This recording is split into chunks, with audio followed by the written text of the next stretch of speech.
The Free Library presents Killashandra by Anne McCaffrey, read by Michael Williams.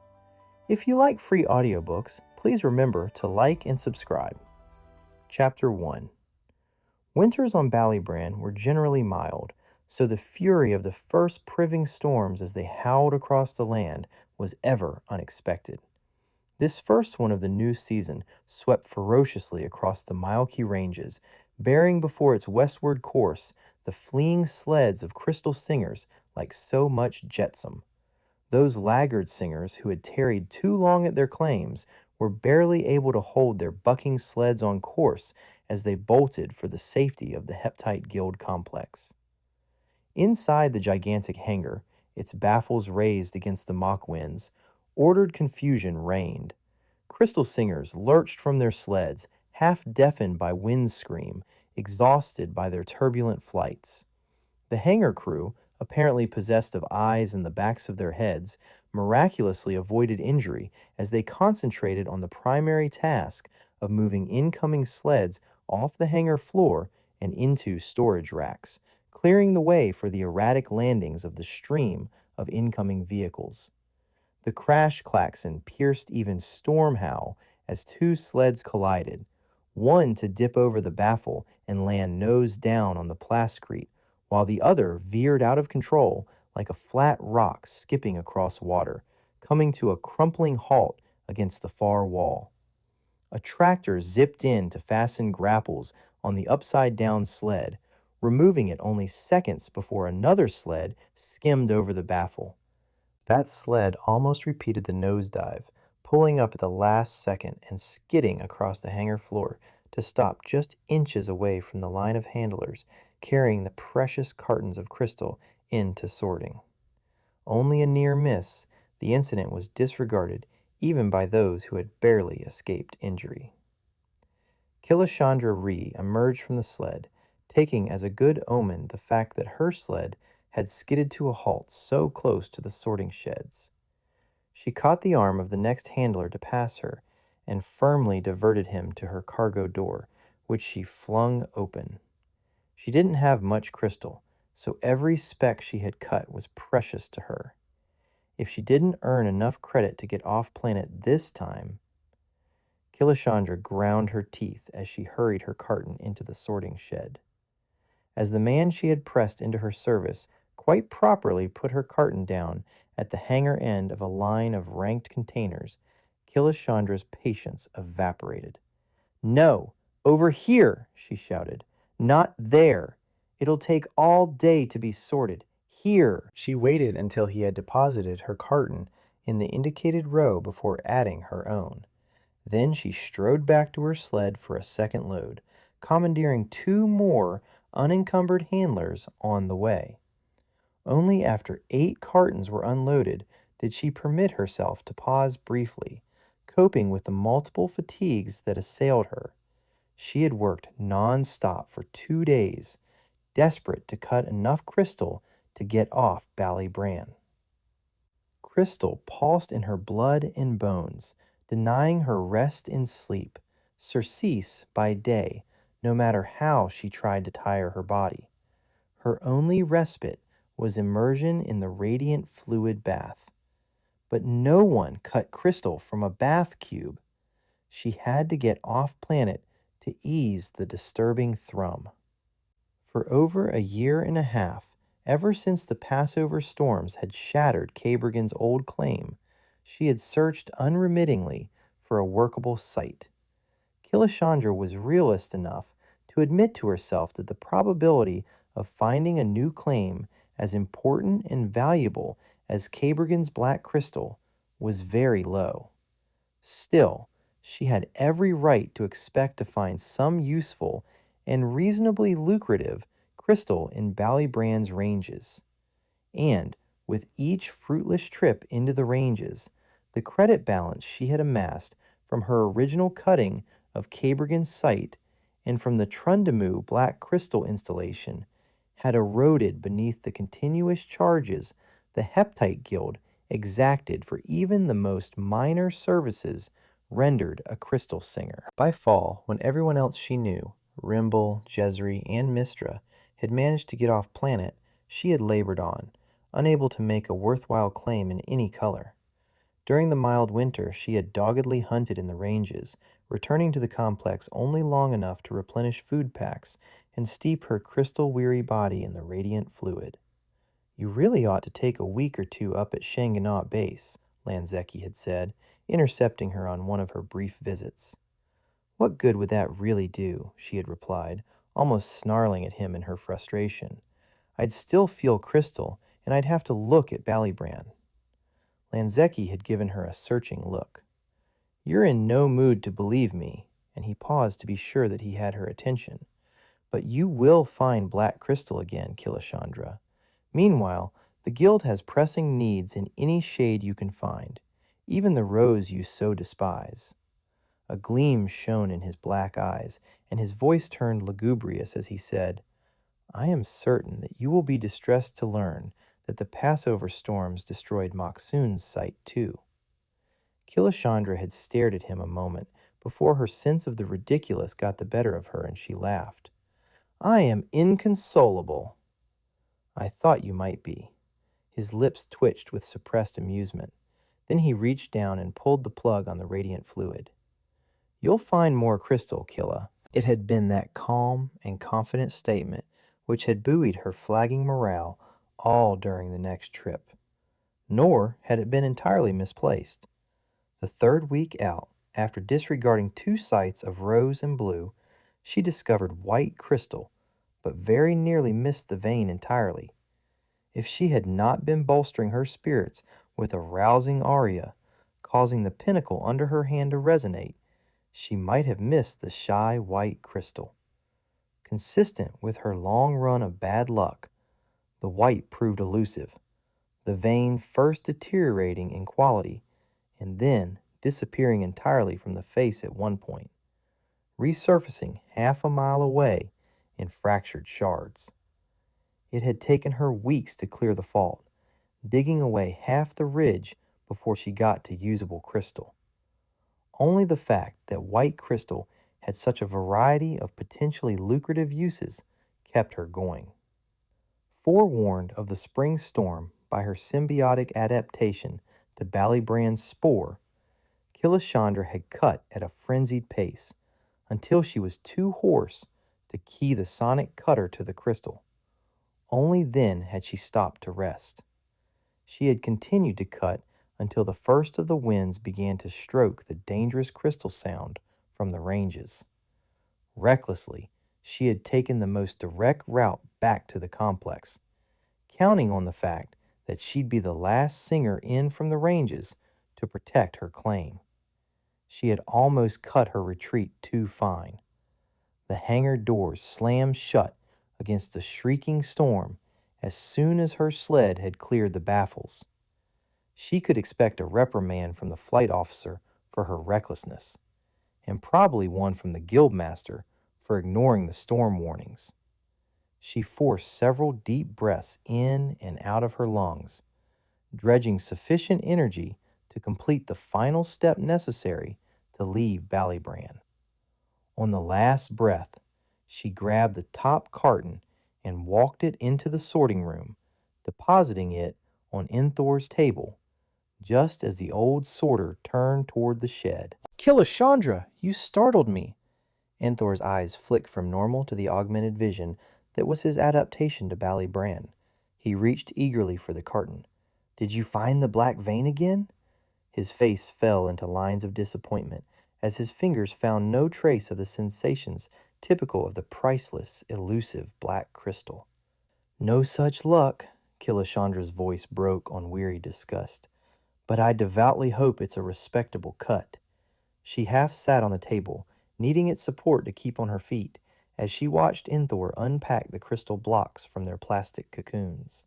"Indeed," Enthor's voice lilted with approval as he removed the first white crystal shaft and set it with appropriate reverence on his work table. "Indeed." He subjected the crystal to the scrutiny of his augmented eyes. "Flawless. White can so often be muddy. If I am not mistaken—" "That'll be the day," Killashandra muttered under her breath, her voice cracking. Never about crystal. Inthor shot her a glance from under his brows, blinking to adjust his eyes to normal vision. Killashandra idly wondered what Inthor's eyes saw of human flesh and bone in the augmented mode. I do believe, my dear Killa, that you've anticipated the market. I have? Killashandra pulled herself erect. With white crystal? Inthor lifted out more of the slender, sparkling crystal shafts. Yes, especially if you have matched groupings. These are a good start. What else did you cut? As one, they retraced their steps to the storage, each collecting another carton. 44. Ranked in size? Yes. Inthor's excitement triggered hope in Killashandra. 44. From the half centimeter by the centimeter? Half centimeter. Inthor beamed on her with almost as much enthusiasm as if she had brought him more black crystal. Your instinct is remarkable, Killa, for you could not have known about the order from the Optherians. An organ group? Inthor gestured for Killashandra to help him display the white shafts on the workbench. Yes, indeed, an entire manual was fractured. Inthor awarded her another of his beams. Where are the rest? Quickly, get them, if there's so much as one with a cloud. Killashandra obeyed, stumbling against the swinging door. By the time the crystal was sparkling on the table, she was shuddering and had to cling to the bench to keep upright. It took a century for Inthor to evaluate her cut. Not a single cloudy crystal, Killashandra. Inthor patted her arm, and taking up his little hammer, cocked his ear to the pure sweet notes each delicate rap coaxed from the crystal. How much, Inthor? How much? Killashandra was hanging onto the table, and consciousness with difficulty. Not as much, I fear, as black. Inthor tapped figures into his terminal. He pulled at his lower lip as he waited for the altered display. Still, 10,054 credits is not to be sneezed at. He raised his eyebrows, anticipating a pleased response. Only 10,000. Her knees were collapsing, the muscles in her calves spasming painfully. She tightened her grip on the table's edge. Surely that's enough to take you off planet. But not far enough or long enough away. Blackness was creeping across her sight. Killashandra released one hand from the table to rub her eyes.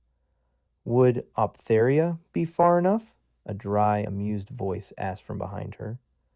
Lanzeki, she began, turning toward the guildmaster, but her turn became a spin, down into the darkness which would no longer be evaded.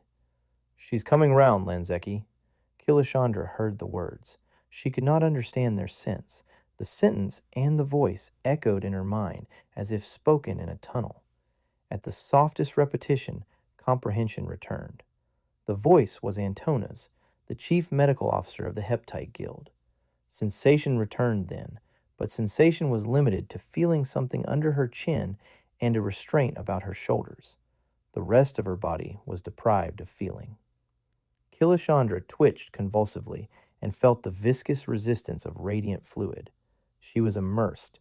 That explained the need for chin support and the shoulder restraint. Opening her eyes, she was not surprised to find herself in the tank room of the infirmary. Beyond her were several more such tanks, 2 occupied, judging by the heads visible above the rims. So, you've rejoined us, Killashandra. How long have you been soaking me, Antona? Antona glanced at a display on the tank. 32 hours and 19 rinses. Antona shook a warning finger at Killashandra. Don't push yourself like this, Killa. You're stretching your symbiont's resources. Abuses like this now can cause degeneration problems later on, and it's later on you really need protection. Remember that. A mirthless smile crossed Antona's classic features. If you can. Well, at least put it in your memory banks when you get back to your room, she added, with a sigh for the vagaries of Singer recall. When can I get up? Killashandra began to writhe in the tank, testing her limbs and the general response of her body. Antona shrugged, tapping out a code on the terminal of the tank. Oh, any time now. Pulse and pressure readouts strong. Head clear? Yes. Antona pressed a stud, and the chin support and shoulder harness released Killashandra. She caught the side of the tank, and Antona handed her a long robe. "Do I need to tell you to eat?" Killashandra grinned wryly. "No, my stomach knows I'm awake, and it's rumbling." "You've lost nearly 2 kilos, you know. Can you remember when you last ate?" Antona's voice and eyes were sharp with annoyance. "No use asking, is it?" "Not the least bit," Killashandra replied blithely as she climbed out of the tank, the radiant fluid sheeting off her body, leaving her skin smooth and soft. She pulled the robe on. Antona held up a hand to balance her down the 5 steps. "How much crystal resonance do you experience now?" Antona poised her fingers above the tank's small terminal. Killashandra listened attentively to the noise between her ears. "Only a faint trace." Her breath escaped her lips in a sigh of relief. "Lanzeki said that you cut enough to go off-world." Killashandra frowned. "He said something else, too, but I forget what. Something important, though," Killashandra knew. "He'll probably tell you again in good time. Get up to your quarters and get some food into you." Antona gave Killashandra's shoulder an admonitory squeeze before she turned away to check on the other patients. As Killashandra made her way up from the infirmary level, deep in the bowels of the guild complex, she puzzled over the memory lapse. She had been reassured that most singers had several decades of unimpaired recall before memory deteriorated, but no fast rule determined the onset. She had been lucky enough to have a Myalki transition ending in full adaptation to Ballybrand's spore, an adaptation that was necessary for those inhabiting the planet Ballybrand. That kind of transition held many benefits, not the least of which was avoiding the rigors of transition fever, and was purported to include a longer span of unimpaired memory. In this one instance, she could, perhaps, legitimately blame fatigue. As the lift door opened on the deserted lobby of the main singer level, not a singer was in sight. The storm had blown itself out. She paused to glance through to the dining area and saw only one lone diner. Pulling the robe more tightly about her, she hurried down the corridor to the blue quadrant in her apartment.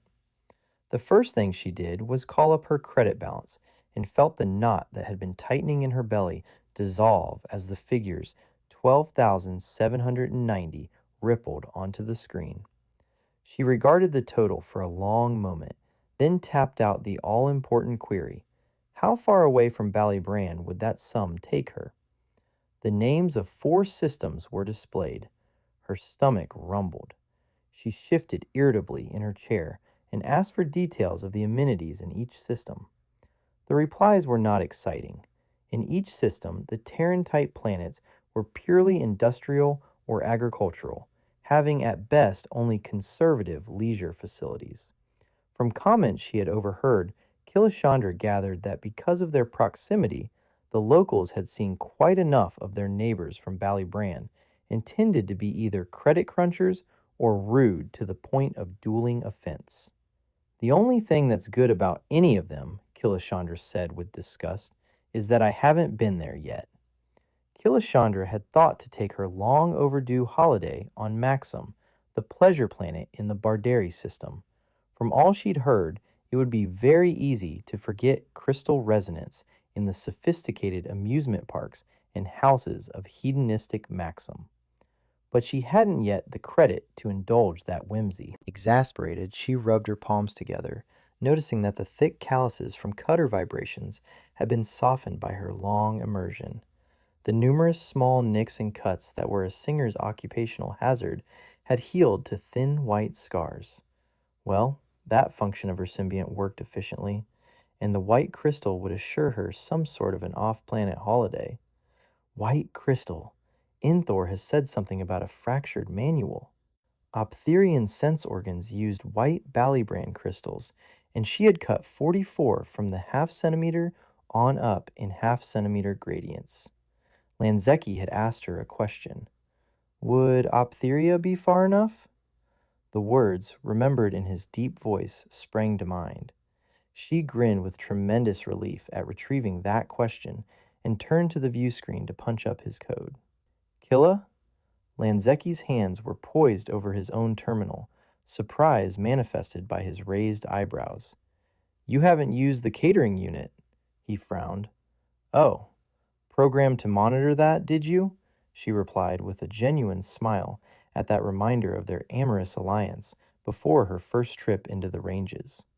On her return from the Trundamo system, they had had only a few days together before Lanzecki was swamped with work and she had to venture back into the ranges. Since then, she had returned to the complex only to replenish supplies or wait out a storm. Their reunions had consequently been brief. It was reassuring to realize that he wished to know when she was back. It seemed the ideal way to make contact. After 32 hours in a tank, you should be ravenous. I'll just join you, if I may. When she nodded assent, he typed a quick message on his console and pushed his chair back, smiling up at her. I'm hungry too. As further reassurance of her unimpaired memory, Killashandra had no trouble remembering Lanzecki's taste. She grinned as she ordered Yeren beer.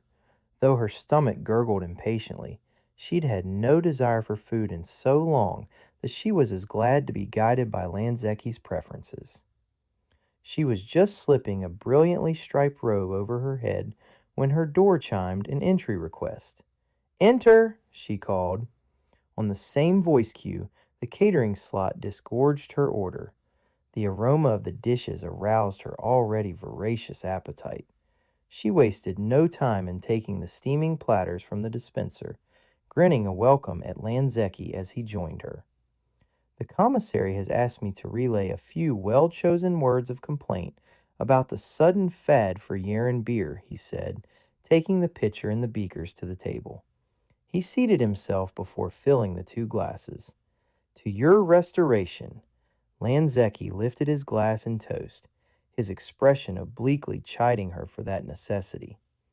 Antona's already scolded me, but I had to cut enough marketable crystal to get off planet this time. You've certainly succeeded with that white.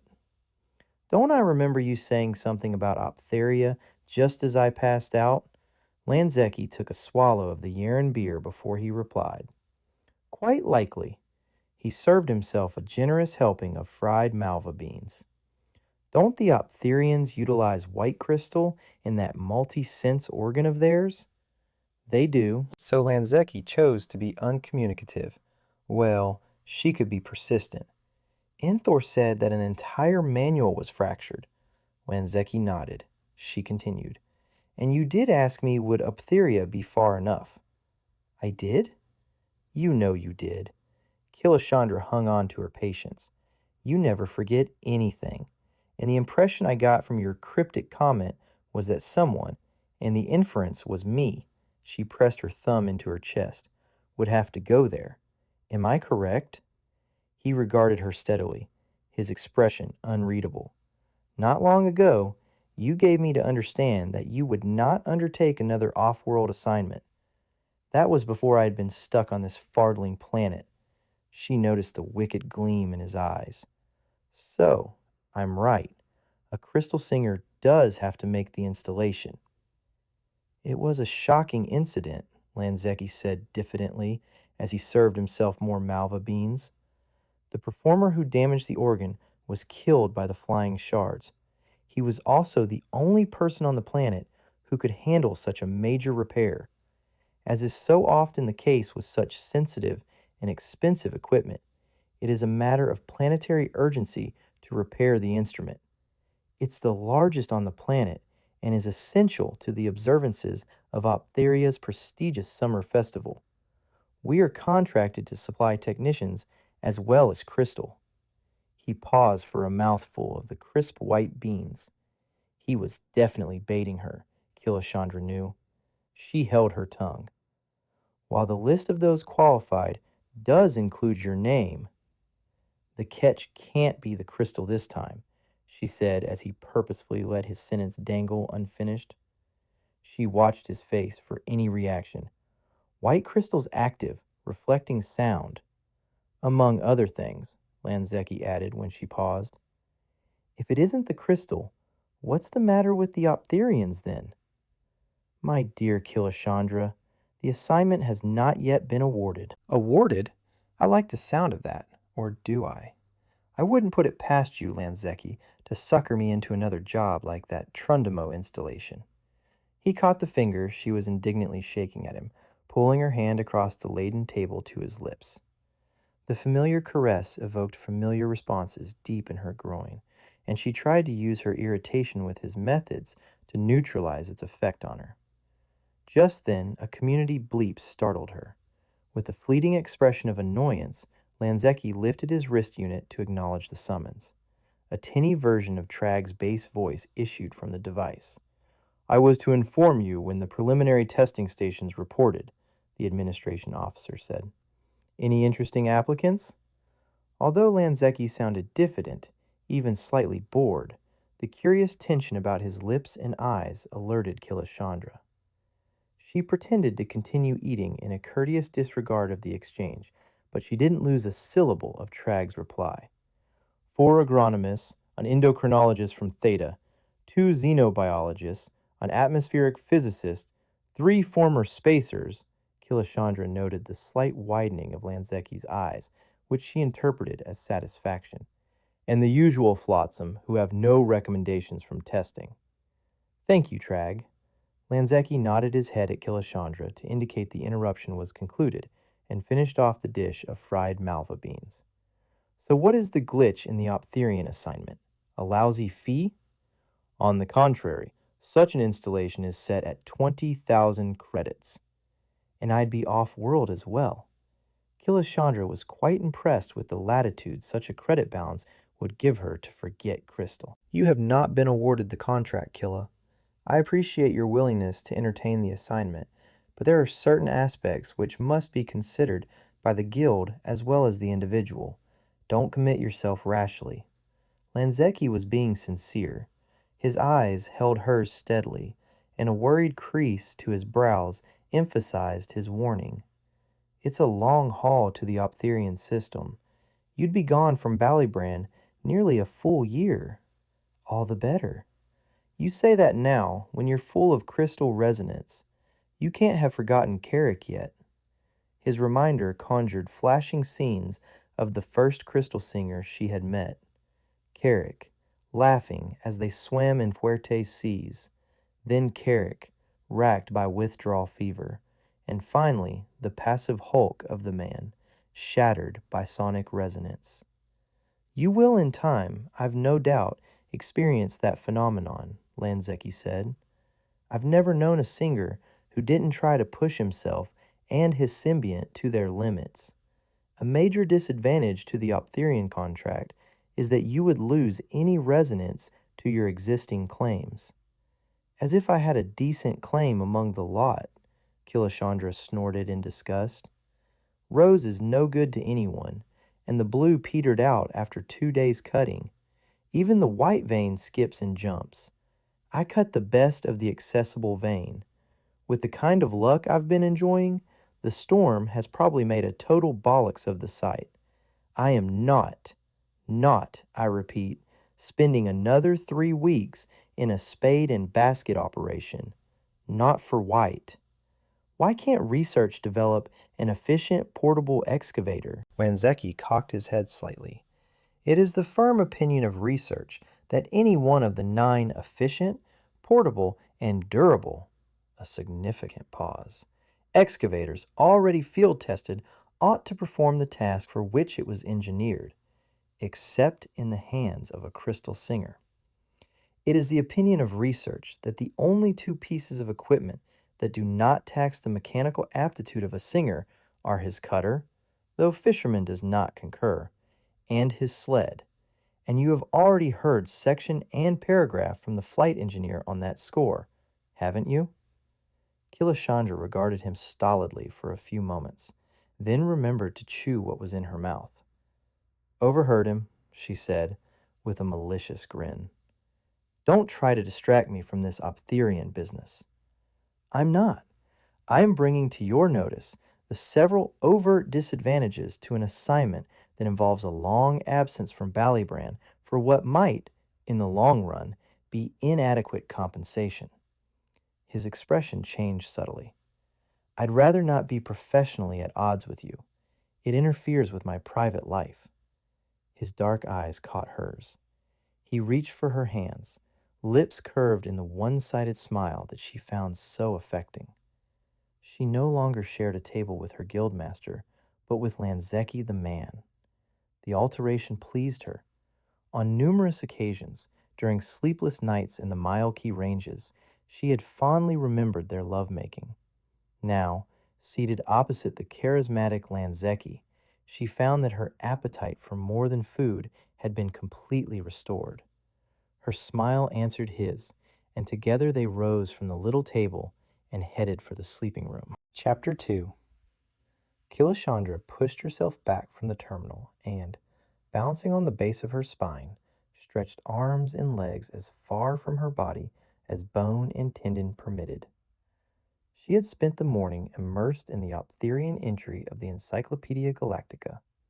Once she had got past the initial exploration and evaluation report to the release of the Ophiuchene planet for colonization, in the high-flown language of its charter, to establish a colony of mankind in complete harmony with the ecological balance of his adopted planet, to ensure the propagation thereon of the species in its pure, unadulterated form. She kept waiting for the fly to appear in the syrupy ointment of Optheria's honeypot. Optheria was an old planet in geological terms. A near circular orbit about an aging sun produced a temperate clime. There was little seasonal change since the axial wobble was negligible, and modest glaciers capped both poles. Optheria was inordinately proud of its self-sufficiency in a civilization where many planets were so deeply in debt to mercantile satellites that they were almost charged for the atmosphere that encapsulated them.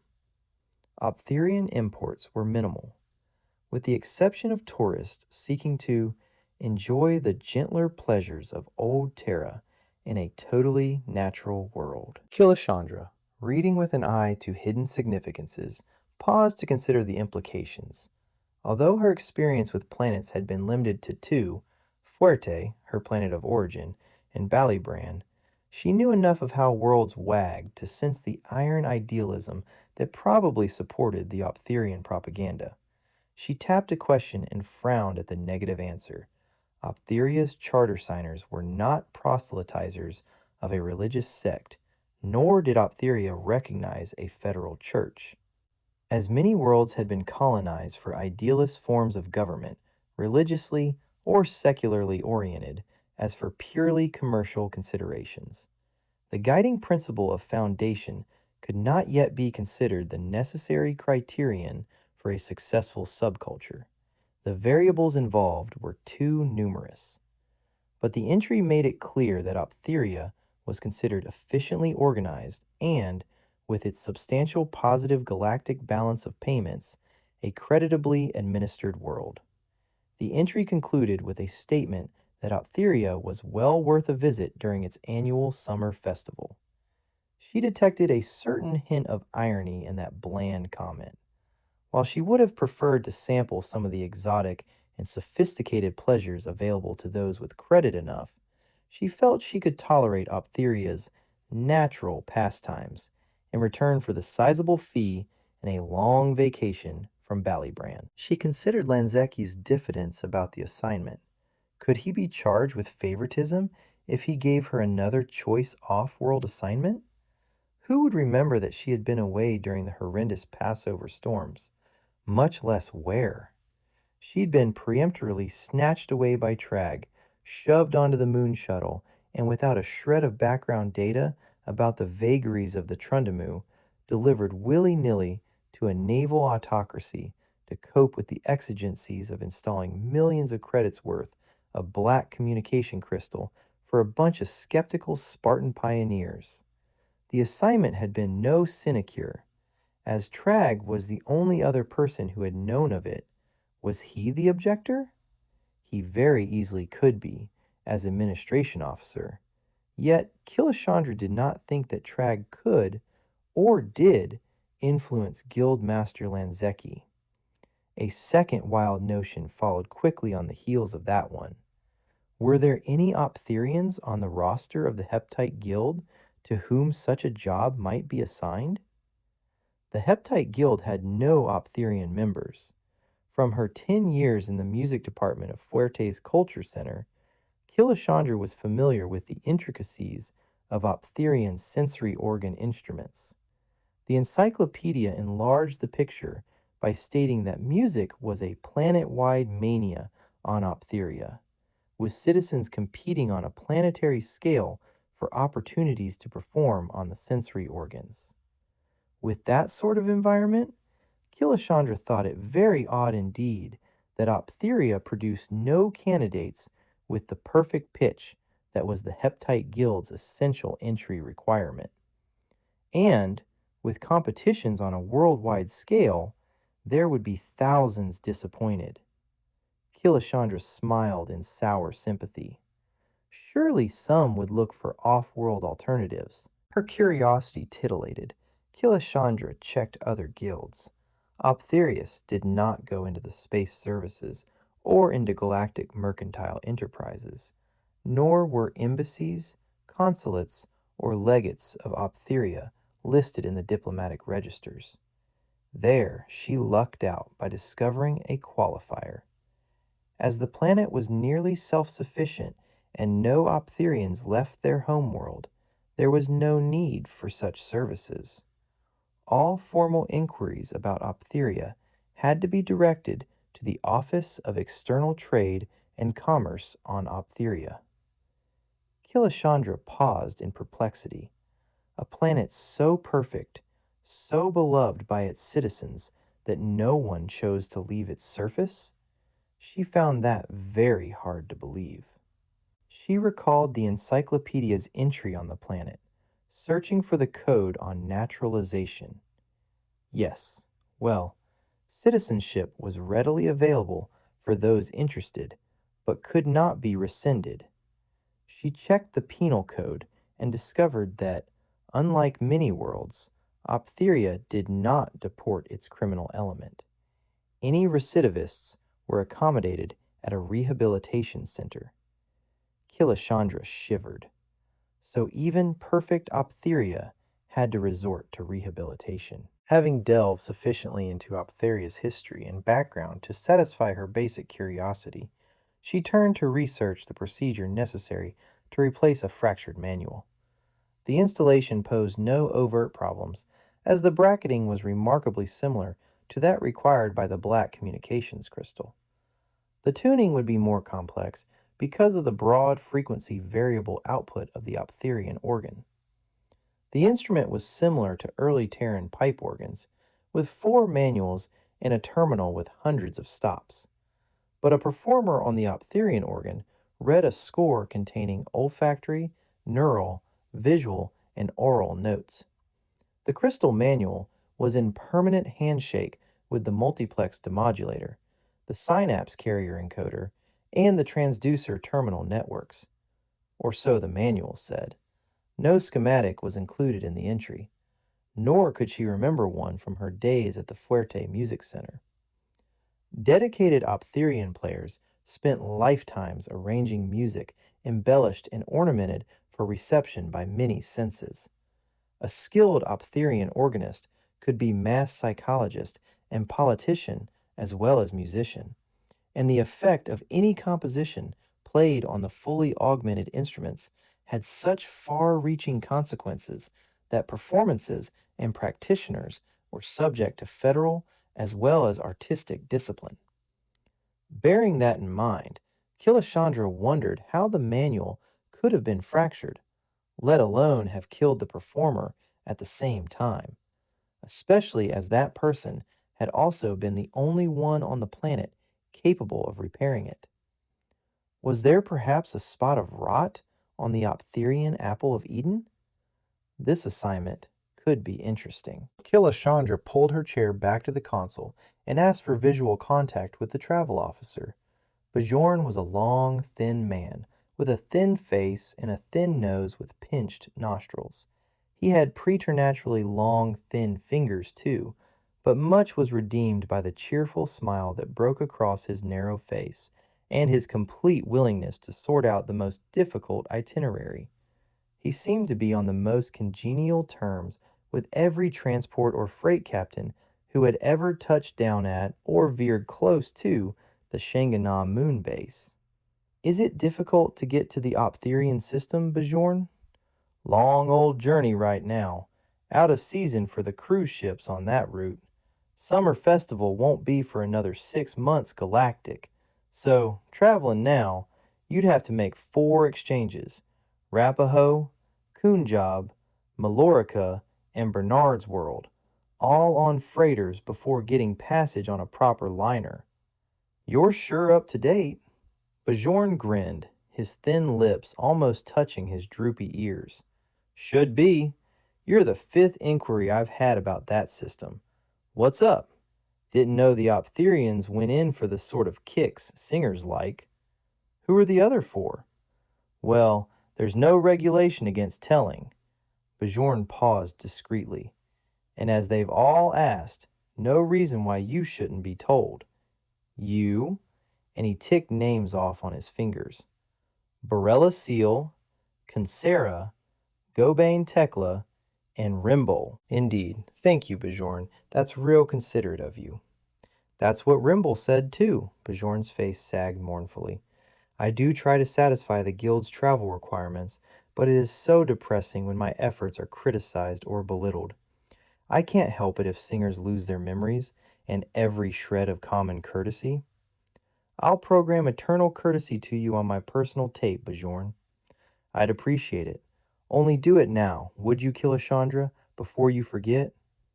Promising faithfully, Killashandra rang off. Lanzeki had said there was a list. Were there only 5 names? Borella Seal and Consera she knew, and she wouldn't have minded doing them out of the assignment. Gobane Tekla was a total stranger. Rimble had been cutting successfully, and in the darker shades just as Lanzeki had predicted. Why would he want such an assignment? So, 4 people had been interested enough to check travel.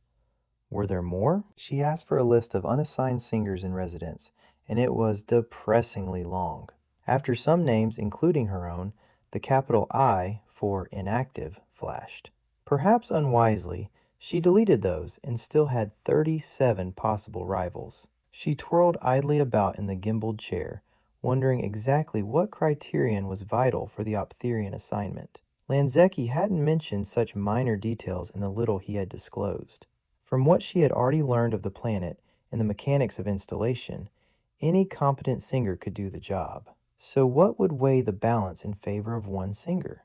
Killashandra re-examined the list of her known rivals. Borella and Consera had both been cutting a long time. Gobane Tekla, when she found his position on the main roster, was a relative newcomer. Rimble, like Killashandra, was a rank tyro. When she inquired, she discovered that each of the others had been a redundant or a failed musician. Perhaps that was a necessary requirement. It certainly made sense for the installer to have an instrumental background. She rephrased her question to apply to all 37 available singers. 19 fit that category. Lanzeki appeared reluctant to offer her the assignment, but she oughtn't to fault him. She was acutely aware of past concessions from her guildmaster. She had no right to expect an interrupted flow of benefits simply because he chose to share his bed with her. Nor, she decided, would she jeopardize their relationship by referring to the assignment again. Lanzeki might well be doing her a favor by not recommending her. She must keep that aspect of the situation firmly in mind. She might not be thrilled to vacation on the 4 systems to which her available credit would take her, but that was another string in her deplorable luck. She would get a rest from Crystal, and that was the essential requirement. Her reawakened appetite reminded her that it had been some hours since breakfast. During lunch, she'd decide where to take herself. When, refreshed and revitalized, she returned to her labors for the Heptite Guild, She'd find a fresh vein of black crystal, and then she'd get to the planet Maxim. Before she could plan her vacation in any detail, Antona rang her from the infirmary. "Have you eaten, Killa?" "Is that an invitation or a professional query? Because I just finished a very hearty lunch." Antona sighed. "I should have liked your company for lunch. There's not much doing right now down here, fortunately." "If it's just the company you want while you eat." Antona smiled with genuine pleasure. "I do. I don't enjoy eating by myself all the time. Could you drop down here first? You're still listed as inactive, and you'll want that status amended." On her way down to the infirmary level, Killashandra first worried, then chided herself for fearing there was more to Antona's request than a simple record update. It might have nothing to do with her fitness to take on the Optherian job. Nor would it be discreet to imply that she knew such an assignment was available. On the other hand, Antona would know more about the amenities of the nearby worlds. The medical formality took little time, and then the two women proceeded to the catering section of the main singer's floor of the guild complex. "It's so depressingly empty," Antona said in a subdued voice as she glanced about the dimly lit portions of the facility. "I found it a lot more depressing when everyone else was celebrating a good haul," Killashandra said in a glum tone. Yes, it would be, I suppose. Oh, Fardals!" Antona quickly diverted Killashandra toward the shadowy side. "Barella, Consira, and that simp Gobain," she murmured as she made a hasty detour. "You don't like them?" Killashandra was amused. Antona shrugged. "One establishes a friendship by sharing events and opinions. They remember nothing, and consequently have nothing to share, and less to talk about." Without warning, Antona caught Killashandra by the arm, turning to face her. "Do yourself a sterling favor, Killa. Put everything you've experienced so far in your life, every detail you can recall from cutting expeditions, every conversation you've had, every joke you've heard, put everything." When Killashandra affected surprise, Antona gave her arm a painful squeeze. "And yes, I do mean everything, into your personal retrieval file. What you did, what you said, what you felt," and Antona's fierce gaze challenged privacy. "How you've loved. Then, when your mind is as blank as theirs, you can refresh your memory and have something with which to reestablish you." Her expression became intensely sad. "Oh, Killa, be different. Do as I ask. Now, before it's too late." Then, her customary composure restored, she released the arm and seemed to draw the intensity back into her straight, slim body. "Because I assure you," she said as she took the last few steps into the catering area, "that once your brilliant wit and repartee become as banal and malicious as theirs," she jerked her thumb at the silent trio, "I'll seek other company at lunch. Now," she said, her fingers poised over the catering terminal, "what are you having?" "Yar and beer," Killashandra said, the first thing that came to mind, being slightly dazed by Antona's unexpected outburst. Antona raised her eyebrows in mock surprise, then rapidly dialed their orders. They were served quickly and took their trays to the nearest banquette. As Antona tackled her meal with good appetite, Killashandra sipped her beer, digesting Antona's remarkable advice. Till then, Killashandra had had no opportunity to appreciate the viewpoint of a colleague who would not lose her memory as an occupational hazard. Stubbornly, Killashandra preferred to forget certain scenes in her life, like failure. "Well, you don't have long to wait for a fresh supply of cluttered minds," Killashandra said at last, blotting the beer foam from her upper lip and deferring conversation on Antona's unsettling advice. "A new class? How did that privileged information seep out? You are only just out of an infirmary tank. Well, you won't be allowed to brief them if that's what you had in mind, Killa." "Why not?" Antona shrugged and daintily sampled her nicely browned casserole before replying. "You've no injury to display. That's an important part of the briefing, you see. The visible, undeniable proof of the rapid tissue regeneration enjoyed by residents of Ballybran." Irresistible. Antona gave Killashandra a sharp glance. Oh, no complaints from me, Antona.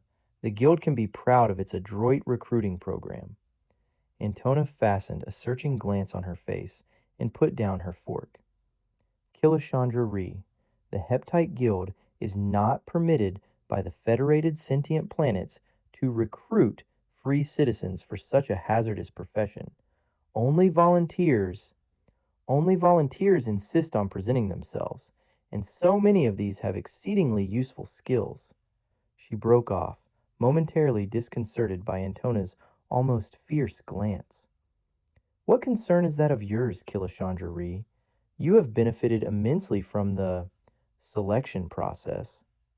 Despite my unexpected inclusion, a few odd ones slip through no matter how careful we are, Antona said all too sweetly, her eyes sparkling. Don't fret, Antona. It's not a subject that I would discuss with anyone else, particularly Lanzeki. I'm not likely to get that sort of an opportunity, she said, wondering if Antona knew or suspected their relationship, or if her advice to remember loves and emotions had merely been a general warning to include all experience. Would Killashandra want to remember, decades from now, that she and Lanzeki had briefly been lovers? Advise me, Antona, on which of our nearer spatial neighbors I should plan a brief vacation. Antona grimaced. You might just as well pick the name at random for all the difference there is among them. Their only advantage is that they are far enough away from Bran to give your nerves the rest they need. Just then a cheerful voice hailed them.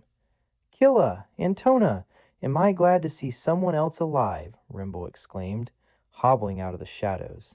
He grinned as he saw the pitcher of beer. May I join you? By all means, Antona said graciously. What happened to you? Killashandra asked. Rimble's cheek and forehead were liberally decorated by newly healed scars. Mine was the sled that did a nosedive over the baffle. It did? You didn't know it was me? Rimble's mouth twisted in mock chagrin. The way Mullane carried on, you'd have thought I'd placed half the incoming singers in jeopardy by that flip. Did you rearrange the sled as creatively as your face? Rimble shook his head ruefully. It broke its nose, mine was only bloody. At that, it'll take longer to fix the sled than for my leg to heal.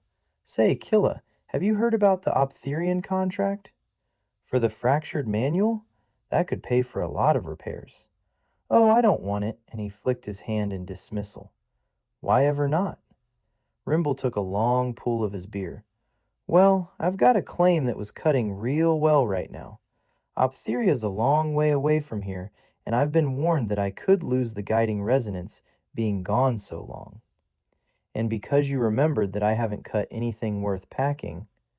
No, Rimble held up a hand, protesting Killashandra's accusation. I mean, yes, I knew you've been unlucky lately. Who do you think cut the white crystal to replace the fractured Optherian manual? You did? Rimble's face brightened with relief. Then you don't need to go either.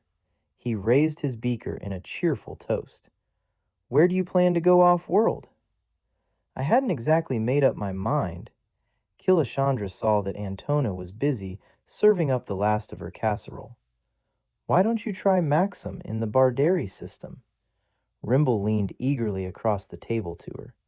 I've heard it's something sensational. I'll get there sometime, but I'd sure like to hear your opinion of it. I don't half believe the reports. I'd trust you.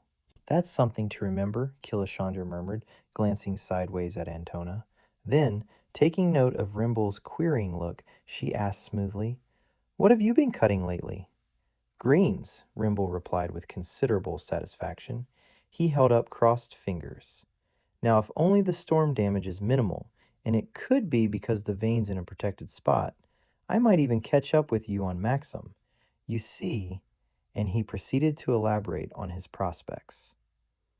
As Rimble rattled on in his amusing fashion, Killashandra wondered if Crystal would dull the Scarteen's infectious good nature, along with his memory.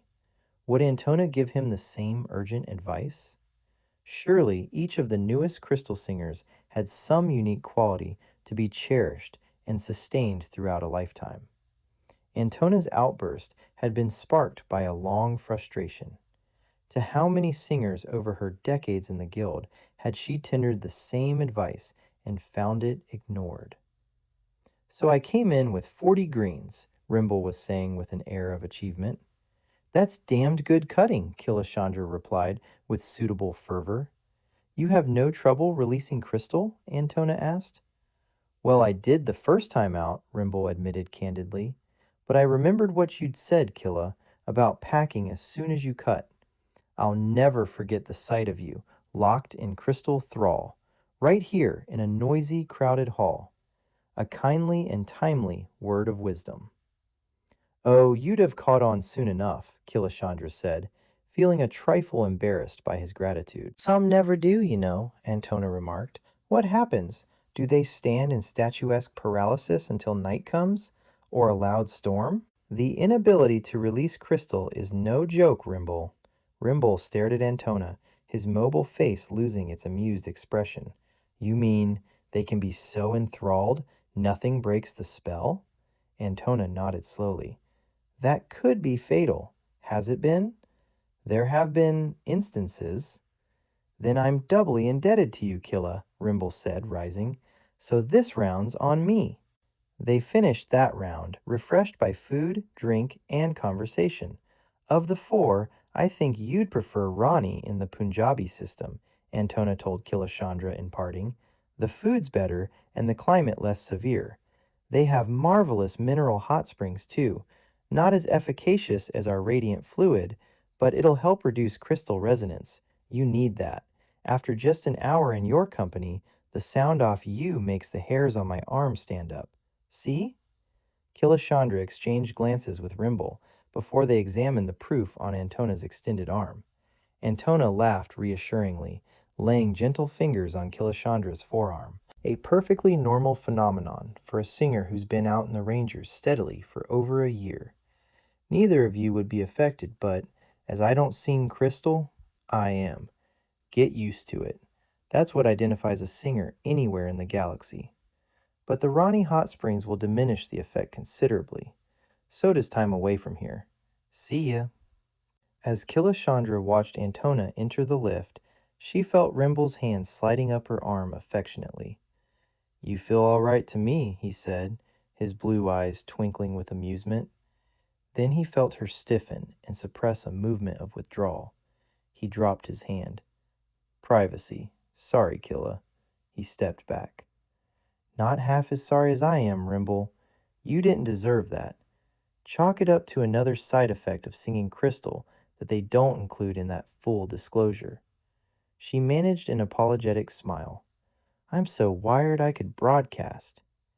"Not to worry, Killa. I understand. See you when you get back." Then he made his wobbly way into the yellow quadrant to his quarters.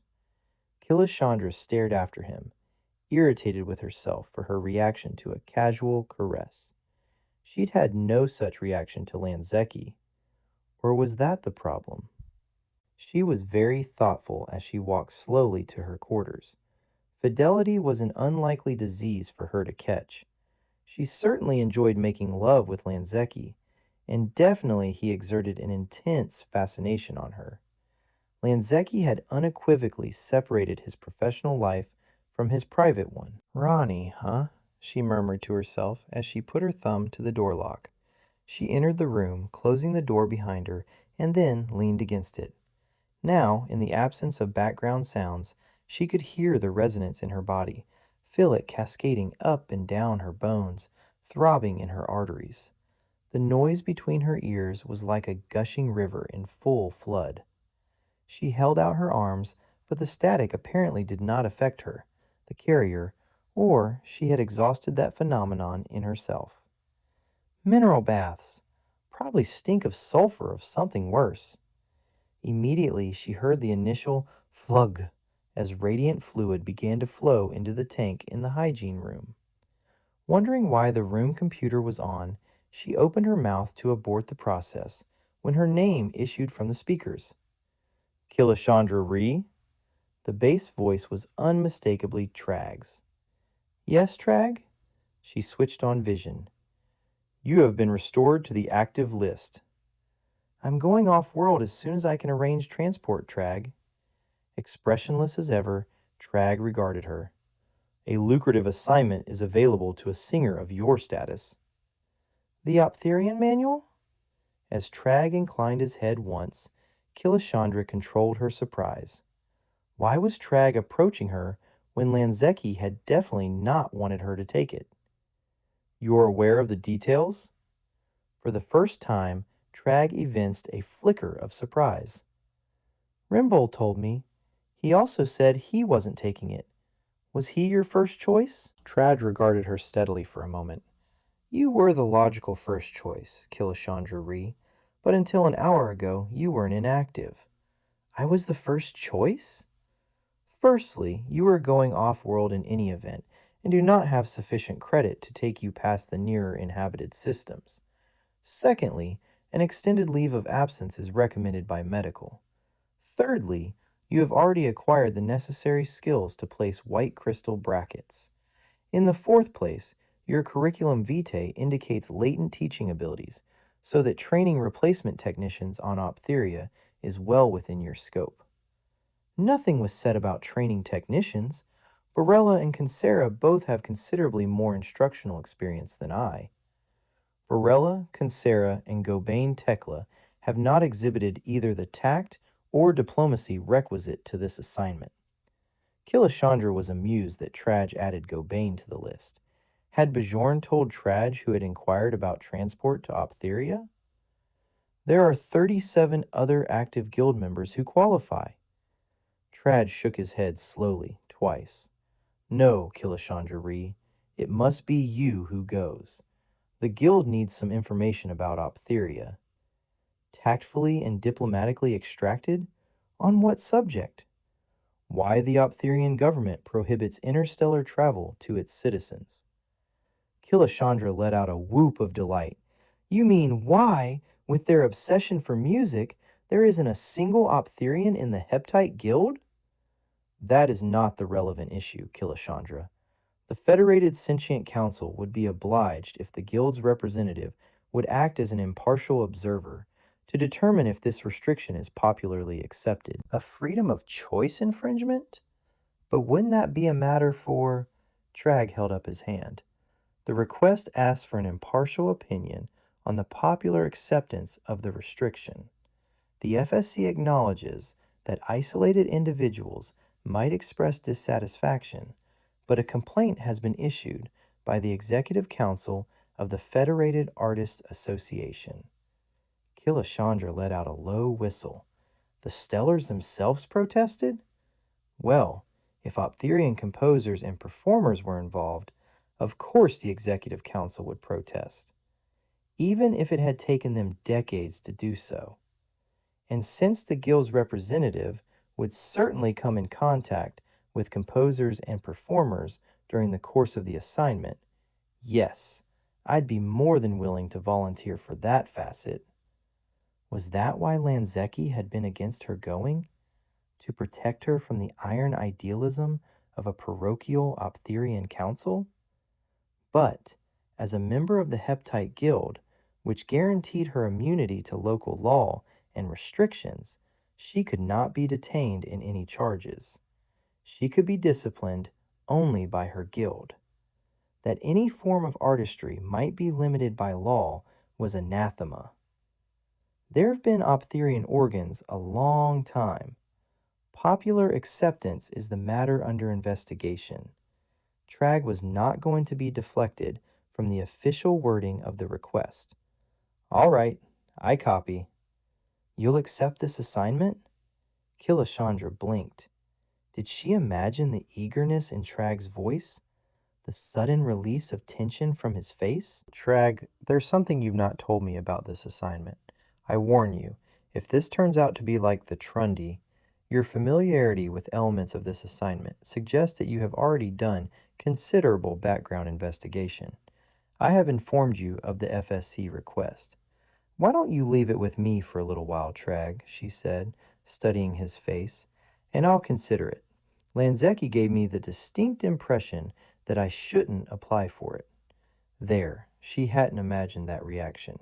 Trag was perturbed. He'd been deliberately tempting her, with as subtle a brand of flattery as she'd ever been subjected to. Her respect for the administration officer reached a new level, for she would never have thought him so devious. He was so completely devoted to Guild and Lanzecki. You're asking me without Lanzecki's knowledge? She did not miss the sudden flare of Trag's nostrils, nor the tightening of his jaw muscles. Why, Trag? Your name was first on the list of qualified available singers. Stuff it, Trag. Why me? The interests of the Heptite Guild are best served by your acceptance. A hint of desperation edged Trag's voice. You object to the relationship between Lanzecki and me? She had no way of knowing in what way Trag had adapted to Ballybrand's symbiont, or in what way he expressed thought that such respect required additional outlets. If jealously prompted Trag to remove a rival. No, Trag's denial was accompanied by a ripple of his facial muscles. Up till now, he has not allowed personal consideration to interfere with his judgment. How has he done that? Killashandra was genuinely perplexed. Trag was not complaining that Lanzecki had awarded her another valuable assignment. He was perturbed because he hadn't. I don't follow you. Trag stared at her for such a long moment, she wondered if the screen had malfunctioned. Even if you just go to Ronnie, it will not be far enough away or long enough. Lanzecki is long overdue for a field trip, Killashandra Ree, because of you. Your body is so full of resonance, he's been able to delay. But your resonance is not enough. If you're not available, he will be forced to cut crystal again and rejuvenate his body and his symbiont. If you have a real regard for the man, go, now, before it's too late for him. Killashandra stared back at Trag, trying to absorb the various implications. Foremost was the realization that Lanzecki was genuinely attached to her. She felt a wave of exultation and tenderness that quite overwhelmed her for a moment. She'd never considered that possibility, nor its corollary, that Lanzecki would be reluctant to cut crystal because he might forget his attachment. A man who'd been in the guild as long as he had would be subject to considerable memory loss in the ranges. Had he learned his duties as guildmaster so thoroughly that the knowledge was as ingrained in him as the rules and regulations in a crystal-mad brain like Moksoon's? It was not Lanzecki's face that suddenly dominated her thoughts, but the crisscross tracings of old crystal scars on his body, the inexplicable pain that occasionally darkened his eyes. Antona's cryptic admission about singers who could not break crystal thrall echoed in her head. She puzzled at the assortment of impressions and suddenly understood. She sagged against the back and arms of her chair for support. Dully, she wondered if Trag and Antona had been in collusion. Would the subject of crystal thrall have come up at that lunch hour, even if Rimble had not arrived? There was little doubt in Killashandra's mind that Antona knew of Lanzecki's circumstances, and she did doubt that the woman knew about their relationship. She also doubted that Trag would mention so personal an aspect of the guildmaster's business. Why couldn't Lanzecki have been just another singer like herself? Why did he have to be guildmaster and far too valuable, too essential, to be placed in jeopardy by unruly affection? Why? The situation has all the trappings of an operatic tragedy, a genuine one-solution tragedy, where hero and heroine both lose out. For she could now admit to herself that she was as deeply attached to Lanzecki as he was to her. She covered her face with both hands, clasping them to cheeks gone chill. She thought of Antona's advice, to put down everything, including love. Killashandra writhed in her chair. Antona couldn't have known that Killashandra would so shortly be faced with such an emotional decision, which, Killashandra realized with a flicker of ironic amusement, was one to be as deeply and quickly interred and forgotten as possible. One thing was sure, no matter how long the journey to Optheria, it wouldn't be long enough to forget all the wonderful moments she had enjoyed with Lanzeki the man. She squeezed her eyes shut against the pain of encountering him when she returned, and, perhaps, finding no recollection of her in his dark eyes, nor feel his lips again on her hand. Killashandra? Trag's voice recalled her to his watching presence on the view screen. Now that I know the ramifications of the assignment, Trag, I can hardly refuse it. Her flippant tone was belied by the tears rolling down her cheeks. Do you go with him to break the thrall? She asked when her throat opened enough to speak again. At any other time, she would have counted Tag's startled look as a signal of victory.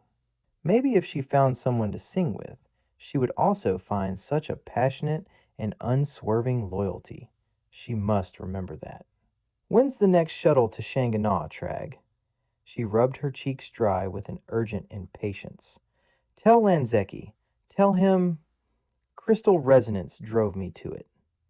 As she spun off her chair, she heard herself give a laugh that verged on the hysterical. That's no more than the truth, isn't it? Driven by the need just to do something, she began to cram clothes into her carasack. The shuttle leaves in 10 minutes, Killashandra Ree. That's great. She struggled to secure the fastenings on the bulging sack. Will you see me aboard again, Trag? That seems to be your especial duty, rushing me onto shuttles to Shanganah for unusual assignments all over the galaxy. She was unable to resist taunting Trag. He was the author of her misery, and she was being strong and purposeful in a moment of deep personal sacrifice and loss. She glanced up at the screen and saw that it was dark. Coward! She hauled open her door. She decided that slamming it was a waste of a grand gesture. She had just enough time to get to the shuttle. Exit, Killashandra. Quietly. Upstage. Chapter 3. Trag had timed Killashandra's departure well, for she and the 3 crates of white crystal were on board a freighter bound for the Rapaho transfer satellite within 4 hours of their confrontation. She didn't think about it at the time, for she was totally immersed in the strong emotions of self-sacrifice, remorse for her effect on Lanzeki, and a perverse need to redeem herself in Trag's eyes. Even though she had permitted herself to be borne on the tide of circumstance, she kept hoping that Lanzeki might somehow get wind of her defection and abort the mission. To ensure that her whereabouts were known, she rummaged through the shopping area of Shanganah Base like a mock storm. She bought necessities, fripperies, and foodstuffs, accompanying each purchase with a running dialogue at the top of her voice and spelling out her name for every credit entry. No one could fail to know the whereabouts of Killashandra Ree. After adding a few items of essential clothing to the garments she had stuffed into her carasack, her keen instinct for survival asserted itself in the base's victualers. She had vivid memories of the monotonously nutritious diet on the Selkite freighter and the stodge supplied by the Trundamu cruiser. She did have to consider her palate and digestive system. Sadly, no deferential shopkeeper tapped her on the arm to tell her of an urgent call from the guildmaster. In fact, people seemed to keep their distance from her. A chance glimpse of her gaunt, harrowed face in a mirror provided one explanation. She'd have needed no cosmetic aids to play the part of any one of a number of harried, despairing, insane heroines. At that point, her humor briefly reasserted itself. She had often thought that the makeup recommended for, say, Lucia, or Lady Macbeth, or Testuka and Isolde was totally exaggerated. Now, at last having had personal experiences with the phenomenon of losing one's great love through selfless sacrifice, she could appreciate the effect which grief could have on one's outward appearance. She looked awful, so she purchased two brilliant multi-hued floating caftans of beluga spider silk and hastily added their finger-length cases to her bulging carasack, then a travel case of fashionable cosmetics. She'd 9 days to travel on the first freighter, and it would only be civil to remedy her appearance. Then the boarding call for the Pink Tulip Sparrow was broadcast, and she had no option but to proceed to the loading bay. In an effort to delay the inevitable, she walked at a funereal pace down the access ramp. "Singer, we've got to get moving. Now please, hurry along." She made an appearance of haste, but when the mate tried to take her arm and hurry her into the lock, her body arched in resistance. Abruptly, he let go, staring at her with an expression of puzzled shock. His arms were bare, and the hairs on them stood erect. "I'm awaiting purchases from stores." Killashandra was so desperate for a last-minute reprieve that any delay seemed reasonable. "There." The mate conveyed frustrated disgust and impatience as he pointed to a stack of odd-sized parcels littering the passageway. "The crystals?" "Cartons all racked intact in the special cargo hold." He made a move as if to grab her arm and yank her aboard, but jingled his hands with frustration instead. "We've got to make way. Shanganagh Authority imposes heavy fines for missed departure windows. And don't tell me, Crystal Singer, that you've got enough credit to pay 'em." Abruptly, she abandoned all hope that Lanzeki, like the legendary heroes of yore, would rescue her at the last moment from her act of boundless self-sacrifice. She stepped aboard the freighter. The airlock closed with such speed that the heavy external hatch brushed against her heels. The ship was moving from the docking bay before the mate could lead her out of the lock and close the secondary iris behind them. Killashandra experienced an almost overpowering urge to wrench open the airlock and leap into the blessed oblivion of space. But as she had deplored such extravagant and melodramatic actions in performances of historical tragedy, integrity prevented suicide despite the extreme anguish which tormented her. Besides, she had no excuse for causing the death of the mate, who seemed not to be suffering at all. "Take me to my cabin, please." She turned too quickly, stumbled over the many packages in the passageway, and had to grab the mate's shoulder to regain her balance. Ordinarily, she would have cursed her clumsiness and apologized, but cursing was undignified and inappropriate to her mood. From the pile, she chose two packages with the victualer's logo and waved negligently at the remainder. "The rest may be brought to my cabin whenever convenient." The mate wended a careful passage through the tumbled parcels as he passed her to lead the way. She noticed that the hair on his neck, indeed the dark body hairs that escaped the sleeveless top he wore, were piercing the thin stuff, all at right angles to his body. This was no longer an amusing manifestation, just another fascinating aspect of crystal singing that you don't hear about in that allegedly complete disclosure. It should be renamed A Short Introduction to What's Really in Store for You. One day, no doubt, she would be in the appropriately damaged state to give all the facts. The mate had stopped, flattening himself against the bulkhead, and gestured toward an open door. "Your quarters, Crystal Singer. Your thumbprint will secure the door." He touched his fingers to a spot above his right eye and disappeared around the corner as if chased by Galormus. Killashandra pressed her thumb hard into the door lock. She was pleasantly surprised by the size of the cabin. Not as big as any accommodation she had enjoyed on Ballybran, but larger than her student room at Fuerte, and much more spacious than that closet on the Trundamu cruiser. She slid the door shut, locked it, and put the packages down on the narrow writing ledge. She looked at the bunk, strapped up to the wall in its daytime position. Suddenly, she was lightheaded with fatigue. Strong emotion is as exhausting as cutting crystal, she thought. She released the bunk and stretched herself out. She exhaled on a long, shuddering sob and tried to relax her taut muscles. The hum of the ship's crystal drive was a counterpoint to the resonance between her ears, and both sounds traveled in waves up and down her bones.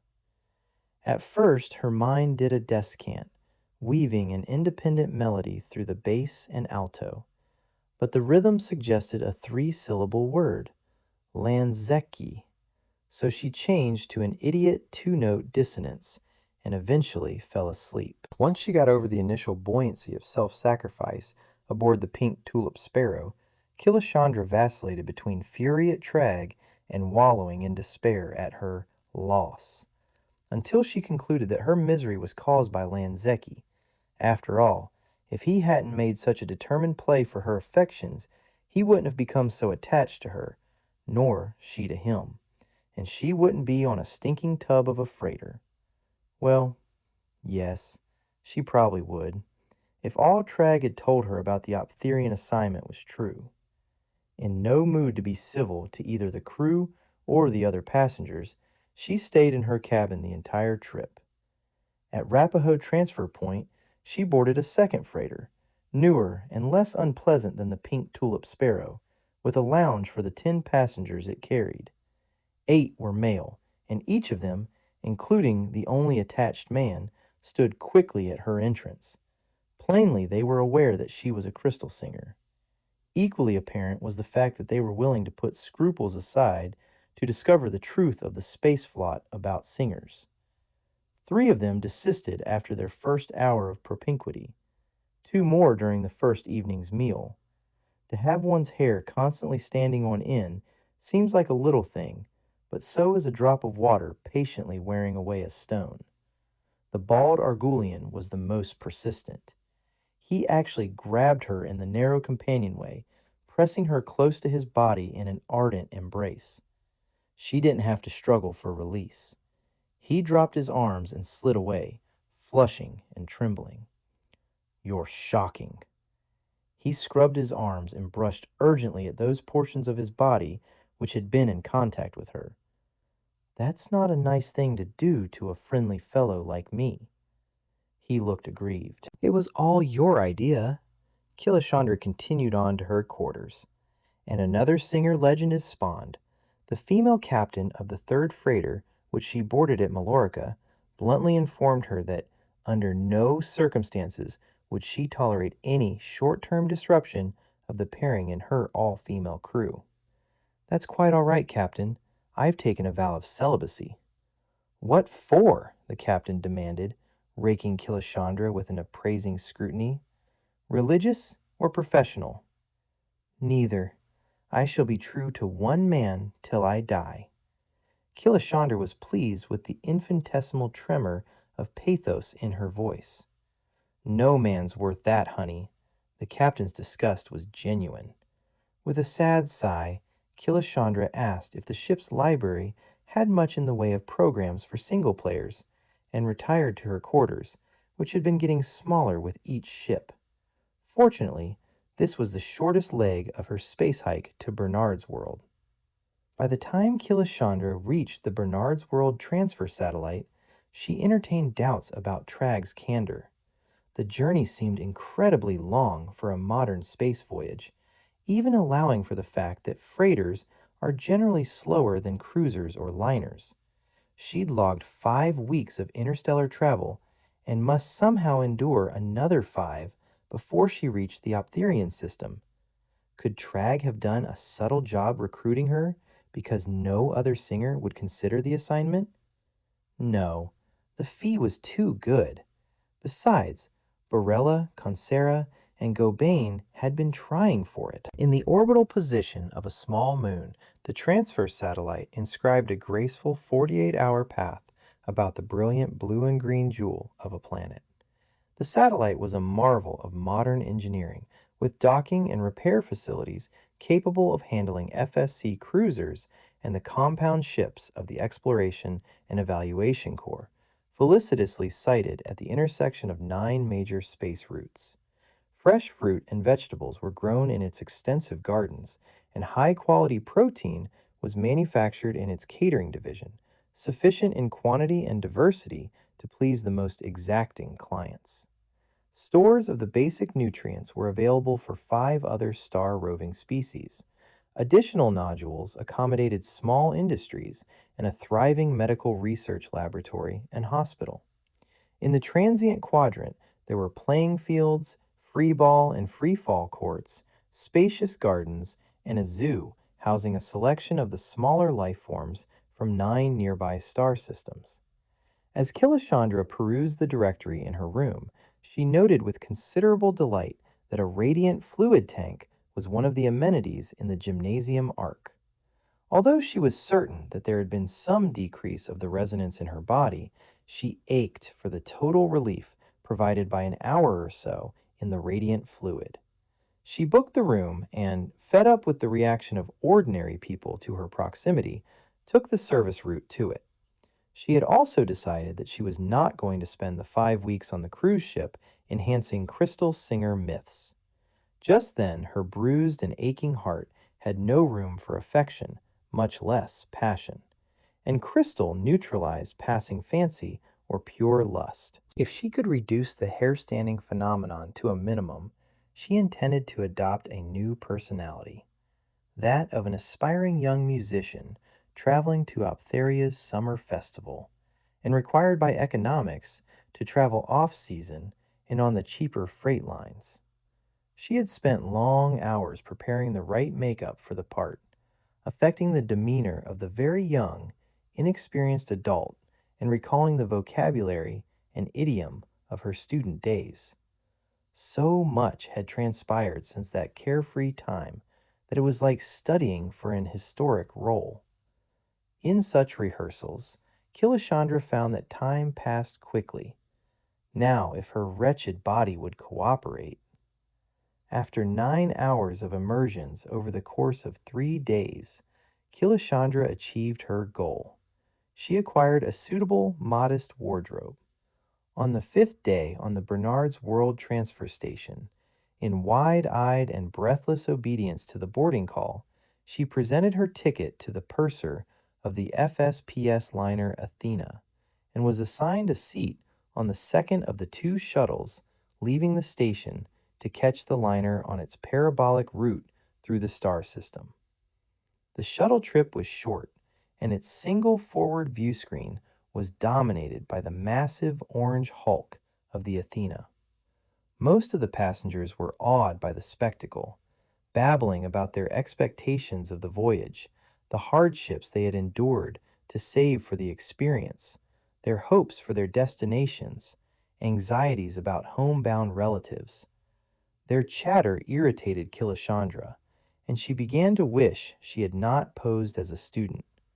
As the respected member of a prestigious guild, she would have been assigned to the Star-class shuttle. However, she'd made the choice and was stuck with it, so she grimly disembarked onto the economy level of the Athena and located her single cabin in the Warren. This room was the same size as her Fuertan student apartment, but, she told herself philosophically, she wouldn't be so likely to step out of character. Anyway, only the catering and lounge facilities differed with the price of the ticket. The leisure decks were unrestricted. The Athena, a new addition to the far-flung cruise line Galactica Federated, was on the final leg of its first sweep round this portion of the galaxy. Some of the ohs and ahs that Killashandra breathed were quite genuine as she and other economy-class passengers were escorted on the grand tour of the liner. A self-study complex included not only the schoolroom for transient minors, but small rehearsal rooms where a broad range of musical instruments could be rented, with the notable exceptions of a portable Optherian organ, a miniature theater, and several large workshops for handicrafters. To her astonishment, the gymnasium complex boasted 3 small radiant fluid tanks. Their guide explained that this amenity eased aching muscles, overcame space nausea, and was an economical substitute for a water bath since the fluid could be purified after every use. He reminded people that water was still a rationed commodity and that 2 liters was the daily allowance. Each cabin had a console and VDR linked to the ship's main computer bank, which, their escort proudly told them, was the very latest FBM 9000 series with a more comprehensive library of entertainment recordings than many planets possessed. The FSPS Athena was a true goddess of the spaceways. During the first 48 hours of the voyage, while the Athena was clearing the Bernard's World system and accelerating to transfer speed, Killashandra deliberately remained aloof, in her pose of shy student, from the general mingling of the other passengers. She was amused and educated by the pairings, the shiftings and realignments that occurred during this period. She made private wagers with herself as to which of the young women would pair off with which of the young men. Subtler associations developed among the older unattached element. To Killashandra's jaundiced eye, none of the male economy passengers, young or old, looked interesting enough to cultivate. There was one absolutely stunning man, with the superb carriage of a dancer or professional athlete, but his classic features were too perfect to project a hint of his character or temperament. He made his rounds, a slight smile curving his perfect lips, well aware that he had only to nod to capture whichever girl, or girls, he fancied. Lanzecki might not have been handsome in the currently fashionable form, but his face was carved by character, and he exuded a magnetism that was lacking in the glorious young man. Nevertheless, Killashandra toyed with the idea of luring the perfect young man to her side. Rejection might improve his character no end. But to achieve that end, she would have had to discard her shy student role. She discovered an unforgivable lack in the Athena's appointments the first time she dialed for Yeren beer. It was not available, although 9 other brews were. In an attempt to find a palatable substitute, she was trying the third, watching the energetic perform a square dance, when she realized someone was standing at her table. "May I join you?" The man held up beakers of beer, each a different shade. "I noticed that you were sampling the brews. Shall we combine our efforts?" He had a pleasant voice. His ship suit was well cut to a tall, lean frame. His features were regular, but without a distinguished imperfection. His medium-length dark hair complemented a space tan. There was, however, something about his eyes and a subtle strength to his chin that arrested Killashandra's attention. "I'm not a joiner myself," he said, pointing one beaker at the gyrating dancers, "and I noticed that you aren't, so I thought we might keep each other company." Killashandra indicated the chair opposite her. "My name is Korish von Mittelstern." He put his beers down nearer hers as he repositioned the chair to permit him to watch the dancers. Killashandra turned ever slightly away from him, not all that confident of the remission of resonance in her body, though why she made the instinctive adjustment she didn't know. "I hail from Rheingarten in the Beta Jungishow system. I'm bound for Optheria." "Why, so am I." She raised her beer in token of a hand clasp. "Killashandra Ree of Fuerte. I'm a music student." "The summer festival." Then a puzzled expression crossed Korish's face. "But they have a Fuerten brew." "Oh, that old stuff. I might have to travel off-season and economy to get to Optheria, but I'm certainly not going to waste the opportunities of trying everything new on the Athena." Korish smiled urbanely. "Is this your first interstellar trip?" "Oh yes, but I know a lot about traveling. My brother is a supercargo on the Blue Swan Delta, and when Mother told him that I was making the voyage, he sent me all kinds of advice," and Killashandra managed a tinkling giggle. "And warnings." Korish smiled perfunctorily. "Don't ignore that sort of advice. Fuerte, huh? That's a long way to come." "I think I've spent half my life traveling already," Killashandra said expansively, while she tried to compute how long she ought to have been traveling if her port of embarkation had been Fuerte. She hadn't done enough homework. though she couldn't imagine that Korish would know if she erred. She took a long sip of her beer. This is a Belmere, but it's too sour for me. The best beer in the galaxy is a Yeren brew. Yeren? She regarded Korish with keener interest.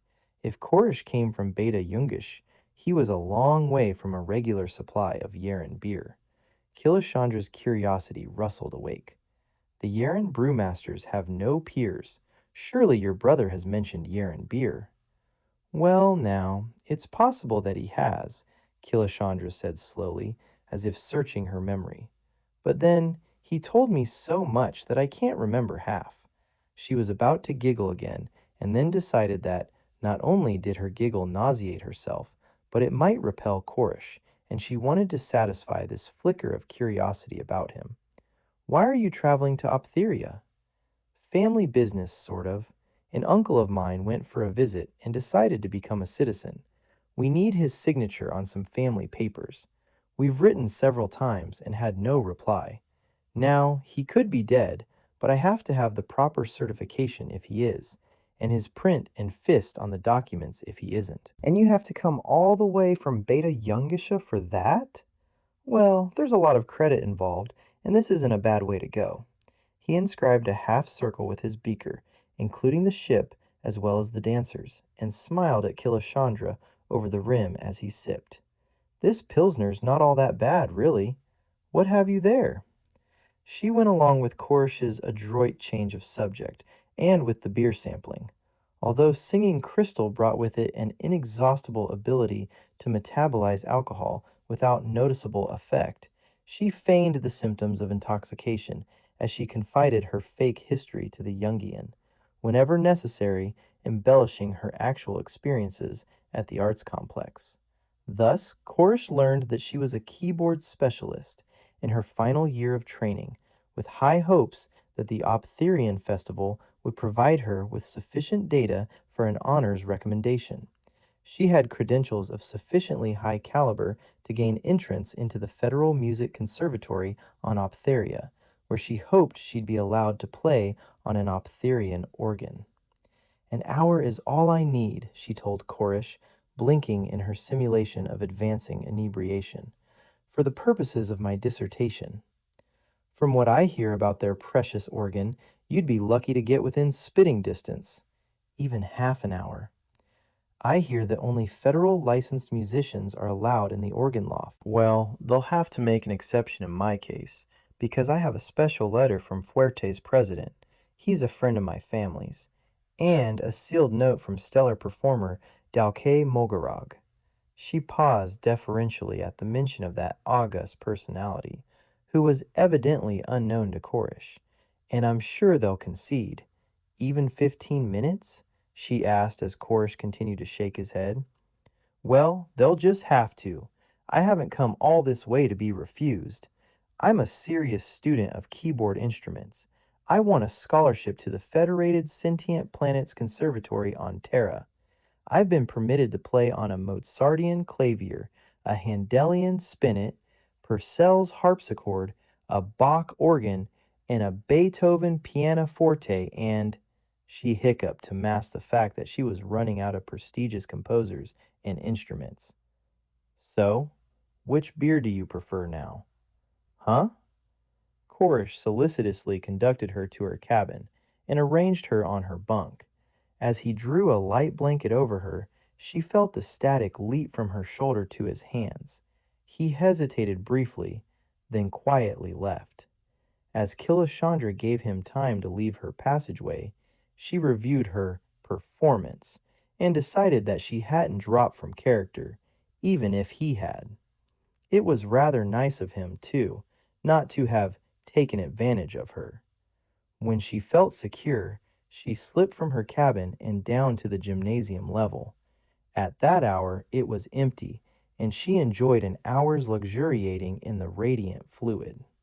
They met the next morning at the breakfast hour, Korish solicitously inquiring after her health. Did I fall asleep on you?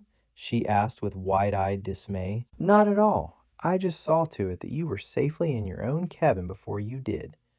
Critically, she held her hands out in front of her. Well, at least, they're steady enough to practice. You're going to practice? I practice every day. May I listen? Well, it can be quite boring. I have to spend at least an hour on the preliminary finger exercises and scales before I can do any interesting music. If I'm bored, I'll leave.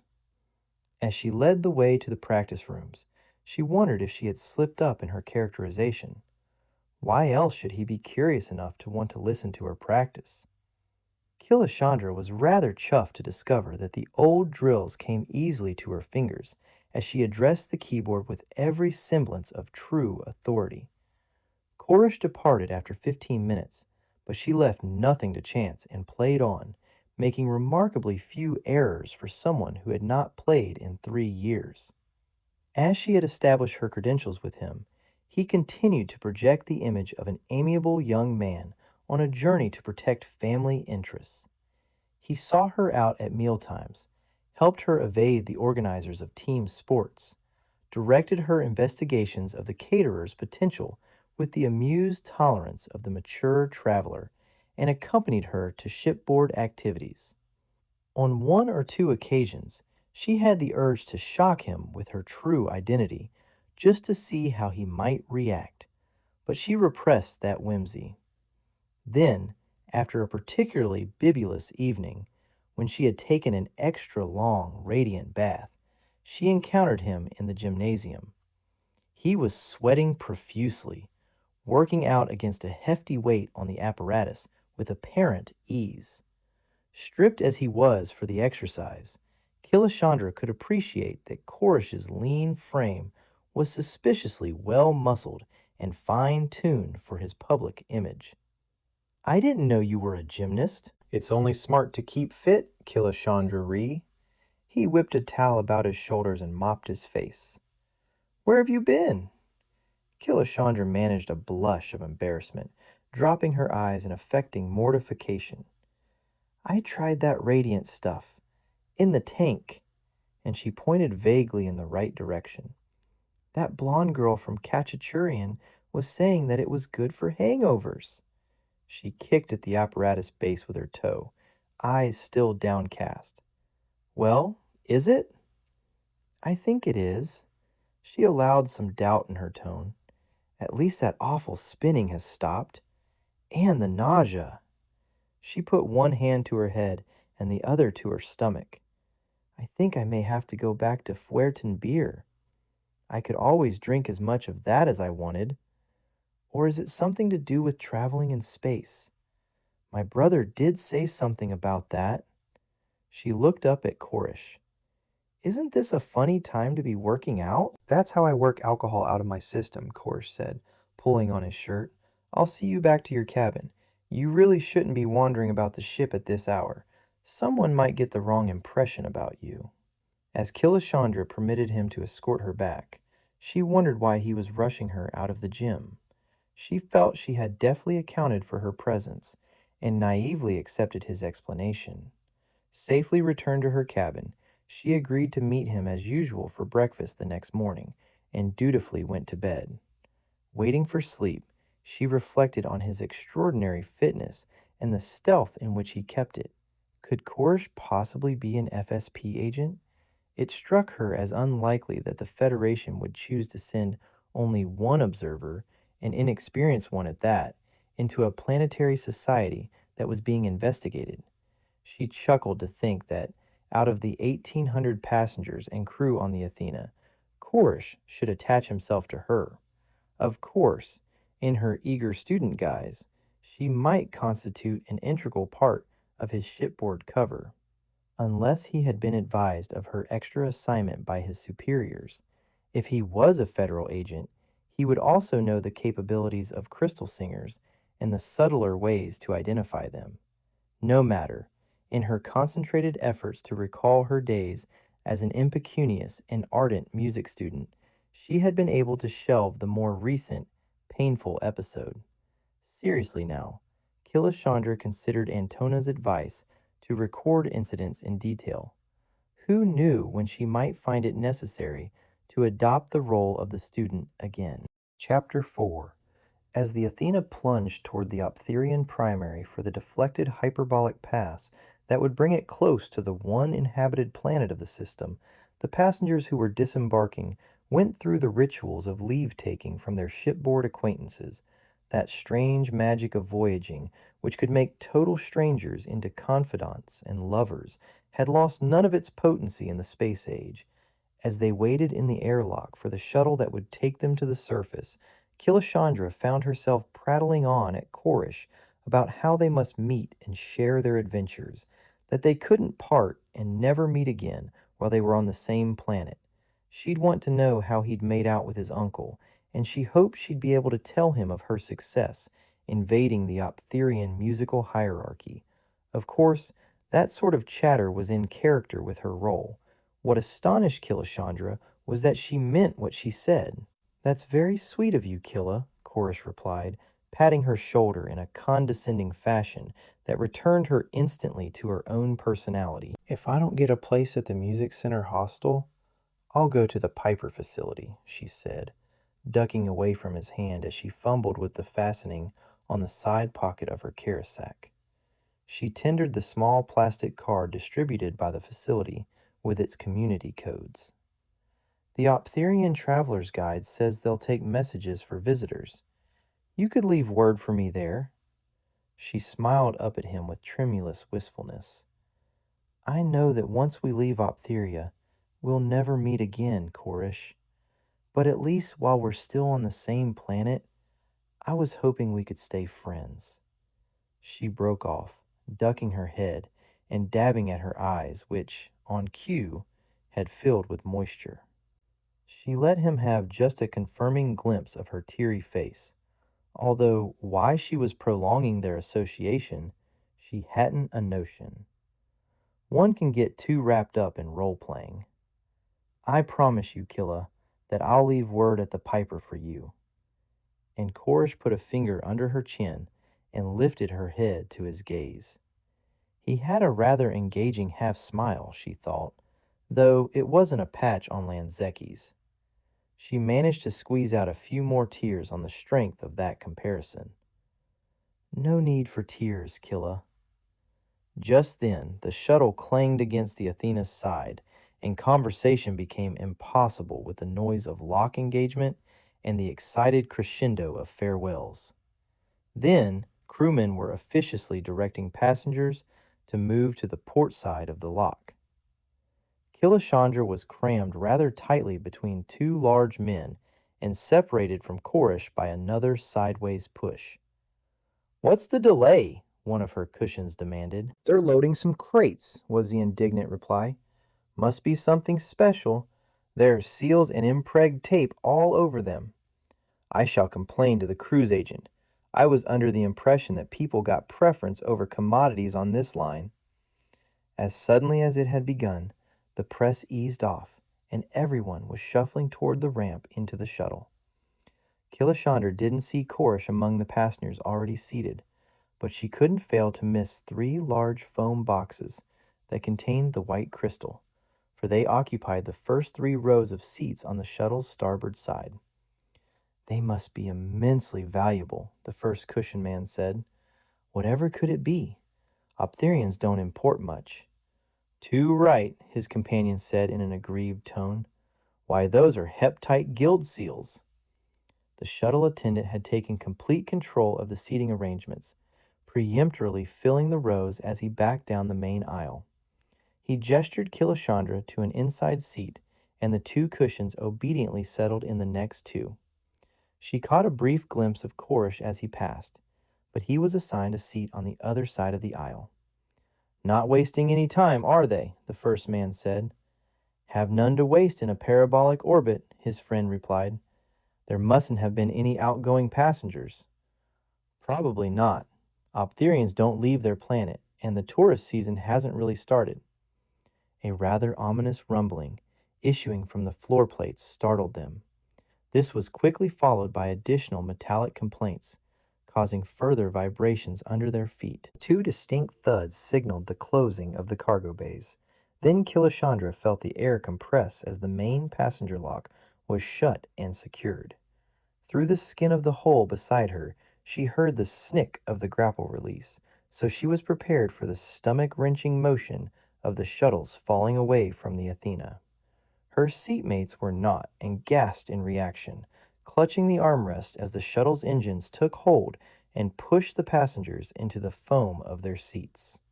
The transfer from liner to planetary surface was a relatively short run, though Killashandra's seatmates complained bitterly about the discomfort and duration all the way down. Killashandra accounted the landing smooth, but the two cushions found fault with that as well, so she was immensely grateful when the port opened again, flooding the shuttle with the crisp, clean, cool air of Optheria. She inhaled deeply, clearing her lungs of the Athena's recycled air.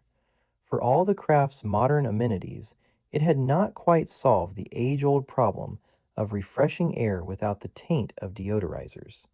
No sooner had the first passengers filed into the arrival area than the public address system began a recorded announcement, scrolling through the same message in all major Federated Planets languages.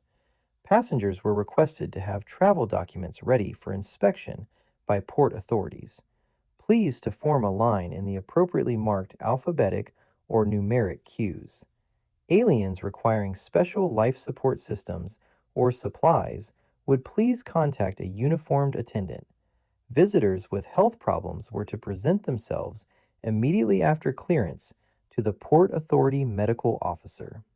It was the hope of the Tourist Bureau of Optheria that all visitors would thoroughly enjoy their holiday on the planet. Killashandra was relieved to see that she would be able to present her ID in some privacy, for the inspectors presided in security booths. Those waiting their turn in the queue could not observe the process. She kept glancing to the far right of the line where Chorus should be waiting, but he was not immediately visible. She caught sight of him just as it was her turn to approach the inspector.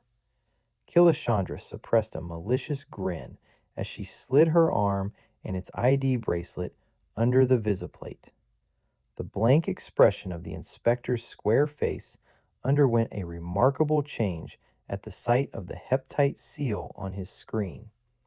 With one hand, he pressed a red button on the terminal in front of him, and with the other, urgently beckoned her to proceed. Quitting the booth, he insisted on relieving her of her carasack. "Please, no fuss," Killashandra said. "Gracious guild member," the inspector began effusively. "We have been so concerned. The cabin reserved for you on the Athena—" "I traveled economy." "But you're a Heptite Guild member." "There are times, Inspector," Killashandra said, bending close to him and touching his arm, "when discretion requires that one travel incognito." The hair stood up on the back of his hand. She sighed. "Oh, I see." And clearly he did not. He unconsciously smoothed the hair back down. They had walked the short distance to the next portal, which slid apart to reveal a welcoming committee of 4, 3 men and a woman, slightly breathless. "The guild member has arrived!" The inspector's triumphant announcement left the distinct impression that he himself had somehow conjured her appearance. Killashandra stared apprehensively at them. They had a disconcerting resemblance to each other, not only a sameness of height and build, but of coloring and feature. Even their voices were pitched in the same sonorous timbre. She blinked, thinking it might be some trick of the soft yellow sunshine pouring in from the main reception area. Then she gave herself a little shake. All were government employees, but could any bureaucracy, Optherian or other, hire people on the basis of their uniform appearance? "Welcome to Optheria, Guildmember Ree," the inspector said, beaming as he ushered her past the portal, which whispered shut behind them. "Welcome, Killashandra Ree. I am Thyrol," the first and oldest man said, taking one step toward her and bowing. "Welcome, Killashandra Ree. I am Perennio," said the second, following the example of the first. In unvarying ceremony, Polabod and Murbethan made themselves known to her. Had they practiced long? I am truly welcomed, she said with a gracious semi-bow. The crystal? It was aboard the shuttle. All four looked to her right, left hands rising from their sides at the same instant to indicate the float appearing through a second portal. Knoll-grabs suspended float and cartons above the gold-flecked marble floor, but proper guidance apparently required 6 attendants, each wearing an anxious frown of concentration. A 7th man directed their efforts, dancing from one side to the other to be certain that nothing impeded their progress. These citizens of Optheria were reassuringly mismatched in size, form, and feature. We four, Thyrol began, indicating his companions with a twist of his hand, are to be your guides and mentors during your stay on Optheria. You have only to state your wishes and preferences, and we, Optheria, will provide. The four bowed again, like a wave from right to left. The inspector beside her also bowed. Thyrol lifted one eyebrow, and the inspector, bowing again as he surrendered Killashandra's Karasak to Perennio, formally receded until the portal hissed apart and then closed. Killashandra wondered if the inspector's euphoria would extend to lesser breeds, those without guild affiliation, when he resumed his booth in immigration. If you will step this way, guild member Ree. Thyrol made another of his graceful gestures. When she moved to walk beside him, he altered his stride to keep a deferential meter from her. The others fell in behind. Killashandra shrugged, accepting the protocol. Not having to chat with her escort gave her a chance to glance about the shuttleport. The facility was functional and decorated with murals of life on Optheria. The main attraction of the summer festival, the organ, was not depicted. Nor did the vaulted arrivals hall appear to have any catering areas apart from one narrow bank for beverage dispensing. Conspicuous by their absence were curio and souvenir booths. Not even a ticket bank was to be seen, and only one lounge area. At the wide exit, the doors sighed aside for Killashandra and Thyrol, who quickly walked down the wide, shallow steps to a broad, intricately patterned apron of flat stones. Beyond was the roadway where the crew had just finished stowing the 3 foam crates in a large ground effect machine. Suddenly, an arc of light flashed on behind Killashandra, and a muted alarm sounded. Guards materialized from inconspicuous booths on both sides of the main entrance and approached the 3 Optherians of the reception committee, who were walking behind Killashandra and Thyrol. Please do not be disconcerted, guild member Ree. Thyrol waved to the guards, and they retreated back into their stations. The arc of light disappeared. What was that all about? Merely a security precaution. For my leaving the shuttle port? Thyrol cleared his throat. Actually, for Optherians leaving the shuttle port. Leaving? This is our vehicle, guild member, Thyrol said, smoothly urging her across the flagstone plaza. She allowed herself to be diverted because it was obvious that whoever left the shuttle port was first obliged to enter. The alarm would work in both directions. But how could the device distinguish Optherians from other humans? No mutation had been mentioned in her perusal of the Encyclopedia Galactica entry for the planet. Most ingenious for a warning device to differentiate between residents and non-residents. But surely it got a bit noisy and confusing when Optherians were escorting tourists to the shuttle port. Or was that the reason for this broad flagstone area? She would have to check on FSP regulations about security measures restricting citizens of their planets. As her vehicle glided forward, the first of the shuttle passengers began to emerge. On cue, fat accommodation buses filed out of the parking area to the flagstone curb. Craning her neck slightly, Killashandra took due note of the fact that the security system did not respond to the foreigners' exits. Already the vehicle was climbing out of the valley which contained the shuttle port and the clutter of maintenance buildings. The place looked bleakly ordered and preternaturally neat in comparison to what Killashandra recalled of Fuerte's busy spaceport. Perhaps when the tourist season started. Even the clumps of trees and bushes which softened the harder lines of the buildings had a regulated look. Killashandra wondered how often the plantings had to be replaced. Shuttle emanations had a disastrous effect on most vegetation.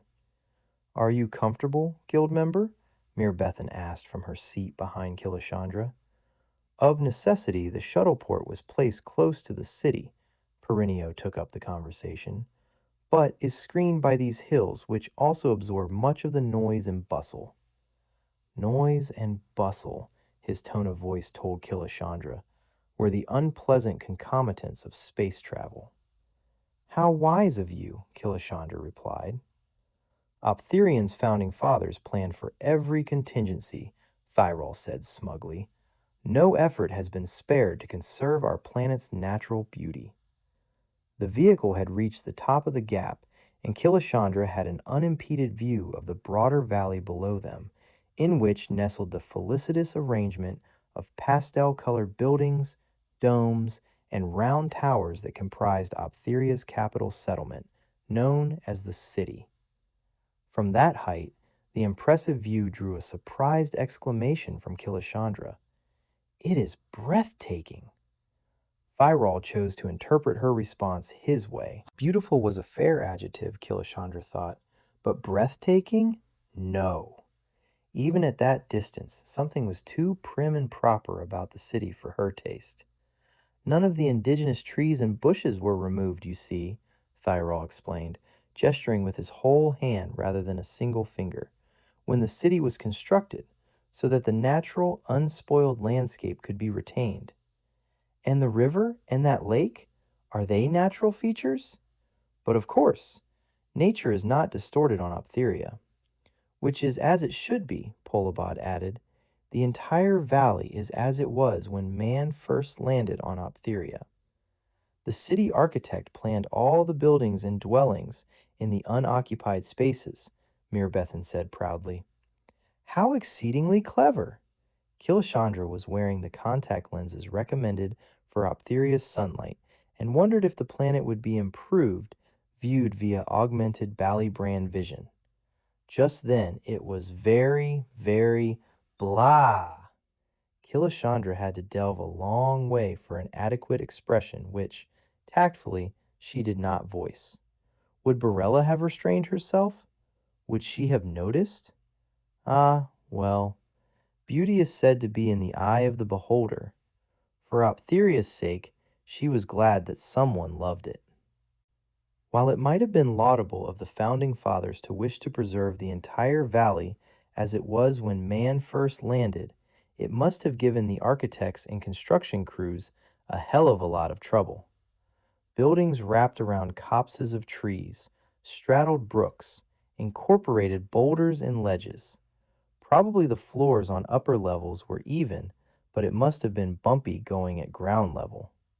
Fortunately, the airfoils of her vehicle were up to the uneven surface in the suburbs, but the ride became rather bouncy as they proceeded deeper into the city, pausing at the intersection of a huge open square. Open except for the many thorn bushes and scrawny trees, Killashandra could not fail to notice that the ground floor of one corner building made uneven arches over repulsively greasy-looking bushes, whose thorny branches were obviously a hazard to pedestrians. Something was to be said for the curtailment of natural beauty. She could learn to hate the city quite easily. No wonder some of the natives were restless.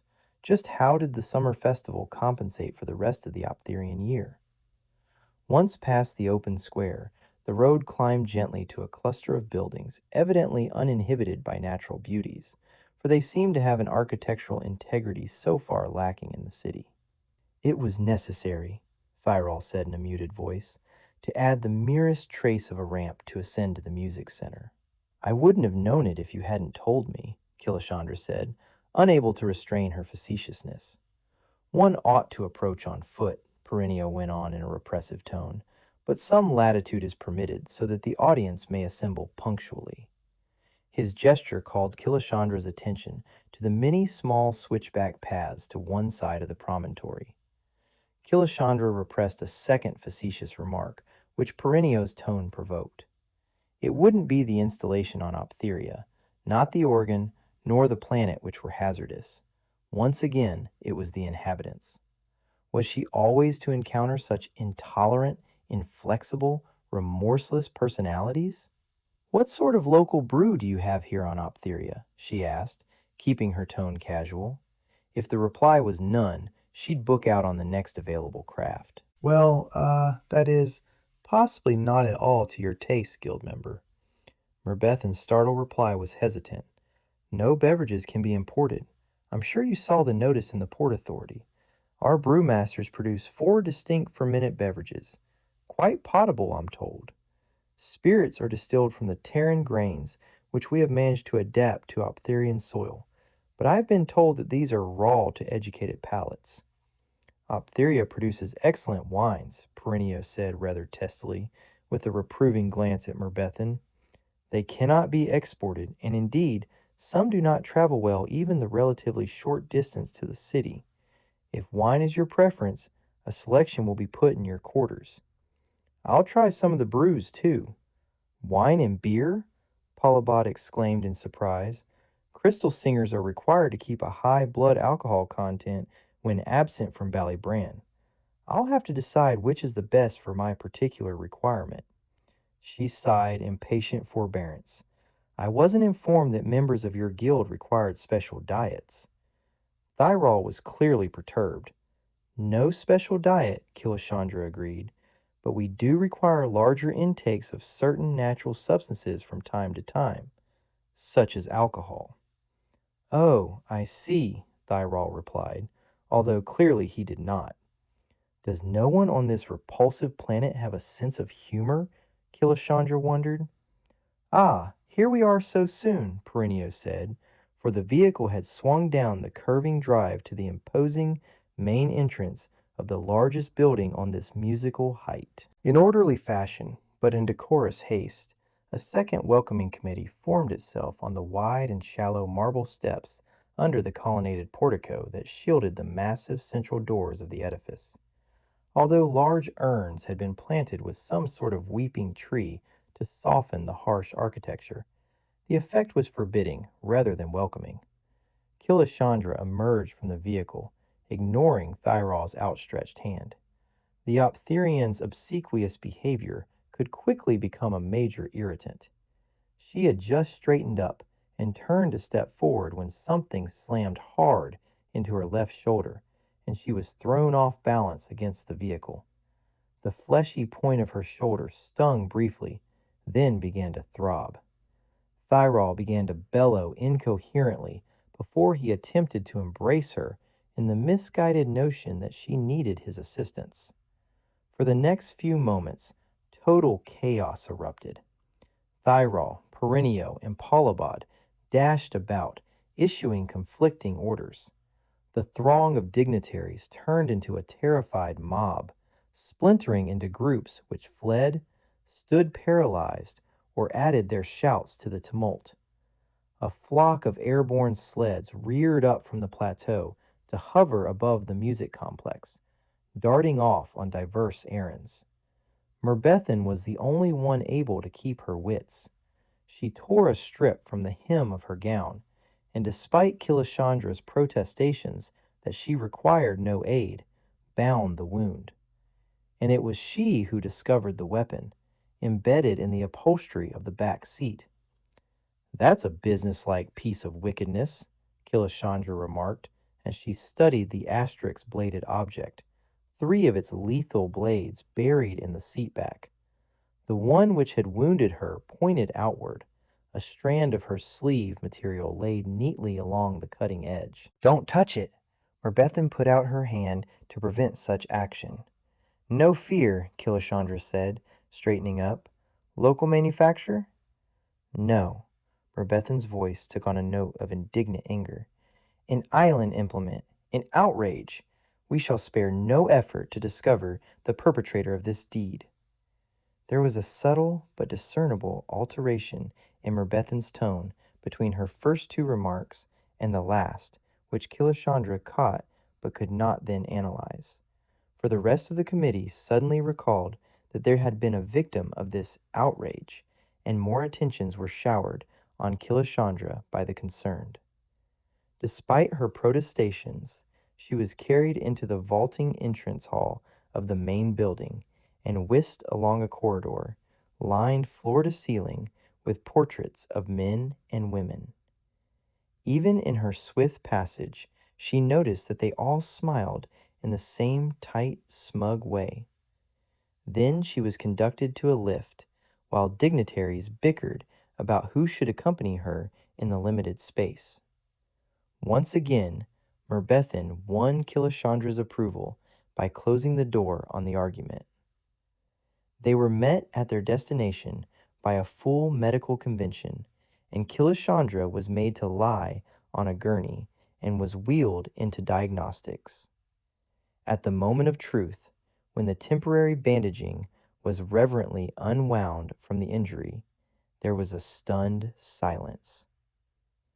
"I could have spared everyone a great deal of unnecessary effort," Killashandra remarked dryly, after she glanced at the clean, bloodless cut. "As a crystal singer, I heal very quickly, and am not the least bit susceptible to infection, as you can see." Consternation was rampant, with all the medics exclaiming over the wound, and others cramming forward in an attempt to witness this miracle of regeneration.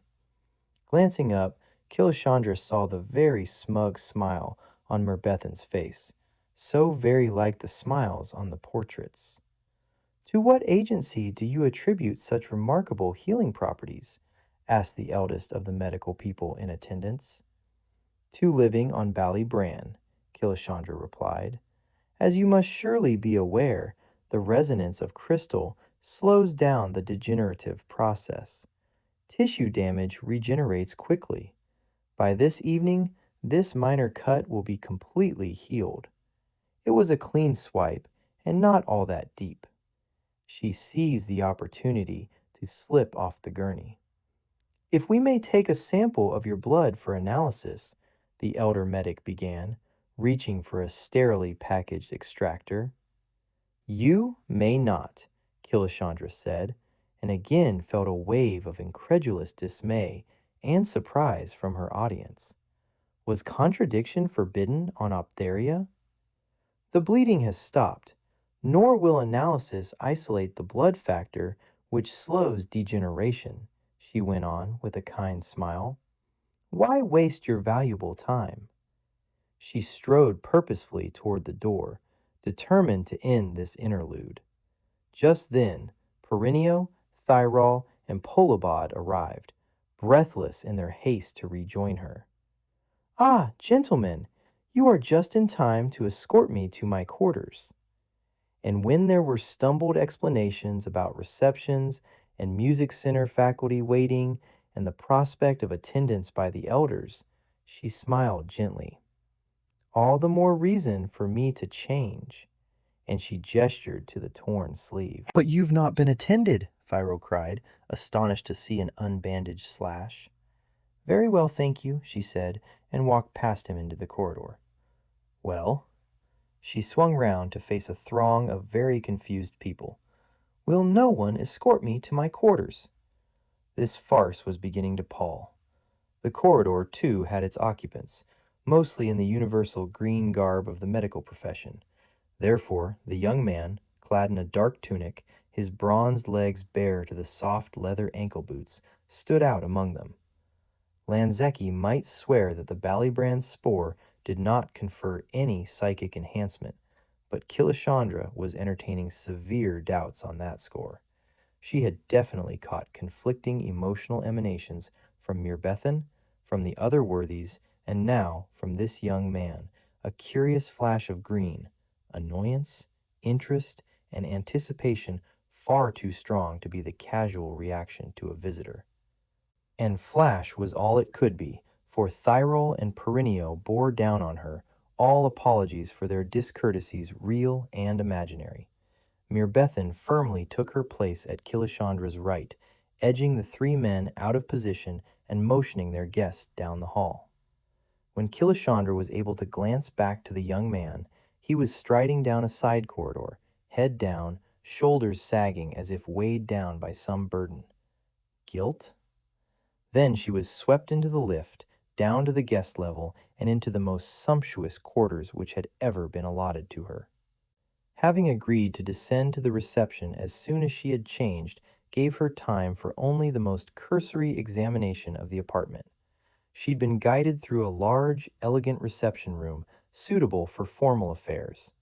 A smaller room was evidently to be used as a studio or office.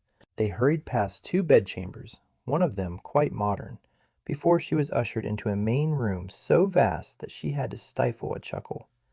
Mirbethan indicated the toilet and the slightly open closet panel where her clothes had been hung. Then the woman withdrew. Stripping off the torn garment, Killashandra flicked open one of the beluga spider silk caftans, which ought to be suitable for any reception. Certainly a foil against the predominantly white or pale colors which the Optherians seemed to prefer. Except for that brooding young man. Killashandra dwelt briefly on him as she washed hastily. Then she couldn't resist a peek into the other hygiene rooms. One contained a variety of tubs, massage table, and exercise equipment, while the third boasted a radiant fluid tub and several curious devices which Killashandra had never before encountered, but which left an impression of obscenity. Back in the bedchamber, she heard a soft rapping at the door. I'm ready," she cried, masking irritation with a lilt in her voice. Chapter 5. That protocol had become an art form on Optheria, told Killashandra quite clearly that if there were no rebellious spirits, then the entire population had stagnated. At the reception, every faculty member, their subordinates, then every student, all in order of their rank and scholastic standing, filed past her. Mercifully, handshaking was no longer a part of the ritual. A nod, a smile, a mumbled repetition of the name sufficed. After 50 nods, Killashandra felt her smile fixed in her cheeks, and her face stiffened into that mode. With her ever-faithful quartet, she stood at the top of a massive double staircase, whose white marble flights curved down into a marbled hall below. The ceiling of the vast reception chamber was so high that the murmuring of the assembled crowd was absorbed. Killashandra had had a glimpse of tables, laden with patterns of plates, whose contents were as precisely placed as the plates were, and with beakers of colored liquids. The assembled scrupulously kept their eyes from the direction of the refreshments. Killashandra guessed that they all knew too well the taste and texture of the reception repast. There were curious patterns, too, in the reception. 5 people would take the right-hand staircase. The next 5 would descend on the left. Killashandra wondered if a steward in some distant anteroom ticked the people off for left and right. There were never more than 10 people waiting to be introduced, yet the flow down the hallway was steady despite its apparent randomness. Abruptly, no more people were making their way to the reception line, and Killashandra let her cheeks relax, rotating her head on her neck, wriggling her lips and nose in a very undignified manner in order to ease the muscles. One never knows when one's early training as a singer is going to prove useful, she thought, just as she heard a concerted intake of breath from her quartet. Reorganizing her expression, she glanced up the hall in time to observe the ceremonial approach of dignitaries. The 7 figures who processed, and that was the correct verb to describe their advance, were not differently garbed from the other highly placed Optherians, but they wore their pale robes with an unmistakable air of authority. 4 men and 3 women, each wearing the same slight smile upon their serene faces. Faces, Killashandra would shortly note, that had been carefully adjusted by surgery and artifice to enhance that serenity, for only one of the smiles reached the weary, bored, aged eyes. Elder Empress, Killashandra was immensely relieved to discover, was the only one of the Optherian rulers with whom she would have much contact. He was currently responsible for the music complex. If there should ever be a Stellarity Award given for Best Character Actor among planetary rulers, surely Empress would win it.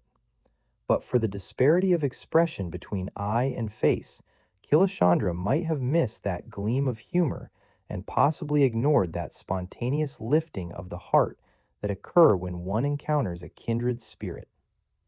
The others, whose names Killashandra promptly forgot, gave her hand one firm shake in welcome, a few words of gratitude for making so arduous a journey in this moment of planetary crisis, and passed on by, having acquitted their duty.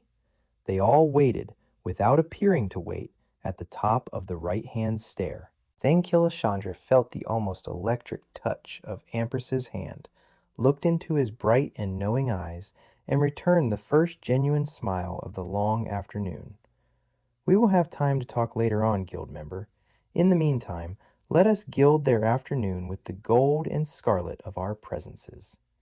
His negligent wave took in the whole room, not just the high dignities patiently awaiting the dissolution of the reception line. Thyrol glanced at Killashandra, her hand on Empress's arm, then he turned to the nearest elder woman and offered his arm. No fuss, no confusion, no dithering about altered escorts or who would be left to descend alone. Everything was already worked out, planned down to the last detail, including the unexpected. For, obviously, no one could have expected Empress to confer such an honor as his personal escort on Killashandra. Killashandra wondered if the foodstuffs had been minutely measured.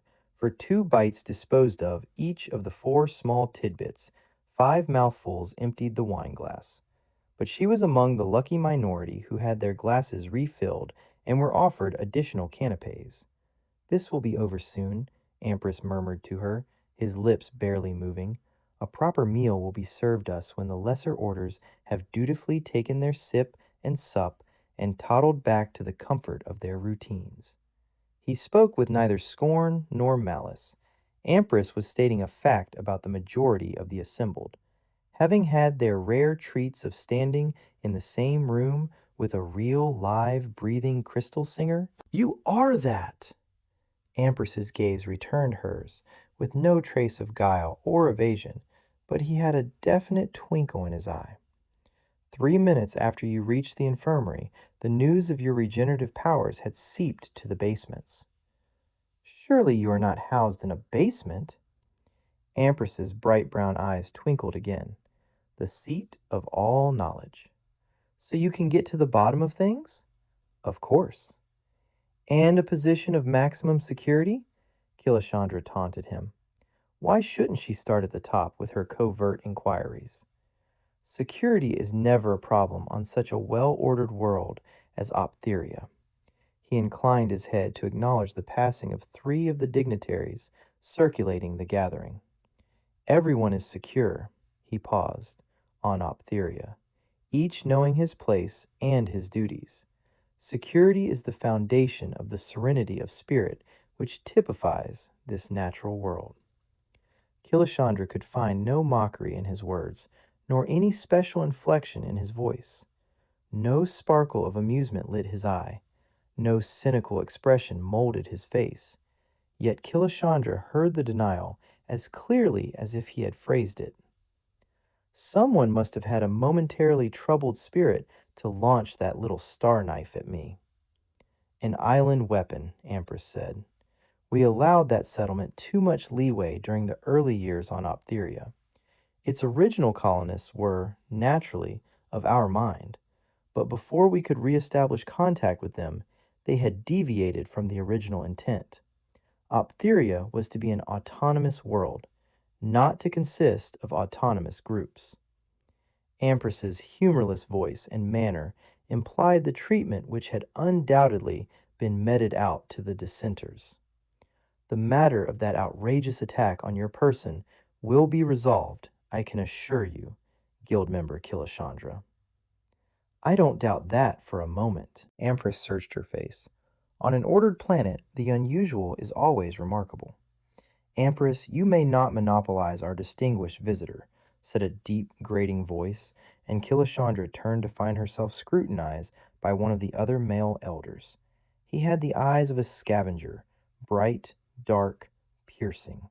His thin, hooked nose did much to encourage the analogy. His skin had a curious lacquered look, crinkling at the edges of his face from whatever minor shift of expression he permitted. His glance dropped briefly to her left shoulder, as if his gaze could penetrate the silk and examine the healing wound beneath. Monopoly has never been my passion, Torquez, Empress said. My associate, Torquez, holds the communications seat on Optheria. We work closely together in our adjacent disciplines. He maintains that music is dependent on communications, and I, of course, take the position that music is independent, and without it, communications would have nothing to disseminate. But of course, Killashandra mustered a broad and giddy smile with which she favored both men impartially. Empress accepted her evasion with a slight smile, while Torquez bowed as if her ambiguous reply awarded him the decision. What sort of crystal network does your facility use, Elder Torquez? Crystal? Torquez's piercing stare was affronted. We have no funds to waste on that sort of technology. Crystal is reserved for musicians. Really? And Killashandra caught the barest glimpse of the satisfied reaction from Empress. Torquez seemed totally oblivious to the implication of his statement. Even when crystal is a very natural, crystal is not natural to Optheria, not a native product, you understand, and we must maintain the integrity of our charter. Indeed, do you not violate that integrity by using alien instrumentation? Torx dismissed her argument with a flick of his bony fingers. Music is an art form which we were able to bring with us, within the mind. It is intangible. And what is communication, then? Can it be touched, smelt, tasted? Torque stared at her so fiercely that Killashandra was made aware of the fact that not only had she dared to interrupt an elder, but she had argued with him. She sensed, rather than saw, Empress's intense amusement then, in the blink of his eyes, when Torx was faced with the unpalatable realization that a Heptite guild member, an invited specialist urgently required by his planet, held equal status with himself. Of course, Empress said, breaking the heavy silence that ensued. The organ was developed by an Optherian for Optherian purposes, and is, in fact, unique to our planet. Yes, yes, quite so, Torx mumbled, just as a mellow chime discreetly ended the reception. Torx made an adroit escape. So one does not dispute with you elders here? Killashandra asked, watching him move off through the throng. It is good for us, I assure you, Empress replied with a chuckle. Fortunately, Torx is more flexible than he sounds, for when he changes seats, he becomes totally committed to his immediate responsibility. When Killashandra looked quizzical, he added, We elders change our duties every 4 years, so as not to become too narrow in our understanding of the overview. I see. Then you are wiser than your years, Empress said, for I cannot believe that an administrator who is tone-deaf can effectively guide music, or that an elder who cannot integrate should have charge of the treasury. However, the governmental mechanism is so weighty that 4 years of mismanagement generally produce no more than annoying miscalculations and minor blunders easily corrected.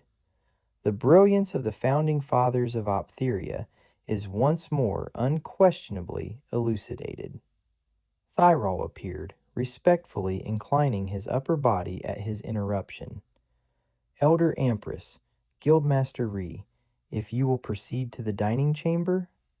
The beauty of the hall, the elegantly set table, and Elder Empress's earlier comment deceived Killashandra into anticipating a far better meal. Although presented in appealing style, the minuscule portions did not appease Killashandra's heavy appetite, nor was she offered enough of any one food to make a positive identification of its constituents or savor its taste. The courses were accompanied by beverages which were so bland that the water had more zest to it, and not a brew or a ferment among them. Killashandra's exasperated sigh caught the attention of Elder Pentrum, her right-hand dinner partner. "Something is amiss?" he asked politely, and then stared for a brief moment at her clean plate. He was but halfway through the food on his. "Doesn't Optheria produce brews or vintages or something with more taste than these, Elder Pentrum?" "You mean an alcoholic beverage?" he said, as if she had made a particularly obscene suggestion. Killashandra favored him with a longer look and decided that with his prim mouth, sharp chin, and tiny eyes, no other reaction could have been expected. "Indeed, I do mean alcoholic beverages." He opened his mouth to protest, but before he could utter a word, she said, "Alcohol is essential to the proper metabolic function of a crystal singer." "I have never heard that in all my years as medical supervisor of this planet." "Have you encountered many crystal singers in your career?"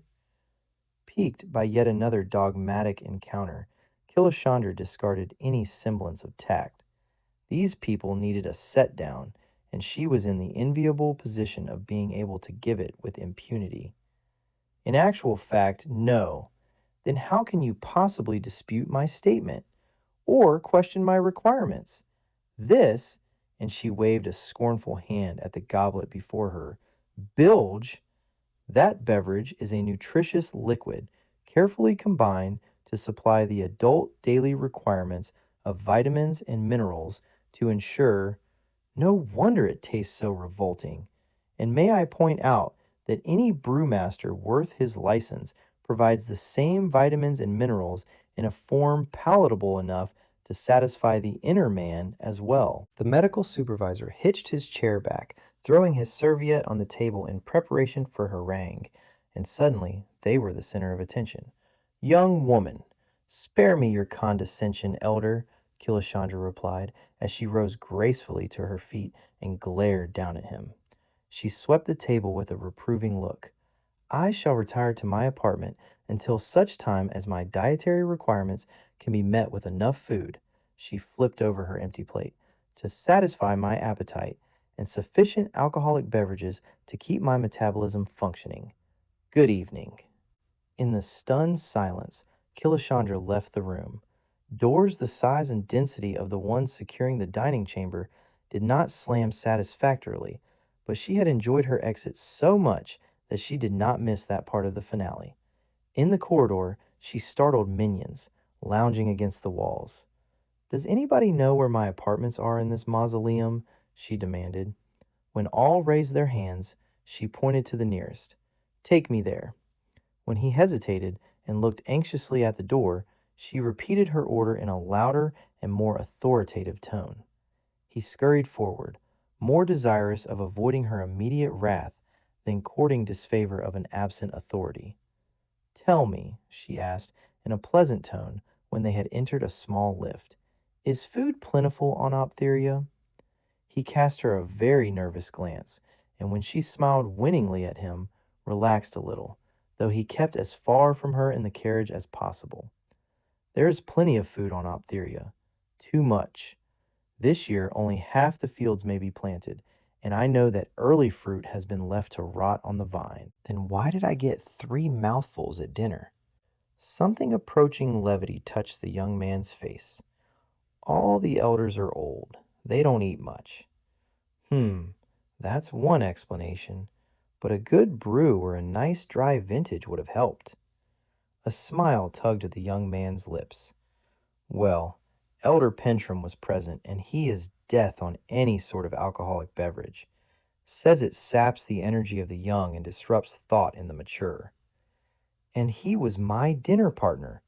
Killashandra's crow of malice resounded in the enclosed space. "My timing is, as ever, superb. Well, I'm not under his jurisdiction, and, if Optheria really needs that organ repaired, the elders will have to placate me, not him." The young man was obviously shocked. "Tell me," she said in her kindest, most wheedling voice, "you seem to be a knowledgeable fellow. What sort of interesting beverages are produced on this planet?" "Oh, there are brews and vintages," he assured her promptly and with some pride, "and some rather potent spirituous drinks manufactured in the mountains and the islands. But that sort of stuff isn't permitted in the conservatory." The lift's doors slid open, and the Optherian bustled out. "More's the pity." Killashandra strode on down the hallway after her guide. "What do you drink?" "No, abort the question," and she grinned at his startled glance. "What is the most popular drink?" "The most popular one on this continent is a brew called Bascom." "Is Bascom a plant or a person?" "Person." Her guide was warming to his subject. He indicated they take the left-hand corridor at the junction. "One of the founding fathers." "So his brewery is allowed to function in the face of the medical supervisor's displeasure?" Killashandra grinned as he nodded. "I infer from your remarks that there are other popular drinks? Any wines?" "Oh, yes. The Western continent produces some very fine vintages, both white and red, and some doubly distilled liqueurs. I'm not familiar with the wines at all." "And those islands you mentioned, they go for the spirituous liquors?" "The poly tree." "The poly tree?" "Its fermented fruit makes a brandy which, I'm told, is more potent than anything else in the universe. The poly tree provides foliage for shelter, a fine-grained wood for building. Its roots burn for a long time. Its bark can be pounded into a fiber which the islanders use for weaving cloth. Its pith is extremely nutritious, and its large fruit is delicious as well as nutritious." "When it isn't fermented." "Exactly."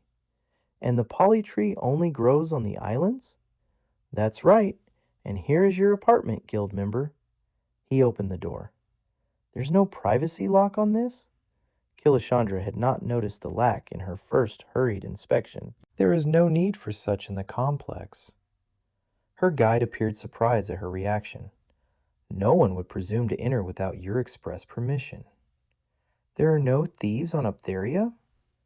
"Not in the conservatory." She thanked him for his escort and entered her sacrosanct apartment, closing the door behind her with a sigh of relief. Only then did her eye fall on the table.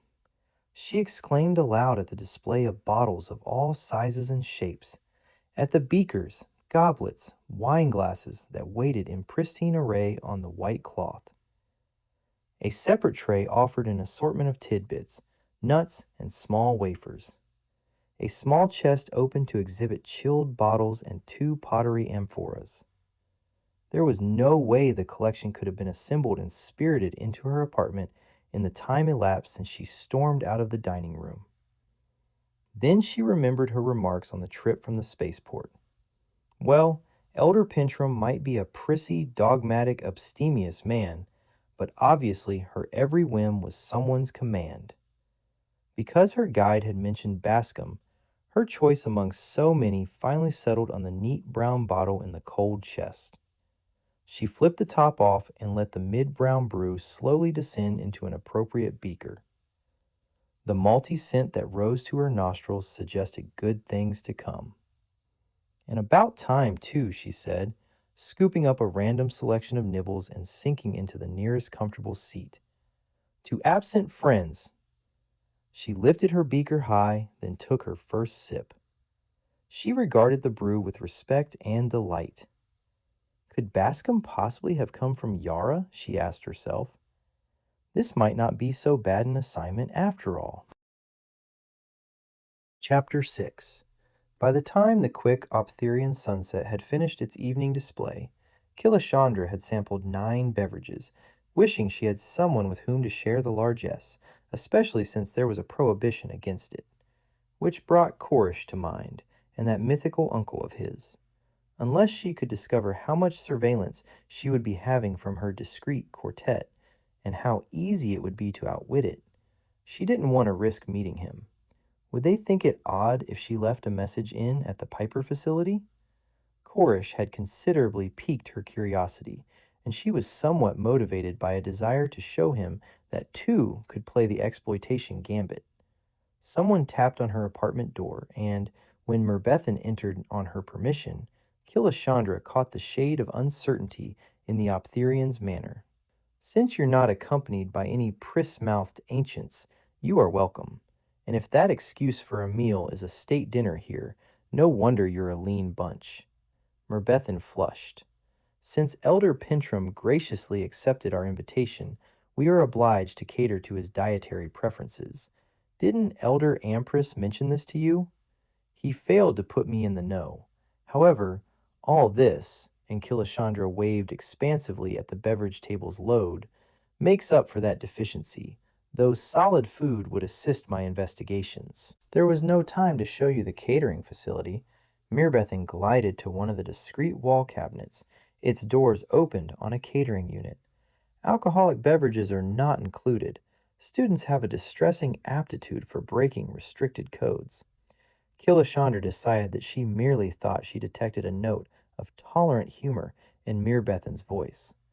"That is why we have supplied you with a sampling of the available intoxicants." In spite of Elder Pentrum, Merbethan cast her eyes downward. "Tell me, Merbethan, would you happen to know if Bascom the brewmaster originated from the planet Yara?" "Bascom?" Merbethan looked up, startled and confused. When Killashandra waved the long-emptied bottle at her, she blushed. "Oh, that Bascom."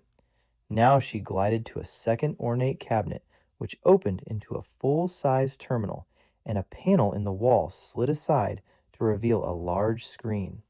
She typed an entry as Killashandra made a private wager. "Why, how under the suns did you know?" "The best brewmasters in the galaxy hail from that planet. I haven't sampled everything yet," Killashandra went on, "but I shall be very well suited indeed if you'll undertake to keep me supplied with Bascom's brew." "As you require, guild member. But for now, the concert is about to start in the Red Hall. Only the single manual organ, but the performer was last year's prize winner." Killashandra was tempted, but she was a shade hungrier and drier than she liked to be. "The elders are present?" When Merbethan solemnly nodded, Killashandra sighed deeply. "Convey my apologies on the grounds of travel fatigue and the stress of metabolic readjustment after the assault and the wound." Killashandra ran the silk up her arm, exposing her shoulder where only a thin red line gave evidence of an injury. Merbethan's eyes widened significantly, and then, with a subtle shift, she inclined a bow to Killashandra. "Your apologies will be conveyed. Call code MBT14 if you require any further assistance from myself, Thyrol, Perineo, or Polabod." Killashandra wished her a pleasant evening, and Merbethan withdrew. As soon as the door had closed on the woman, Killashandra discarded her languor and made for the catering unit. Once again, Optherian peculiarities inhibited her, for when she called up a menu, there was no scrolling of delectable, mouth-watering selections, but a set dinner, with only 3 choices for the main course. She opted for all 3, and immediately the catering unit queried her. She repeated her request, and, when the unit wanted to know how many were dining, she tapped in 3.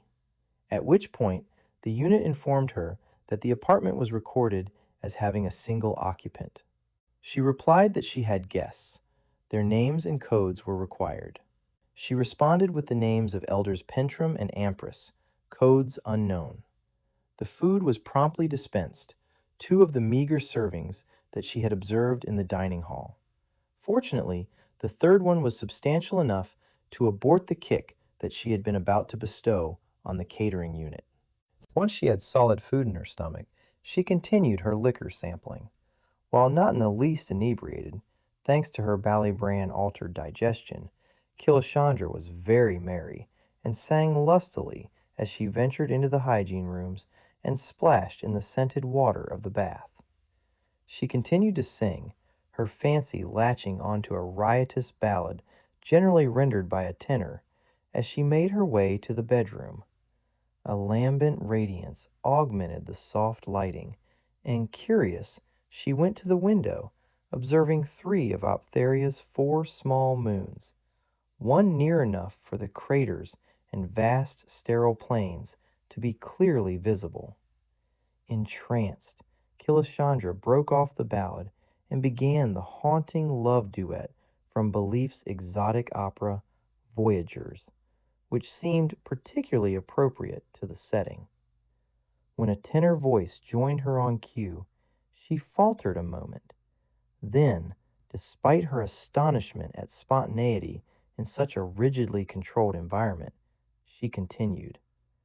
Voyagers had been her last opera as a student on Fuerte, so she knew it well enough to divert some of her attention from the words. And a fine, rich, well-produced voice he had. Might need a bit more support for the G's and A's in the last three measures. She'd be amazed if he could hit the high C along with her. But he had a firm sense of the dynamic requirements and sang with great sensitivity. As the tenor took up the melody, she gathered herself for the taxing finale, delighted to find her singing voice still flexible enough for the dynamics and the high C.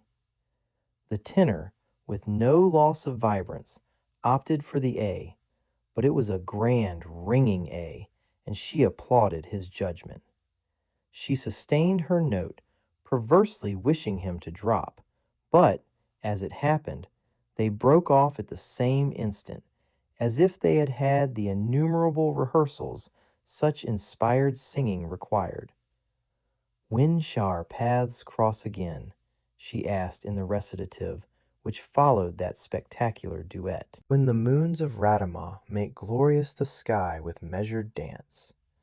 The invisible tenor also had a vibrant speaking voice and, better yet, an appreciation of the humor in their impromptu performance, for she caught the ripple of laughter in his chanted phrases. Did he also find the words and the opera a trifle ludicrous in the austere setting of the Optherian complex? All of a sudden, the courtyard below was floodlighted.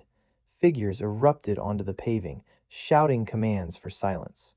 Before she stepped back from the window, Killashandra caught a glimpse of a figure in a window directly opposite hers, but a story above, withdrawing into the shielding darkness. Soprano and tenor exited the stage while the extras made a diligent and vain search for the conspirators. Killashandra poured herself a full glass of something, which its label identified as a fortified wine. This was an odd music center if impromptu singing, particularly of so high a caliber, was answered by punitive force. She downed the drink, doused all the lights in the suite, and, in the milky light of the moons, sought the comfort of her bed. Despite a wish for sleep, her mind ranged through the scenes of the Belief opera and the sorrows of the star-crossed lovers. She must remember to ask Mirbethan who that tenor was. Fine voice, much better than the pimple-faced little oaf who had sung the role opposite her on Fuerte. Morning chimes, soft but insidious, roused her. She lifted herself on one elbow, saw that dawn was just breaking, groaned, and, flinging the light coverlet over her head, went back to sleep. A second sequence of chimes, louder, sounded. Cursing, Killashandra strode to the console, coded the number Mirbethan had given her. Is there any way to stop the wretched chimes in this apartment? Imagine having to wake up at dawn. That is the way here, guild member, but I shall advise control that your apartment is to be excluded from the rising chimes. And all others, please. I will not be ordered about by bells, drums, whistles, shrills, or inaudibles. And who possesses that remarkably fine tenor voice? Mirbethan shot Killashandra a startled look. You were disturbed by it? Not in the least, but if that's the quality of natural musical talent on Optheria, I'm impressed. The center does not encourage vocalizing. Mirbethan's cool denial roused Killashandra's instant hostility. You mean that tenor is a reject from your opera school? You misunderstand the situation, guild member. All the teaching centers on Optheria emphasize keyboard music. You mean only that organ? Of course. The organ is the ultimate of instruments, combining the... Spare me the hype, Mirbethan. Killashandra took an obscure pleasure in the shock her statement gave the woman. Then she relented. Oh, I concur that the Optherian organ is a premier instrument, but that tenor voice was rather spectacular, on its own merit. You should not have been disturbed. Fartles! I enjoyed singing with him. Mirbethan's eyes rounded in a secondary shock. You were the other singer? I was. File that for future reference. Tell me, Mirbethan, if only a few of the hundreds who must study at this center ever attain the standard required to play the Optherian organ, what happens to those who don't? Why, suitable situations are found for them. In music? Mirbethan shook her head.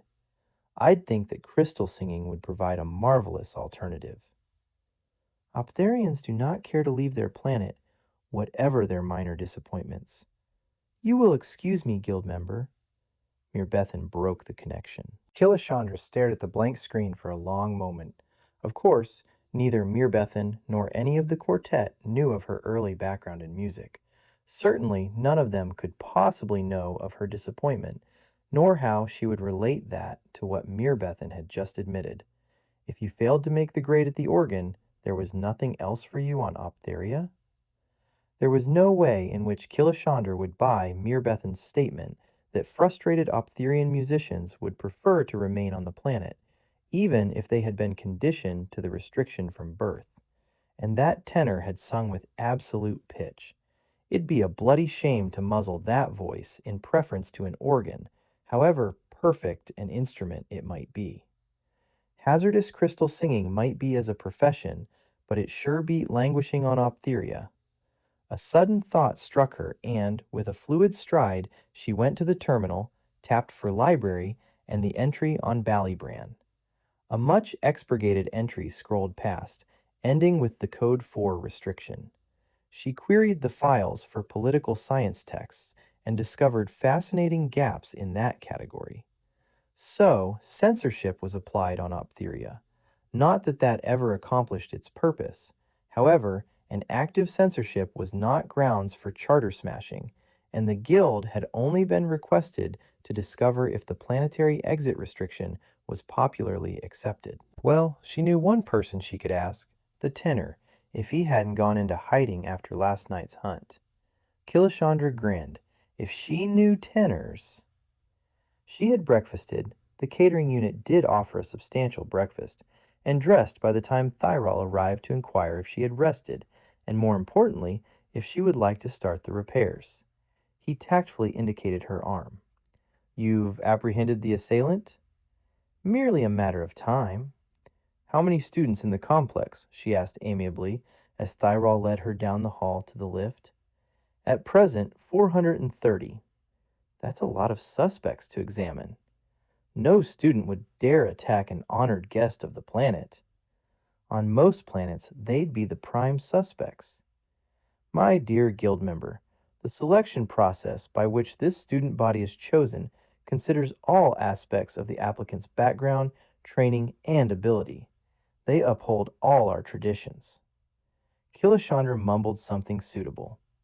How many positions are available to graduates?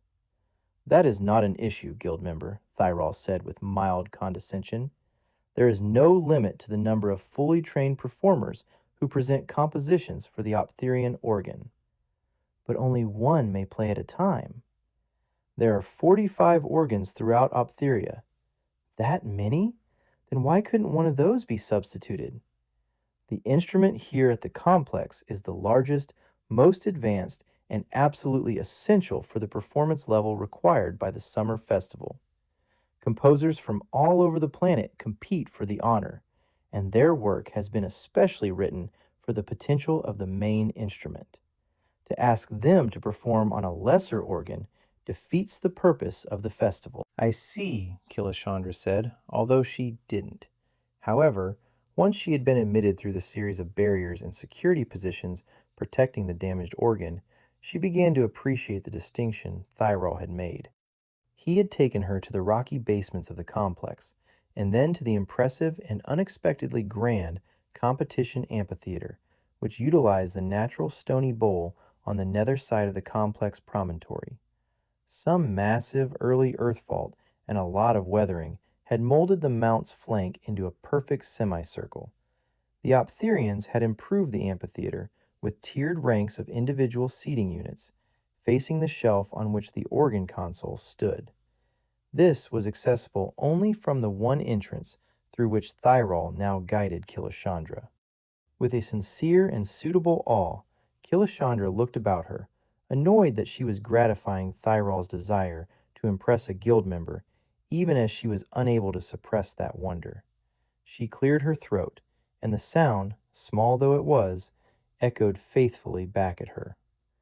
"The acoustics are incredible," she murmured, and, as Thyrol smiled tolerantly, heard her words whispered back.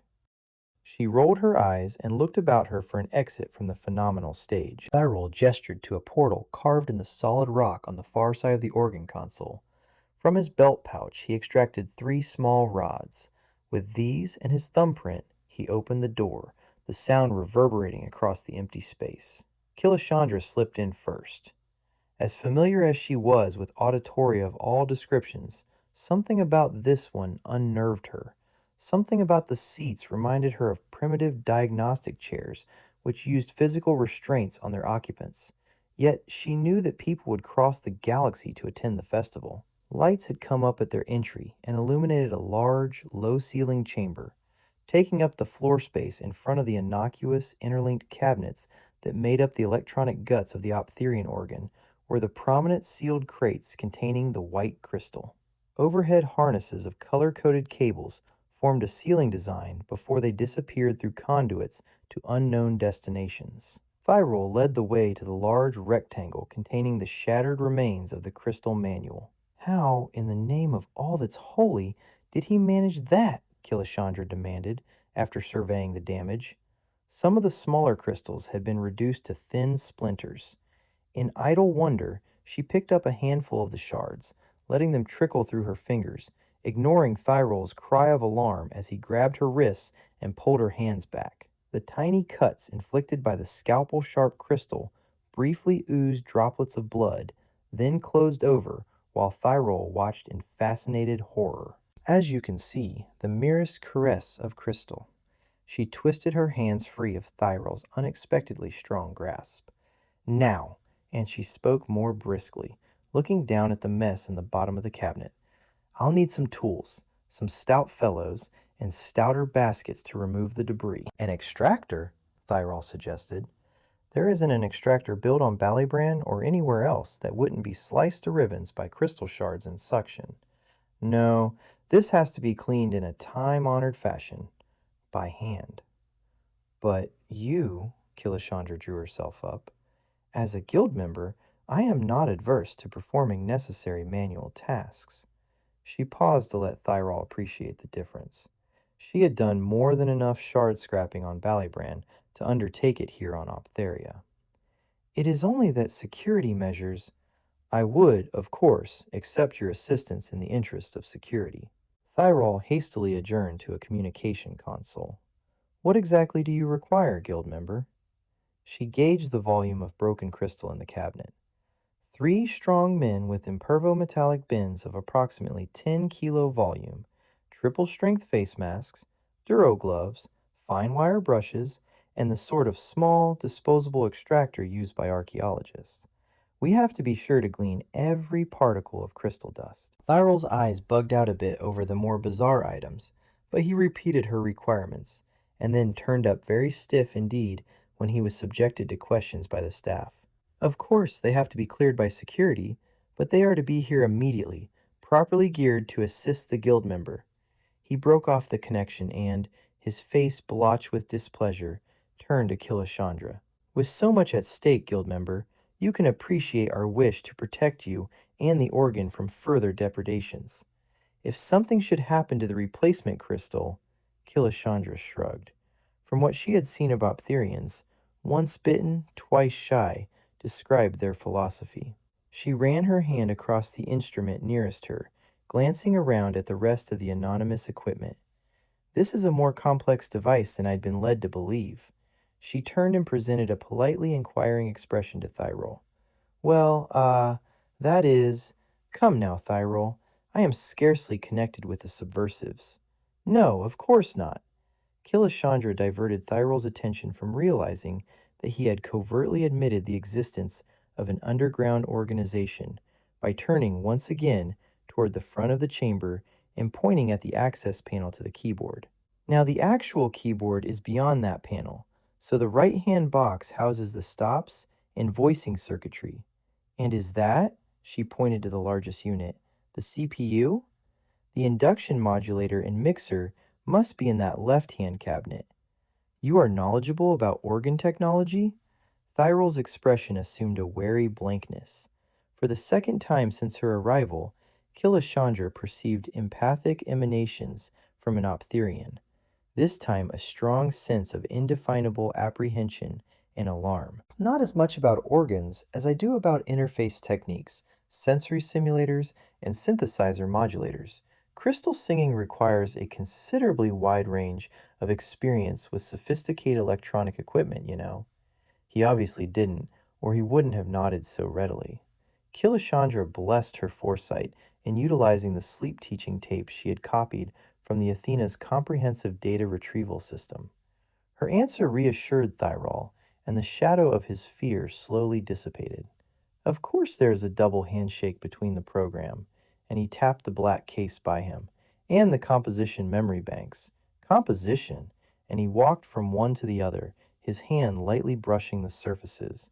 Of course leads directly into the recall exciter stimulator, for that uses the memory symbology of the median individual member of any audience so that a composition is translated into terms which have meaning to the auditors.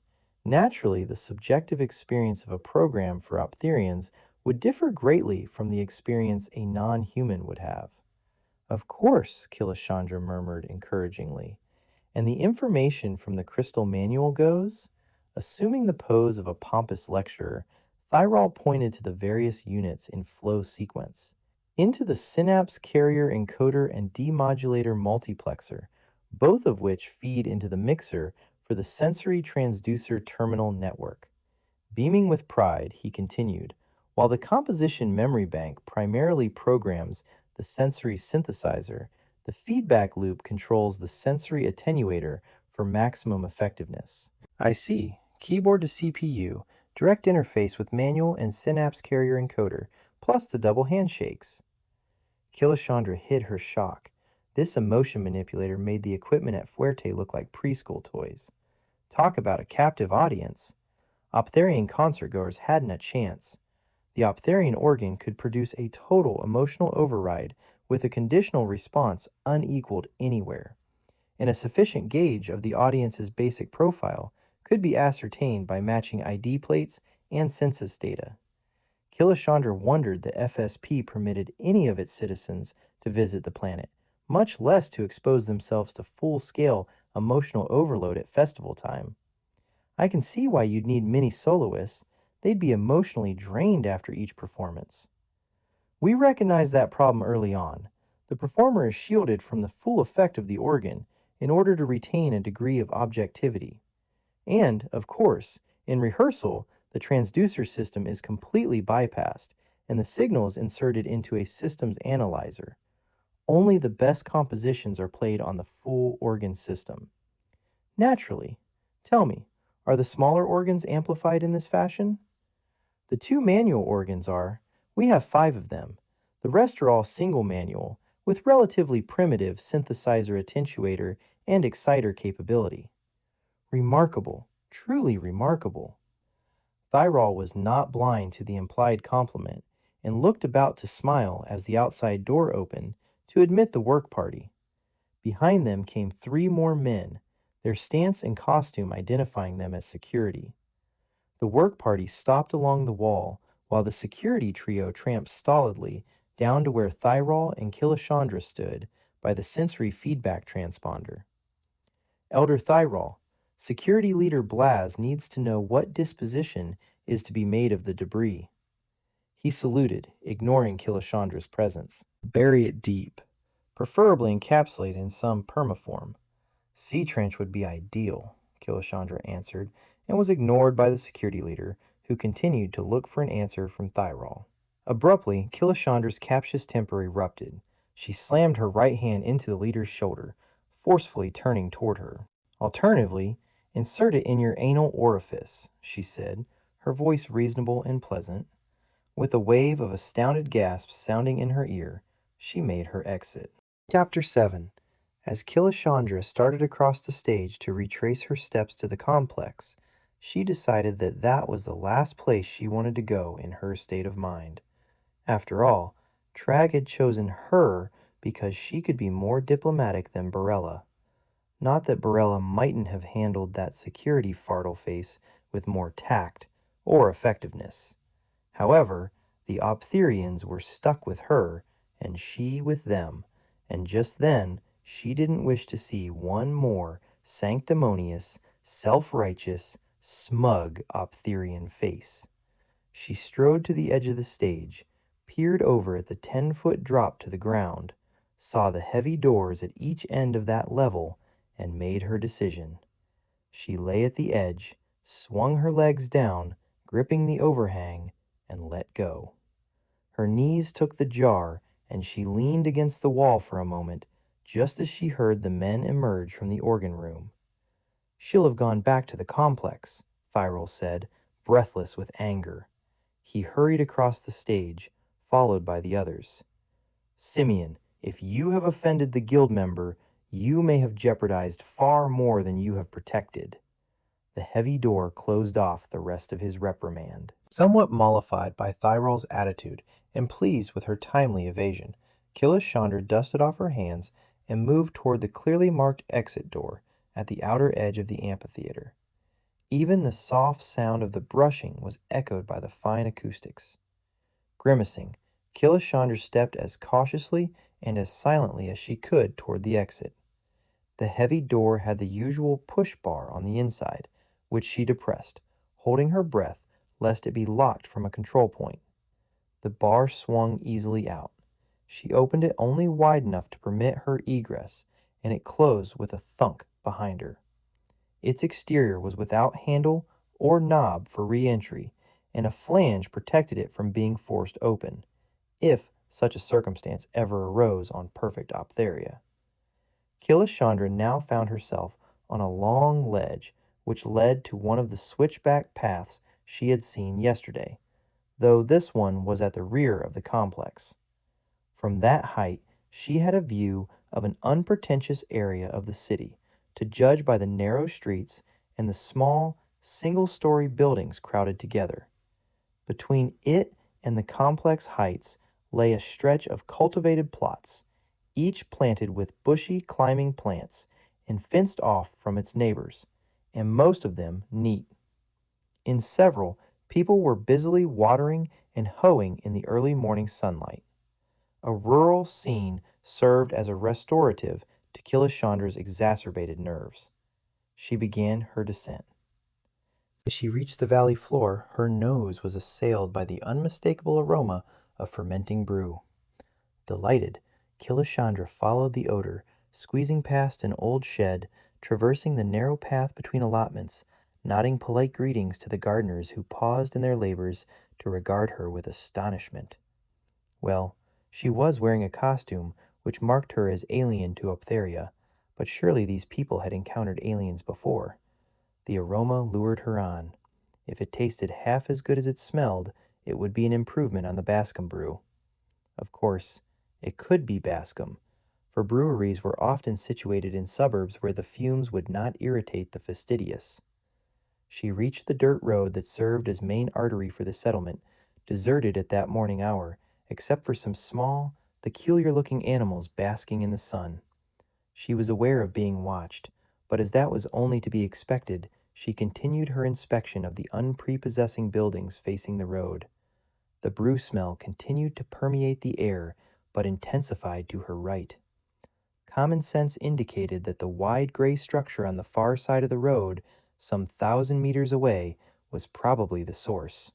She headed there. As she walked, she heard doors and windows open behind her, marking her passage to her objective.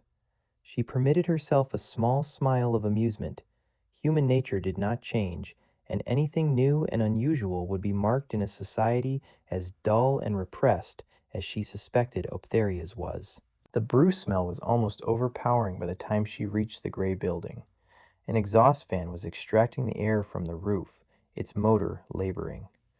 Although there was no sign or legend on the building to indicate its purpose, Killashandra was not deterred. A locked front door, however, did pose an obstacle. She rapped politely and repeated her knock when it brought no immediate response. Thumping on the door also produced no results, and Killashandra felt determination replace courtesy. Was brewing illegal in Optheria's largest city? Or could it be brewing without due license? After all, Bascom originated on Optheria and might have a monopoly. To be sure, she hadn't paid much attention to what plants were being so carefully tended in the gardens.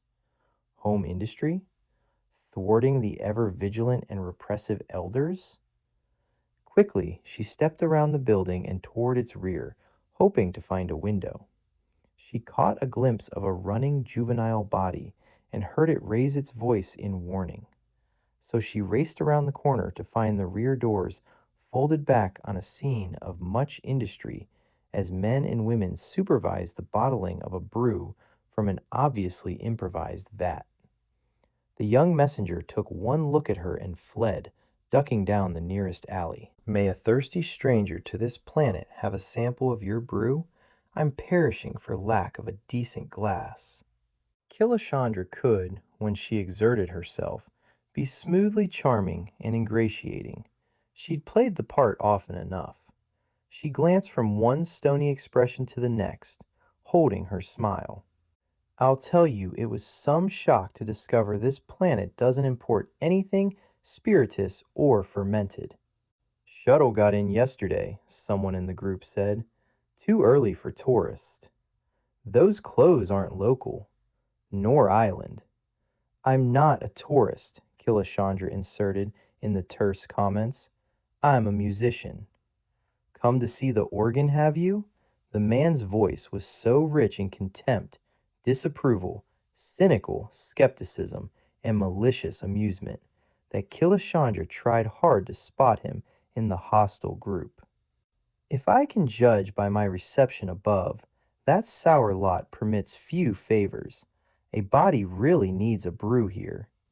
Again she fortified her smile with winning charm, and licked dry lips. Later, in reviewing the scene at her leisure, Killashandra decided that it might have been that unconscious reflex that won her case. The next thing she knew, an uncapped bottle was thrust at her. She reached to her belt pouch for the Optherian coins she had acquired on the Athena, but was curtly told to leave off. Money didn't buy their brew. Although some had turned back to their job, most watched while she took her first sip. It was rich despite its clandestine manufacture, slightly cool, undoubtedly improved by a proper chilling, but superior to the Bascom and almost on a par with Yeren. Your brewmaster wouldn't happen to be of Yeren origin, she asked. What do you know of Yera? Once again, the question was posed anonymously, though Killashandra thought the speaker was on her left, near the vat. They make the best beer in the Federated Sentient Planets. Yeren brewmasters have the best reputation in the galaxy. A rumble of approval greeted this. She could feel the tension ease, though the work continued at the same swift pace. Above the rattle of bottles and the noise of crating the full containers, Killashandra heard a gasping wheeze to her right, on the roadway, and then a dilapidated vehicle, its sides scarred and rusting, pulled up to the open door. Immediately, crates were loaded into it, Killashandra helping, for she'd finished her bottle and wondered how she could wheedle others, from them. Thirst properly quenched, she'd find it easier to deal with the reproaches of Thyrol and the others. No sooner had the load bed been filled than the vehicle moved off and another, equally disreputable, slid into its place. Of course, this patently unauthorized operation proved conclusively to Killashandra that the population of Optheria had not all stagnated. But how much of a minority did they constitute? And did any of them actually wish to leave Optheria? Some people enjoy thwarting their elected/established/appointed governments out of perversity rather than disloyalty or dislike. When the third transport had been loaded, only a few crates remained, and the vat and its attendant paraphernalia had been dismantled and reassembled in different form entirely. Killashandra gave the brewers full marks for ingenuity. "You expect a search?" "Oh yes. Can't mask brewing completely, you know," said a sun-wrinkled little man with a twinkle in his eye. He offered Killashandra a second bottle, gesturing to the loaded vehicle in explanation of his generosity. As she inadvertently glanced in the same direction, Killashandra noticed that his workers, each laden with a crate, were disappearing up and down the street and into the alleys. Just audible was an odd siren. He cocked his head at the sound and grinned. "I'd take that with me, were I you. Won't help you to be found in my disreputable company." "You'll be making another batch soon?" Killashandra asked wistfully. "Now that I couldn't say," he winked. The siren became more insistent and louder. He began to fold over the doors. "What's the quickest way back to the city?" "Over 2 ranks and then to your left." He closed the last lap of the door behind him, and she heard the firm click of the lock. The vehicle with the siren was moving at a good clip, so Killashandra made rapid progress in the direction the brewer had indicated. She had just reached the next parallel road when she heard the sound of air brakes engaging and considerable shouting. She ducked around the corner and was on another deserted block. When she heard the pounding of booted feet, she realized that she might not have time to explain her possession of the illegally brewed beer if she was caught out on the streets. The first door she approached was locked, and her quick rap met with no response. The second door was jerked open just as she got to it. She needed no urging to step into the sanctuary. Indeed, not a moment too soon, for the searchers came pounding around the corner and stormed past the door. "That was a bit foolish, if you ask me," said the woman beside her in a hoarse accusation. "You may be an alien, but that wouldn't matter to them did they apprehend you down here." She gestured for Killashandra to follow her to the rear of the little house. "You must have some thirst to go roaming about Gartertown in search of quenching. There are places which legally serve drink, you know." "I didn't, but if you could tell me—" "Not that the hours you can drink are that convenient, and our brews superior to anything out of the Bascom. The water, you know. This way." Killashandra paused because a crate of the illegal bottling was sitting in the middle of the floor of the rear room, right by a section of flooring which had been removed. "Give me a hand, would you? They might do a house-to-house if they're feeling particularly officious." Killashandra willingly complied, and when the crate was stored, the section replaced, the hiding place was indistinguishable. "Don't like to rush a body's enjoyment of a brew, but—" Killashandra would have preferred to savor the second bottle, but she downed it in 3 long swallows. The woman took the empty and chucked it toward the disposal. With a loud crunch, the evidence was disposed of. Killashandra drew her fingers down the corners of her mouth and then belched yeastily. The woman took a position by her door, ear to the panel, listening intently. She jumped back just as the door swung in wide enough to admit a fall figure. "They were recalled," the man said. and there's some sort of search going on in the city." He broke off then, because he had turned and caught sight of Killashandra standing in the doorway. She was as motionless with surprise as he, for she recognized him by garb and stance as the young man from the infirmary corridor. He recovered first, while Killashandra was considering the advisability of disassembling. "You're making this far too easy," he said cryptically, striding up to her. Surprised, she saw only his fist before a stunning blackness overcame her. She roused the first time, aware of a stuffy atmosphere, the soreness of her jaw, and that her hands and feet were tied. She groaned, and before she could open her eyes, she felt a sudden pressure on her arm, and her senses reeled once more back into unconsciousness. She was still tied when she woke the second time, with an awful taste in her mouth and the tang of salt in her nostrils. She could hear the hiss of wind and the slap of water not far from her ears. Cautiously, she opened her eyes a slit. She was on a boat, all right, in an upper berth in a small cabin. She was aware of another presence in the room, but dared not signal her consciousness by sound or movement. Her jaw still ached, though not, she thought, as much as on her previous awakening. Whatever drug they had given her was compounded with a muscle relaxant, for she felt exceedingly limp. So why did they bother to keep her bound? She heard footsteps approaching the cabin and controlled her breathing to the slow regularity of the sleeper just as an outer hatch was flung open. Spray beaded her face, a warm spray, so that her muscles did not betray her. "No sign?" "No, see for yourself. Hasn't moved a muscle. You didn't give her too much, did you? Those singers have different metabolisms." The inquisitor snorted. "Not that different, no matter what she said about alcoholic intake." Amusement rippled in his voice as he approached the bed. Killashandra forced herself to remain limp, though anger began to boil away the medically induced tranquility as she reacted to the fact that she, a member of the Heptite Guild, a crystal singer, had been kidnapped. On the other hand, her kidnapping seemed to indicate that not everyone was content to remain on Optheria. Or did it? Strong fingers gripped her chin, the thumb pressing painfully on the bruise for a moment, before the fingers slid to the pulse beat in her throat. She kept her neck muscles lax to permit this handling.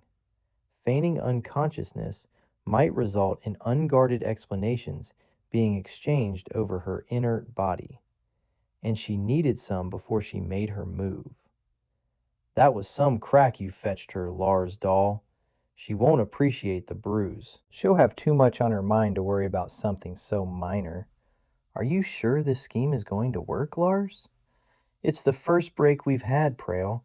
The elders won't be able to fix the organ without a crystal singer, and they've got to. So they must apply again to the Heptite Guild to replace this one, and that will require explanations, and that will bring FSP investigators to this planet. And there's our chance to make the injustice known." "What about the injustice you did me?" Killashandra wanted to shout. Instead, she twitched with anger and gave herself away. "She's coming round. Hand me the syringe." Killashandra opened her eyes, about to argue for her freedom when she felt the pressure that brooked no argument. Her final awakening was not at all what she had been expecting. A balmy breeze rippled across her body. Her hands were untied, and she was no longer on a comfortable surface. Her mouth tasted more vile than ever, and her head ached. She controlled herself once more, trying to sort out the sounds that reached her ears. Wind soughing. Okay. A rolling noise? Ocean waves breaking on shoreline not far away. The smells that accosted her nostrils were as varied as the wind and wave. Subtle, musty floral fragrances, rotten vegetation, dry sand, fish, and other smells which she'd identify later. Of human noises or presences, she had no input. She opened her eyes a fraction, and it was dark. Encouraged, she widened her vision. She was lying on her back on a woven mat. Sand had blown onto it, gritty against her bare skin under her head. Overhead, trees bent their fronds, one sweeping against her shoulder in a gentle caress. Cautiously, she lifted her torso, propping herself up on one elbow. She was no more than 10 meters from the ocean, but the high tide mark was safely between her and the sea, to judge by the debris pushed into an uneven line along the sand. Islanders? What had Ambrose said about the islanders? That they'd had to be disciplined out of autonomous notions? And the young man of the corridor who had assailed her, he had been suntanned. That was why his skin was so dark in comparison to the other onlookers. Killashandra looked around her for any sign of human habitation, knowing that there wouldn't be any. She had been abandoned on the island, kidnapped and abandoned. She got up, absently brushing the sand off her as she swung about, fighting her conflicting emotions. Kidnapped and abandoned! So much for the prestige of the Heptite Guild on these backward planets. So much for another of Lanzeki's off-world assignments. Why hadn't she left a message for Korish? Chapter 8. Killashandra grimaced as she crossed off yet another week on the immense tree under which she had erected her shelter. She sheathed the knife again and involuntarily scanned the horizon in all directions, for her polytree dominated the one elevation on the island. Once again she saw distant sails to the northeast, the orange of the triangles brilliant against the sky. May their masts snap in a squall and their bodies rot in the briny deep, she muttered, and then kicked at the thick trunk of the tree. Why don't you ever fish in my lagoon? Morning and night she threw in her hook and line, and was rewarded by wriggling fish. Some she had learned to throw back, for their flesh was either inedibly tough or tasteless. The small yellowbacks were the sweetest, and seemed to throw themselves with selfless sacrifice on her hook. The bronzed young man had not stranded her without equipment. When dawn had come on that bleak first day, she had discovered hatchet, knife, hooks, line, net, emergency rations in vacuum pack, and an illustrated pamphlet on the resources of the ubiquitous polytree. She had cast that contemptuously to one side until boredom set in 3 days later. For someone who had been as active as Killashandra, enforced idleness was almost a crippling punishment. To pass the time, she had retrieved the pamphlet and read it through, then decided to see if she could make something out of this so universal plant. She had already noticed that many of the tree's multiple trunks had had satellite trunks removed at an early age. Her manual said that these were cut for the tender heart or the soft pith, both nutritious. Was the locals' interference with nature one of the reasons for their discipline by the mainland? And how far away was the mainland? She couldn't even hazard a guess as to how long she had been unconscious. More than a day at the least. She wished she'd studied the geography of Optheria more closely, for she couldn't even guess at the location of her island on the planet's surface. In her first days, she had prowled the island's perimeter ceaselessly, for there were neighboring ones tantalizingly visible, even though they were also small. Hers at least boasted a bubbling spring that flowed from its rocky source mid-island into the lagoon, and, if she could trust her judgment, hers was the largest in the cluster. Before she immersed herself in polytree studies, she had swum to the nearest of the group. Plenty of polytrees, but no water. And beyond that islet, more were scattered in careless abundance across the clear aquamarine sea, some large enough to support only a single tuft of polytrees. So she had returned to her island, the best of a bad lot. Working with her hands and for a varied diet did not prevent Killashandra from endless speculations about her situation. She had been kidnapped for a purpose, to force an investigation of Optherian restrictions. The FSP, much less her own guild, would not tolerate such an outrage. If, and here her brief knowledge of the Optherians let her down, the Optherians admitted to FSP and the Heptite Guild that she had been abducted. Still, the elders needed an operative organ by the time of the summer festival, and to do that, they needed a crystal singer to make the installation. The crystal they had, but surely they wouldn't attempt such a delicate job. Well, it wasn't that delicate, Killashandra knew, but the crystal would prove difficult if not handled properly. So, grant that the Optherians would be searching for her, would they think to search on the islands?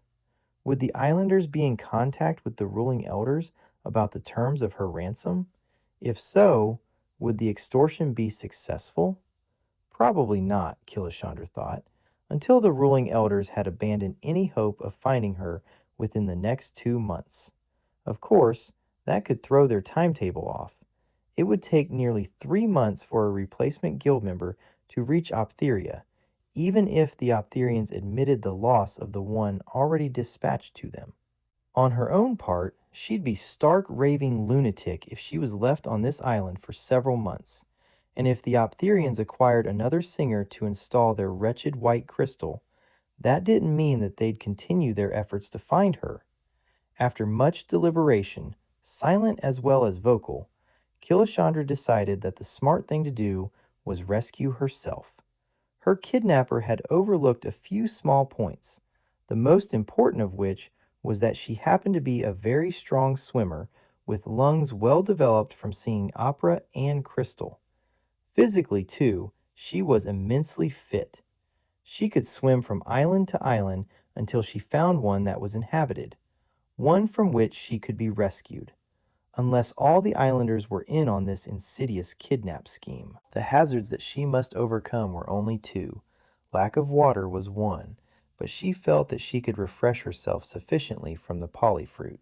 The tree flourished on all the islands she could see. Two, the larger denizens of the sea constituted a real problem. Some of them, cruising beyond her lagoons, looked deadly dangerous, with their pointed, toothy snouts, or their many wire-fine tentacles, which seemed to have an affinity for the same yellowback fish she favored. She had spent enough time watching them to know that they generally fed at dawn and dusk. So, if she made her crossings at midday, when they were dormant, she thought she had a fairly good chance to avoid adding herself to their diet. 3 weeks on the island was long enough. She had a few of the emergency food packets left, and they would be unharmed by a long immersion. Following the directions in her useful little pamphlet, she had made several sturdy lengths of rope from the coarse fiber of the poly tree with which she could secure the hatchet to her body. Her original clothing was down to shreds, which she sewed with lengths of the tough stem into a halter and a loincloth. By then she had become as tan as her abductor and was forced to use some of the oilier fishes to grease her hide for protection. She would coat herself thoroughly before each leg of her swim to freedom. Having made her decision, Killashandra implemented it the next day at noon, swimming to her first destination in less than an hour's time. She rested while she made up her mind which island of the 7 visible would be next. She found herself constantly returning to the one farthest north. Well, once there, none were far away if she decided she'd overshot the right line to take. She made that island by mid-afternoon, dragging herself up onto the narrow shore, exhausted. Then she discovered some of the weak points in her plans. There weren't many ripe polyfruits on the island, and fish wouldn't bite on her hook that evening. Because she found too few fruits, she was exceedingly thirsty by morning, and chose her next point of call by the poly population. The channel between was dark blue, deep water, and twice she was startled by dimly seen large shapes moving beneath her. Both times she floated face down, arms and legs motionless, until the danger summoned by her flailing limbs had passed. She rested on this 4th island all the rest of that day and the next one, replenishing her dehydrated tissues and trying to catch an oily fish. To her dismay, she could only attract the yellowbacks. Eventually, she had enough of them to provide some oil for her rattled skin. On her voyage to the 5th island, a fair-sized one, she had her worst fright. Despite the sun's being at high noon, she found herself in the midst of a school of tiny fish that was being harvested by several mammoth denizens. At one point, she was briefly stranded on a creature's flank when it unexpectedly surfaced under her.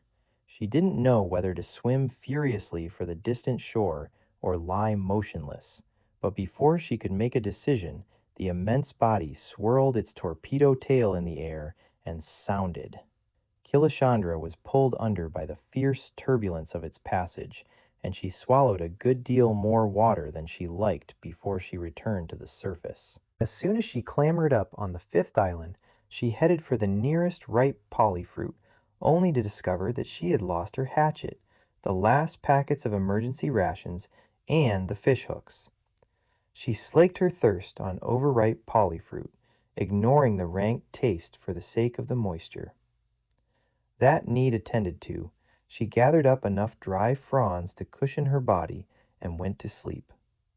She woke sometime in the night, thirsting for more of the overripe fruit which she hunted in the dark, cursing as she tripped over debris and fell into bushes, staggering about in her search until she had to admit to herself that her behavior was somewhat bizarre. About the same time, she realized that she was drunk. The innocent polyfruit had been fermenting. Given her Ballybran adaptation, the state could only have been allowed by her weakened constitution.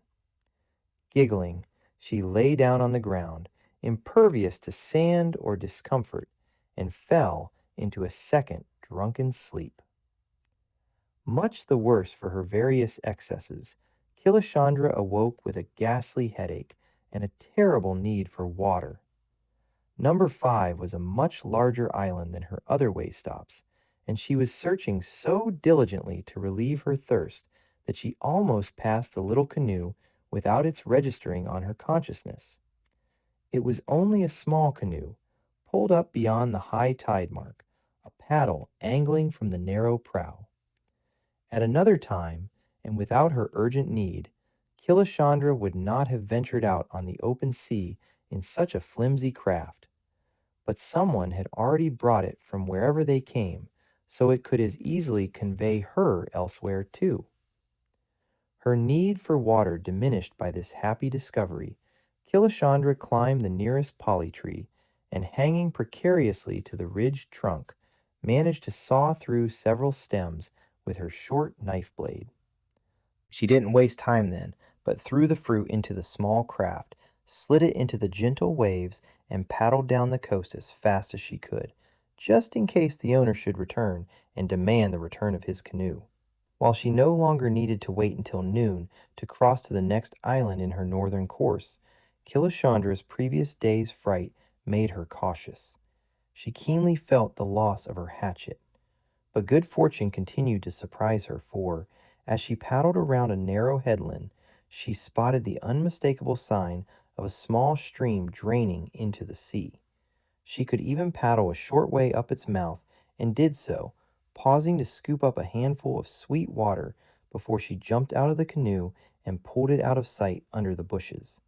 Then she lay down by the water and drank until she was completely sated.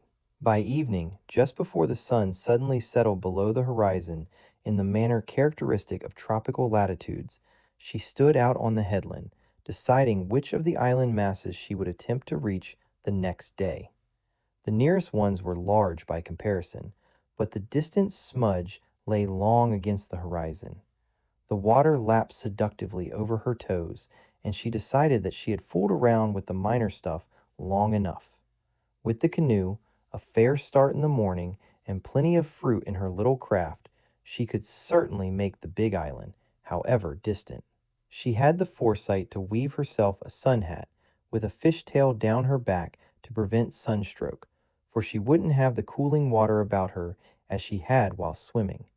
She had no experience with currents or riptides, nor had she considered the possibility of sudden squalls interrupting her journey. Those she encountered halfway across the deep blue stretch of sea to the large island. She was so busy trying to correct her course while the current pulled her steadily south that she was unaware of the squall until it pelted against her sunburned back. The next thing she knew, she was waist deep in water. How the canoe stayed afloat at all, she didn't know. Bailing was a futile exercise, but it was the only remedy she had.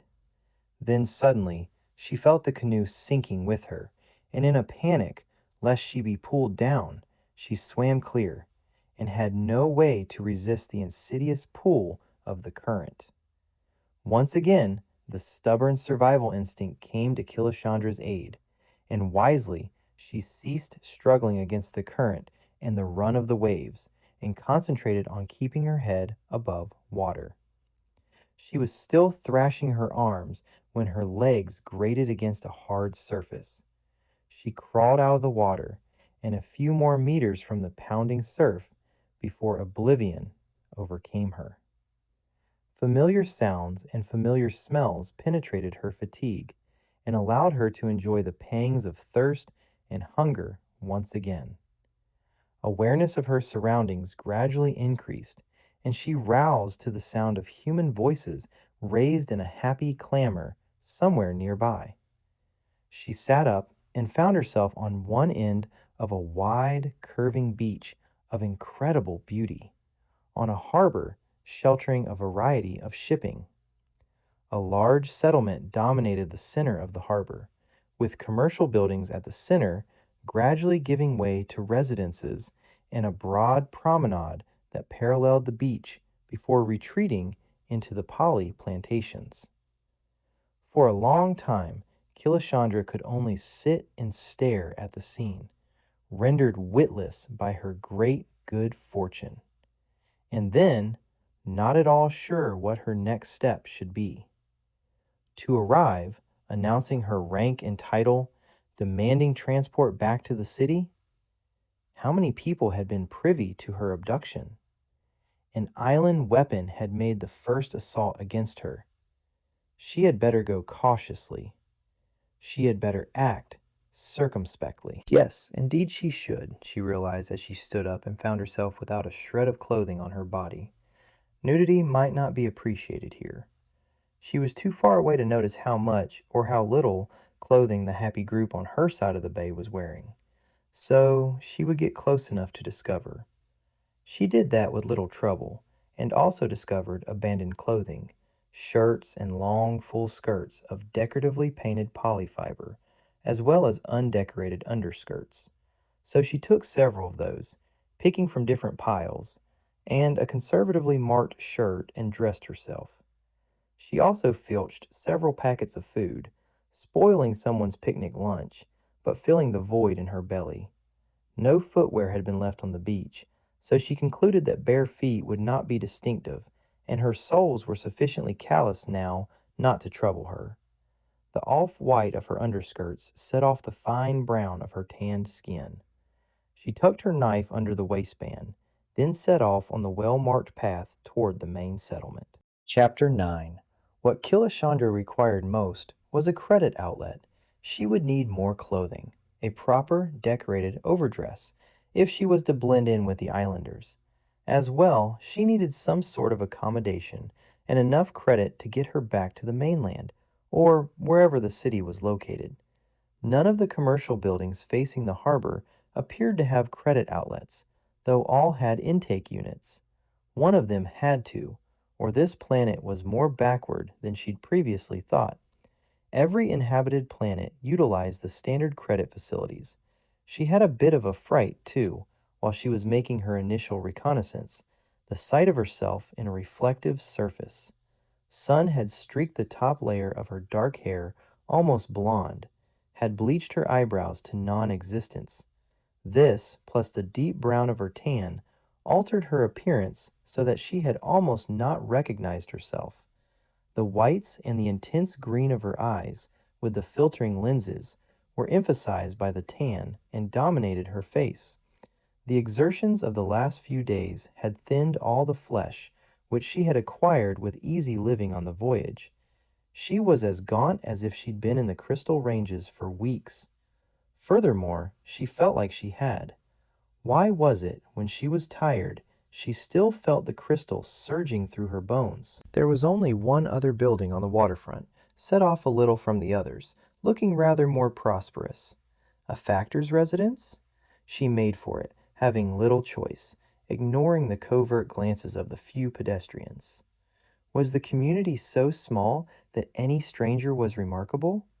Or was it indeed her lack of the proper attire that occasioned their scrutiny? She recognized the building's function as soon as she climbed the short flight of stairs to the wide veranda which surrounded all four sides. The smell of stale beer and spirits was manifest, as well as a burned vegetable odor, pungent and not altogether unpleasant. It was always good to know where the brew was served. The main room of the tavern was empty and dark, and despite the sea breezes wafting through, stank of a long night's drinking. Chairs were neatly piled on the tables. The floor had been swept and glistened wetly to one side, where mop and pail propped open a door. She gave the room a sweeping glance, which stopped at the reassuring shape of a credit outlet. Hoping she could make her transaction in private, she glided across the floor on her bare feet. Slipping her ID under the visiplate, she tapped out a modest credit demand. The sound of the outlet's whirring and burping was unnaturally loud in the deserted room. She grabbed the credit notes, compressing them quickly into a wad in one hand while she tapped out the security code that would erase the transaction from all but the central credit facility on the planet. "You wanted something?" An unshaven face peered around the half-open door. "I got it," Killashandra said, ducking her head and making a speedy exit before she could be detained. While this island town had more in the way of merchandise establishments that catered to fishermen and planters, she had marked the soft goods store in her search for the credit outlet. It was unoccupied and automated, so that she didn't need to manufacture explanations to a salesperson. It only struck her then that in none of the shops on the waterfront had she seen human attendants. She shrugged it off as another island oddity. She bought 2 changes of the brightly decorated and rather charmingly patterned outer garments, additional underskirts, for custom apparently demanded a plethora of female skirts, sandals of plaited poly-tree fiber, a matching belt and pouch, and a carasac of a similar manufacture.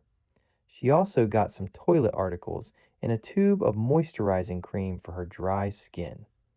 The little shop boasted a rather archaic information unit, a service Killashandra needed almost as badly as credit. She dialed first for hostel information and was somewhat daunted by the fact that all the listed facilities were closed until the season. Well, she'd slept on island beaches for nearly 4 weeks and come to no harm. She queried about eating places and found that these also were closed until the season. Irritated because she didn't wish to spend time gathering food in a large settlement, she tapped out a request for transport facilities. Quite an astonishing variety of ships were available for charter, for fishing, pleasure cruising, and underwater assisted exploration with requisite official permits. Travel documents are required for passengers or cargo. Apply Harbor Master. "Which I can't do until I know more about this place," Killashandra muttered as a stately woman entered the premises. "And how many in sympathy with my kidnappers?" "Did you find all you needed?" the woman said in a liquidly melodic voice, her large and expressive brown eyes showing concern. Yes, I did," Killashandra said, surprised into a nervous response. "I'm so glad. We don't have much here yet. No call, with everyone making their own and the season not started." She tilted her head, her long thick braid falling over her shoulder. Her fingers moved to check the position of the blossom twisted into the end of the plate. Her smile was luminous. "You've not been here before?" The question was asked in such a gentle voice that it was almost a statement of fact and not an intrusion on privacy. "I just came in from one of the outer islands." "That's lonely." The woman nodded gently. "Lost my canoe in that squall," Killashandra said, and began to embroider slightly. "Came ashore with nothing to my name but my ID." She flashed her left wrist at the woman, who nodded once again. "If you're hungry, I've fresh fish and greens, and there's white root to make a good fry." "No, I couldn't," Killashandra began, even as her mouth was watering. When the woman tilted her head again, a broad smile spreading across her serene features, Killashandra added, "But I certainly would appreciate it. My name is Kerala. My man is mate on the crescent moon. Been gone 4 weeks, and I do miss company."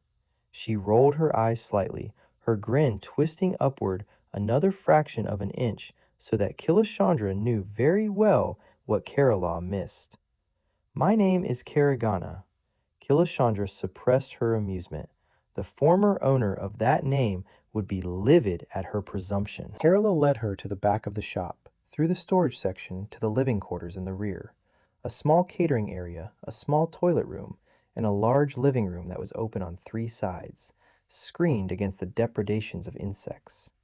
The furnishings consisted of low tables, many pillows, and hammocks secured to bolts in the ceiling.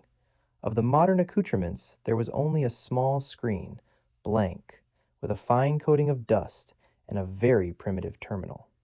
On the one solid wall hung a variety of spears, their barbed heads differing in design and weight, a small stringed instrument, a hand drum that looked well used, 4 wooden pipes of different lengths and circumferences, and an ancient tambourine, its trailing ribbons sun-faded to shades of gray and beige. Kerala led her through this room, out the screen door to the rear, and to a stone hearth. Checking the position of the sun over her shoulder, Kerala altered the arrangement of a mirror and a bright metal sheet to her satisfaction, and began to arrange the fish and white root on the sheet. "Won't be long with the sun right in position. Beer or juice?" "Island brewed?" "Best there is." Kerala's smile was proud. She went to the heavy bushes growing beyond the solar hearth and, pushing them aside, disclosed a dull gray container, a meter high and half that wide. Lifting its heavy insulated lid, she extracted 2 beaded bottles. "Been a long time dry," Killashandra said, receiving her chilled bottle with considerable anticipation. She flipped back the stopper and took a swallow. "Hooey, but it's good." And it was, the equal of a Yaren. But Killashandra stopped herself from making that comparison aloud just in time, smiling instead at Kerala. Already the sun was broiling their lunch, and the smell was a suitable accompaniment to the taste of the cool beer. Killashandra began to relax. Kerala tossed the greens into a wooden bowl, slipped 2 wooden platters to the hearth side, along with 2 tined forks and knives with intricately carved handles, accentuating the natural dark grain of the wood, and divided the now completed meal. "That was what I needed most," Killashandra said, closing her eyes in a sincere appreciation for the simple but satisfying meal. "I've been living too long off the poly tree." Kerala chuckled fruitily. "You and your man farming, or are you fishing for the gray?" Killashandra hesitated, wondering what cover story wouldn't become an embarrassment later. She felt a curious reluctance to mislead Kerala. Kerala reached over and touched Killashandra's forearm, just the barest touch, her mobile face suddenly expressionless. "Don't need to tell me, woman. I've been out in the islands, and I know what can happen to humans out there. Sometimes the credit ain't worth the agony getting it. I won't pry." Her smile returned. "Not my place to, anyhow. You picked a good day to land on Angel Island. Schooner's making port this evening." "It is?" Killashandra picked up the cue to wax enthusiastic. Carolyn nodded, pleased to surprise. "Beach barbecue and a keg of beer for sure. That's why the harbor's so deserted." She chuckled again, an earthy, rich laugh. "Even the little ones are out foraging." "Everyone contributes to the barbecue?" Carolyn nodded, her smile wide with anticipation. "How well do you weave poly?" she asked, tilting her head sideways. When Killashandra groaned, Kerala looked sympathetic. "Well, perhaps you cut and strip while I weave. Chore goes fast in company." With fluid gestures, she collected a hatchet hanging from a nail under the eaves in a large carryall, which she handed to Killashandra. With a grin and a jerk of her head, she indicated the way. The expedition suited Killashandra in many ways. Carolaw could supply her far more information than any terminal, however well programmed, and the little one in Carolaw's shop was intended for tourists and had limited memory. Killashandra could doubtless discover just how closely the harbor master stuck to the letter of the law in granting travel permits. Just like the Optherians to need to know who went where and when, though why they bothered since their citizens weren't allowed off the planet, Killashandra couldn't see. She also needed more general information about the islanders and their customs if she was going to pass as one that evening. For her purposes, the barbecue couldn't have come at a better time. With everyone relaxed by a full belly and plenty of beer, she could discover more about the islanders' politics and just possibly something about her abduction. By the time they had returned from the poly plantation that evening, both laden with platters and baskets woven at speed by Carolaw's deft hands, Killashandra knew a great deal more about island life and had tremendous respect for it. The easy-going gentleness of the style would be abhorrent to the persnickety mainlanders. In the early days of their subjugation of the islanders, the mainlanders had even tried to prohibit the use of the poly tree in their strict adherence to the letter of their charter. The poly tree itself worked against the restriction, for it grew with such rapidity and profusion that pruning back the plantations was absolutely essential. The casual islander habit of cutting as needed to provide the essentials for daily life prevented overgrowth. The vigorous poly tree would take root on even a square meter of soil, which accounted for its proliferation in the islands. Killashandra had been hard-pressed to cut and strip enough polyfrons to keep up with Carolaw's agile weaving, but the crystal singer learned as she watched, and, to support her adopted identity, wove a few baskets herself. The manufacture, which seemed to be easy when one watched an adept, took considerable manual strength and dexterity, which, fortunately, Killashandra possessed. Seeing the clever way in which Carolaw finished off her mats and baskets taught Killashandra the necessary final touches that spoke of long practice. As they passed a small freshwater lake on their way back, Carolaw suddenly dropped her burden, shucked her clothing, and dashed into the water. Killashandra was quick to follow. Nudity was not, then, a problem, and the soft water was refreshing after the concentrated work of the day. The tantalizing aroma of roasting meat reached them as they neared Carolaw's dwelling.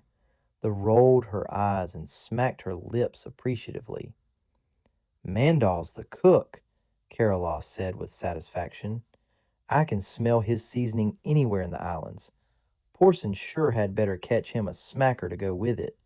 Nothing better than long beef and smacker. Ooh, but we eat good tonight." She rolled her eyes again in anticipation. "We'll drop these off," and she swung the tangle of baskets on their string. "And then we get us pretty. A barbecue night's a good night for Angel Island," and she winked broadly at Killashandra, who laughed. 2 barbecue pits had been dug on the beachfront. In one, a very long animal carcass was slowly turning over the sizzling coals. 4 men were good-naturedly attempting to raise a massive fish onto the spit braces, urging each other to greater effort while the onlooking women taunted them for weakness. Prominently centered on the beach was a long, low table, already being laid with garlands of flowers, baskets of fruit, and other delicacies which Killashandra couldn't identify.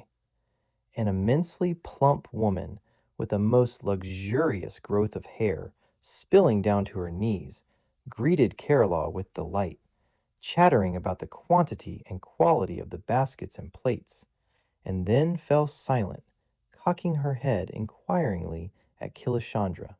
"Here is Karagana, Balala," Carolaw said, taking Killashandra's arm. In from the outer islands, she wove with me.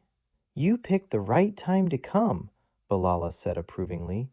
We have some good barbecue tonight. Long beef and a smacker. Suddenly, a siren split the air with a hoot that occasioned loud cheers from everyone on the beach. Schooner's on the last tack. Be here right quick, Carolaw said, and then began smoothing her arm in an absent-minded way. Killashandra casted a quick look. All the fine hair was standing up. Killashandra rubbed her own brown arms to deflect comment. But Carolaw apparently did not notice the phenomenon. Come, Caragana, we must get pretty now. Getting pretty meant decorating their hair with the scented flowers that grew on the low bushes under ancient poly trees. There seemed to be a community of possessions on Angel Island, for Carolaw visited several back gardens to find the colors she wanted for her own long tresses, and she had decided that only the tiny cream flowers would do as a garland for Killashandra's head, since Killa's hair was not long enough to braid. Carolaw offered to trim the dried ends, tutting over the exigencies that had deprived Killashandra of so many amenities on her distant island. Then Carolaw decided that they'd have time to make some wreaths of the fragrant blossoms. Fortunately, Killashandra was able to delay starting a wreath until she saw how Carolaw began hers, and then the two twisted and tucked the stems in comfortable silence. Eventually, festive sounds drifted back to their ears from the beach, and then cheering broke out. "Schooner's in!" Carolaw cried, jumping to her feet, her braids bouncing their floral tips against her waist. She grabbed Killashandra's hand, jerking her up. "Pick yourself a handsome one, Caragana. Of course, they're all handsome on the schooner," she said, with an earthy giggle. And away in the morning, with no harm done, coming or going. Killashandra followed willingly, clutching her wreaths in her hand, hoping her crude manufacture would not break apart from the jostling. There could be few sights more impressive than a schooner sailing effortlessly into the beautiful azure waters of a harbor under an evening sky rich with sun-tinged clouds, while colorfully dressed and beflowered people lined the pier and the beach. The odors of a delicious meal permeated the air, and all present were happily anticipating an evening spent in joyful pursuits, of all kinds. Killashandra had no wish to resist the enticements so lavishly available, and she cheered as hard as the rest of the inhabitants of Angel Island as sailors on the yardarms reefed the sails, while the schooner glided toward the pier, and the shoremen waited to secure the lines tossed to them. She jumped about, yelling at the top of her lungs, as everyone else was doing, waggling at arm's length her wreaths as seemed to be the custom. Then, suddenly, out of the crowd 2 men stood apart, grinning at the enthusiastic display, but not joining in. Killashandra gasped, clutched the wreaths close to her face, and stared, incredulous. Korish von Mittelstern, of the Beta Jungische system, purportedly in search of his uncle, was standing next to the bronze young man of the corridor who had abducted and abandoned her on a minuscule island in the middle of nowhere. Even as she reacted to their presence, she saw Korish was glancing about the crowd. Before she could duck, his gaze touched her face and passed on without a blink of recognition. Chapter 10. Shock rooted Killashandra in the sand. She ignored the surge of the islanders toward the pier, the vanguard already throwing their reeves about the disembarking sailors. Fury that Korish didn't recognize her, and relief that he didn't, warred in her. To judge by his deep tan, Korish had been in the islands as long as she had. He looked comfortable in the shorts and sleeveless half vest that the island men preferred, though his was modestly decorated. Not so the one Lars Dahl wore, which was thick with many-hued embroidery. Common sense quickly tempered her initial strong reactions. She hadn't recognized herself in the mirror. Why would Korish or Lars Dahl? Further, Neither man could logically have expected to see Killashandra Ree on the beachfront at Angel Island. She relaxed from the tense, half-poised stance she had assumed. "Come on, you'll want to catch a good one," Carolaw said, tugging Killashandra by the sleeve. She paused, seeing the objects of Killashandra's riveted attention. "Lars Dahl is very attractive, isn't he? But he's committed to the music conservatory, the first Angel Islander to be admitted." "The other one?" Killashandra stood fast, though Carolaw plucked urgently at her to move. "Him? He's been around the last few weeks. A pleasant enough man, but—" Carolaw shrugged diffidently. "Come on now, Caragana. I want a live one." Now Killashandra permitted herself to be drawn, holding her breath as first Chorish, then Lars Dahl, looked toward them. When there was still no sign of recognition from either man, Killashandra grinned, then waggled her fingers at them and brandished the wreaths invitingly. Lars Dahl smiled back, gesturing a good-humored rejection of her offer before he renewed his conversation with Chorish. As Chorish did not turn away, she swung her hips in her best imitation of a seductress and cast one last longing look over her shoulder before Carolaw was hauling her through the crowd toward the approaching sailors.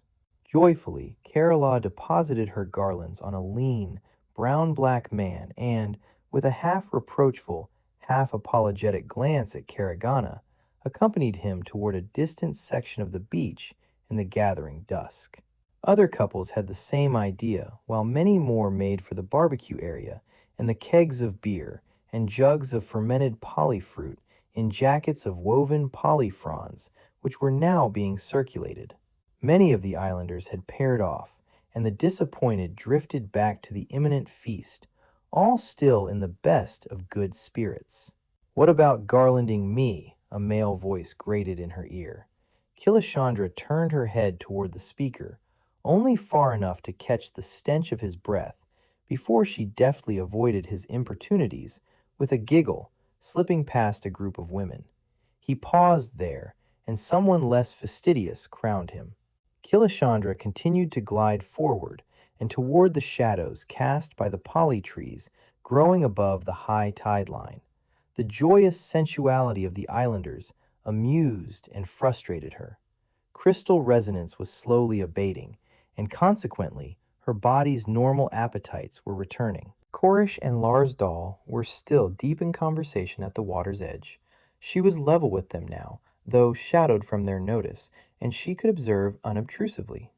She sank to the warm sand, the unused garlands fragrant in her loose grip. Ignoring the happy roistering at the barbecue pits, she concentrated on the two men. What could be of such fascination to them in the midst of all this jollity? Her original instinct about Chorish had been correct. He was an FSP operative. Unless she was fooling herself, and his association with the impertinent Lars Dahl was a coincidence. She doubted that vigorously. Did Chorish know that Lars Dahl had abducted her? And why? Had Chorish taken some covert part in that kidnapping? Had Chorish known who she was? Killashandra chuckled to herself, amused by the possibility, although everything pointed to Chorish having accepted her in the role she had played for him. Then she thought of how her earlier shipmates had reacted to the knowledge that she was a crystal singer. She doubted that Chorish was less a man, particularly in his ease on the Athena, who would not make the most of his chances. Carolaw had said that Lars Dahl was the first Angel Islander to reach the music conservatory. That explained his presence in the infirmary corridor and his unconventional clothes, for the islanders appeared to prefer the browns and tans that emphasized their sunned skins. Why had he appeared so unexpectedly in Gartertown? Though he certainly maximized his opportunities. Had the original note of dissatisfaction with Optheria originated in these islands? That appeared logical, now that she had seen the different styles and standards, and had heard Elder Ampress's disparaging remarks about the islanders' early rebellion against the Optherian authoritarianism. A shout went up by the long beef pit, and people surged toward it, platters in hand. The aroma was tantalizing, and slowly Killashandra rose to her feet. A full stomach was unlikely to improve her understanding of the puzzle, but it wouldn't hinder thought. Chorish and Lars Dahl seemed to have succumbed to the enticement as well. In that instant, Killashandra decided to approach her problem in a direct fashion. Altering her direction, she intercepted the two men. "You've had your natter," she began, mimicking Kerala's throaty drawl and speech pattern. "Now enjoy. Angel's a good island for feasting." She flung one garland on Chorish, the other about Lars Dahl's neck, making her smile as seductive as possible. Before they could respond, though neither removed her flowers, she linked her arms in theirs and propelled them toward the pit, grinning from one to the other, daring them to break away. Chorish shrugged, smiled tolerantly down at her, accepting her impudence. Lars Dahl, however, covered her hand on his arm, and, just then, their thighs brushed, and she lurched against him, abruptly aware of receiving an intense shock. Startled, she glanced up at Lars Dahl, his face illuminated by the pit fires, his lazy smile appreciating the contact shock they had both felt. His long fingers curled tightly around hers with a hint of possessiveness. His blue eyes sparkled as his gaze challenged her. His arm fastened hers to his smooth, warm waist as Killashandra candidly returned his glance. He sidestepped suddenly, pulling Killashandra with him so that she had to drop Chorish's arm. "I've certainly done enough talking," he said, grinning more broadly at the success of his maneuver and maneuvering. "Chorish, find yourself another one. You're mine, aren't you, Sonny?" Chorish gave a slightly contemptuous snort, but continued on while Lars Dahl stopped, swinging Killashandra into a strong embrace, his hands caressing her back, settling into her waist to hold her firmly against him as he bent his head. The flowers were crushed between them, their fragrance spilling into her senses. With an inadvertent gesture of acceptance, Killashandra's hand slid up his bare, warm chest, her fingers caressing the velvet skin, taking note of the strong pectoral muscles, the column of his throat. His lips tasted salty, but firm, parting hers as he settled his mouth against her, and once again the shock of their contact was almost like crystal. Hungrily, Killashandra surrendered to his deft kiss, trying to meld her body against the strong, lean length of him. She altered her arms, stroking the silky skin of his hard, muscled back, all her senses involved in this simple act. They parted slightly, his hands still caressing her, one hand on the bare skin beneath her shirt, as she gently stroked his shoulders, breathless and unable to leave his supporting arms. If his embrace had begun as perfunctory, it wasn't now. There was about his grasp a sense of astonishment, wonder, and discovery. "I must know your name," he said softly, tipping her chin up to look into her eyes. "Karagana," she managed to remember to say. "Why have I never seen you before?" "You have," she said with a rich, suggestive chuckle, amused by her own presumption, "but you are always too busy with deep thoughts to see what you look at. I am all eyes now, Karagana." A slight tremor in his soft tone sent one through her body as his hands renewed their grip, encouraging her body to conform to his. Part of her mind recognized the sincerity in his voice, while another section wondered how she could make the most of this encounter. All of her didn't care what else happened to either of them if they could just enjoy this one evening. She was so hungry. It had been months since she'd made love. "Not yet, sweet Sonny, not yet," he said determinedly, but gently disengaging himself. "We've the whole night before us," and his low voice lilted with promise. "You'll know I cannot absent myself so soon, and we'll both be the stronger after a good meal." His laughter rippled with sensuality, "for our dalliance." She let herself be swung again to his side, his arm tucking hers against his ribs, his warm hand stroking hers as he guided her to the barbecue pits. She had no argument against his so firm decision. Although she murmured understanding, She seethed with abruptly interrupted sensations, forcing herself to an outward amity. Perhaps it was as well, she told herself, as they collected platters from one of the long tables and joined those awaiting slices of roasted meat. She'd need time to recover and buffer herself against the charisma of the man. He was as potent as Lanzecki, and that was the first time she'd thought of the guildmaster in a while. What did Lars mean in saying she'd know why he couldn't absent himself so soon? How important was he within the island society, aside from being its first citizen to get into the conservatory? Then they were in the midst of the eager diners, with Lars exchanging laughing comments, teasing acquaintances, his rich, lilting laughter rising above theirs. Yet he kept a firm grip on Killashandra, and she tried to compose her expression against the surprise in the women's faces and the curiosity of the men. Who was this Lars doll when he wasn't kidnapping crystal singers? Once thin slices of the juicy meat had been served them, Lars doll escorted her back to the table, and they sank to the sand. Lars kept his left hand lightly on her thigh as he filled their plates from the foods displayed in the center of the table. Breaded fried fish bits, steaming white roots, chopped raw vegetable, large yellow tubers which had been baked in poly leaves and exuded a pungent spiciness.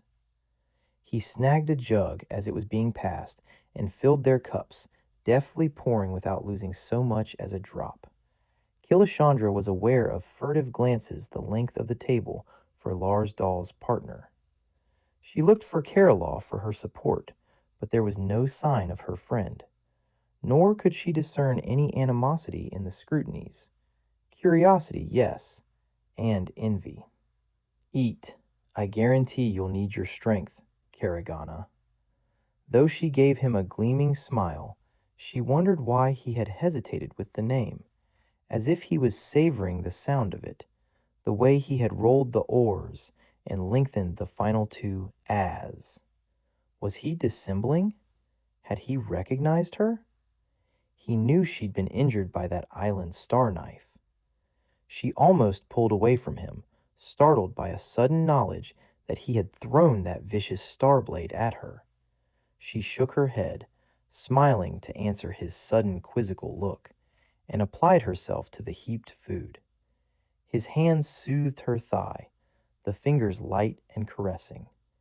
You sure can pick 'em, Killashandra, she thought, pulled by intense and conflicting emotions. She couldn't wait to roll with him, somewhere in the warm and fragrant plantation, with the surf pounding in rhythm with her blood.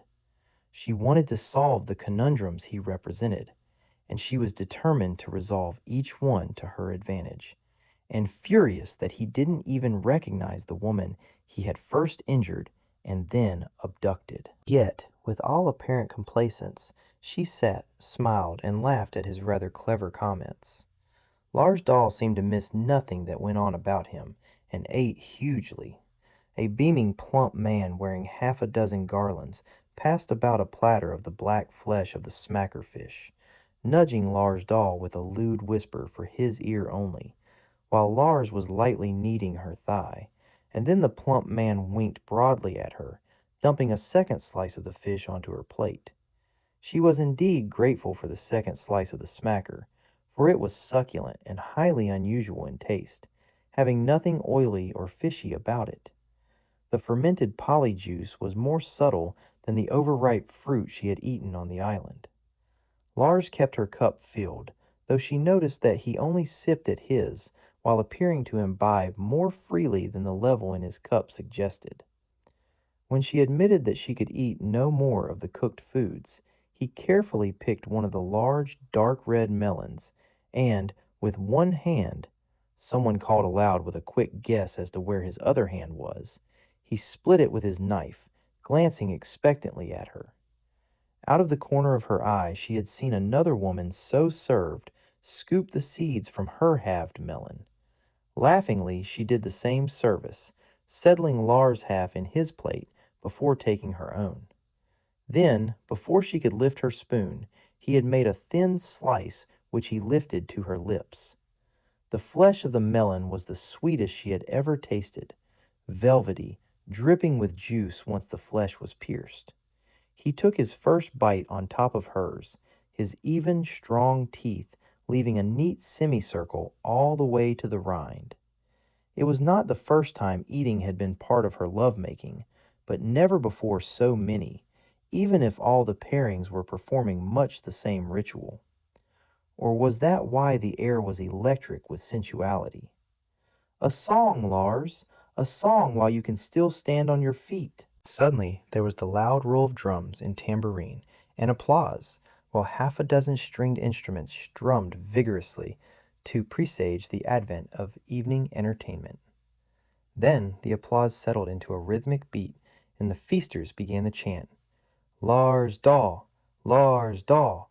Lars Dahl! Giving her thigh a final squeeze, Lars Dahl rose to his feet, spreading his arms for silence, smiling compliance at the chanters, and abruptly the clamor ended. A respectful silence awaited his pleasure. Lars Dahl lifted his head, a proud smile curving his lips as he surveyed his audience. Then, taking one backward step, he raised his arms and hit an A. Clear, vibrant, beautifully supported. Utterly astounded, Killashandra stared up at him, the half-formed suspicion solidifying into confirmation just as his voice glided down the scale. There couldn't be two tenor voices of similar caliber on one planet. This was her unknown tenor of that spontaneous duet. Fortunately, Lars Dahl took the expression on her face as pleasure in his performance.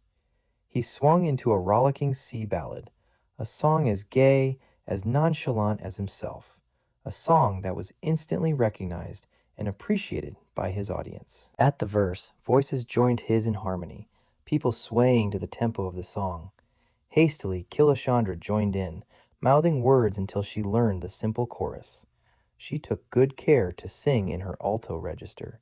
If she could recognize his tenor, he'd know her soprano, and she didn't want him to be tipped to her true identity, at least not until morning. Now she relaxed into the music, letting her alto swell in a part singing she hadn't enjoyed since her early adolescence on Fuerte. Suddenly, she remembered family outings in the summer in the mountain lakes or at the ocean shore when she had led the singing. Was that what Antona had had in mind for Killashandra to keep as enriching memories? Well, there were aspects of even those mellow evenings which Killashandra would have as soon forgot. For her older brothers had always teased her about screeching at the top of her lungs and showing off and preening herself in public. Even before this evening, Killashandra had been aware that some melodies seemed to be universal, either recreated within a planet's musical tradition or brought with the original settlers and altered to fit the new world. Words might be changed, tempo, harmony, but the joy in listening, in joining the group singing, was not. It struck deep, nostalgic chords. Despite her musical sophistication, despite her forswearing that same background, there was no way Killashandra could have remained silent. Indeed, not to participate in the evening would have marked her as antisocial. For the Angel Islanders, singing was a social grace. Nor was the singing simple, for the Islanders added embellishments to choruses and songs, six-part harmonies, and intricate descants. Lars Dahl functioned as both stage manager and conductor, pointing to the people expected to rise and sing or perform on their instruments. Performing to a high degree of musical competence on such unexpected instruments as trumpet, a woodwind that looked like a cross between an oboe and an ancient French horn, and on a viola with a mellow, warm tone that must have arrived with the early settlers.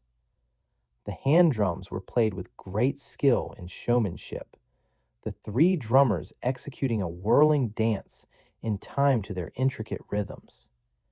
Even when the rest of the audience was not actively participating, their attention was rapt, and their reaction to the occasional mistake immediate and understanding. There were songs about Polly planters, one sung by two women, humorously itemizing the necessary steps to make one poly plant produce everything needed by their family. Another tune, sung by a tall, thin man with a deep bass voice, told of the trials of a man bent on catching an ancient granddaddy smacker fish, which had once demolished his small fishing boat with a negligent flick of its massive tail. Ale. A contralto and a baritone sang a sad, haunting ballad on the vicissitudes of gray fishing and the vagaries of that enormous and elusive quarry. "You've dallied long enough, Lars. You and Olov sing it now," a man demanded from the shadows at one point. A wave of cheering and hand-clapping seconded that order. Grinning amiably, Lars nodded, beckoning to someone seated to Killashandra's left. The man who came to stand beside Lars had to be related to him, for their features were similar, if differently arranged. Though the older man had a thin, long face, the nose was the same, and the set of the eyes, the shape of the lips, and the firm chin. Neither man could really be called handsome, but both exuded the same unusual quality of strength, determination, and confidence that made them stand out as individuals. A respectful silence fell, and the instruments began the overture. Killashandra had a good musical memory. She could hear a composition once and remember not only the theme, if there was one, but the structure. If she had studied the score in any detail, she would know the composer and performances, what different settings or arrangements the music had had over the years, and possibly which stellars had performed it and where. Before the men began to sing, she recognized the music. The words had been altered, but they suited the locality. The search for the lost and perfect island in the midst of morning, and the beautiful lady stranded there for whose affections the men vied. Lars' beautiful tenor paired well with the older man's well-produced baritone, their voices in perfect balance with each other and the dynamics of the music. Nevertheless, at song's end, Killashandra stared at Lars in amazement. He had the most outrageous gall, until she also remembered that he had been required to sing it, however appropriate it might also be to her circumstances. And Lars Dahl had not had the grace to look abashed. Why should he? The performer in her argued with her sense of personal outrage. The music was beautiful, and so obviously a favorite of the islanders that the last chorus trailed off into reverent silence. Then the baritone held out his hand, into which was placed a 12-stringed instrument that he presented to Lars Dahl. "The music masters may not have approved your composition for the summer festival, Lars, but may we at least hear it?" Plainly, the request distressed Lars Dahl, for his mouth twitched, and he had ducked his head against the compelling level gaze. Nevertheless, he took a deep breath, reluctantly accepting the instrument. His lips were pressed into a thin line as he strummed a chord to test the strings. Lars did not look at Olov, though he could not refuse the older man's request, nor did he look out at the audience. His expression was bleak as he inhaled deeply, concentrating onward to the performance. The rankling disappointment, the pain of that rejection, and the sense of failure which Lars had experienced were as clear to Killashandra as if broadcast. Her cynical evaluation of him altered radically. She was possibly the only one in the entire assembly who could empathize, could understand and appreciate the deep and intense conflict he had to overcome at that moment. She also could approve heartily of the professionalism in him that unprotestingly accepted the challenge of an excruciating demand. Lars Dahl possessed a potentially stellar temperament. Despite her proximity to him, she almost missed the first whispering chords which his strong fingers stroked from the strings. A haunting chord, expanded and then altered into a dominant, just like the dawn breeze through the old poly tree on her island of exile. Soft gray and pink as the sky lightened, and then the sun would warm the night-closed blossoms, their fragrance drifting to beguile senses, and the rising lilts of bird, the gentle susurrus of waves on the shore, and the lift in the spirit for the pleasure of a new day, for the duties of the day, climbing the poly for the ripe fruit, fishing off the end of a headland, the bright sun on the water, the rising breeze, the colors of day, the aroma of frying fish, the somnolence of midday when the sun's heat sent people to hammock or mat. An entire day in the life of an islander was in his music, colored and scented, and how he managed that feat of musical conjuring on a limited instrument like a 12-string, Killashandra did not know. How that music would sound on the Optherian organ was something she would give her next crystal to hear. And the music masters had rejected his composition? She was beginning to understand why he might wish to assassinate her, and why he had kidnapped her, to prevent the repair of the great organ and perhaps other less worthy compositions from being played by anyone. And yet there was nothing in her brief association with Lars Dahl, in this evening's showmanship, even in his reluctant acquiescence to the demands of his island, to suggest such a dark, vengeful streak in the man. When the last chord heralding moonset had faded into silence, Lars Dahl set the instrument down carefully and, turning on his heel, stalked away. There were murmurs of approval and regret, even anger in some faces, a more complimentary reaction to the beauty of what they had been privileged to hear than any wild applause.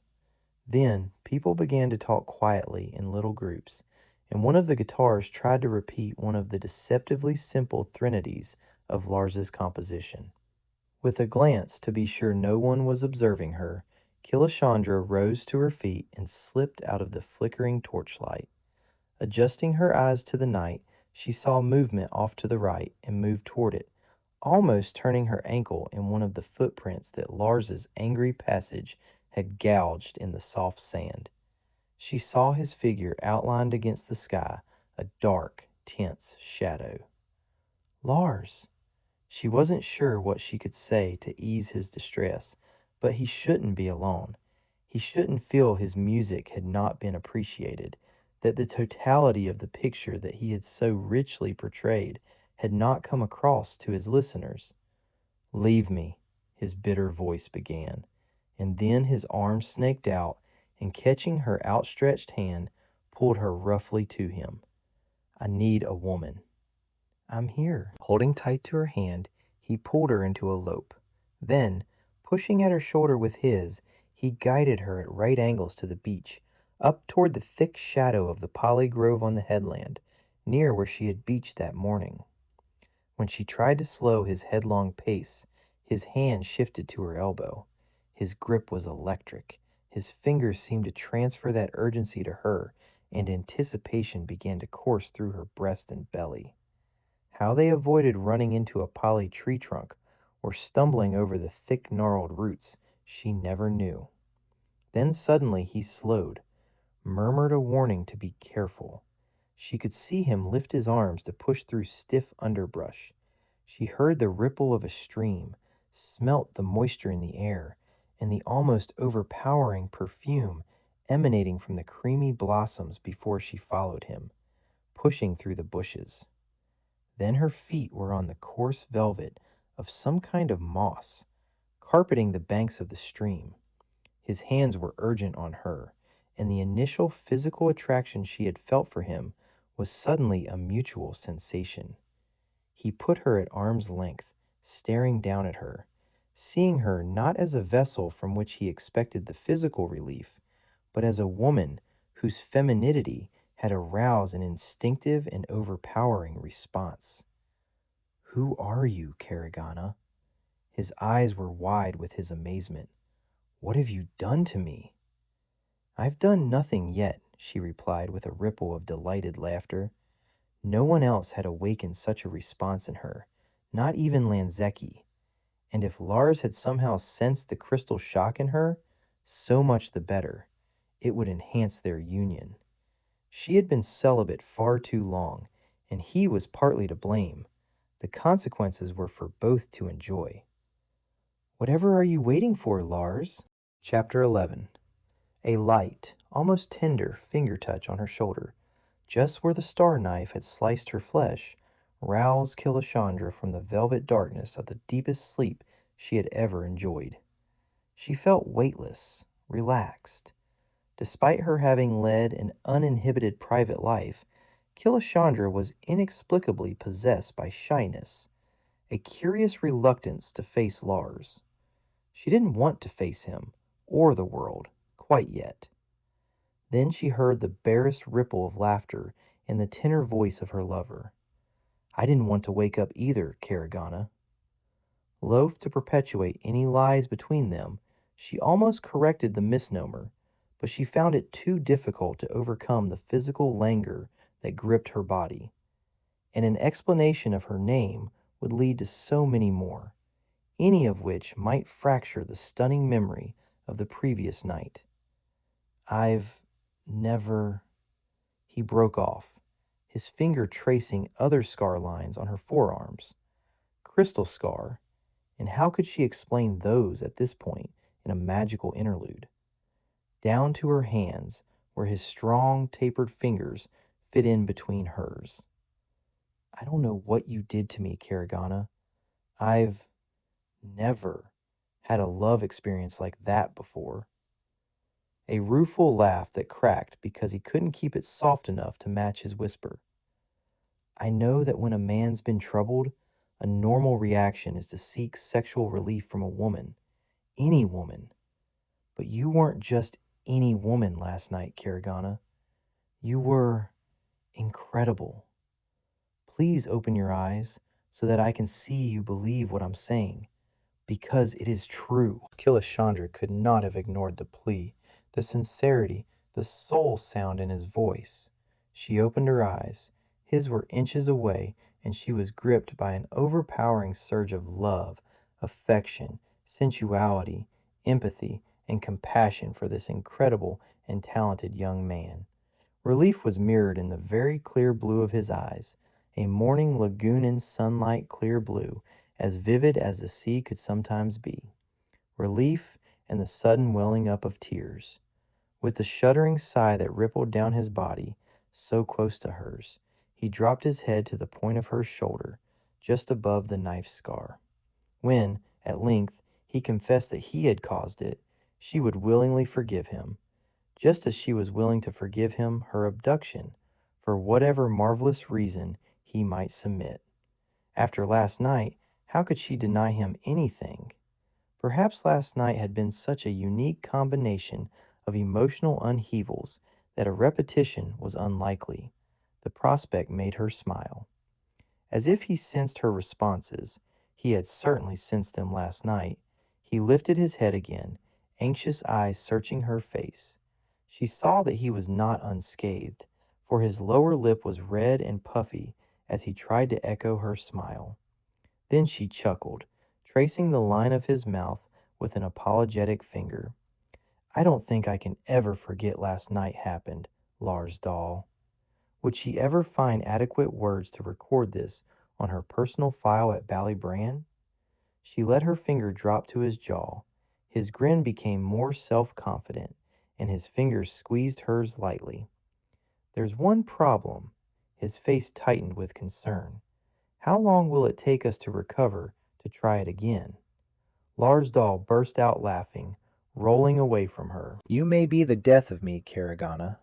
Once again, Killashandra ardently regretted using that particular pseudonym. She desperately wanted to confess everything and hear her own name on his lips in his rich and sensual voice. Like last night? Oh, my precious Sonny, he replied, his voice altering from spontaneous laughter to urgent loveliness as he rolled back to her, his hand gently cupping her head, fingers stroking her hair. It was almost a death to leave you. That he might be quoting some planetary poet, she discarded as unworthy. Her body and mind echoed the sentiment. Their exhausted sleep had been like a little death. It had overtaken them so completely. With total unconcern for aesthetics, her stomach rumbled alarmingly. They suppressed a laugh and then let their laughter blend as they enveloped each other in loving arms. "Come on, I'll race you to the sea," Lars said, his eyes sparkling with amusement. "A swim to cool us off." He rose lithely to his feet, offering her a hand. It was only when the light blanket fell from her body that she realized its presence, and noticed the small basket to one side of the clearing, the unmistakable neck of a wine jug protruding from the lazy stream. "I woke at dawn," Lars said, hands on her shoulders as he gently inclined forward to kiss her cheek. "The wind was a touch chilly, so I got a few things for us. Could we spend today together and alone?" Killashandra leaned lovingly against him for a moment. "I feel remarkably unsocial." She wanted nothing more. "You'll barely look at me," Lars' voice rippled with amused complaint. Her hands began to caress him as his were gentle on her arms. Almost guiltily they broke apart. Laughing, they joined hands and pressed through the bushes toward the seashore. The sea was calm, the waves mere ripples flopping over at the last moment onto the smooth, wet sand. The water was soothing, soft against her body. Finally, hunger could no longer be denied, and they sprinted back to the secret clearing, patting each other dry, carefully avoiding the sorest spots. That morning, Lars had acquired fresh fruits, bread, and a soft, savory cheese, as well as some of the flavorful dried fish that was an island specialty. There was wine to wash it all down. Lars had also had the wit to borrow from Mama Tulla's wash line a voluminous and comfortable caftan for her and a thigh-length shirt for himself. They were both hungry enough to concentrate on eating, but they smiled whenever their eyes met, which was often. When their hands touched as they hunted in the basket for food, the touch also became a caress. When all the food had been eaten, Lars excused himself with grave courtesy and pushed through the bushes. Trying to suppress giggles, Killashandra did the same. But when she returned to the clearing, Lars was making a couch of polyfrons and sweetly scented ferns. In silent accord, they lay down, spread the light blanket over their weary bodies, and hands lightly clasped, surrendered to fatigue. Once again, the sensation of light fingers stroking the crystal scars roused Killashandra. "You were a long time learning to handle Polly, weren't you?" he said, his teasing tender. She sighed, hoping she could somehow, and with reasonable truth, evade his natural curiosity about her. She daren't risk a full disclosure even in the euphoria which still enveloped them. "I came from the city. I'd no choice about an island life or an education in poly planting." "Must you go back to the city?" Apprehension roughened his voice. His fingers tightened on hers in an almost painful grip. "Inevitably."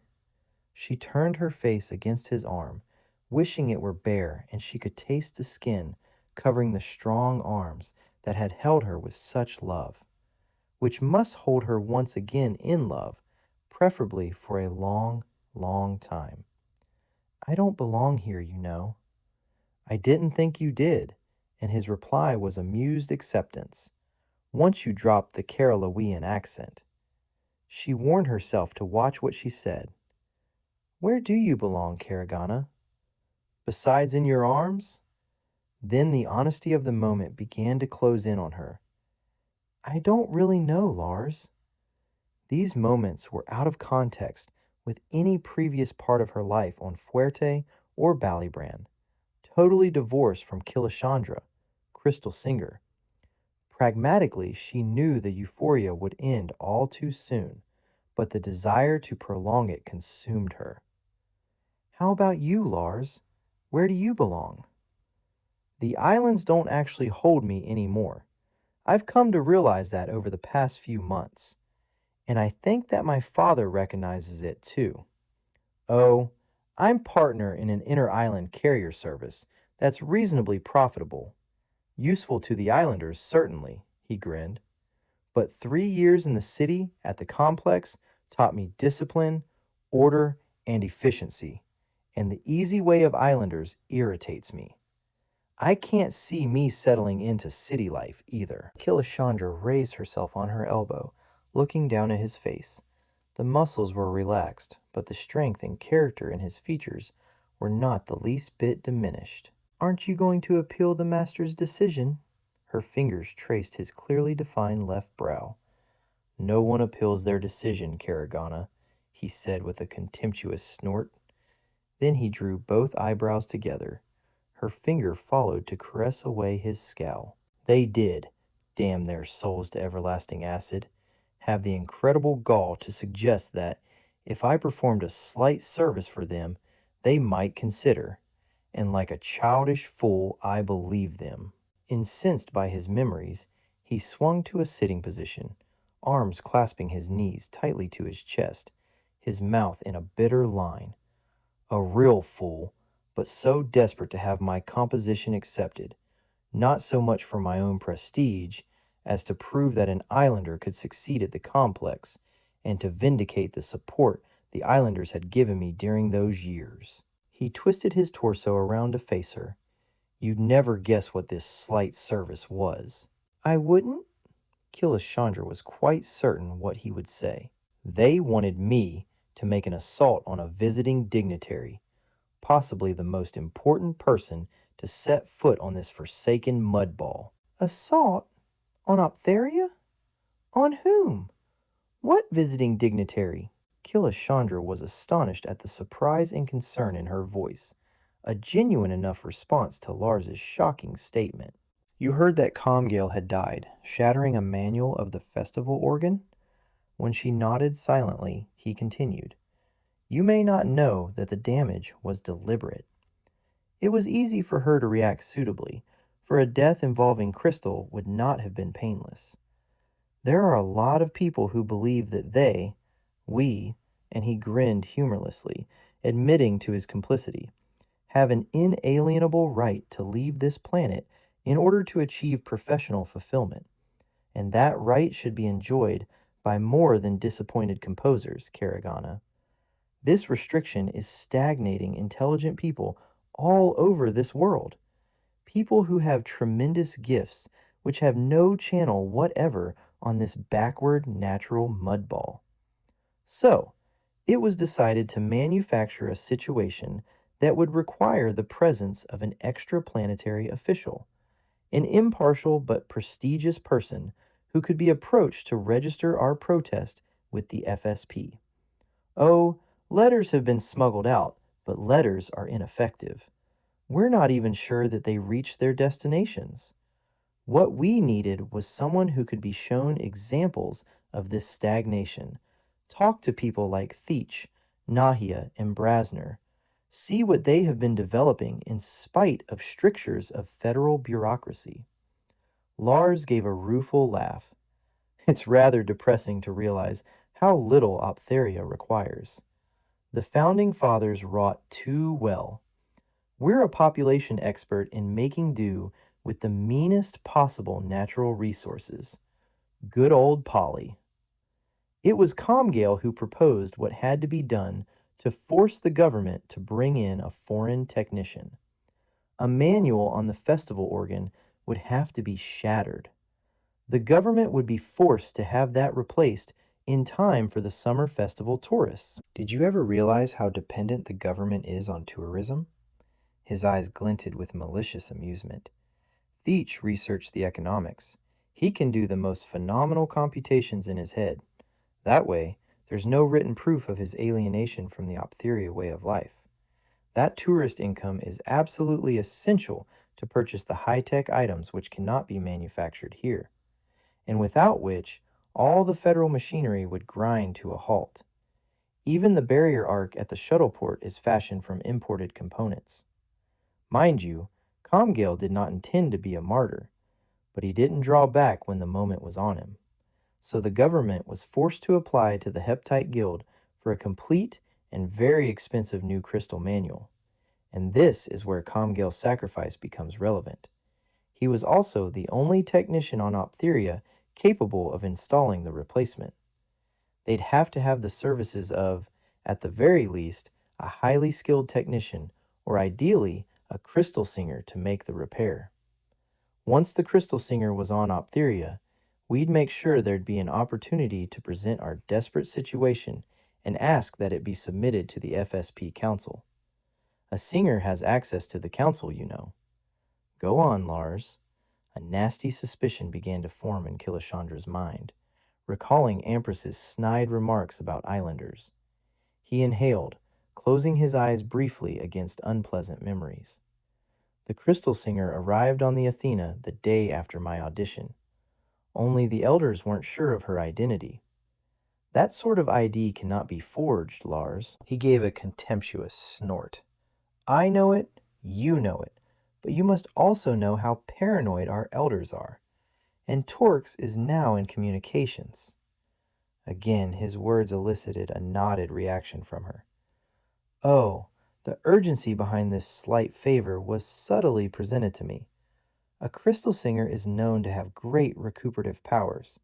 A minor scratch would be no inconvenience to a crystal singer, but would unconditionally reveal an imposter.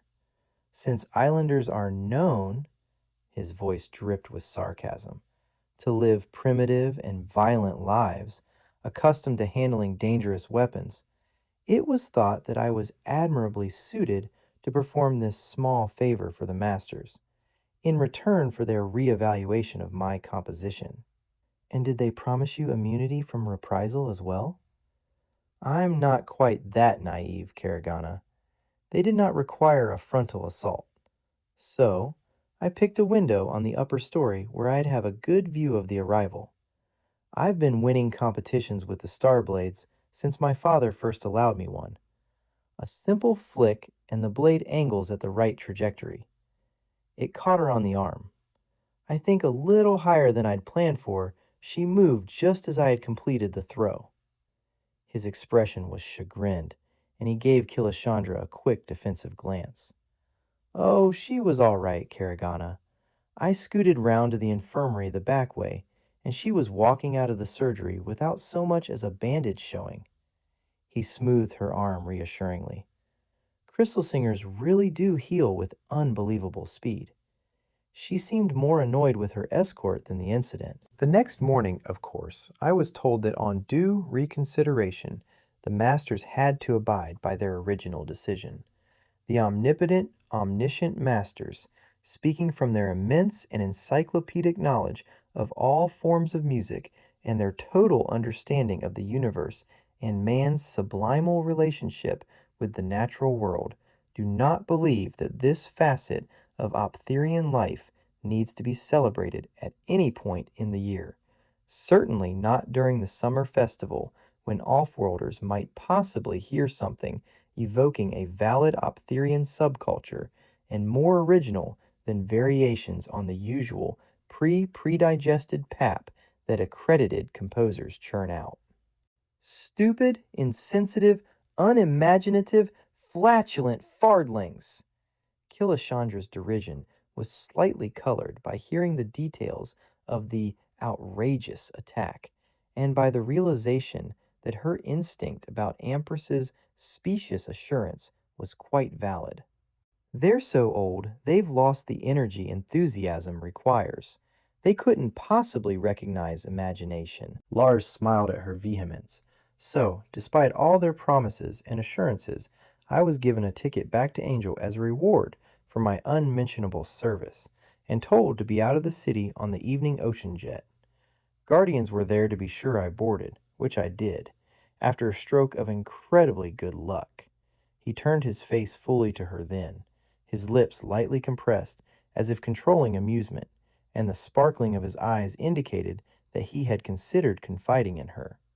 As much as she hoped that he might, she wished fervently that he would not, for his honesty would require the similar courtesy from her. Lars, I don't mean to be a spoil sport, but something occurred to me. A star knife is an island blade, isn't it? Yes. He regarded her, suddenly alert. And if an island blade was responsible for wounding the crystal singer, even if it healed rapidly, would that not prejudice her against listening to your problem? A good point. The elders don't miss many tricks, but that ploy would not have worked. Nahia and Brasner were going to speak for us. We're going? Yes, I did say that I had a stroke of good luck, and he clasped her hand with a firm grip, his clear blue gaze fixed on the thick bushes. Nahia and Brasner will now have an even better chance to present our situation. He sounded so confident that Killashandra would have given much to be privy to his plans. You'll see. Since I'm being candid, let me tell you that you've been rather indiscreet confiding in me, Lars. You don't know me. Don't know you? Lars threw back his head and guffawed. He clasped her to him, rocking her in his arms, roaring with laughter. If I don't, young woman, no one ever will. You know what I mean. Who were you talking to last night on the beach? He's not an islander. Oh, him. Korish von Middle something. No, he's not an islander. In fact, he could be very useful. Lars paused a moment in thought, and then shrugged it off. He's looking for an uncle. Father asked me to help him, take him on my next swing through the islands. Frankly, I don't think the uncle came this far out. Doesn't sound like a man who'd want this sort of lifestyle. Are you sure this Korish is who he says he is? Lars eyed her with some interest. Father sent for an ID verification. We're not so haphazard as all that in these islands, you know. There have been snoopers before. Father's got a sixth sense about the breed, and that Korish tilted it. Oh, he says he came in on the Athena, and he sounded as if he'd made the trip on her. Then he added in another tone altogether, I'm glad you worry about my safety. He smoothed back her sun-bleached hair, fingering the strands before he patted them in place, his whole face softening as once more he fell in her thrall. Then he relaxed, lying back again, hands under his head, his eyes intent on her face, a very tender smile playing at the corner of his lips.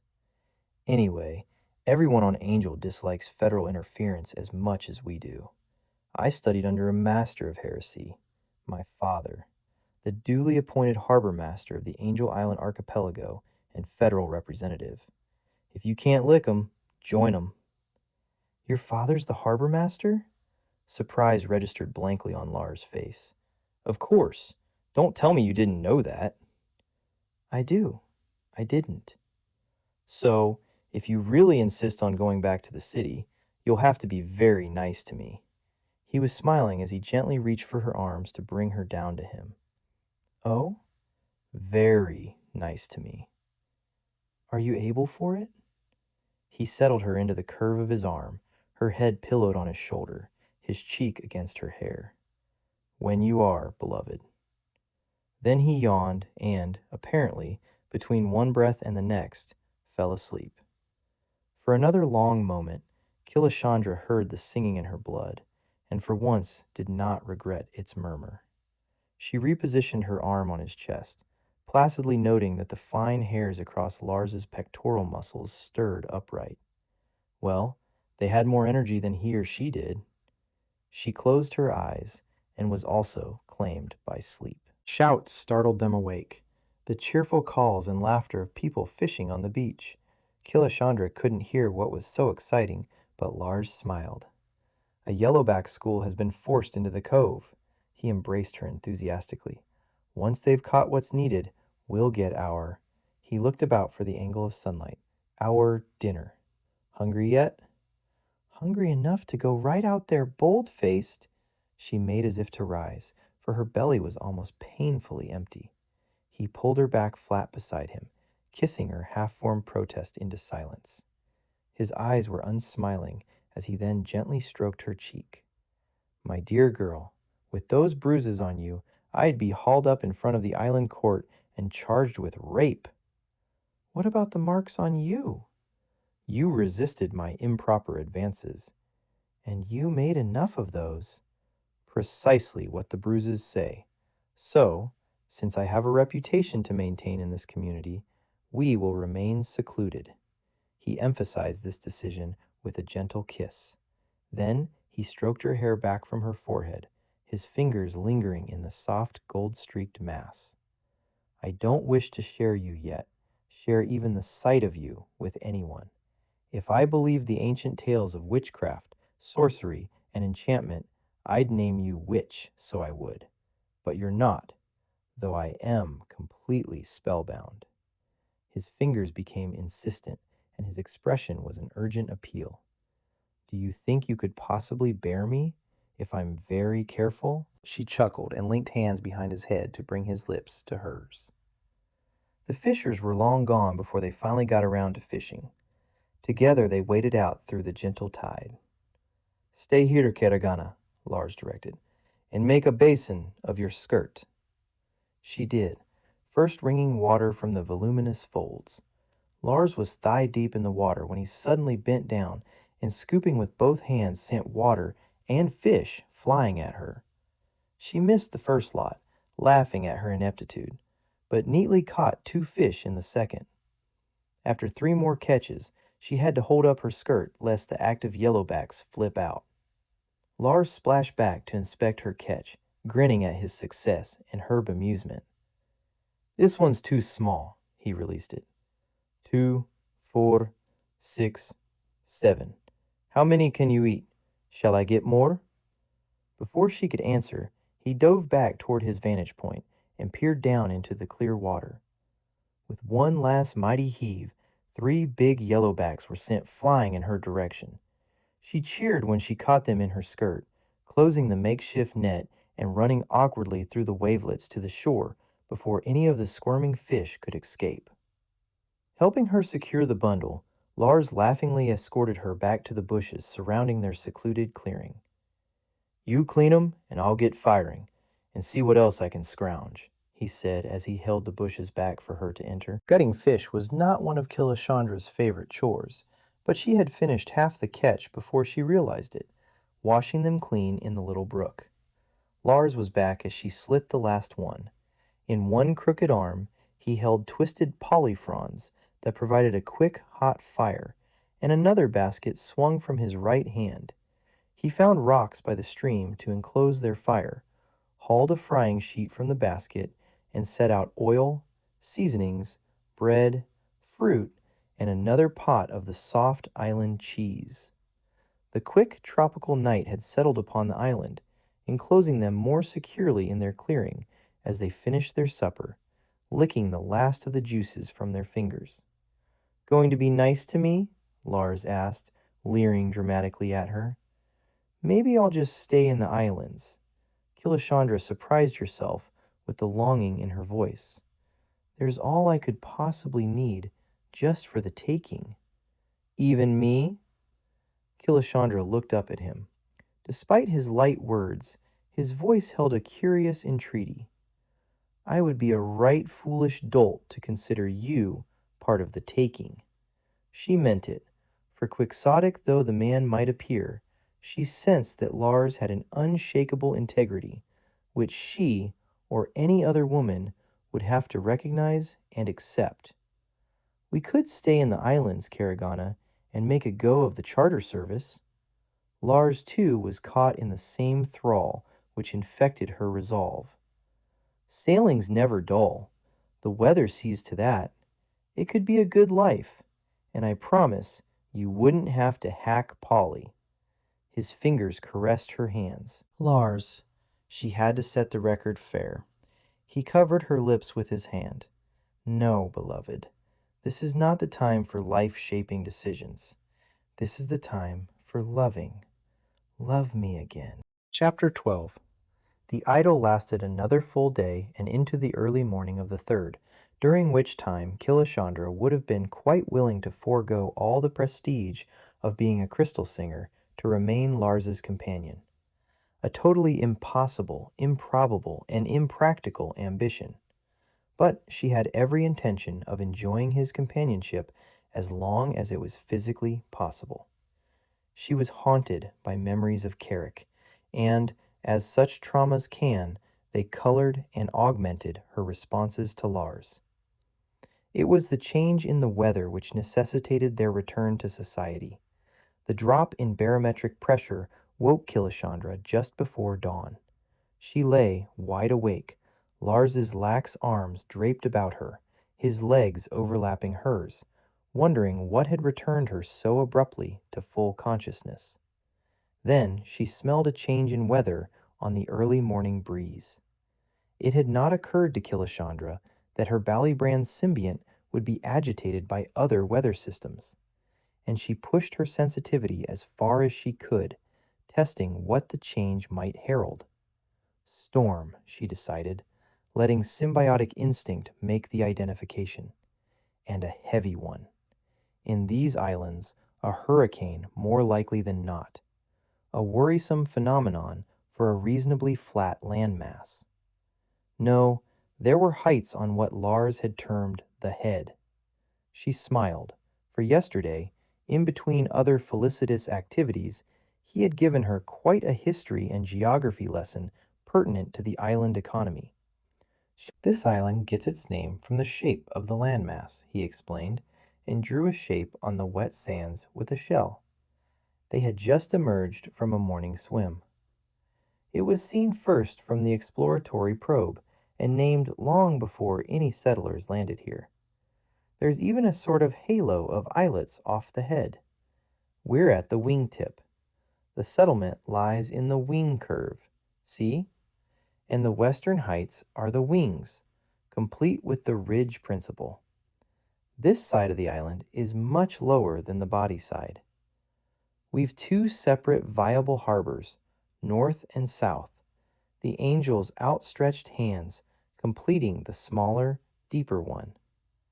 My father's offices are there, as the backbone sometimes interferes with reception from the mainland.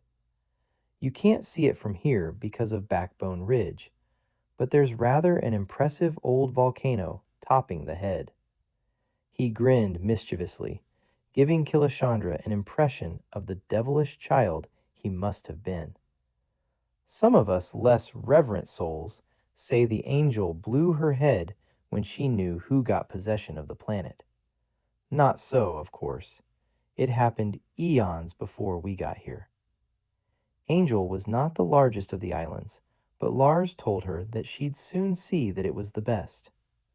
The southern sea was littered, Lars said, with all kinds of landmasses, some completely sterile, others bearing active volcanoes, and anything large enough to support poly plantations and other useful tropical vegetation did so. We were a race apart from the mainlanders, and we've remained so, Karagana. They listen to what the elders dish up for them, dulling their minds with all the pap that's performed. Islanders still have to have their wits about them.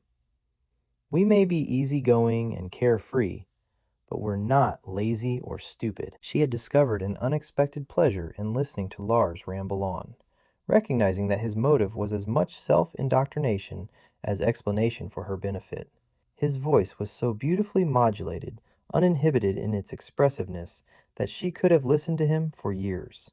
He made events out of small incidents, no matter that all were aimed at extolling the islands, subtly deprecating mainland ways. He was not, however, an impractical dreamer, nor was his rebellion against mainland authority the ill-considered antagonism of the disillusioned. You sound as if you don't want to leave Optheria, even if you are trying to pave the way off for these friends of yours, Killashandra was prompted to remark late that second evening as they finished a meal of steamed mollusks. I'm as well off here as I would be anywhere else in the galaxy. But your music! It was composed to be played on the Optherian organ, and I doubt that any other government allows them to be used, even if the elders and masters would permit the design to be copied. He shrugged off that consideration. If you could compose that, you have a great gift. Lars had laughed outright, ruffling her hair. He seemed fascinated by the texture of her hair. Beloved sun girl, that took no great gift, I assure you. Nor do I have the temperament to sit down and create music. Come on, Lars. No, seriously, I'm much happier at the tiller of a ship. And that voice of yours? He shrugged. Fine for an island evening sing-song, my girl, but who bothers to sing on the mainland? But if you get the others off the planet, why don't you go too? There are plenty of other planets that would make you a stellar and a pico. How would you know? Well, there have to be. Killashandra almost screamed in her frustration with the restrictions imposed by her role. Or why are you trying to crack the restriction? The height of altruism motivates me. Besides, Sonny, Theach and Brassner have valid contributions to make within the context of the galaxy. And once a person has met Nahia, it's obvious why she must be let free. Think of the good she could do. Killashandra murmured something reassuring since it was called for. She felt an uncharacteristic pulse of jealousy at the reverence and awe in Lars's voice whenever he mentioned this Nahia. Lars had perfectly healthy contempt for elder and master alike, indeed, all federal officials with the exception of his father. And while he spoke of the man with affection and respect, Nahia occupied a higher position. Quite a few times, Killashandra noted a nearly imperceptible halt in the flow of Lars's words, as if he exercised a subtle discretion, so subtle that all she caught was its echo. Just as he had stopped short of admitting the abduction of the crystal singer. And now that she understood his motivation, she marveled at his quick-witted opportunism. Did the others in his subversive group know what he had done? Had they approved of it? And what would the next step be? She could just imagine the furor caused in the Heptite Guild. Or maybe she was supposed to rescue herself, which she had. Lars was weather sensitive too, for she had only just completed her analysis when he woke, equally alert. With a loving tug at her hair and a smile, he stood up, sniffing at the breeze now strong enough to ruffle his hair, turning slowly. He stopped when he faced in the direction she had. Hurricane making, Karagana. Come, we'll have a lot to do. Not so much that they didn't start the morning with a quick passage at arms, not the least bit perfunctory despite the brevity. Then they had a quick swim, with Lars keeping a close watch on the dawn changes in the sky. Making up in the south so it'll be a bad blow. He stood for a moment as the active waves of the incoming tide flounced against his thighs. He looked southwest, frowning and, dissatisfied by his thoughts, started inshore, taking her hand as if seeking comfort. She thought nothing of his brief disappearance as she cleared up the campsite. Lars pushed his way past the bush screen, an odd smile on his face as he came up to her, two garlands of an exceptionally lovely blue and white flower in his hands. "This will serve," he said cryptically, gently draping one around her neck. The perfume was subtly erotic, and she stood on tiptoe to kiss him for his thoughtfulness. "Now you must put mine on." Smiling at his sweetness, she complied and he kissed her, exhaling a gust as if he had acquitted himself nobly. "Come on now," and he gave her the basket, slung the blanket with their clothing over his shoulder, and grabbing her hand, led her back through the underbrush. Though the sun was not yet up over the horizon, there was considerable activity on the beach when they arrived. Torches were lit outside all the waterfront buildings, and torchlit groups of scurrying people pushed handcarts. Bobbing lights on the harbor, too, indicated crews on their way to anchored ships. The schooner was gone. The Killashandra had not really expected to find the big ship still at Angel Island. "Where can they take the boats?" "Around to the back. We'll just check to see how much time there is before the wind rises. There'll be a lot to do before we can take the pearl fisher to the safe mooring." Killashandra glanced up and down the picturesque waterfront, for the first time seeing just how vulnerable it was. The first line of buildings was only 400 meters from the high tide mark. Wouldn't they be just swept away in hurricane-driven tides? "They often are," Lars startled her by saying as they strode purposefully toward the settlement. "But mostly Polly floats. After the last big blow, Marshall salvaged the complete roof. It was floating in the bay. He just dried it out and reset it." "I should help Karalaw," Killashandra suggested tentatively, not really wanting to leave his side, but ignorant of what island protocol expected of her in the emergency. Lars's hand tightened on her elbow. "If I know Karalaw, she has matters well in hand. I'm not risking you from my side for an instant, Karagana. I thought I'd made that plain." Killashandra almost bridled at the possessive tone of his voice, but part of her rather liked the chauvinism. She had too hearty a respect for storm not to wish to be in the safest place during one. Common sense told her that was likely to be in Lars Dahl's company. Men and women were filing in and out of the tavern. Lars and Killashandra entered and found a veritable command post. The bar was now dispensing equipment and gear which Killashandra could not readily identify. Along the back wall, the huge VDR screen was active, showing a satellite picture of the growing storm swirling in from the south. Estimated times of arrival of the first heavy winds, high tide, the eye, and the counterwinds were all listed in the upper left-hand corner. Other cryptic information, displayed in a band across the top of the screen, did not mean much to her, but evidently conveyed intelligence to the people in the bar, including Lars. "Lars, Olav's online for you," called the tallest of the men behind the bar, and he jerked his head toward a side door. The fellow paused in his dispensations, and Killashandra was aware of his scrutiny as she followed Lars to the room indicated. However rustic the tavern looked from the outside, this room was crammed with sophisticated equipment, a good deal of it meteorological, though not as complex as instrumentation in the weather room of the Heptite Guild, and all of it printing out or displaying rapidly changing information. "Lars?" A young man turned from the scanner in front of him, and screwing his face in an anxious expression, almost pounced on the new arrival. "What are you going to do?" Lars held up his hand, cutting off the rest of that sentence, and the young man noticed the garland. He threw an almost panic-stricken look at Killashandra. "Tanny, this is Karagana, and there's nothing I can do with this storm blowing up." Lars was scrutinizing the duplicate VDR satellite picture as he spoke. "The worst of it will pass due east. Don't worry about the things you can't change." He gave Tanny a clout on the shoulder, but the worried expression did not entirely alter.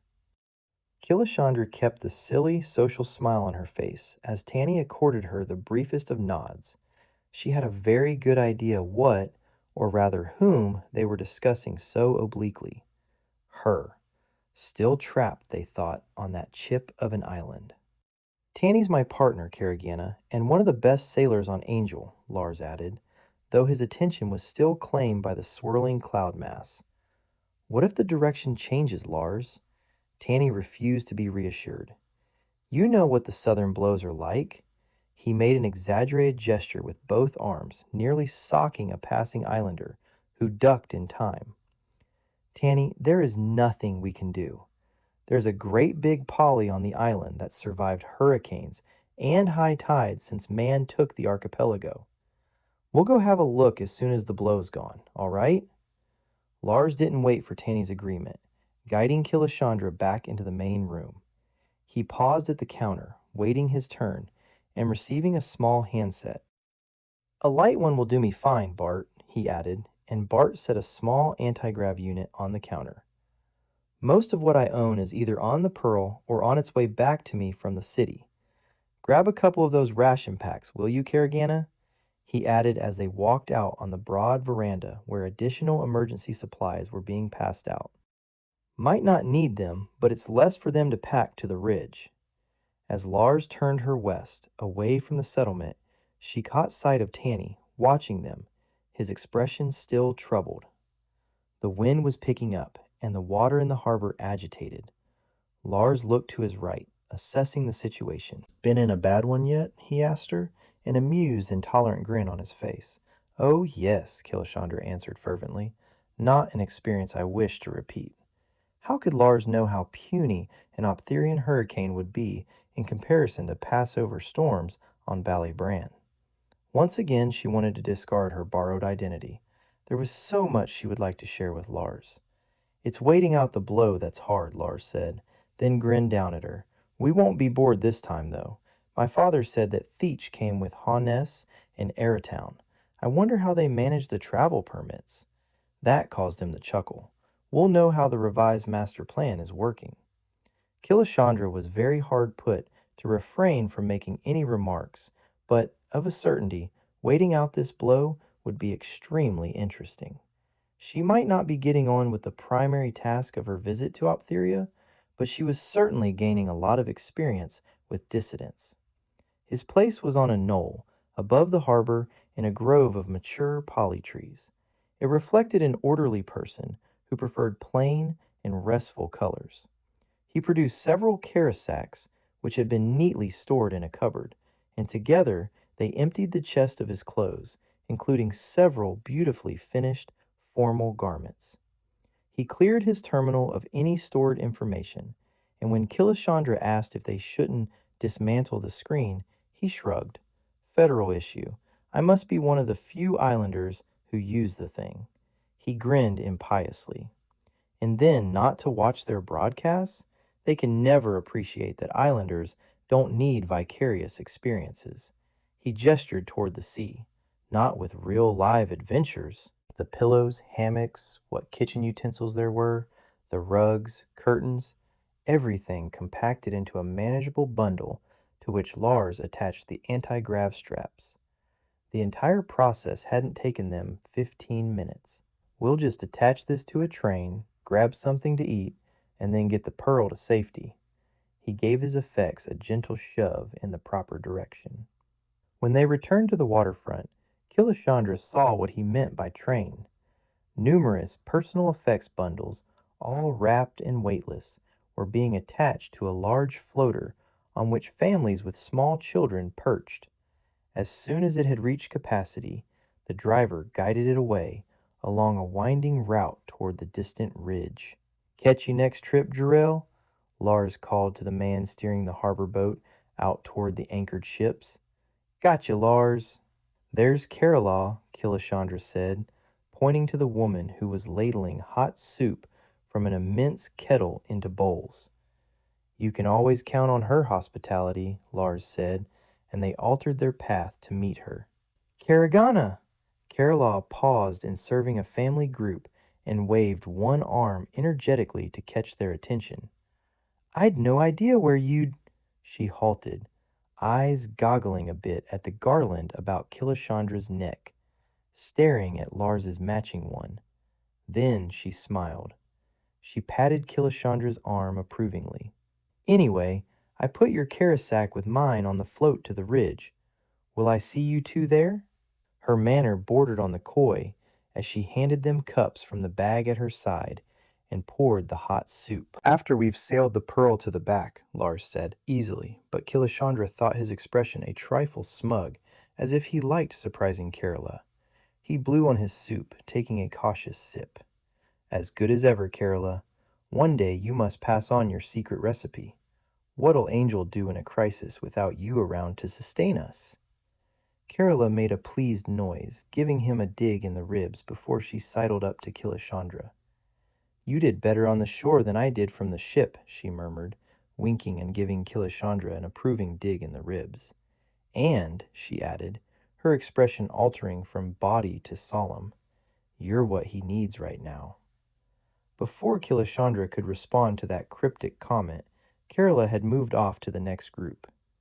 "With Kerala in the know," Lars said between sips, "storm or not, the rest of the island will be informed." "That you and I have paired off?" Killashandra gave him a long stare, having now decided what the special blue garlands must signify in island custom. It was presumptuous of him, but then he was also presuming her acquaintance with island ways. The account, when rendered from her side, was going to be heavy. "You're remarkably well organized here." She let her sentence dangle, implying that she'd been elsewhere to her sorrow. "Angel's not often in the direct path, and the storm may veer off before it hits, but one doesn't wait until the last moment, not on Angel. Father doesn't permit inefficiencies. They lose lives and cost credit. Ah, Jarrell's back. Hang on to your cup, we'll need them later." The harbor skip waited for them and its other passengers in the choppy waters. Lars bent to rinse out his cup, and Killashandra followed suit, before swinging over the gunwales of the water taxi. Willing hands pulled them aboard. There was a lot of activity on those ships still left in the harbor, but many had already started for the safety of the protected bay. Lars chatted amiably with the other passengers, naming Killashandra once to everyone. The approaching storm worried them all, despite the well-drilled exodus. It was considered early in the season for such a big blow. Odds were being given that it would veer west, as so many early storms tended to do. Relief was felt that neither of the nearer two moons was at the full, thus affecting the height of the tides. The pessimist on board was sure this was the beginning of a very stormy winter, a comment which caught Killashandra's interest. Winter? As far as she knew, she'd arrive in Optheria in early spring. Had she missed half a year somehow? Then the taxi pulled alongside a sleek-lined 15-meter sloop-rigged ship, and Lars was telling her to grab the rope ladder that flopped against its side. She scrambled up, almost falling over the life railing, which she hadn't expected. Then Lars was beside her, cheerfully shouting their thanks to Jarrell as he deftly hauled the ladder inboard and began to stow it away. "We'll rig the cabin before we sail," Lars said, nodding astern toward the hatch. Killashandra didn't know much about ships of this class, but the cabin looked very orderly to her, arranged as it was for daytime use. She went to the forward cabin and decided that she had been in the top right-hand bunk. She turned back to approximate the view she would have had, and decided that the pearl fisher had conveyed her to that wretched little island. "Update," Lars said as he came down the companionway, talking to the handset. He listened as he did a cursory inspection of the nearest cupboards, smiling as he turned toward her. "Alert me to any changes. Over." He put the handset down and in one unexpected sweep hauled her tightly into his arms. His very blue eyes gleamed inches above her face. His face assumed the expression of a sex-mad fiend, his eyes wide in exaggerated ferocity as he bent her backward in one arm, his other hand stroking her body urgently. "Alone at last, my girl, and who knows when next we have the privacy I need to enjoy you to good advantage." "Oh, sir, unhand me!" Killashandra fluttered her eyelashes, panting in mock terror. "How can you ravish an innocent maid in this hour of our peril?" "It seems the right thing to do, somehow," Lars said in a totally different tone, releasing her so abruptly she had to catch herself on the table. "Curb your libido long enough for me to make the bed you're about to be laid in." He flipped the table onto its edge, gestured for her to take the other side of the seat unit, which pulled out across the deck. Simultaneously they fell onto the bed, and Lars began his assault on her willing person. The summons of the handset brought them back to reality that had only peripherally impinged on their activities. Lars had to steady himself in the lurching ship to reach the handset. He frowned as he heard the update. "Well, beloved, I hope you're a good sailor, for it's going to be a rough passage around the wing. That storm is hurrying to meet us. Neither a veer nor a pause. Grab the wet weather gear from that cupboard. Temperature's falling, and the rain's going to be cold." Fortunately, Lars gave clear instructions to his novice crew, and Killashandra coped with her task well enough to gain his nods of approval. The pearl fisher was fitted to be sailed single-handed, with the sheet lines winched to the cockpit and other remotes to assist in the absence of a human crew. Lars beckoned Killashandra to join him in the stern as the anchor was lifted by remote. Another hauled the sloop's mainsail up the mast, Lars's pennon breaking out as the clew of the sail locked home. The wind took the sail and the ship forward out of the wide mouth of the harbor, which was now clear of all craft. Nor did there seem to have been anyone to notice their delay. The beach was empty of people. The shuttered shops and houses had an abandoned look to them. The tide was already slopping into the barbecue pits, and Killashandra wondered just how much would be left on the waterfront when they sailed back into Wing Harbor. Killashandra found the speed of the pearl fisher incredibly exhilarating. To judge by the rapt expression on his face, so did Lars. The fresh wind drove them across the harbor almost to its mouth, before Lars did a short tack to get beyond the land. Then the Pearl was gunwale deep on a fine slant as she sped on a port tack toward the bulk of the wing. It was an endless time, divorced from reality, unlike cutting crystal, where time, too, was sometimes suspended for Killashandra. This was a different sort of time, that spent with someone whose proximity was a matter of keen physical delight for her. Their bodies touched, shoulder, hip, thigh, knee, and leg, as the canting of the ship in her forward plunge kept Killashandra tight against Lars. Not a voyage, she realized sadly, that could last forever, but a long interval she hoped to remember. There are some moments, Killashandra informed herself, that one does wish to savor. The sun had been about at the zenith when they had finally tacked out of the wing harbor. It was westering as they sailed round the top of the wing, with its lowlands giving way to the great basalt cliffs, straight up from the crashing sea, a bastion against the rapidly approaching hurricane, and the southern skies were ominous with dark cloud and rain. In the shelter of those cliffs, their headlong speed abated to a more leisurely pace. Lars announced hunger, and Killashandra went below to assuage it. Taking into account the rough water, she found some heat packs which she opened, and which they ate in the cockpit, companionably close. Killashandra found it necessary to curb a swell of incipient lust as Lars shifted his long body against hers to get a better grip on the tiller. Then they rounded the cliffs and into the crowded anchorage which sheltered Angel's craft. Lars fired a flare to summon the jitney to them. Then he ordered Killashandra forward with the boat hook to catch up the bright orange 82 buoy to starboard. He furled the sail by remote and went on low-power assist to slow the Pearl and avoid oversailing the buoy. Buoy 82 was in the second rank, between two small ketch-rigged fisher boats, and Killashandra was rather pleased that she snagged the buoy first try. By the time Lars had secured the ship to ride out the blow, the little harbor taxi was alongside, its pilot looking none too pleased to be out in the rough waters. "What took you so long, Lars?"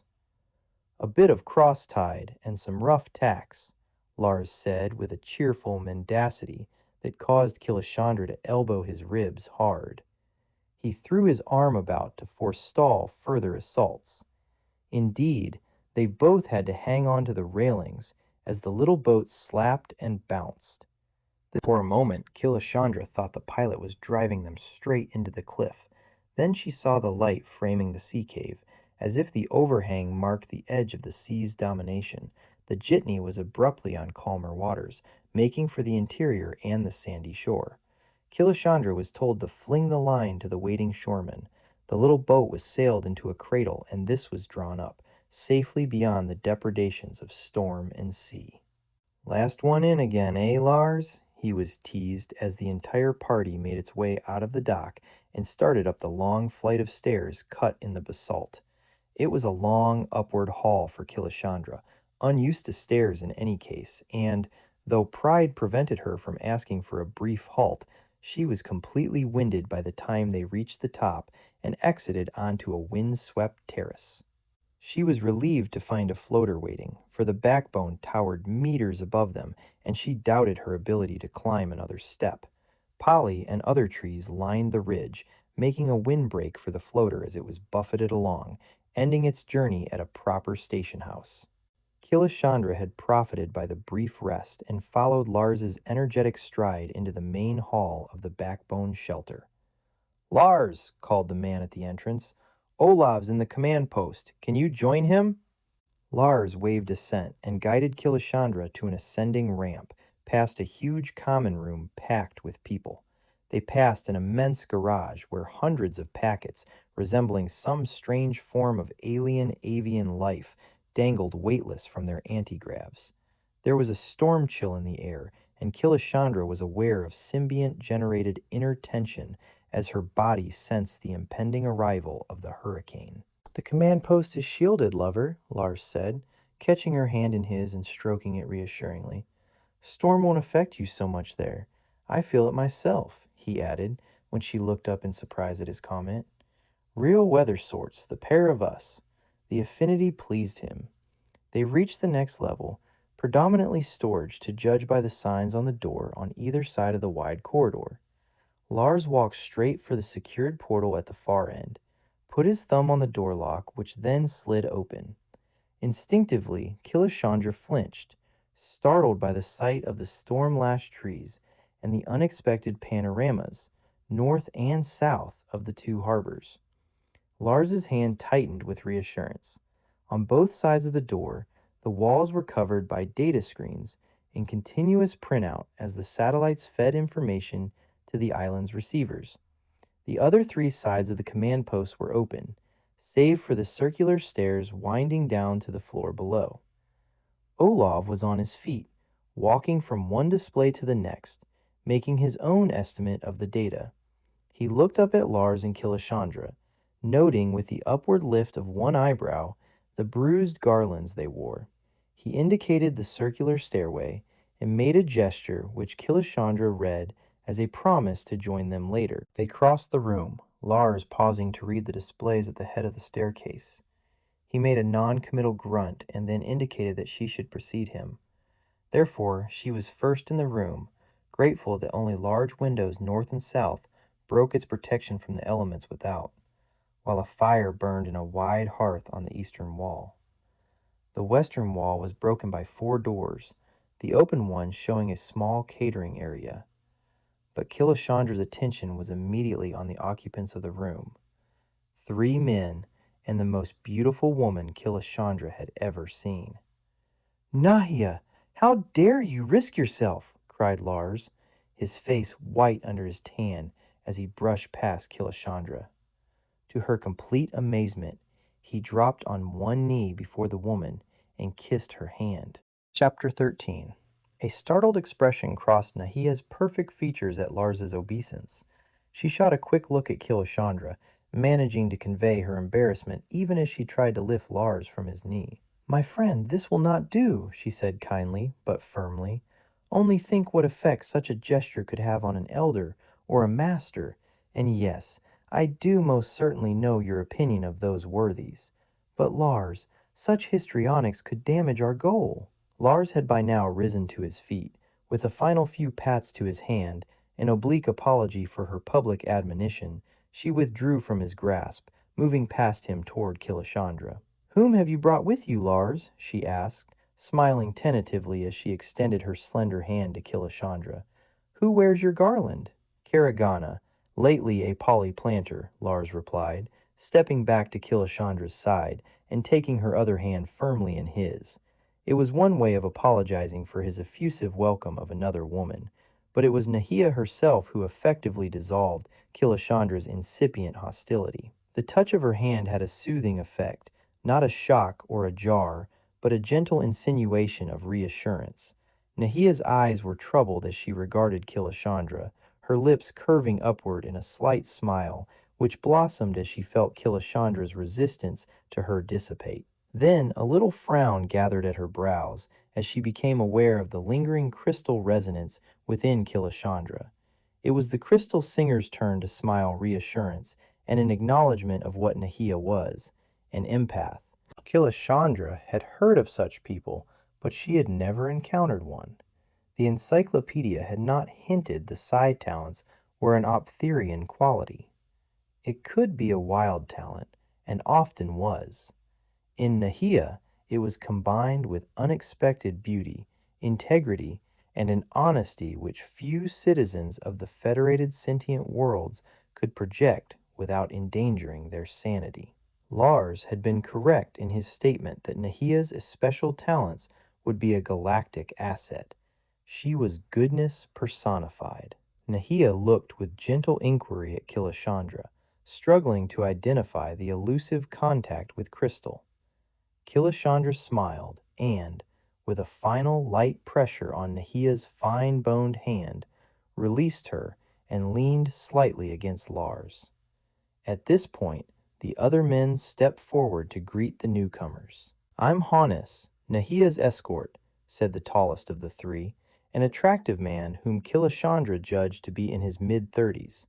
His handclasp was strong but not crushing, and he, too, exuded a charm and personality that would have been instantly apparent in any group, at least any group that did not contain Nahia, or Lars. "Believe me, Lars, we had no report of such rough weather when we embarked on this journey, but there are matters we must discuss with you, no matter what the risk."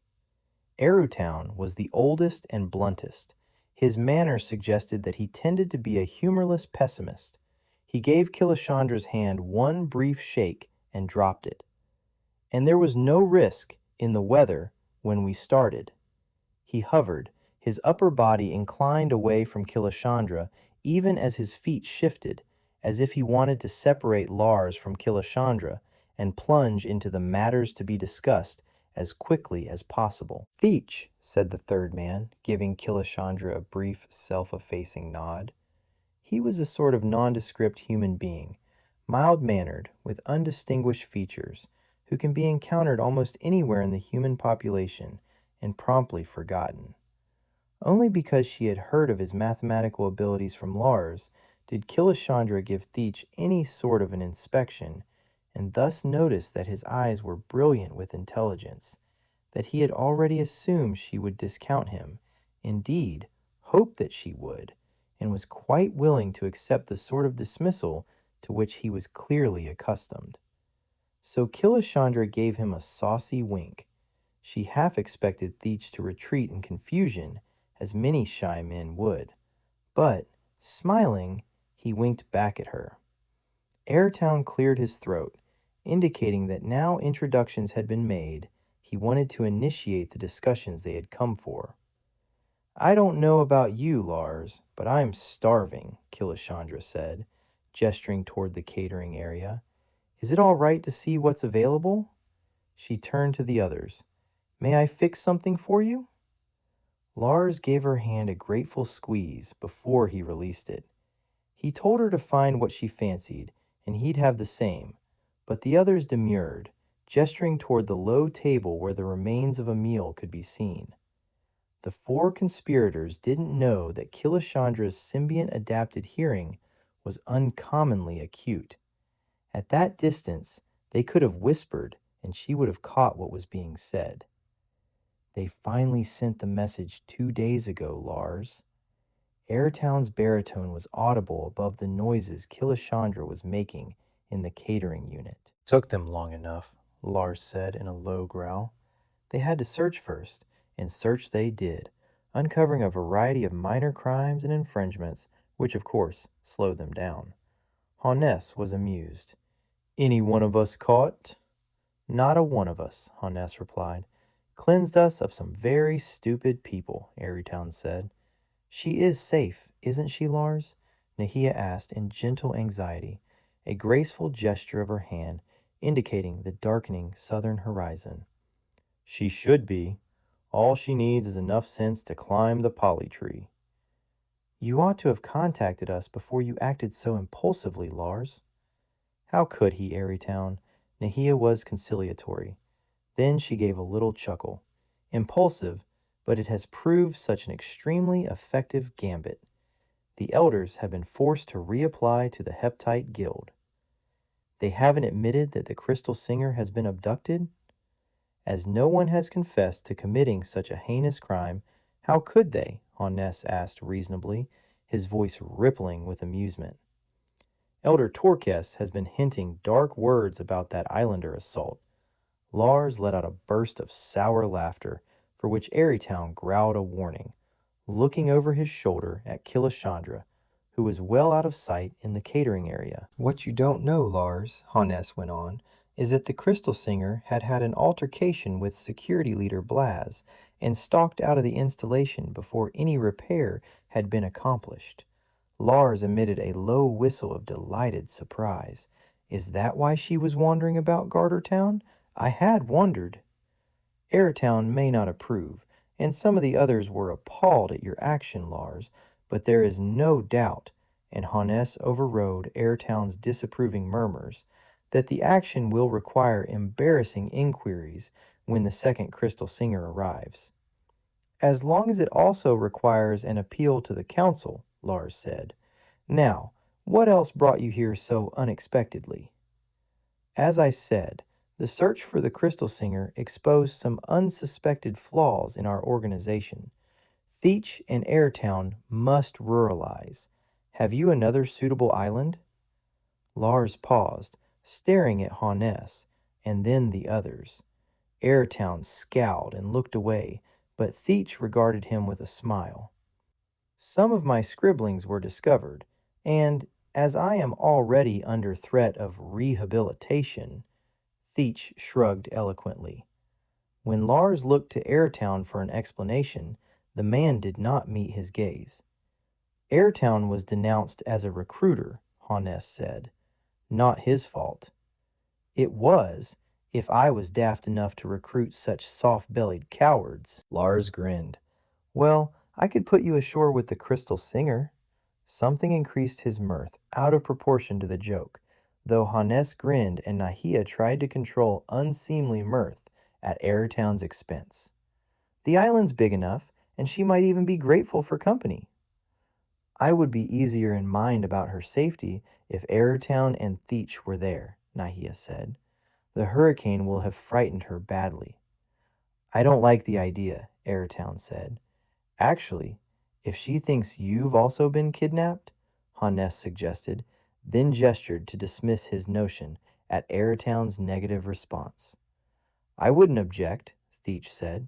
One doesn't know much about crystal singers, except that they heal quickly and indulge in an unusual profession. You? Airtown snorted contemptuously. You'd probably drown yourself thinking up more theories. When I initiate a session of theoretical thinking, I take the precaution of seating myself in some secure and secluded spot, Theach said in amiable reprimand. An island would suit me very well indeed. You'd starve. No one can starve on a Poly island. Theach turned for confirmation to Lars, who nodded. You have to work at it, though, Lars amended, for at least a few hours every day. Despite a misapprehension current about my absent-mindedness, I have found that intense thought stimulates an incredible appetite. Since eating replenishes both body and the mechanics of thought, I do pause now and again in my meditations to eat. If I have to gather the food myself, I shall also have had that beneficial exercise. Yes, Lars, and Theach smiled at the islander. I begin to think that an island residence would provide me with all I require: seclusion, sustenance, and sanctuary. He sat back in the chair, beaming at his circle of friends. How many know you and Airtown are in the islands? Lars asked seriously. Nahia has been working very hard lately, Lars, Hannes said. She was granted a leave of absence.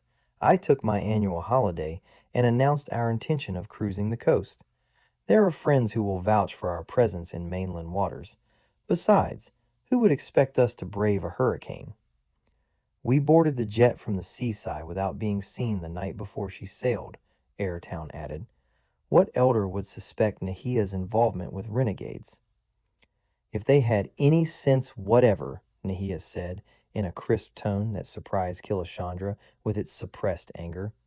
How could they fail to realize that I sympathize deeply with repressions, frustrations, and despairs which I cannot avoid feeling? With injustices, not all the empathy in the world will ease. A moment of silence followed. Is your woman to be trusted with any of this, Lars? Hannes asked quietly. Suppressing a flare of guilt at her duplicity, Killashandra decided that it was time to join the group before Lars perjured himself. Here, this should satisfy Lars, she said, approaching the others with a purposeful stride. She set before him a generous plate of sandwiches and hot tidbits which she had found in the food storage. You're sure I can't get anything for you? She asked the others as she began to gather up the used plates and cups. Airtown gave her a sour glance, then turned to watch the roiling cloud formations of the approaching storm. Theach smiled absently. Hanesh shook his head and settled back next to Nahia, who had leaned back in the couch, eyes closed, her beautiful face relaxed. When Killashandra returned with her own serving, Lars and Hannes were absorbed by the satellite picture of the approaching hurricane displayed on the VDR. It would be a substantial blow, Killashandra had to admit, but not a patch on what Ballybran could brew. Storm watching could be mesmerizing, certainly engrossing. Theach was the first to break from the fascination. He reseated himself at a small terminal and began to call up equations on the tiny screen. There was a tension to the line of his back, the occasional rattle of the keys that proved he was still conscious, but there were long intervals of total silence from his corner during the next few hours. "It's not going to be a long one at its current rate," Lars remarked when he had finished eating. "The eye'll be on us by night." "Is it likely to make the mainland?" "No. That is, after all, 8,000 kilos off. It'll blow itself out over the ocean as usual. You only get our storms when they make up in the Broad, not from this far south." So, Killashandra thought, she was in the southern hemisphere of Optheria, which explained the switch in seasons, and it explained why this group felt themselves secure from mainland intervention and searches. Even with the primitive jet vehicles, an enormous distance could be traversed in a relatively short time. It struck Killashandra that if Nahia, Hannes, and the others could travel so far, so could the elders, especially if they wanted to implicate islanders. Or was that just talk? If, as Lars had admitted, Torx had set him up to assault her in order to verify her identity, and was using that assault now to implicate the islanders, would it not be logical to assume that some foray into the islands would be made by officialdom, if only to preserve their fiction? Killashandra closed her mouth on this theory, for she had gleaned it from information she had overheard surreptitiously. Well, she'd find a way to warn Lars, for she had a sudden premonition that a warning was in order. From what she had seen of the elders, reapplying to the guild would be a humiliating embarrassment to their sort of bureaucracy. Unless, and Killashandra smiled to herself, they took the line that Killashandra Ree had not arrived as scheduled. How tidy it could be made, the elders able to suppress any reference to the reception in her honor. However, Lanzeki would know that she had gone, and know, too, that she would not have evaded the responsibility she had accepted. And there would be computer evidence of her arrival.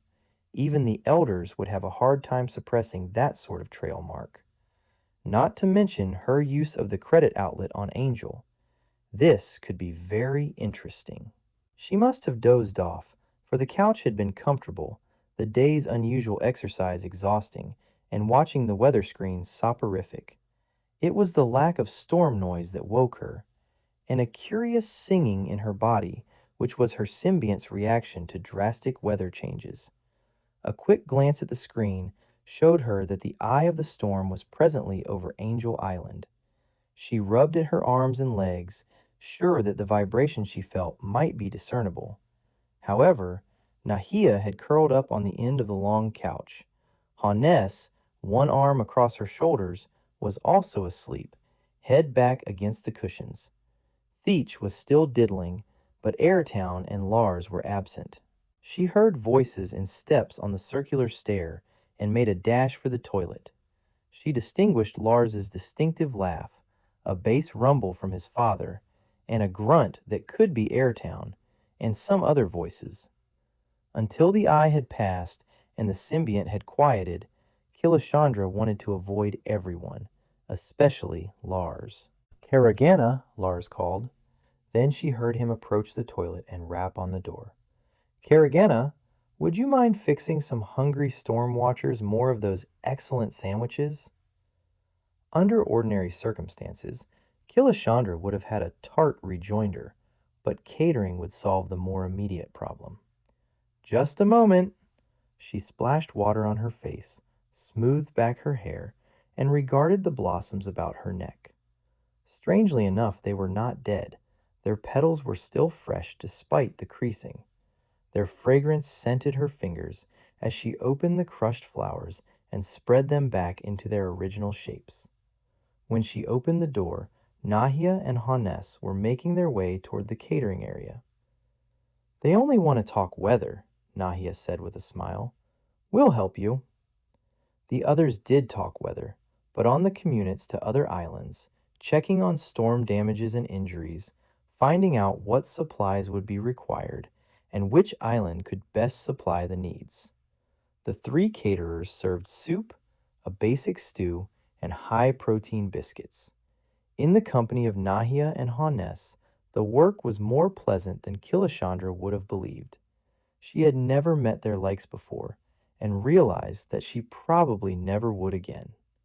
The respite at the storm's eye was all too brief, and soon the hurricane was more frightening in its renewed violence.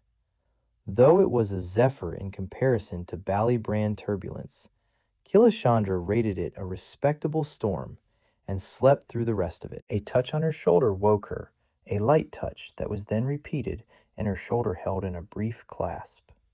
That was enough to bring Killashandra to full awareness, and she looked up at Nahia's perplexed expression. Killashandra smiled reassuringly, attempting to pass off the storm resonance still coursing through her body. As Lars was draped against her, she moved cautiously to a sitting position and took the steaming cup from Nahia with quiet thanks. Killashandra wondered how the man had been able to sleep with her body buzzing. Other storm watchers had disposed themselves for sleep about the room. Outside, a hard rain was falling, and a stout wind agitated the rainforest, but the blow had become a shadow of its hurricane strength. "We had orders to wake people as soon as the wind died to force 5, Nahia said, and extended a second hot cup to Killashandra for Lars. "Has there been much damage?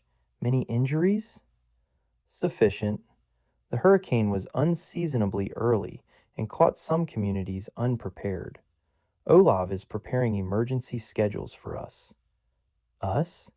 Killashandra stared at Nahia in surprise. "Surely you're not going to risk being seen and identified here." "These are my own people, Karagana. I am safest in the islands." Serenely confident, the beauty returned to the catering area. Lars had awakened during that brief interchange, although he hadn't changed his position. His very blue eyes were watching her closely. No expression gave her a hint of his mood. Lazily, he caressed her leg. Gradually, his lips began to curve in a smile. What he might have said, what thoughts he held behind those keen eyes, he did not share with her. Then he touched the garland she still wore, carefully unfolding a crushed petal. "Will you be crew for me? We won't have much time together southbound. Tanny, Theach, and Airtown sail with us, and we'll be dropping off supplies here and there." "Of course I'll come," Killashandra said eagerly. She wouldn't miss the trip for the world. Only, how would Lars take her deception? Would she lose him? Well, she didn't have to admit that she was the crystal singer they had incarcerated on the island. The winds out of the back harbor were brisk enough to be dangerous, but the well-laden Pearl settled down to her task like the splendid craft she was. Airtown was the non-sailor among them and took to a bunk in the forward cabin until the motion sickness medication had taken effect. Theach had appropriated the small terminal, smiling with absent-minded good humor at his shipmates before he resumed his programming. Now that Tanny was on his way, he was as cheerful a companion as one could wish. Nor was he impatient with Killashandra as a crew member. They had set sail once the winds had dropped to Force 3, one of the first of the larger sailing vessels to leave haven. Others were being loaded and crewed for their relief voyages. After the enforced idleness of the storm, it was good to be physically active. Killashandra didn't mind the wet weather nor the tussle with wind as she and Tanny made periodic checks of the deck cargo. Fresh water and food were unloaded at the first stop, and some emergency medical supplies. The Pearl had carefully motored past the debris floating in the small harbor, roofs, the sides of dwellings, and innumerable poly trees, fruit bobbing about like so many bald heads.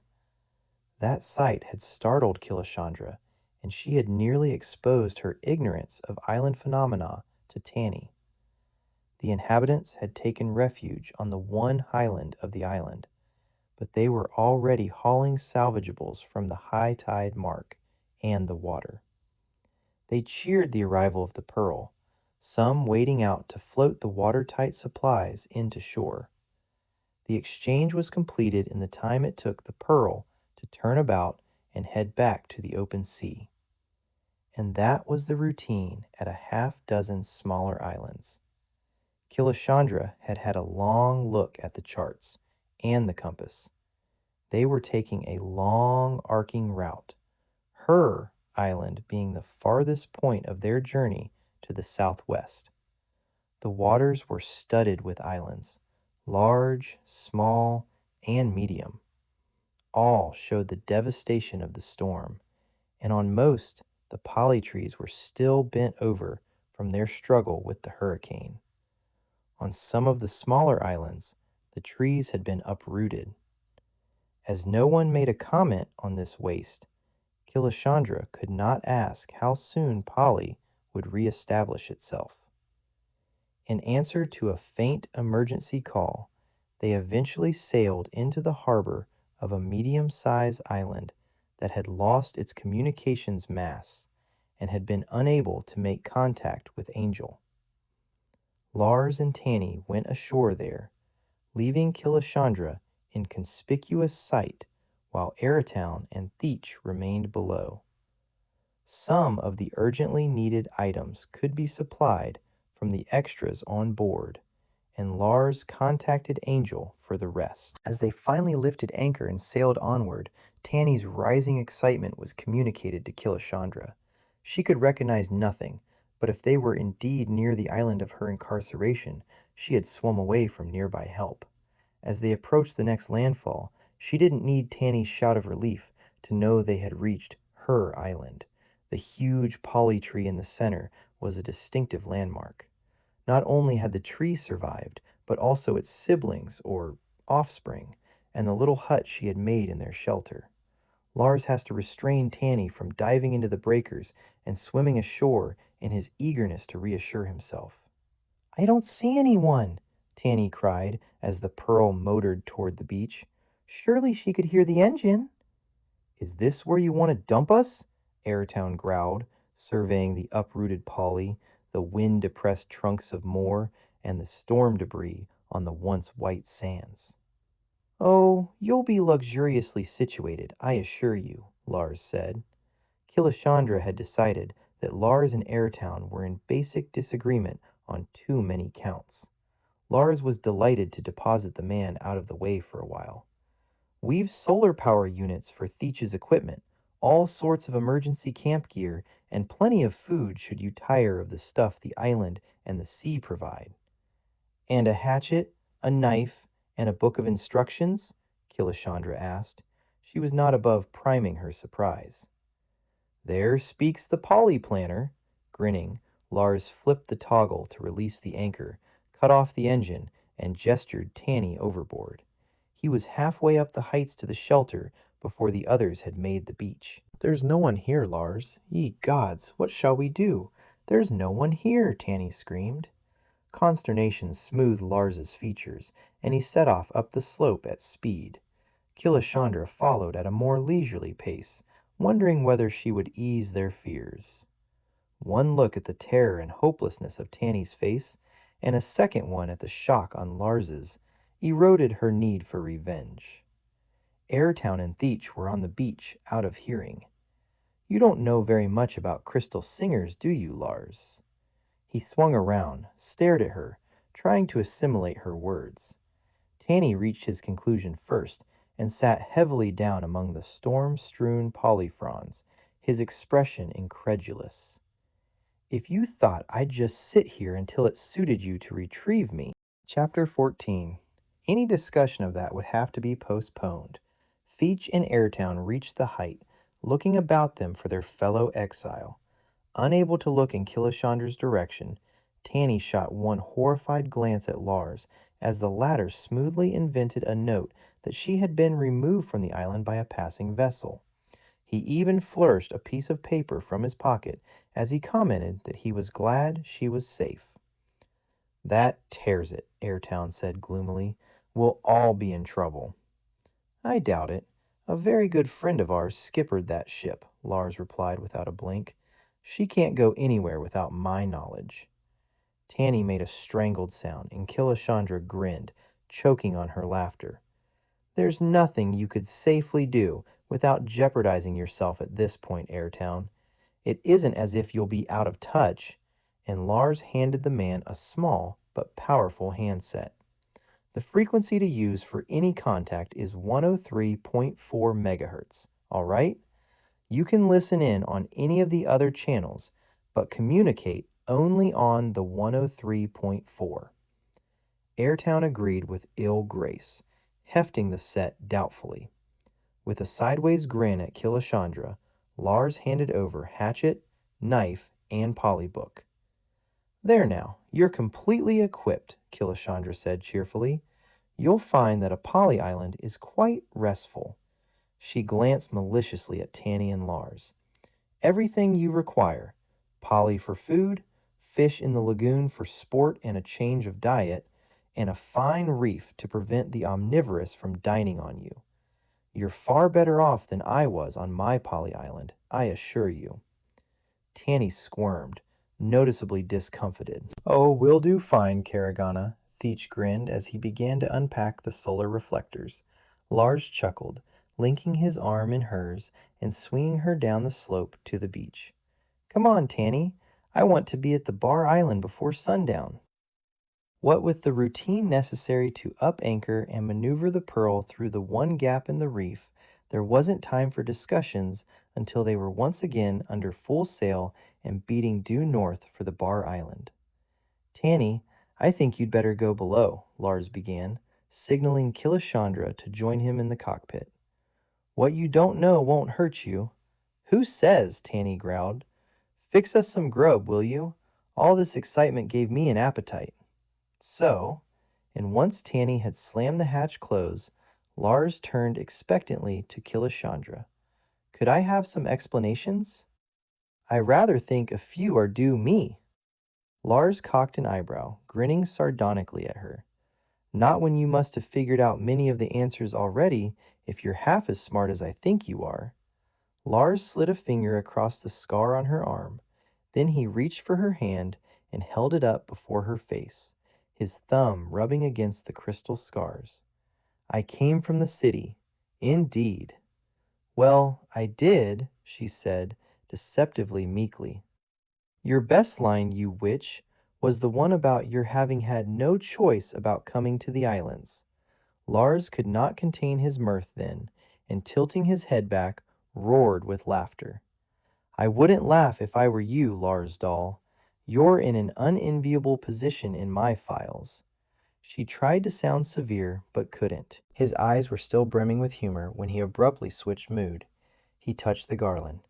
"Yes, I am rather. And on Angel Island. For one thing, according to island tradition, this announces us handfasted for a year and a day." "I had guessed that the garland signified more than your loving wish to adorn my person." The words came out more facetiously than she meant, for she ached with a genuine regret. Lars's steady blue eyes caught her gaze and held it. He waited for her explanation. "With all the will in the world to continue what we started, I don't have a year and a day here, Lars doll." The words left her mouth slowly, unwillingly. "As a crystal singer, I am compelled to return to Ballybran. Had I understood yesterday morning precisely what these blooms meant, I would not have accepted them. Thus does ignorance wound the giver. I am tremendously attracted to you as a man, Lars doll. And in the light of what I have been told, heard, and overheard," she gave him a faint smile, "I can even forgive you that idiotic abduction. In fact, it would have been far more humiliating for me to have been caught in a raid on a bootleg brewery." What you cannot know is that I wasn't sent to Optheria merely to repair that organ. I am here as an impartial witness to learn if restriction to this planet is popularly accepted. Popularly accepted? Lars lifted half out of the cockpit seat in reaction. What a way to phrase it! It is the most singularly unpopular, repressive, frustrating, discouraging facet of the Optherian Charter. Do you know what our suicide rate is? Well, I can give you hard statistics on that. We made a study of the incidents and have copies of what notes have been left by the deceased. 9 out of 10 cite the hopelessness and despair at having no place to go, nothing to do. If you're lucky enough to be unemployed on Optheria, oh, you're given food, shelter, clothing, and assigned stimulating community service to occupy you.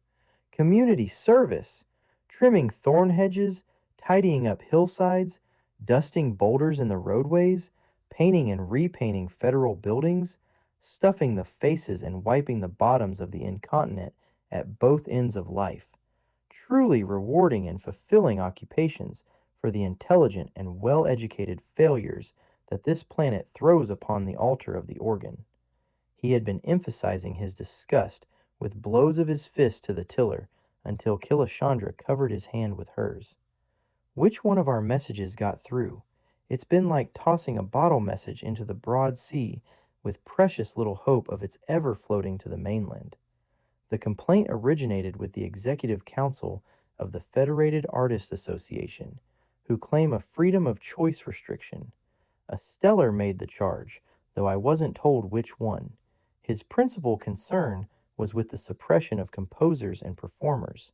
She gave him a wry grin. Lars raised his eyebrows in surprise. It wasn't me who sent that one. Then he seemed to take heart, his expression lightening with renewed hope.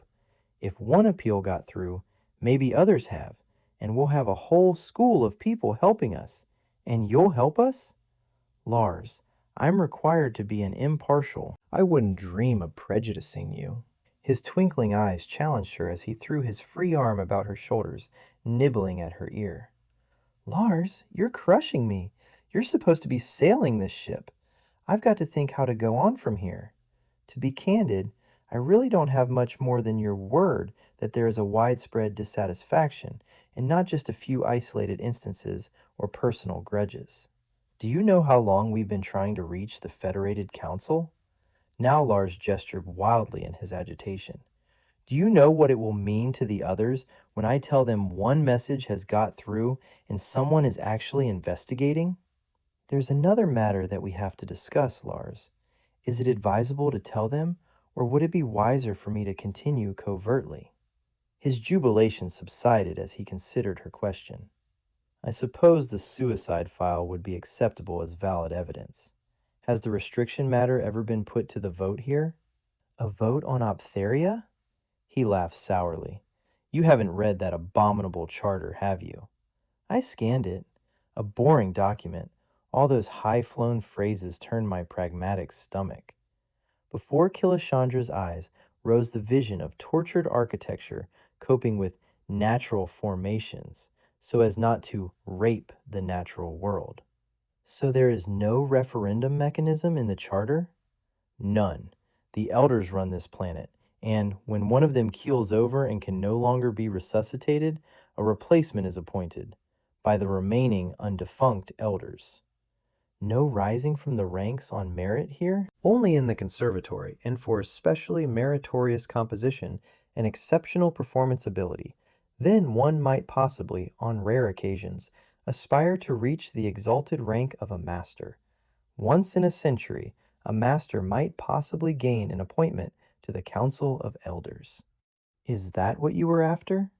Lars gave her a wry grin. I tried. I was even willing to assault you to gain favor and show them what a good, useful boy I was. He snorted at his gullibility. Granted, I haven't heard an approved composition, much less yours, played on the sensory organ, Killashandra began in casual accents, but I was tremendously impressed by your performance the other evening, the musical one. The time, the place, the ambiance. Not so fast, Lars doll. I was a trained musician before I became a crystal singer. I can be a critical auditor, and when I heard your music, I didn't know you as well as I do now, so that is an unbiased assessment.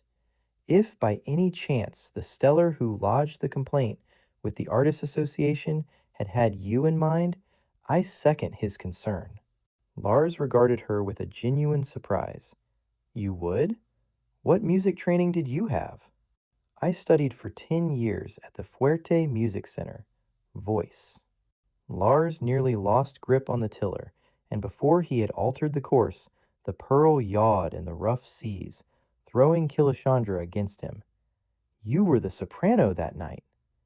Yes, she grinned. I recognized your tenor at the barbecue. Where did you learn Belief's Voyagers and the Pearl Fishers duet? Certainly not in the conservatory. My father. He'd brought some of his micro-library with him when he came to Optheria. Your father is naturalized? Oh, yes. Like yourself, he didn't come to the islands by choice. If we mention your true identity to no one else, and what is your true name? Or don't crystal singers give them? You mean to say you don't know the name of the woman you assaulted and then abducted? Killashandra pretended outrage. Lars shook his head, grinning at her with an almost boyish mischief. Killashandra Ree. He repeated the syllables slowly, then smiled. I like that much better than Karagana. That was a rather harsh name to say endearingly. The L's and the sh are sweeter. Possibly the only sweet thing about me, I warn you, Lars. He pointedly ignored that remark. My father must know who you are, Killashandra. It will give him new heart, for I'll tell you frankly, he was far more discouraged about those arrested in the elder's search than he let on to the others. Nor, he paused, only then aware of the water sloshing in the cockpit about their toes, nor do I like deceiving Nahia. She doesn't deserve it. No, she doesn't, though I have the feeling she already has a good idea that I'm not the island maid I've been portraying. Oh, was she at that reception in the conservatory? The others. Nor, he paused, only then aware of the water sloshing in the cockpit about their toes. Nor do I like deceiving Nahia. She doesn't deserve it. No, she doesn't, though I have the feeling she already has a good idea that I'm not the island maid I've been portraying. Oh, was she at that reception in the conservatory? No, but she sensed the crystal resonance. Killashandra stroked her arm explanatorily. Lars caressed her then. You mean that's what I've been feeling whenever we touch? Killashandra gave him a reassuring smile. Not entirely, lover. Some of it is a perfectly spontaneous combustion. Lars guffawed at that, embracing her once again. Shouldn't I bail or something? She asked as the chill seawater splashed over her toes. His arm restrained her. Not just yet. He frowned, glancing off to port, not really seeing the sprouts of islets as he corrected their course a few points easterly. However, if we tell my father and Nahia who you are, Hannes too? What Nahia knows, Hannes does, and safe enough in both their hands. But then what? Hard copy on the suicide files is rapidly available. But I should insist that you meet with other groups to prove unquestionably that the arbitrary restriction to Optheria is not popularly acceptable. I'm glad you agree to that. In doing that, you will also need to avoid the elders. It wouldn't do for them to discover you blithely treading the cobbles at Ironwood or the terraces of Maitland. You never told them you'd kidnapped me, so why couldn't I visit other communities? Because you've now been missing for 5 weeks. How would you explain such an absence, much less why you haven't repaired their precious festival organ? I'd have done that if that wretched security officer hadn't been in his flatulent dotage. My absence is easy to explain. I just don't explain it. She shrugged diffidently. Lars sniggered. You don't know how much our elders dislike mysteries. You have seen me playing a humble island maid, Lars. Try seeing me as a highly indignant and aristocratic member of the Heptite Guild. As she spoke, Her voice became strange, disdainful, and Killashandra pulled herself arrogantly erect. Lars started to remove his arm from her shoulders in reaction to the transformation. I'm more than a match for Empress or Torx, and they need my services far too much to annoy me again. I'm obliged to mention that they've sent for a replacement. I know that. How could you? Killashandra grinned at him.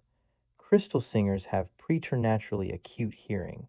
You and your little band of conspirators were only across the room from me. I heard every word. Lars momentarily let the tiller slip, but Killashandra grabbed it and steadied the helm. A second crystal singer might be all to the good, depending on who they send. But we've time to spare. It'll take nearly 10 weeks to get another singer here. I happen to need the contract money, so I'll repair their damned organ. Maybe this time, I'll get the kind of help I need. A thought suddenly struck Killashandra. By all that's holy, I'll get you. She prodded Lars's chest with her forefinger. Lars snorted with derision. I'm the last person welcome in the conservatory. Ah, but you will be welcome, as the man who rescued this poor abandoned crystal singer from durance vile. What? Well, that would answer why I've been absent. But of course, I never set eyes on my abductor, so I can't say who it might be. Killashandra fluttered her eyelashes in mock horror. There I was, taking a stroll to compose myself after that horrible confrontation with an officious oaf, and wham! Bang! I'm coshed on the head and wake up all alone on a desert island, heavens know where. Killashandra got into the part with a faked swoon. I'm less of a ham with a properly respectful audience, I might add. But there I am, lost. Who knows who the dastards are? Using a plural will suggest a whole group of conspirators, you see. And then you... Killashandra laid a delicate hand on Lars's arm. His eyes were bright with mirth, and he had his lips pressed together against distracting laughter. You, loyal despite your terrible disappointment. And Killashandra put her hand to her breast and breathed hard. Rescued me and insisted on returning me to the safety of the city to install the crystal manual so that the priceless organ will be ready for the summer festival, thus currying favor with the powers that be, which, in view of your subversive activities, is a very good idea, and saving them the cost of another expensive crystal singer. We are very expensive to hire, you see, and I have the impression that the elders are credit crunchers. Lars began to chuckle, rubbing his chin as if he was visualizing those moments of triumph. If you can be trusted not to overact, he ducked as she shook her fist at him. You know, it might work. Of course it will work. I was able to gauge audience reactions to a pico, and more than just give you a well-deserved return for their meanness and chicanery to you, I'll pretend that I'm so very nervous about a repetition of assault and battery that I'll need you by my side all the time. I think, Lars began slowly, thoughtfully, Father and the others will like this plan. Oh? Lars gave a rueful snort. I got rather soundly told off for acting in a unilateral fashion when I abducted you, you know. My father is a mild-mannered man most of the time. Then let us by all means present this idea to him, them. And by the way, speaking of mild-mannered men, what do you know about Corish von Mittelstern? The man looking for his uncle? That's the one. Well, he's not an Uptherian agent if that's what you're worried about. We checked him for residue. Checked him for what? Do you recall the arc at the shuttle port? That's to prevent Uptherians from leaving the planet. The arc is set to detect a mineral residue that is present in our bone marrow. There's absolutely no argument with the port guards if you try to enter the shuttle port. They just shoot. And that's activated by any Uptherian passing the sensors? even visitors who've stayed long enough to absorb sufficient trace to be detected. Lars's expression was sour. Like my father. Killashandra half heard that comment as she was thinking back to her exit from the port. Thyrol had been right beside her, and the alarm hadn't gone off for them, though it had when the rest of the Optherian quartet had passed. Strange that, she said half to herself. No, Korish isn't Optherian. He came out on the Athena with me, but I've a very good notion that he's an FSP agent of some sort. I mean, what good is just one impartial observer if the object is to change the status quo of an entire planet, even if I am a crystal singer? Did Korish know that? No, Killashandra chuckled. To Citizen von Mittelstern, I was a brash and impulsive music student, traveling cheap to the summer festival. When Lars gave her a puzzled look, she laughed. Being a crystal singer entails some rather curious disadvantages, which are not relevant to the more important discussion at hand. I don't know much about crystal singers. What you don't know won't hurt you, she said, waggling a finger under his nose. But I'd very much like to know more about Korish, and if there is a missing uncle. Why didn't Korish recognize you on the beach? The same reason you didn't, and he didn't know me all that well, she added, a bit amused by Lars's reaction. He rather obviously, at least to me, cultivated the company of an innocuous and silly young music student, and one or two other anomalies alerted me. I'd encountered a few of those creatures recently myself, Lars remarked in a reproving drawl. I did the best I could with the background material I had. Lars pulled her as close to him as the tiller allowed. Your only mistake, now that I think back on it, were your comments about singing. Everyone in the island sings, but voice is not an instrument for real music, according to the masters. Killashandra began to sputter indignantly. That in itself proves how stupid they all are. Lars laughed in delight at her reaction, and then drew his feet up as the water began slopping up their calves. Tanny, he shouted, on the deck, on the double! The hatch was opened so quickly in response to his call that Killashandra wondered how long the young man had had his ear to the wooden panels. Haven't you found us something to eat yet? About time. For Tanny held up 2 heavy soup mugs. Give it over and start bailing. Chapter 15. It took quite a bit of persuading on Killashandra's part to reassure Tanny that she intended no reprisals against him for his very minor part in her abduction. Lars explained that he had managed to sneak her on board the ocean jet with the help of another friend who merely thought Lars's latest girlfriend had had a shade too much new brew. One for the girls, are you, my bucko? Killashandra had asked in an arch tone. Lars nodded at her garland. Not any more, sonny. I have made an honest woman of you. That exchange did more to reassure Tanny than any other argument Killashandra had presented. That and the fact that she was perfectly willing to help bail out the cockpit. Bar Island was reached just before sunset, with enough time to unload the emergency supplies. The Bar Islanders had been directly in the hurricane's path and suffered more damage than any of the other islands on their sweep. 2 men, a woman, and a young child had internal injuries which the medical facilities of the smaller settlement could not treat adequately. Lars immediately offered them passage on the Pearl Fisher, giving Killashandra a guarded and rueful grin of regret. Nor did they have a chance to be private that night. Everyone pitched in to finish constructing temporary communal shelters, and Killashandra found herself once again plaiting polyfrons, pleased that her deafness caused no questions.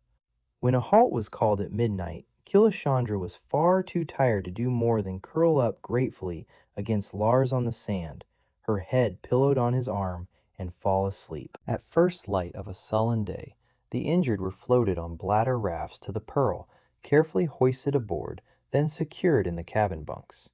Killashandra was given instructions by the medic for the administration of necessary drugs and care. The patients had been sedated for the voyage, so he expected no problems. As soon as she could, Killashandra went up on deck. She found care of the sick and injured a distasteful necessity, and the faint odor of antiseptics and medicine made her slightly nauseous. She said nothing about her disinclination, uncharacteristically wanting to sustain Lars's good opinion of her. He was bent over the chart display on the small navigational terminal, plotting the most direct course for Angel Island's North Harbor, where the main medical facility was situated. "Tide and wind are in our favor this morning, Killa," he said, reaching his arm about her waist and drawing her into him without taking his eyes from the display. He tapped for an overlay of the route he had chosen, and she could see how it made use of the swift channels between the islands and the fuller morning tide. "We'll be in north before we know it." He made a final correction and laid in the course. Now the display cleared to show him the compass headings and the minimum required tacking to slip into the swift current just beyond Bar Island's western reef. "Is the spinnaker set, Tanny?" "Aye, aye, skipper," the young man called from the bow, as Killashandra watched the vivid red and orange sail belling out briefly over the bowsprit before the wind caught it. There is an exhilaration to sailing a fast, trim ship, with a following wind and a current to assist smooth passage. The Pearl slipped into the flow as effortlessly as a slide down a greased pole. The sea was almost calm, and gunmetal green-gray, not quite the same color as the gray sky. "Lucky it's today instead of yesterday," Killashandra said, settling herself in the cockpit beside Lars. He had the tiller on its upper setting so that he could see forward without the cabin blocking him. "They're all secure below?" "Secure and asleep. I'll check on the half-hour." They sat together, enjoying wind, sea, and sail, while Tanny coiled lines and set all fair. Then he joined them in the cockpit, maintaining the companionable silence. Just before noon, sailing smartly on the same westerly current that had nearly defeated Killashandra, they rounded the tow and tacked eastward to sail right up to the large North Harbor pier at the elbow of the Angel. When Lars had been able to estimate his time of arrival, he had called it in, so medics and grav units were waiting for the injured. Killashandra, dutifully checking every half hour, had had no problems with her patients, but it was an immense relief to turn them over to trained medical technicians. "Father wants a word with us," Lars said quietly in Killashandra's ear, as they watched their passengers being trundled away. "Tanny, anchor the Pearl at buoy 27, will you? And keep her ready. Don't know where we'll have to go next. Stay on the page, okay?" Tanny nodded, his expression rather strained, as if he was relieved to stay on the Pearl, whose eccentricities he could cope with and understand. If the Wing Harbor on the south side of Angel Island had appeared rustic and homely to Killashandra's eyes, North Harbor was the antithesis. That is, within the framework of the Charter's prohibition against raping a natural world. The colorful buildings set up above the harbor behind sturdy sea walls utilized man-made materials and modernistic surfaces in some sort of tough, textured plastic and a good deal of plastglass, so no vista would be hidden from the occupiers. If the architecture lacked warmth or grace, it was also practical in a zone where wind speeds could make a dangerous missile out of a poly branch. Lars guided Killashandra up a ramp that climbed to the top of the elbow, where a dormered structure commanded views of the main harbor as well as the smaller curved bay that featured the old stratovolcano that was the Angel's Head. A small sailing craft was tacking cautiously through the fingerbone reefs at the end of the hand. From the different colors in the sea, Killashandra could distinguish the safer, deeper channel, but she didn't think she'd like to sail that in a ship as large as the Pearl. To her surprise, the first person they saw as they entered the harbor master's office was Nahia. She had been using the terminal, and upon their entry she half rose, her expression eager for Lars's news of the stranded crystal singer. "We needn't have worried ourselves for a moment about our captive, Nahia." Lars strode up to the empath and, before she could protest, kissed her hand. "Lars, you simply must stop that," Nahia protested, giving Killashandra a worried glance. "Why? I only do you a courtesy you fully deserve." Would Nahia comfort Lars? Killashandra wondered, after she had departed Optheria. "The woman is all right, isn't she, Karagana?" Nahia was by no means reassured by Lars's droll comment. "Never better," Killashandra replied affably. She wondered why Lars was drawing the game out when he had specifically said he didn't wish to deceive Nahia. She gave him a sharp glance. "Where's father?" "I'm here, Lars, and there's trouble on its way," the harbor master said, appearing from the front office. "I'm only grateful we had the hurricane, for it slowed down the official transport. There's to be a full search of the islands. Torx leads it, so it'd be the height of folly to protest or interfere." "Then isn't it fortunate that the crystal singer has been rescued?" Killashandra said. "She has?" Olaf Dahl looked about, even to peering outside, seeking the woman. Unerringly now, Nahia turned her worried face toward Killashandra, her eyes widening. "And, Olaf Dahl, by your courageous son, who found her abandoned on an island while he was on a hurricane rescue mission in the vicinity." "Young woman, Olaf Dahl began, frowning at her light tone. "You are Killashandra Ree?" Nahia asked, her beautiful eyes intent on Killashandra's face.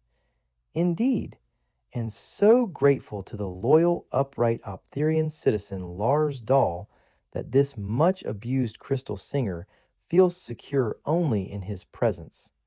Killashandra beamed fatuously at Lars. Nahia's slender hands went to her mouth to suppress her laughter. "I presume that in your official capacity, you can inform the official vehicle of the felicitous news?" Killashandra asked Olaf Dahl, smiling encouragingly at him to coax a less reproving response. Olaf Dahl regarded Killashandra with an expression that became more and more severe, as if he didn't believe what he was hearing, didn't condone her levity, and quite possibly would not accept her assistance. Slowly, he sank onto the nearest desk for support, staring at her with amazement. Killashandra wondered that this man could be Lars's father, until suddenly a smile of great charm and pure mischief lightened his countenance. He got to his feet, one hand outstretched to her, radiating relief. "My dear guild member, may I say how pleased I am that you have been delivered from your ordeal? Have you any idea at all who perpetrated this outrage on a member of the most respected guild in the galaxy?" "None under the sun," Killashandra relied, the epitome of innocent bewilderment. "I left the organ loft, rather precipitously, I hasten to add, because of a distressing incident with an officious security captain. I hoped that a stroll in the fresh air might compose my agitated spirits, when all of a sudden—" She brought her hands together. "I think I must have been drugged for a long time. When I finally regained consciousness, I was on this island, from which your son fortuitously rescued me only this morning." Killashandra turned, fluttering her eyelashes at Lars in a parody of gratitude. "I find that absolutely fascinating, Killashandra Ree," said a totally unexpected newcomer. Lars half crouched as he whirled toward the doorway framing Korish von Mittelstern. "Evidently, your credentials were far more impressive than you led me to expect. So you're the crystal singer who was dispatched. Oh, and have you found your dear uncle?" "Actually, I have." Korish, his lips twitching with the first real amusement she had seen him exhibit, gestured toward Olaf Dahl. Lars was not the only one who stared at his father. Nahia gave a silvery laugh. "It was too amusing, the confrontation, Lars," Nahia said, chuckling. "They were circling the truth like two Hemlin cocks. It was all I could do to retain my composure, for of course, Hannes and I have known Olav's history. It didn't take me very long to perceive that Korish was not looking for the man in the hologram. I could hardly brandish Dahl's real likeness in case I jeopardized him. I'd memorized his facial characteristics, so I thought I'd recognize him once I did see him. Then Korish turned to Killashandra. He hadn't altered as much as you had. I didn't recognize you at all, with your hair and eyebrows bleached and a good few kilos lighter. If it matters, and Korish gestured at the matched garlands, this is an improvement over the mawkish music student. So are you counsel or evaluation? Killashandra shot a triumphant glance at Lars. Olav's no more your uncle than I am. That inheritance business was very thin. For you, perhaps. And Korish inclined his body toward her, and his manner turned starchy at her criticism. But you'd be surprised at how effective it was, especially with Optherian officials who might get their percentage out of it. Korish made an age-old gesture with his thumb and forefinger. Since all off-planet mail is censored and not always delivered to the addressee, such a problem is peculiarly applicable to Optheria. I withdraw my comment. Killashandra nodded graciously, and then seated herself in the nearest chair. Do I also assume that Olav has been a misplaced agent? Inadvertently detained, Olav replied on his own behalf, with a nod to Korish.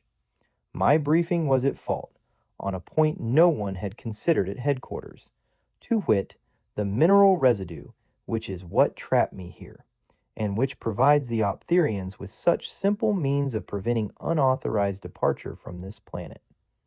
The exile has not been without profit to me, and he smiled warmly at his son, though my time was not spent in activities of which the Council wholeheartedly approve. If you can't lick 'em, join 'em is useful advice. He winked at Killashandra, who gave a crow of laughter. However, you appear to be remarkably tolerant of the abuse you have suffered at my son's hands.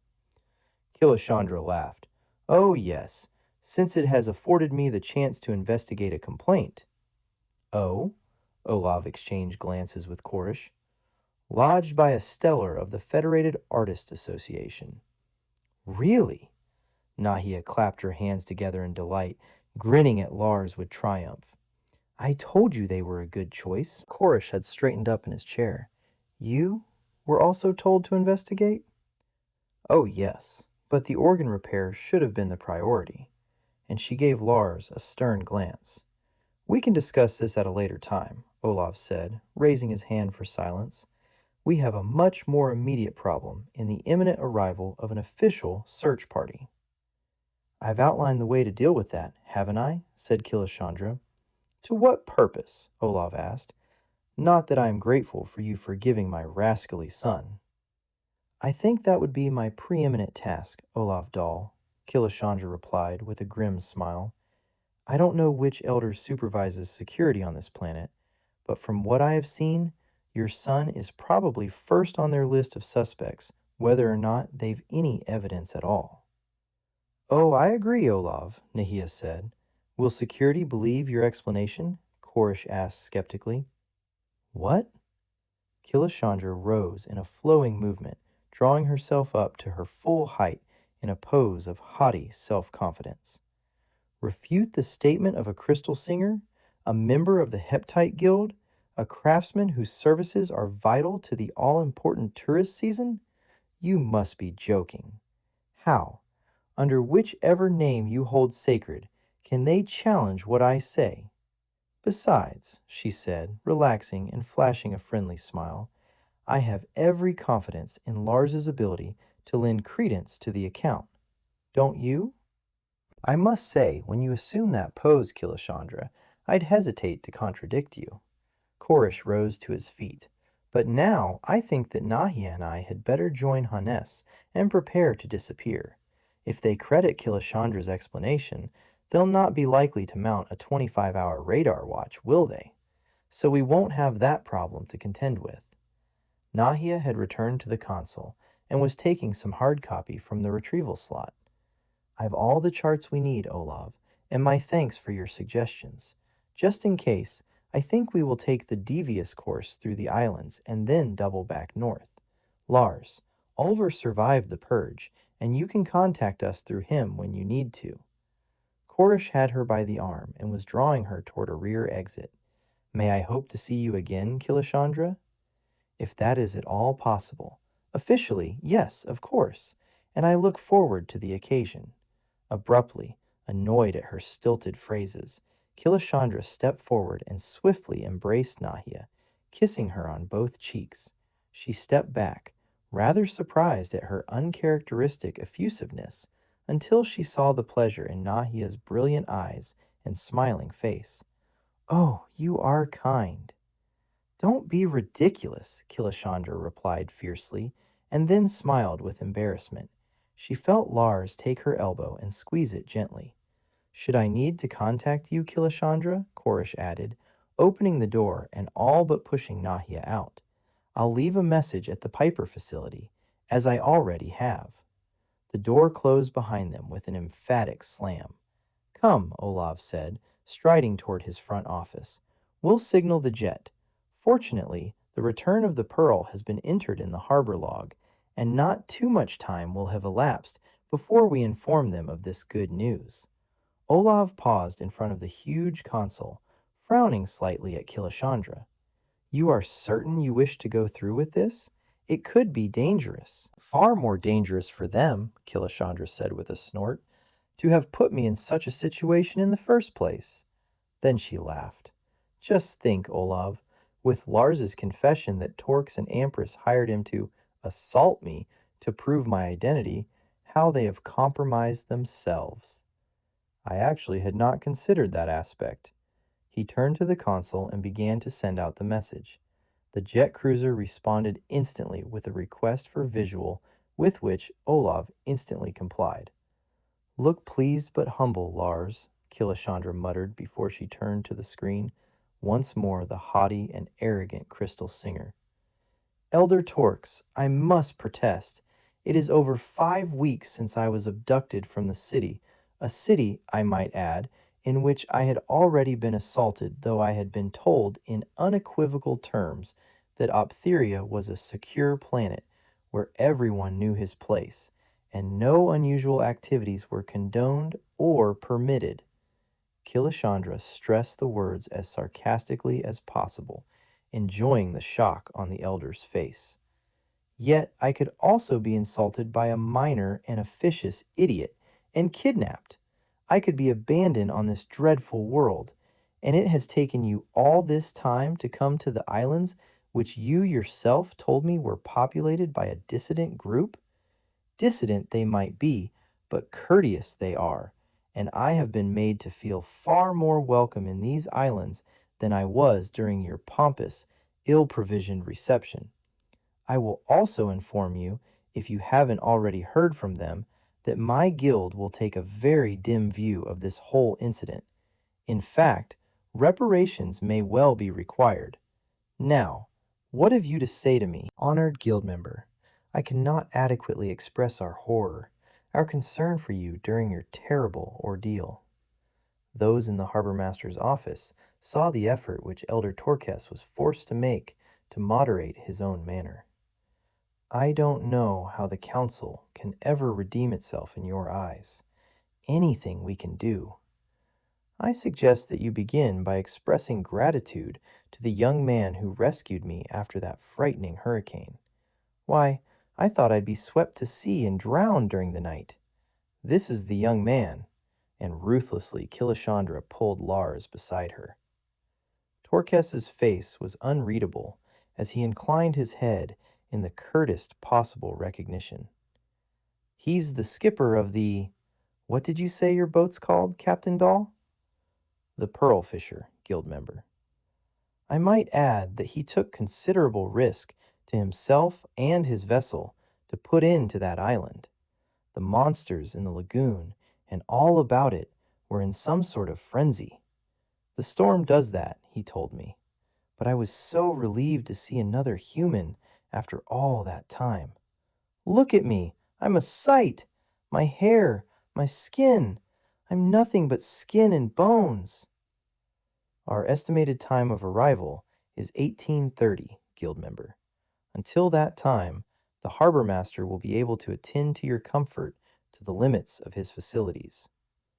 Torquess regained some of his usual repressive manner as he eyed Olav Dahl significantly. Begging your indulgence, Elder Torquess, but the guild member insisted that you be contacted before any personal comfort was seen to. We are hers to command until your arrival. The picture was cut off at the cruiser screen. No sooner was it blank than Lars seized Killashandra in his arms, whirling her about the communications room, roaring his approval. His face! Did you see how he had to struggle to control himself, Killa? You'll break my ribs, Lars. Leave off. But you can see how easy it is. When you have one of the most prestigious guilds in the FSP to back you, Olaf said, but he was grinning as broadly with satisfaction at the confrontation as Lars was. Well, you have the FSP Council. Only if they are in the position to acknowledge me, Olaf reminded her, raising a hand in contradiction, which they are not, as my mission here was covert. The Council does not interfere with planetary politics when no other planet or system is affected. Optheria could not be approached on an official basis, you know. The FSP had ratified their charter. With you to explain all about the lack of popular acceptance of the restriction, surely... My dear Killashandra Ree, the situation on Optheria cannot be altered by one man's testimony, especially a man who could, by planetary laws to which he is now subject under intergalactic regulations, be tried and convicted of treasonous acts. Oh, Killashandra's elation drained away quickly. Don't concern yourself with this problem now, my friend, for I count you one, Olaf said, gripping her on the shoulder. I am grateful for what you have already achieved. He took Lars's shoulder in his other hand, smiling with great affection at his son. Ever since we saw the cruiser jet on the screen, I had been racking my brains on how to protect Lars from interrogation by Torx. You have scuttled that plan, but do not deceive yourself that all will be fair sailing. It was a superb performance, Killa. When I tell the others... Softly, Lars, softly, Olaf said. Torx has had enough to swallow. Give him no more on your peril. Now, Killashandra, we must do the courteous for you, and lavish you with suitable gifts and personal services. To Radia, of course, Father, and I'll advise her about our visitors, and their preferences. Lars grimaced with distaste. Yes, I'll warn her you're coming up, and then I'll organize appropriate festivities. Why waste a barbecue on Torx? He doesn't eat, Killashandra said in disgust. But you do, Killashandra, and it's your return to civilization that we're celebrating. Lars squeezed her about the waist. One point, Lars, and Olaf laid a restraining hand on his son's arm as he reached and removed the garland from his neck. I am sorry, but these would bring unwelcome questions. He reached for Killashandra's, and she hesitated before giving it to him. Not half as sorry as I am. She walked out of the building, Lars following quietly behind her. Chapter 16. Teratius' house was situated on one of the upper levels facing North Harbor, and as they hurried up the steep, zigzag stairs that linked the terraces, Killashandra saw that much of the debris occasioned by the hurricane had already been removed. Groups of young people were unhurriedly staking poly trees upright and replanting those young polys which had been entirely uprooted. Others were pruning bushes or restoring bedding plants. Are there any snakes in this paradise? Killashandra asked when they paused at the first level to let her catch her breath. Snakes? What are those? Lars asked, humoring her. Normally, a long, slender, legless reptile. Only I meant humans with unpleasant characteristics. She made a weaving, sinuous gesture with her hand and grimaced with distaste. Surely the elders make use of informers and spies. Oh, they do, most of whom report themselves to us and pass back such information as we want the elders to have. Lars grinned as his fingers caressed her arm. It's not naive of us. Islanders stick together. The elders can give us little that we lack, except the freedom to leave the planet. To be sure, not many of us would leave. It's having the option to do so. And my father has a small detector so that people posing as tourists can be quickly identified. Father has a theory that only a certain type of personality is attracted to such an infamous occupation, and they often give themselves away. Strangely enough, by not singing. He gave her a mischievous grin. I was relieved to hear you singing lustily at the barbecue. I nearly didn't because if I could recognize your tenor, you might have spotted me as that midnight soprano. So I sang alto. But Lars, isn't Nahia in jeopardy for being here? Someone might just slip up and mention her presence. Lars took her by the elbows and pulled her against him, unconcernedly stroking her hair. Beloved Sonny, Nahia would be protected under any circumstances, but as it happens, only my father, you, and the people she came with know she was on this island during the hurricane. Her party's ocean jet has been secreted in another of the back caves, unseen by anyone. It's still there and won't emerge until we've had a chance to jam the cruiser's surveillance systems. Nahia and Hannes will use the islands to screen them from any possibility of detection when the cruiser takes you, all right, and me, back to the mainland. Satisfied? I told you my father is efficient. He is. There will also be no one here tonight from Wing Harbor who might inadvertently remember the girl Lars Dahl had as his partner. But no one in Wing will feel slighted. They're all too busy with storm damage. Every building on the waterfront collapsed, and Wingers avoid elder inspection as they would a smacker school. Killashandra did feel relieved by his explanations. She was rather pleased, too, as she reviewed her confrontation with Torquus. Nor would she fail to be exceedingly cautious in the presence of any of the elders. Torquus would never forgive her for that tongue lashing, and she knew that he would do everything he could to rank the others against her if a second confrontation was to occur. Still, she was glad she had launched her frontal assault on the fardling tyrant. We shan't leave anything to chance, however, Sonny, Lars went on as they climbed to the last terrace level. If sun-bleached hair and eyebrows alter your appearance enough to deceive an FSP agent, Korish was not expecting me to be on that beach any more than you. Then Taradia can restore your beauty.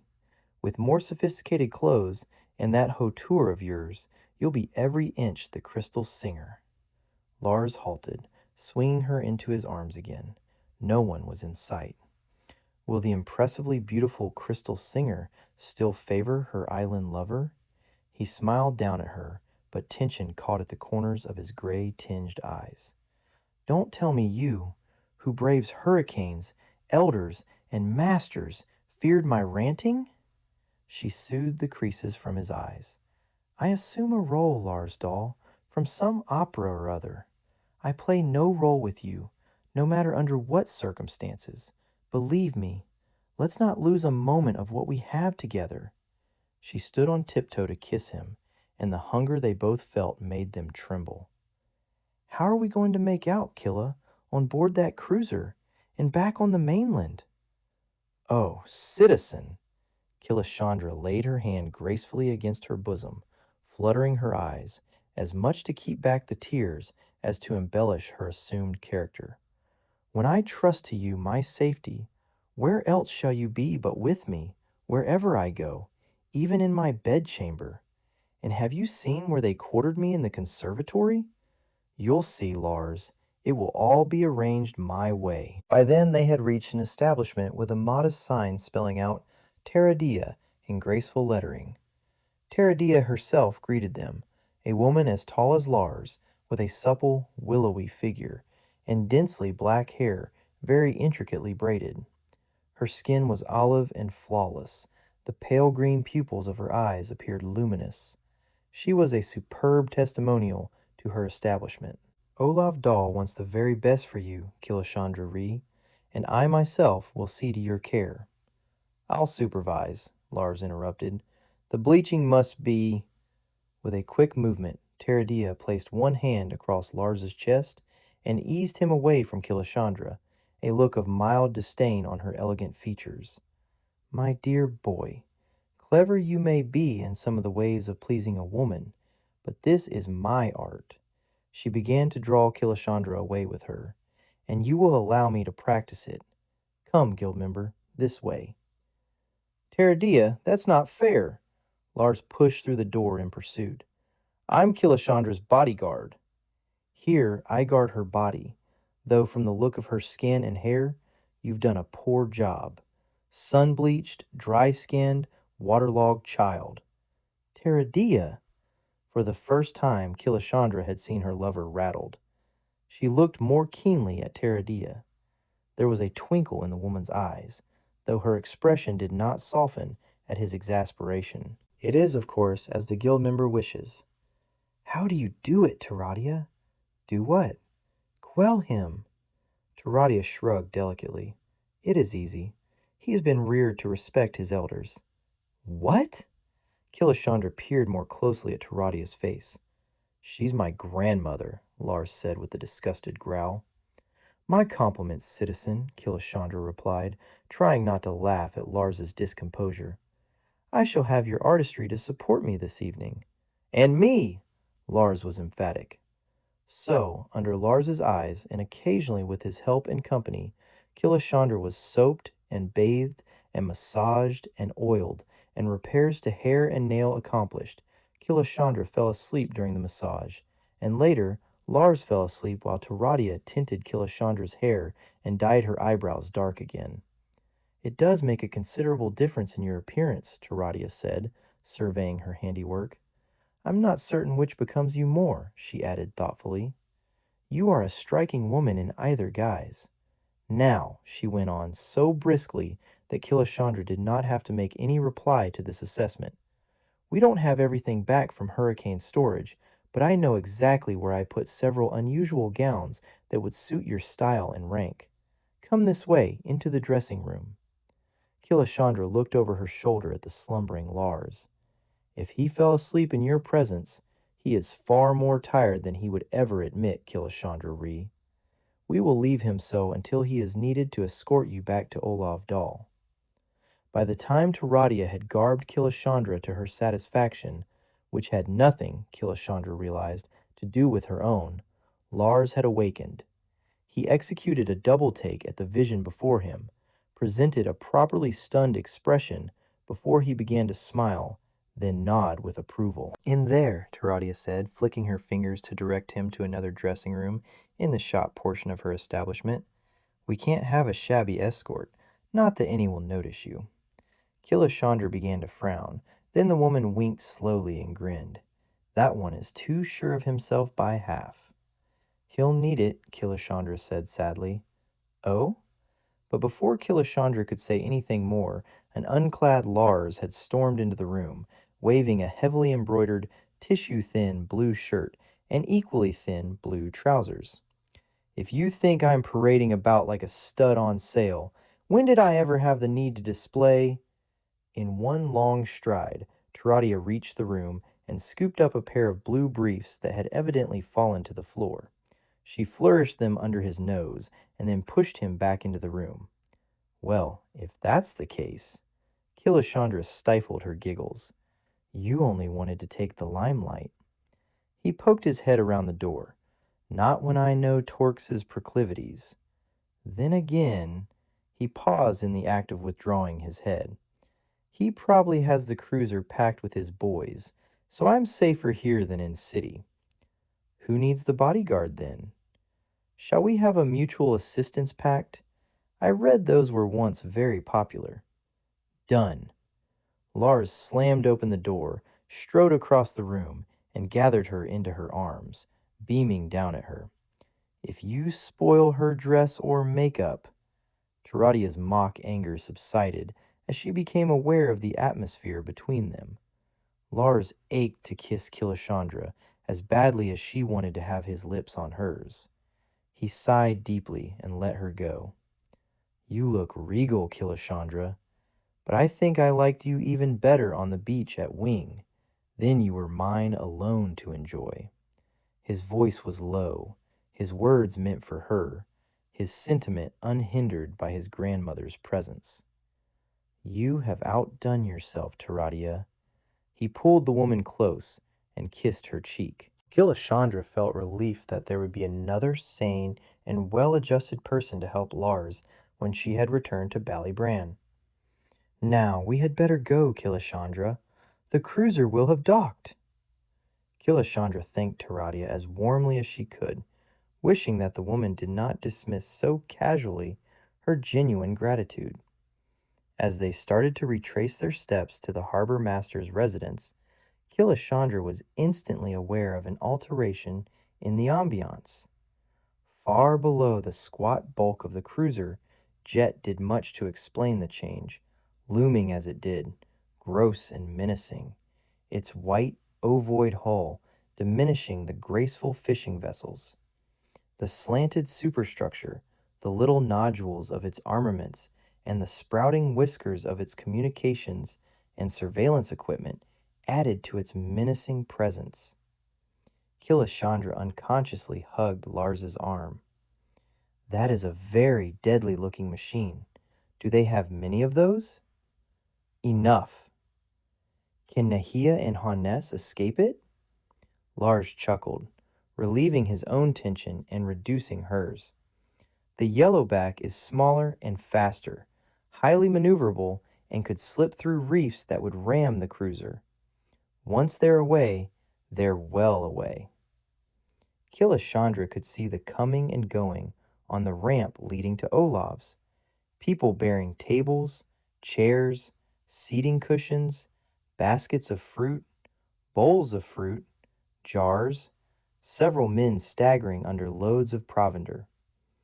Killashandra had been expecting another beach barbecue with its pleasant informality. It had not occurred to her that there might be no beach at North Harbor, nor would the elder have been entertained in the casual setting she had so much enjoyed at Wing. She groaned. Lars squeezed her hand. What's wrong? She gave a gusty sigh. State occasions, formality, scrapes and smiles and total boredom. Lars laughed. You'll be surprised. Pleasantly. How will your father get away with it? Lars grinned at her. You'll see. What she first saw was the disposition of guards, lining the route up from the harbor, spaced neatly and stiffly about the residence, and armed. She had seen very few stun rifles in her life, but she could recognize them. What was he expecting? Civil war? Elders usually travel with a considerable entourage, especially in the islands. We are so aggressive, you see. Lars spoke with deep sarcasm, and she took in an anxious breath. Oh, don't worry, Killa. I'll be circumspect. You'll not even recognize me as your impetuous lover. She cocked an eyebrow at him. I'll expect a return of that lover as a reward for my evening with Torx. And why is it Torx? I thought he was in charge of communications. Lars choked back a loud laugh, for they had neared the 1st century. Elder Petter is afflicted with motion sickness. The sentry, who had been watching them approach from the corner of his eye, suddenly pivoted, ported his weapon, and stared with impartial malevolence at them. Who goes there? The crystal singer, you fool, Killashandra replied in a loud and disgusted tone. With her bodyguard, Lars Dahl. When Killashandra would have proceeded, she was stopped by the weapon. How dare you? She darted forward, grasped the weapon by its muzzle, and levered it forcefully to the ground. The surprised young sailor panicked and relinquished his weapon. How dare you threaten a crystal singer? How dare you threaten me? Killashandra was seized by a violent surge of real anger at the archaic and inane formality. She didn't hear Lars trying to soothe her. She barged past 2 more sentries who came to assist their mate. She would have gone through the officer who came hurrying up the ramp, flanked by 3 additional guards on either side. She paused momentarily, seething at this additional obstacle. The officer had either encountered elders in a tearing fit, or he instantly recognized an elemental force.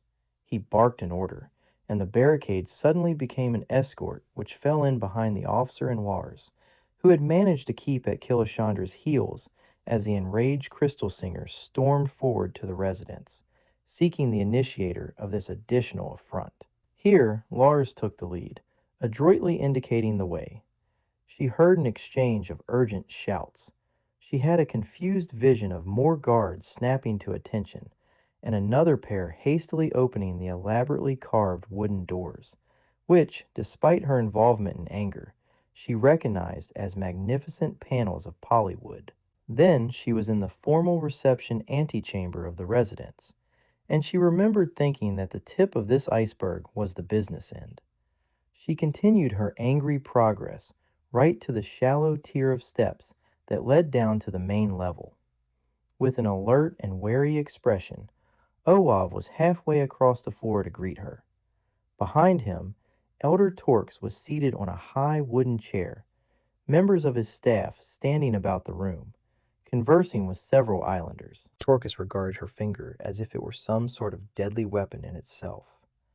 Before he could assemble a suitable reply, Olav was at Killashandra's elbow, offering a glass of amber liquid. "Guild member, drink this." His baritone voice, so soothing and conciliatory, penetrated her ranting. She knocked back the drink and was rendered momentarily speechless. The shock of the potent beverage effectively restored her to discretion. "You are understandably overwrought and have been needlessly upset, but you are safe here, now, I do assure you. Elder Torques has already initiated the most thorough investigation of this terrible outrage and personally supervised your security here on Angel Island." Olav's tactful reassurances gave her the time to regain use of her throat and vocal cords. Her throat was on fire, her stomach throbbing, and her eyes watered, which seemed a good cue to develop. She allowed her tears to flow and reached weakly for Olav's hand to support her. Instantly, she felt Lars take her right arm, and the two men led her to the other elaborate chair in the chamber, seating her as if she were suddenly fragile. "I am overset. Anyone would be, enduring what I have," Killashandra said, using her sobbing to purge the last dregs of anger, for she estimated that she'd worked that pitch long enough. "All alone on that wretched island, not knowing where I was, if I'd ever be rescued? And then the hurricane." A second glass was proffered. When she glared at Olav, he winked. Nevertheless, she sipped cautiously. Polywine. "Please accept my apologies, Elder Torques, but that ridiculous weapon was the last straw." Her voice died away, but she managed to sound reasonably sincere. Then she smiled weakly at the nonplussed elder and fluttered her eyelashes at his attendants. They seemed afflicted by some sort of paralysis. It afforded Killashandra considerable satisfaction that she had managed to confound an entire Optherian crew. They had stood in great need of such a lesson. She relaxed into the cushioned back of the chair. "There isn't an islander in this archipelago who would do you any injury, guild member," Olaf continued, now offering her a finely stitched handkerchief. "Especially after the news of your devoted nursing of the Bar Island injured. When I consider how unselfishly you volunteered to assist, and you only an hour away from being rescued, why, we are all in your debt." Shielding her face from Torques with the handkerchief, Killashandra looked up at Oav. She blotted the last of the tears she could manage to squeeze out. She had received his message. She gave a sniff, then exhaled in a huge sigh. "What else could I do? Their need was far greater than mine, for I had suffered no real physical injury. It was excellent therapy." And she managed that on a rush of breath. "For me to tend those less fortunate than I. And I do feel safe with you, Harbor Master, and with Captain Dahl." She touched each man on the arm, favoring them with a tremulous smile. Lars managed to give her shoulder an admonitory pinch, which, she felt, indicated that she had milked this scene for all it was worth. I hope you didn't encounter that ferocious storm on your way here, Elder Torx. Not at all, guild member. In fact, Torx cleared his throat nervously. We didn't set out until sure that the hurricane had dwindled. I ought to have listened to Mirbethan's representations, Captain. He turned to the senior officer behind him, for she offered to accompany us, guild member, on the slim chance that we would discover you here. How very kind of her. She would have been an ideal companion to settle your nerves, guild member. Yes, she was most considerate, but, though I appreciate her willingness, I now insist on someone. She waved a negligent hand in Lars's direction, who is capable of managing himself in difficulties. I have seen Captain Dahl in action, fighting to bring his ship close enough to take me off that island, and in dealing with high seas and injured people. And that should be the end of that notion, had it been Mirbethan's or Ampress's. From whichever source, she'd not spend credit on it. If I may suggest it, guild member, would you be feeling recovered enough to dine now? Olaf asked, deftly changing the subject. Or should Captain Dahl escort you to the quarters prepared for you here in the residence? Why, yes, Killashandra said, extending her hand to Lars and smiling graciously at Olaf. I think that perhaps hunger is at the root of my deplorable temper. I'm not usually so easily upset, citizens. Now that the scene had been played, she was ravenous, and hoped that Olaf's hospitality would be to the standard she expected. It was, and she was seated on Olaf's right at the beautifully appointed banquet table. Torx was opposite her, Taradia appearing at his right hand. Evidently, she had merely had to change her gown. Killashandra did wonder how she had arrived so promptly. Other charmingly dressed ladies partnered the officers of Torx's retinue, and from some discreet corner, delicate music wafted to the diner's ears. The food was sumptuous, a feat, considering the island had so recently been in the throes of a hurricane. As Killashandra sampled the many dishes presented, she realized that the components were not as varied as the manner in which they had been prepared. Polly, fruit, pulp, and heart, was the basis of 9 dishes. Smacker was served as a chowder, boiled, broiled, fried in a delicious light batter, and in a rich piquant sauce. The largest yellowback she had yet seen had been lightly broiled with slivered nuts. A succulent mollusk was offered, grilled with a dollop of some flavor enhancer. There were salads of greens, molded salads of some jellied vegetable, fruit, and fish. From the way in which Torx's officers filled their plates and refilled them when the dishes were presented a second time, they weren't used to eating. Torx was abstemious by comparison, although a fair trencherman away from Elder Pentram's dietary regimen. He did not refuse the wine either, though his 2 senior captains did.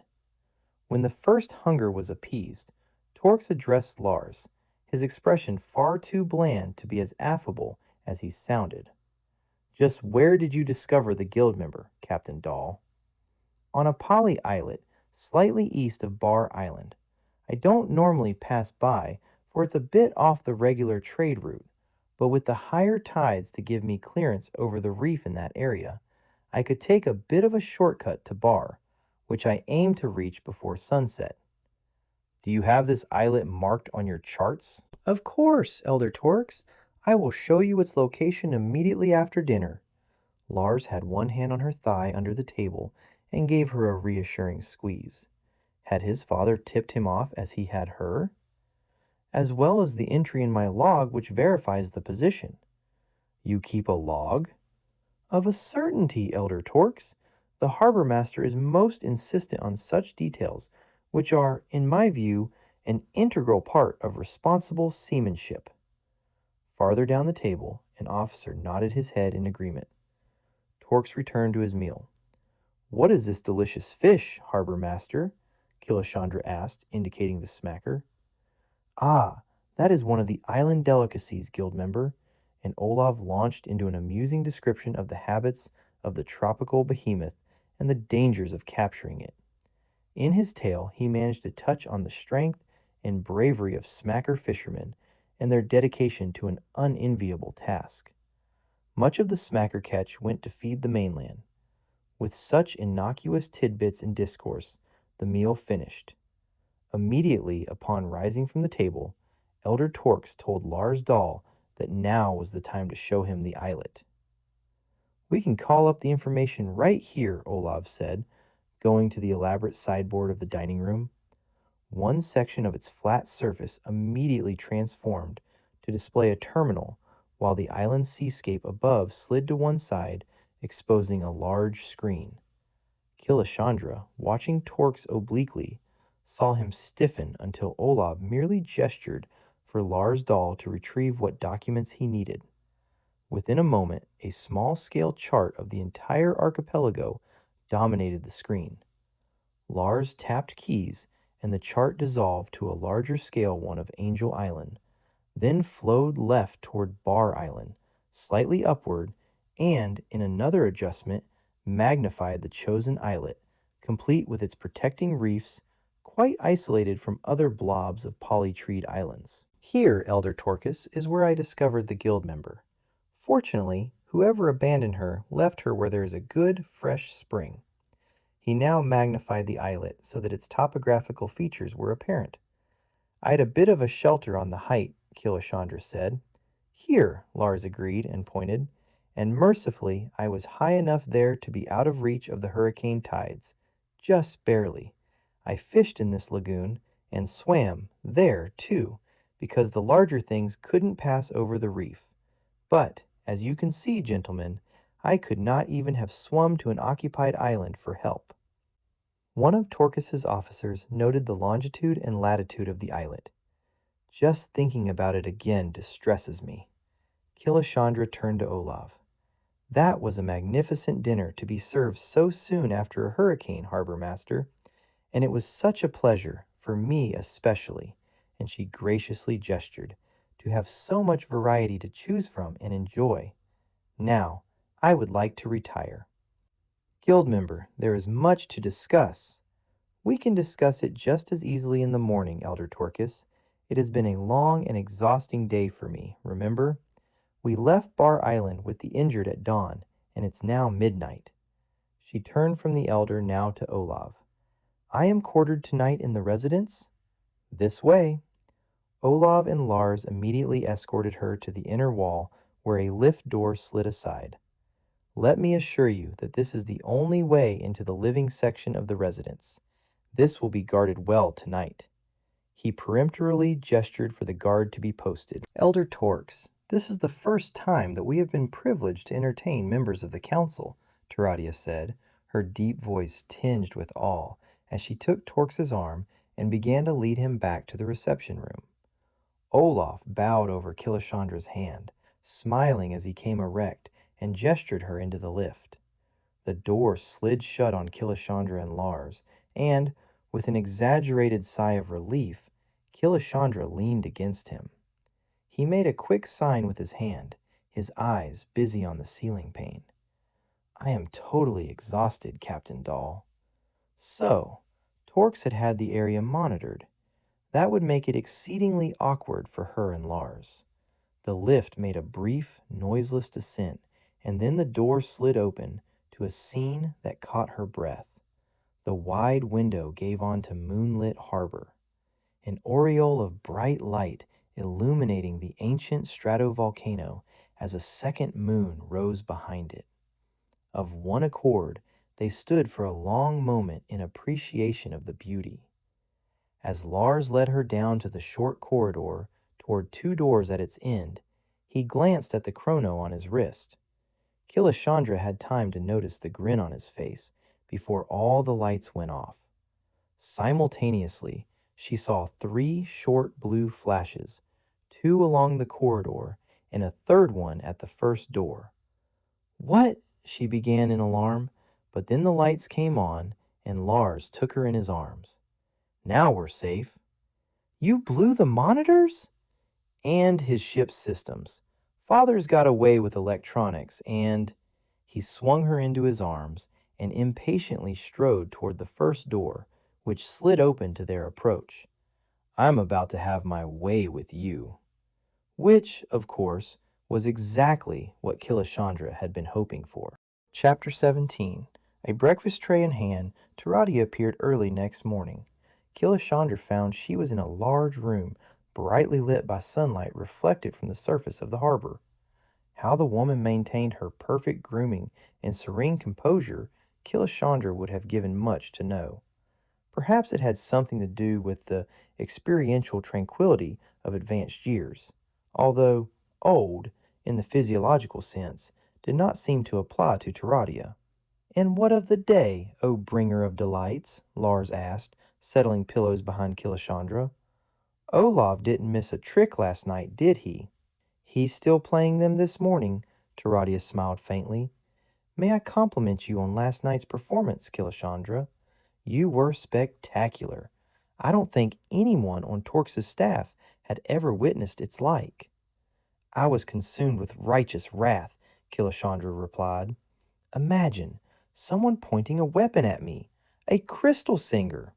Lars soothingly stroked her arm and poured out the steaming morning beverage.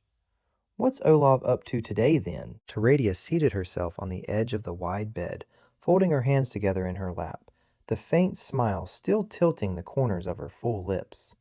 "As you surmised, the power failure effectively crippled the cruiser, since Olaf had so courteously suggested that they hook up to the land facilities and spare the cruiser's batteries.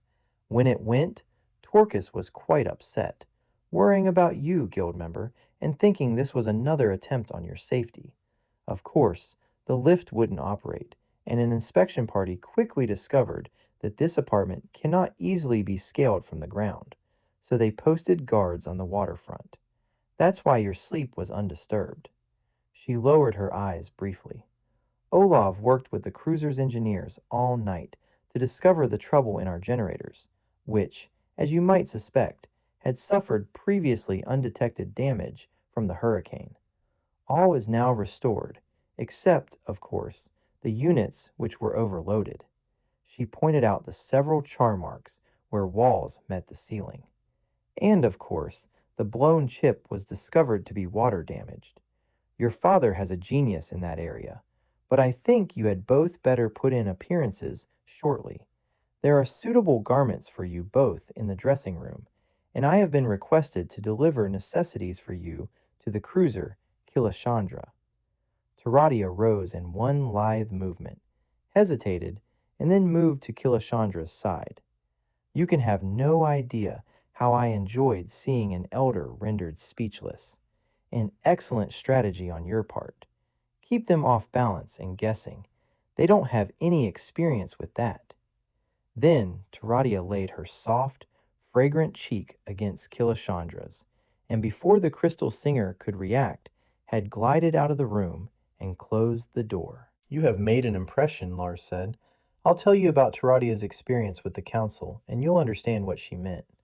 I never would have thought of complaining about that sentry nonsense," and Lars gave an exasperated sigh. "But then, I'm used to it. It must be—" He searched for the appropriate word, shrugged when he couldn't find it. "How remarkable not to need weapons or guards. Is it the case in Ballybrand, or did that felicitous state exist on your fuerte too?" "Both. On Fuerte for lack of aggression, and on Ballybrand because everyone's too busy in the ranges cutting crystal. We know our place and are secure in it," she paraphrased, mimicking Ampress's voice. "Lars, how are we going to fuse the monitors at the conservatory? They'll have installed them, I know." "You could always throw another tantrum." "No, thank you. Fits of temper are exhausting." "Oh, is that truly why you're tired today?" "Pleasure never tires me. Now let's eat and dress. I've just been attacked by a case of circumspection." A few minutes later, they emerged onto the reception floor with no further delays.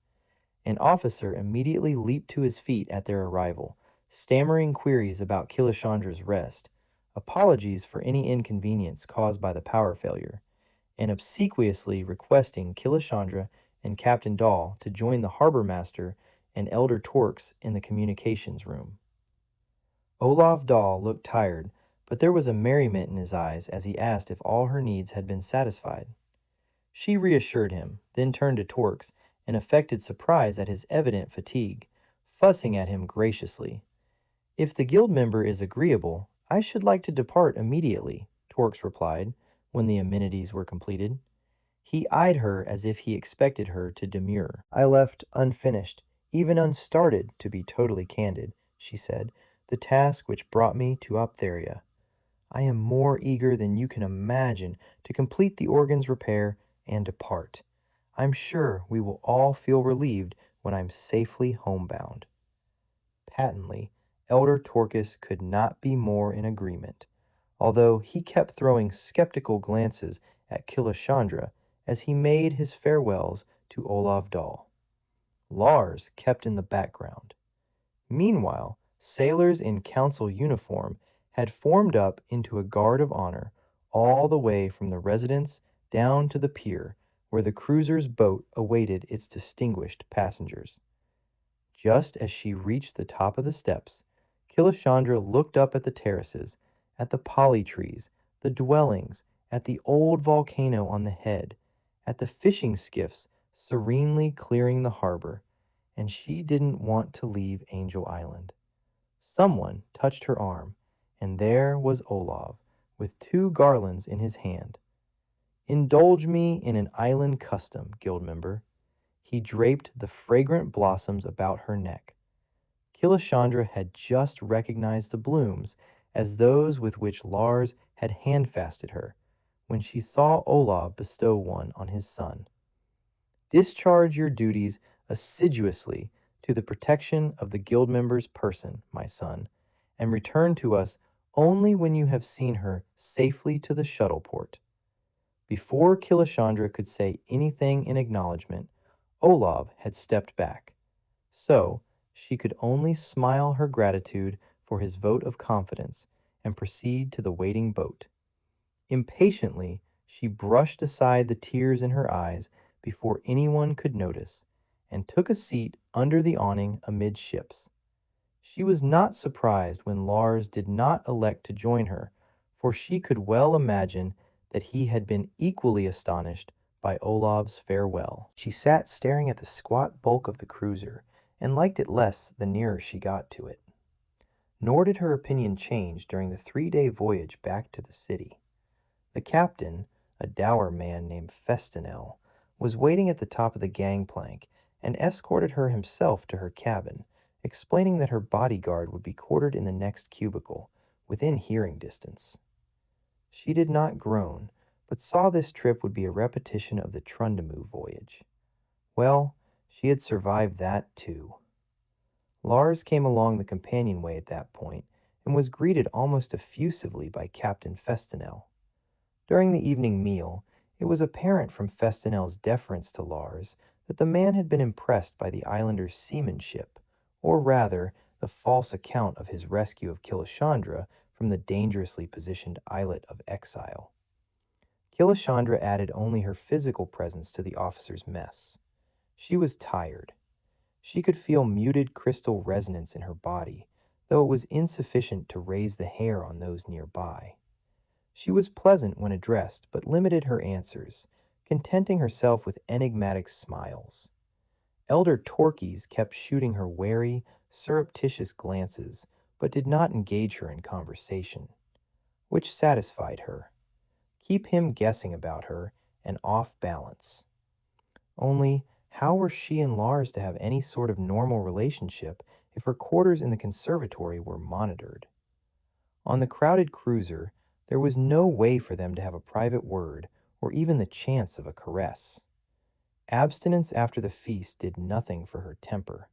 So, preoccupied, she didn't notice the subliminal whine until the second evening, when she twitched all through dinner, rubbing at her neck and ear. Something was wrong. "You are very unsettled tonight, guild member," Lars said finally, having endured her contortions throughout dinner. He spoke quietly, for her ears only, but his voice carried. "Nerves? No, it's not nerves. Does this cruiser use a crystal drive?" She spoke in a loud, accusing tone, looking to Captain Festinel for her answer. It does, guild member, and I regret to inform you that we are experiencing some difficulty with it. It urgently needs to be retuned as soon as you're in port. The way it sounds right now, it'll be broadcasting secondary sonics by morning. The engineer has been monitoring an uneven drive thrust, but it should see us safely to the mainland. You have reduced speed? Of course, Crystal Singer, the moment the instrumentation recorded resonance. What is the matter with the cruiser? Elder Torx asked, only then aware of the nature of the discussion. Nothing for you to worry about, Killashandra said curtly, without glancing in his direction, for she was rubbing that side of her neck. She felt Lars stiffen beside her and heard the tiny intake of her left-hand partner's breath. I hope. She rose. The whine is subsonic, but highly irritating. Good evening, gentlemen. Lars followed her, and for a miracle they were alone in the companionway as he escorted her to her cramped quarters. Is it monitored? She asked him in a low voice. He nodded. Do you require any medication to sleep, guild member? Yes, if you can find some poly wine, Captain. The steward will bring a decanter to your quarters. With a bottle of that inside her, Killashandra slept in spite of the increasingly audible distortion. The next morning, the noise was almost audible. Even Lars was affected. She was relieved when Captain Festinel requested her presence on the bridge, and concerned when she was shown the drive printout. Festinel and his engineering officer were justifiably concerned. We were due for an overhaul when this emergency came up, guild member. The broad sea had more turbulence than we had anticipated, putting a strain on the compensators as well as the stabilizers, especially at speed. The captain was flatteringly deferential, so Killashandra nodded as he made his points, and frowned wisely at the printout as if she knew what she was seeing.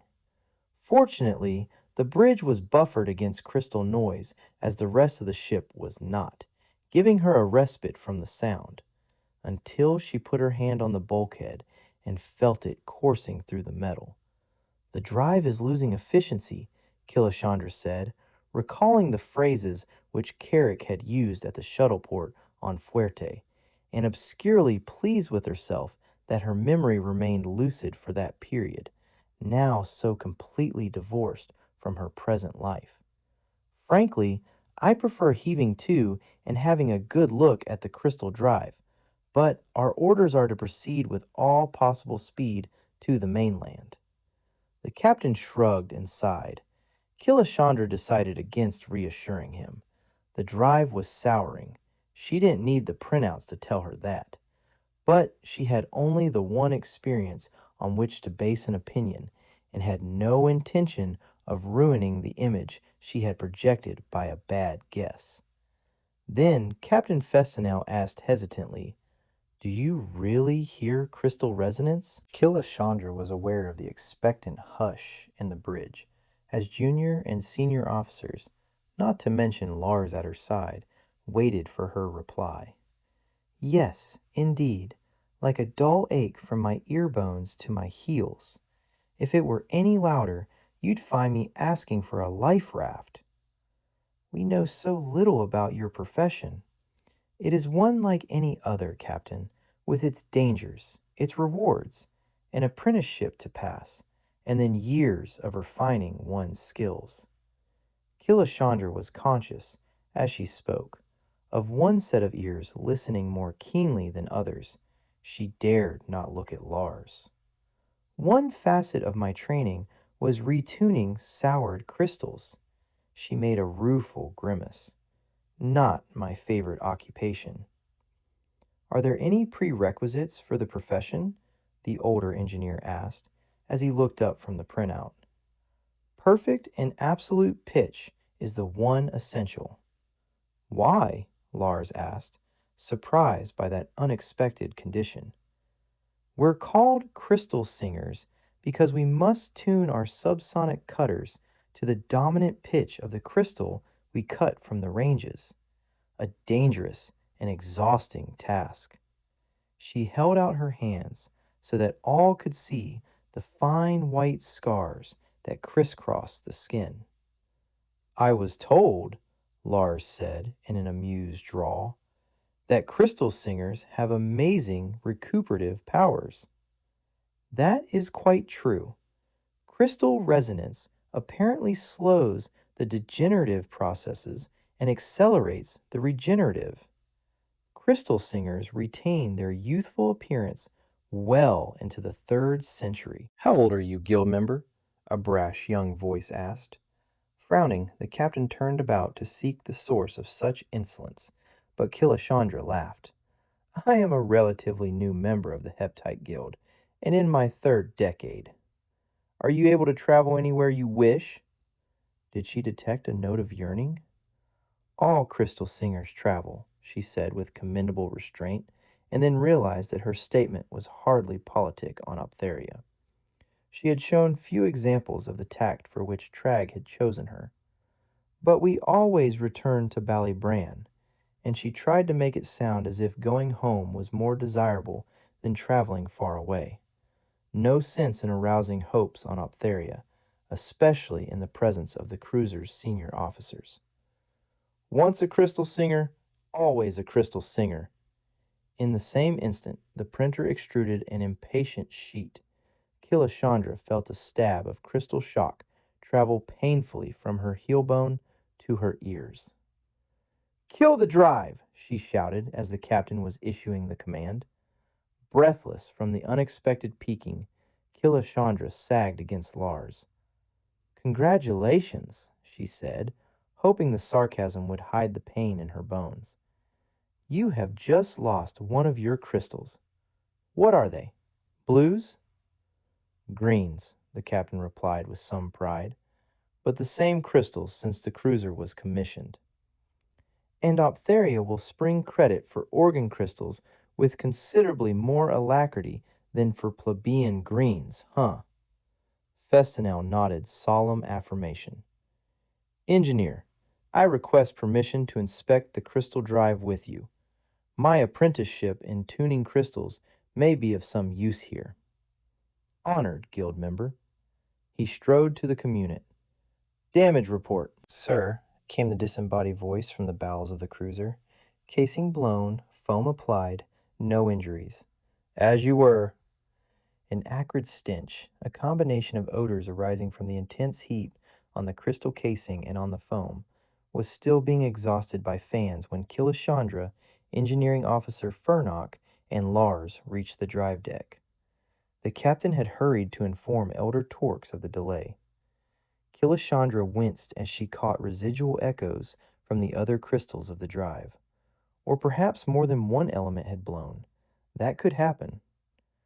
Furnock quickly directed his men to sweep up the now hardened foam and remove the cover. The durametal had been fractured by the explosion and came off in pieces. See if stores have a replacement. Furnock's expression suggested this was unlikely. I'd not want to drive unshielded crystal. There'd be no problem so long as the remaining brackets are secure, Killashandra said, reasonably sure that she was correct. After all, there was no shield at all around black crystal, and they generated far more power than greens. Suction was used to clean foam from the intact blocks, but both Killashandra and Furnock warned the seamen to stay away from the fragmented shaft.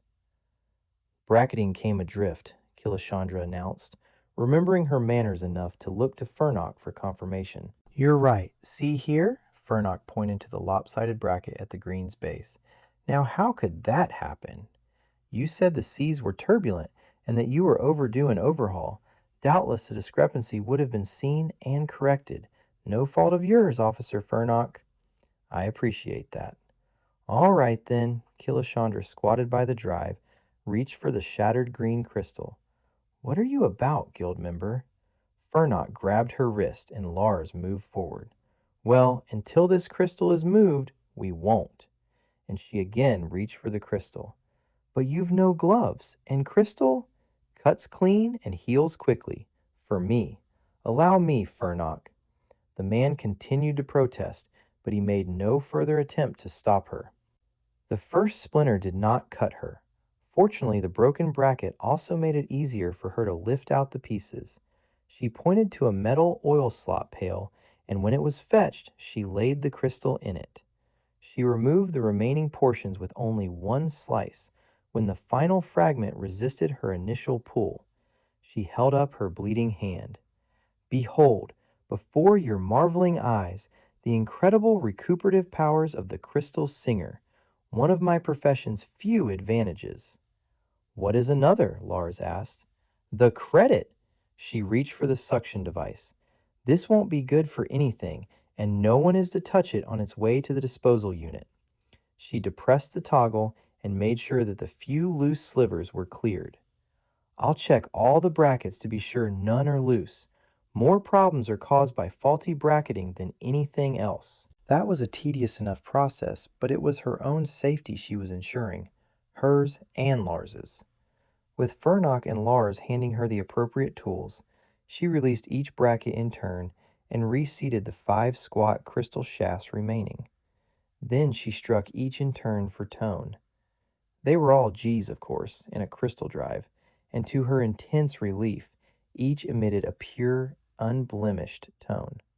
She glanced up at Lars to see him nod at the true G she had just sung. He had not been the only one fascinated by the process. There had been a constantly changing, if discreet, audience on the catwalk above the drive floor, as well. This would only enhance the image of the crystal singer, and it might just safeguard her against any more nonsense from the elders. There now, Mr. Furnock, she said at last, arching her back against the crick caused by awkward positions. I think you can safely proceed with reconnections. I don't think there's any danger if the load is properly apportioned. A 5-shaft drive should generate enough power to get us to the mainland. She held up the hand that had been profusely bleeding an hour before. See? All better. Guild member, do you know how long it would have taken me and my men to make such repairs? I couldn't begin to guess, Mr. Furnock, but do get on with the job. She smiled at the disconcerted officer and then, with Lars a step behind her, retraced her steps to the upper deck. Citizen, you're too much for this island boy. Huh, I was showing off. Again. And, leaning backward on one hand, kissed him lustily, just in time to avoid the exchanges being witnessed by Captain Festinel, who was hurrying to check on repairs. You were a very deft assistant, Captain Dahl. I must ask for your help with the organ repair. She sedately continued her ascent. Surely just perfect pitch, Lars began as they returned to the wardroom. Perfect and absolute, as you say, isn't the only requirement for your profession. The major one, Ballybrand is a Code 4 planet. What does that mean? I'm an island lad from an ignorant planet, and Lars's voice was rich with contempt. Dangerous. Singing crystal is rated a highly dangerous profession, limited to type 4 through 8 bipedal humanoids. Are there any other kinds? Don't alien life forms come for the festival? The reticulans are avid musicologists, though I could never come to terms with their croons as music. Are they the ones that look like an assembly of twigs on a barrel? The wardroom was empty, and Lars swung her into his arms, kissing her passionately, stroking her body, murmuring endearments, but knowing that they could be interrupted at any time inhibited Killashandra's response, even as she yearned for more. At a scraping sound, they broke apart, Killashandra sliding breathlessly into the nearest chair. What a delightful description of reticulans. The barrel is mostly windbag, but I've never been close enough to discover which of their pseudopods are the pipes. Lars stopped pacing, for the noise in the companionway had ceased, and he came back to fondle her. A candidate for guild membership has to pass physical fitness test SG1, psychological profile SG1, which you'd never pass if you continue to do that, Lars, and education level 3. I'm not applying to the guild, only applying to a member. This time, the footsteps stopped, and the door was slid back. Mr. Furnock entered, smiling broadly when he saw the occupants. We'll be underway in 10 minutes, guild member, thanks to your invaluable assistance, and we'll be able to make a reasonable enough speed on 5 shafts to reach our destination on time." "How marvelous," Killashandra said in a languid drawl. Marvelous was not really the way she felt, considering the inner turmoil Lars's caresses had stimulated. She couldn't get to the city and the conservatory fast enough. Chapter 18. Fortunately, Lars was equally frustrated by their lack of privacy and made no further overtures. Perversely, Killashandra missed them. The cruiser had broken out flags and a full honor guard for the ceremonial and triumphant return. Killashandra steeled herself for yet another protocologically correct reception. She reflected on what scenes she could produce to shorten the tedium, and debated whether or not a scene would produce any advantage. She had made several points. Unless she had sufficient provocation, she decided to leave well enough alone. For now. She might need to produce an effect to gain privacy within her suite, for she was determined to enjoy Lars without any surveillance for whatever time remained to them. She could, of course, stretch out the organ repair as long as she wished, or her instruction of technicians. She could include Lars in that program. He had the perfect and absolute pitch to tune crystal, as well as the strength and manual dexterity required. She must do everything she could to make him indispensable to the elders, for whatever protection that could provide him, since he didn't seem at all interested in leaving Optheria, even if that were possible. "We're near enough for you to have a spectacular view of the city port," Lars said, interrupting her reflections. "A natural port?" she smiled. "Completely, though not nearly as good a natural harbor as North." "Naturally. Captain Festinel awaits your arrival on the bridge." "How courteous. Where's Torx?" "Burning up a few communications units with orders. He was incensed that you had to bloody your hands on the drive of a mere cruiser." "Doesn't he value his skin as much as I do mine?" Her entry rated salutes, rigid attention from the seamen, and a smile and a warm handshake from Festinel. She politely accepted his effusive thanks, and then pointedly turned to watch the rapidly approaching shoreline. The city port bustled with activity. Small water taxis skipping across the waves, larger barges wallowing across their swells, and coastal freighters awaiting their turn at the piers which, with their array of mechanical unloading devices, were anything but natural. The cruiser's velocity had moderated considerably now that it was in congested waters. Ponderously, it approached the federal docking area, where sleek courier vessels bobbed alongside 2 more squat cruisers. Killashandra had no difficulty identifying their berth. It was crowded with a welcoming committee, all massed white and insipid pale colors, blurred faces turned seaward despite the glare of the westering sun, which was full in their eyes. The cruiser swung its bow slightly to port, and the drive was cut, momentum carrying the big vessel inexorably to the dock, and the grapples clanked against the hull, bringing it to a halt with a barely perceptible jolt. "My compliments on a smooth docking, Captain Festinel, and my thanks for an excellent voyage." Killashandra made gracious noises to all the bridge staff, and then swept out to get the rest of the tedious formalities over. "Empress!" Lars grunted as they reached the portal. Beneath them, the gangway was extruding the few meters to the dock. "Of course, and my quartet lined up like the puppets they are. I think I am developing a splitting headache. All that crystal wine, you know." She raised her hand to her forehead. "See what line Empress takes first." Lars's face was set, his nostrils flaring a little as he settled his respiratory rate.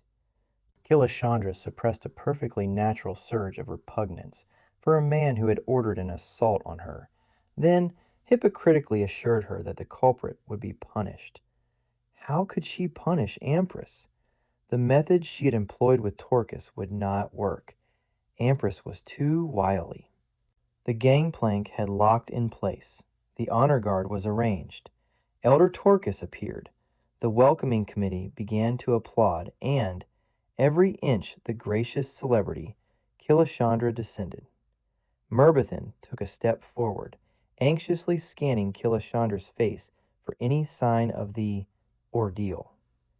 Thyrol, Perennio, and Polabod all bowed low, but permitted Elder Ampress to do the honors. Guild member Ree, you cannot imagine our elation when we learned of your safe deliverance. Then Ampress caught sight of Lars, whom he was patently not expecting.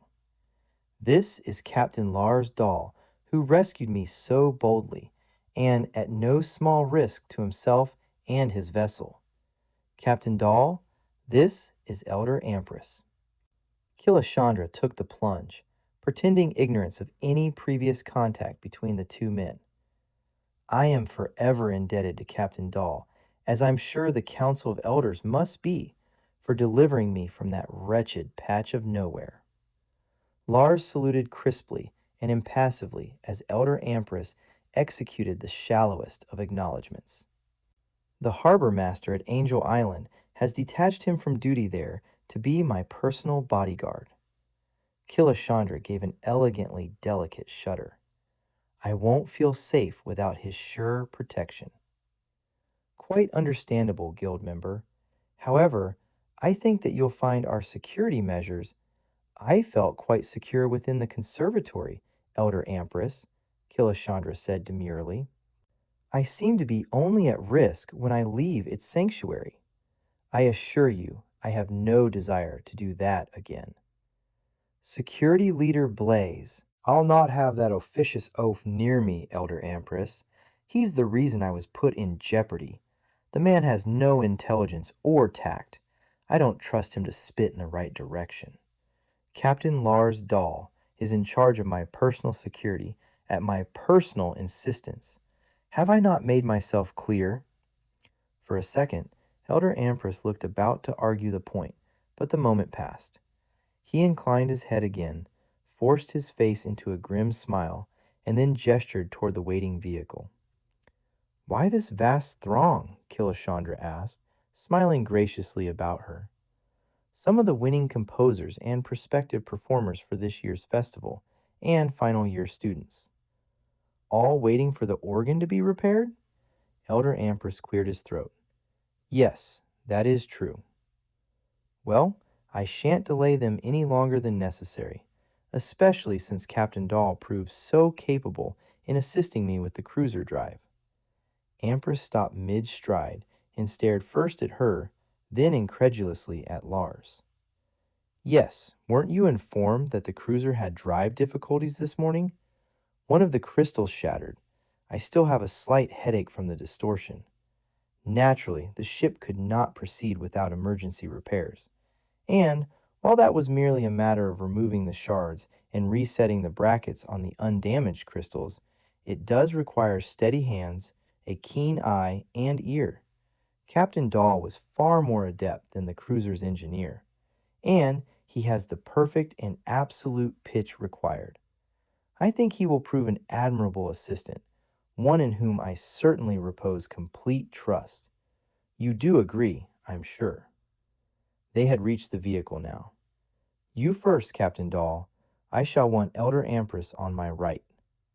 Lars complied before the elder could blurt out a protest, and Killashandra settled herself, smiling as warmly as possible at Ampress, just as if she hadn't delivered a most unpalatable request. The quartet settled itself in the seats behind them, and the vehicle left the dock area. Ports required much the same facilities throughout the galaxy. Fortunately, nature had conspired in favor of human endeavors, so warehouses, seamen's hostels, and mercantile establishments were not quite so tortuously situated in city port as in the city proper. The music conservatory, on its prominence, was visible as soon as the port gave way to an agricultural belt. From this approach, Killashandra could see the lateral elevation of the festival auditorium and the narrow path that led to the suburb Lars had called Gartertown. She wondered if there'd be a new brew soon. Maybe Lars could collect a few bottles for her. The drive was in the main a silent one, with Empress stewing beside her and Lars stiffly silent. The strained atmosphere began to affect her, causing her to wonder if she really were doing the right thing for Lars. Yet, if she hadn't taken pains to divert suspicion from him, he'd be running with a threat of rehabilitation hanging over him. Had she erroneously assumed that he was as eager to continue their relationship as she was? Olav had wreathed them both with the handfast garlands. Surely that act held significance. She'd best have it out with Lars as soon as possible. After what seemed a long time, they drew up at the imposing entrance to the conservatory. I dispensed with the formality of a welcoming throng, guild member, in the interests of security. Elder Empress got out of the car and turned to give her a steadying hand. I have no fear of a second assault, Elder Empress, she said, taking his dry clasp and smiling ingenuously at him, with Captain Dahl beside me. And, after the courtesies I received at the hands of the islanders, I'm beginning to think that that attack, as well as my abduction, were made to seem island-instigated. I can't imagine an islander being jealous of anything on the mainland. Lars had emerged from the car, but his expression was devoid of reaction. The skin on Empress's face was taut with the effort of controlling his. With your comfort in mind, guild member, perhaps you might prefer to eat in your suite this evening. That is so thoughtful, Elder Empress. Resetting a crystal drive is an exhausting process. So many fiddling things requiring fine muscle coordination and complete concentration. She sighed wearily, turning slightly to smile apologetically at Merbethan and the others. I want to be well rested to attack that repair tomorrow. Oh, Thyrol, with Captain Dahl to assist me, I won't need any other helpers. She took Lars's arm and ascended the shallow steps to the main entrance.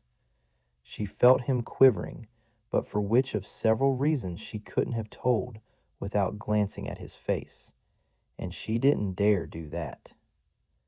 Do you know the way to my quarters, Captain Dahl? If I may just escort you, Merbethan answered, hastening to lead the way. I was never in this part of the conservatory, Crystal Singer, Lars said as they entered the imposing main lobby. You've been to the conservatory, Captain Dahl? Killashandra asked. Yes, guild member. I studied here for 3 years. Why, Captain, you have unexplored capabilities. Are you then a singer? Vocal music is not taught at the conservatory, only the organ. Really? I would have thought the planet's main conservatory would exploit every musical potential. How odd. Do you find it so, guild member? In other parts of the FSP, vocal arts are much admired, and a stellar soloist highly respected. Optheria places more value on the most complex of instruments. Lars's tone was of mild reproof. The sensory organ combines sound, olfactory, and tactile sensations to produce a total orchestration of alternate reality for the participant. Is the organ limited to Optheria? I've never encountered one before in all my voyaging. It is unique to Optheria, which certainly has many unique experiences for the visitor. Merbethan's pace and her erect back seemed to reflect at once her approval and shock at their conversation. Why then, Captain Dahl, if you have studied to use the organ, are you sailing about in the islands?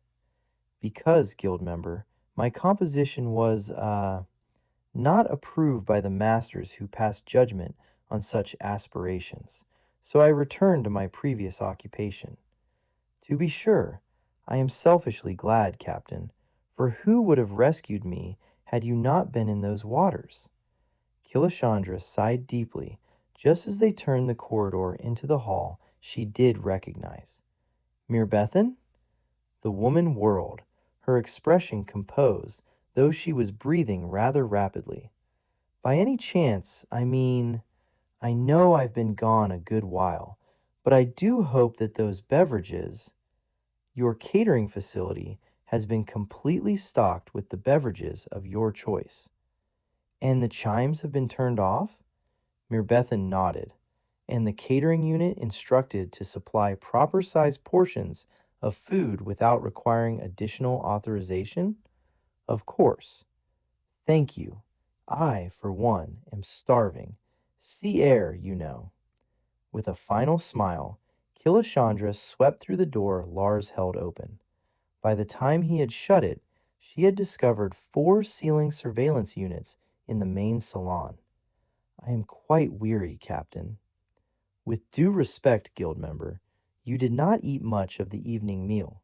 Perhaps a light supper. The variety on the catering unit seems geared to student requirements, unless you, having spent time here, can make a suggestion.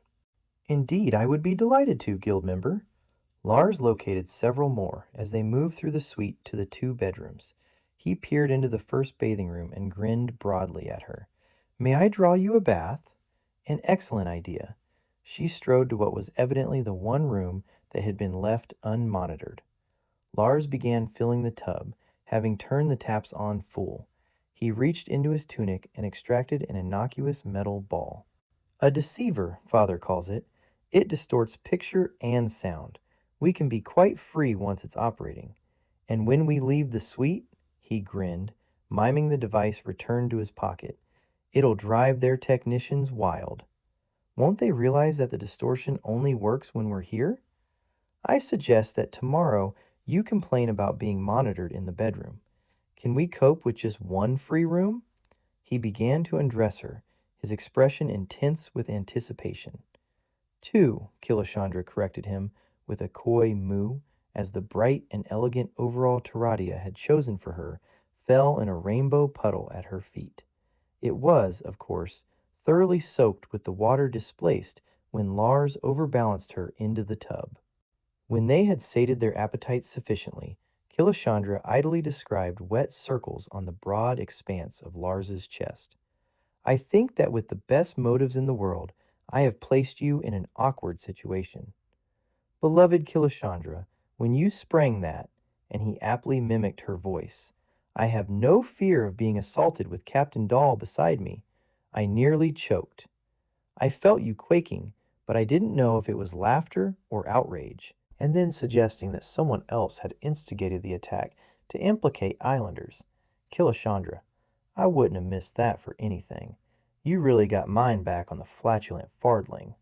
But watch him, Killa. He's dangerous. Once he and Torque start comparing notes, they still have to get that organ fixed in time for all those lucky little composers to practice their pieces. I'm here, and even if a replacement is coming, it's the old bird in the hand. Yes, and they've got to have done all the mainland concerts to ensure a proper Optherian attitude toward visitors. Proper attitude? Mainland concerts? What do you mean? Lars held her slightly away from him in the capacious bath, reading her face and eyes. You don't know? You don't really know why that organ is so important to the elders? Well, I do know that the setup will produce an intense emotional experience for the listener. It verges on illegal manipulation. Lars gave a sour laugh. Verges? It is. But then you would only have seen the sensory elements. The subliminal units are kept out of sight underneath the organ loft. Subliminals? Killashandra stared at Lars. Of course, Ninny. How do you think the elders keep the people of Optheria from wanting any of the marvels that the visitors tell them about? Because they've just had a full dose of subliminal conditioning. Why do you think people who prefer to exercise their own wits live in the islands? The elders can't broadcast the subliminals and sensories. Subliminals are illegal. Even the sensory feedbacks border on illegality. Lars, when I tell the FSP this, why do you think my father was sent to Optheria? The FSP wants proof, and that means an eyeball on the illegal equipment. It's taken Father's group nearly 30 years to get close enough. Then you weren't here just to learn to play that blasted thing? Playing the blasted thing is the only way to get close enough to it to find out where the subliminal units are kept. Comgale did, and died. You're suggesting he didn't suicide? Lars shook his head slowly. Something Nahia said during the hurricane confirmed my suspicion that he hadn't. You see, I knew Comgale. He was my composition tutor. He wasn't a martyr type. He certainly wanted to live. He was willing to risk a lot, but not his life. Nahia mentioned that he'd asked Hannes to provide him with rehab blocks. A good block, and Hannes is the best there is, prevents the victim from confessional diarrhea and a total loss of personality.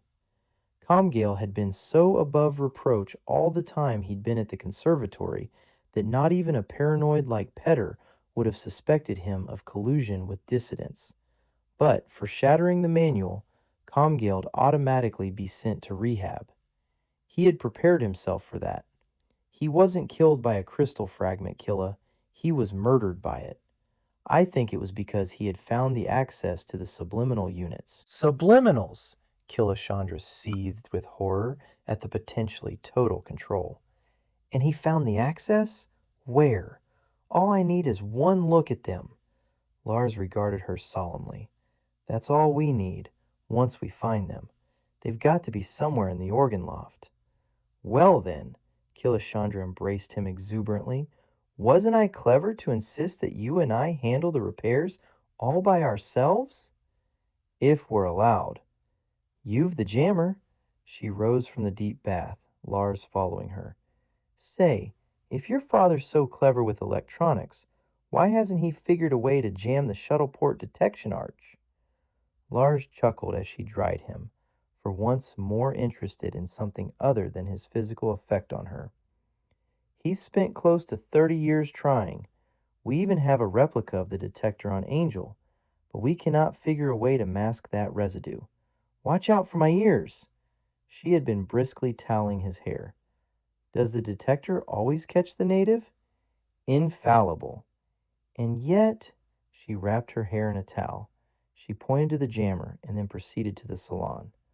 Lars followed, the jammer held above his head like a torch, a diabolical gleam in his eye as he waved it at each of the monitors he passed. Yet when Thyrol came out right with me, the detector didn't catch him, and passed me. What? No matter how many people pass under it, it will always detect the native. It didn't then. I wonder if it had anything to do with crystal resonance. You mean in you? It's not exactly something we can experiment with, is it? Prancing in and out of the shuttleport. Hardly. And we're half a world away from the only other one. Well, we can worry about that later. After we've found the access and after we've repaired that wretched organ. Now! And she opened the doors of the beverage store with a flourish. What shall we drink with our supper? Chapter 19. Killashandra woke before the chimes, which did not sound in her suite, but were nevertheless audible from the adjacent sections of the conservatory. She woke refreshed and totally relaxed, and cautiously eased herself away from Lars's supine body, so that she might have a better view of his sleeping form. She felt oddly protective of him as she propped her head on one hand and minutely inspected his profile. Thus she noticed that the tips of his long eyelashes were bleached, and the lid itself was not as dark as the surrounding skin. Fine laugh, or sun lines, fanned out from the corners to the temple. The arch of his nose just missed being too high, too thin, being balanced by fine modeling and length. His cheeks wore a dusting of freckles, which she hadn't noticed before, and several dark brow hairs were out of line as the brow curved around the eye socket. Several hairs bristled straight up at the inner edges of brows that would almost meet when he frowned. She liked best his wide lips, more patrician than sensual.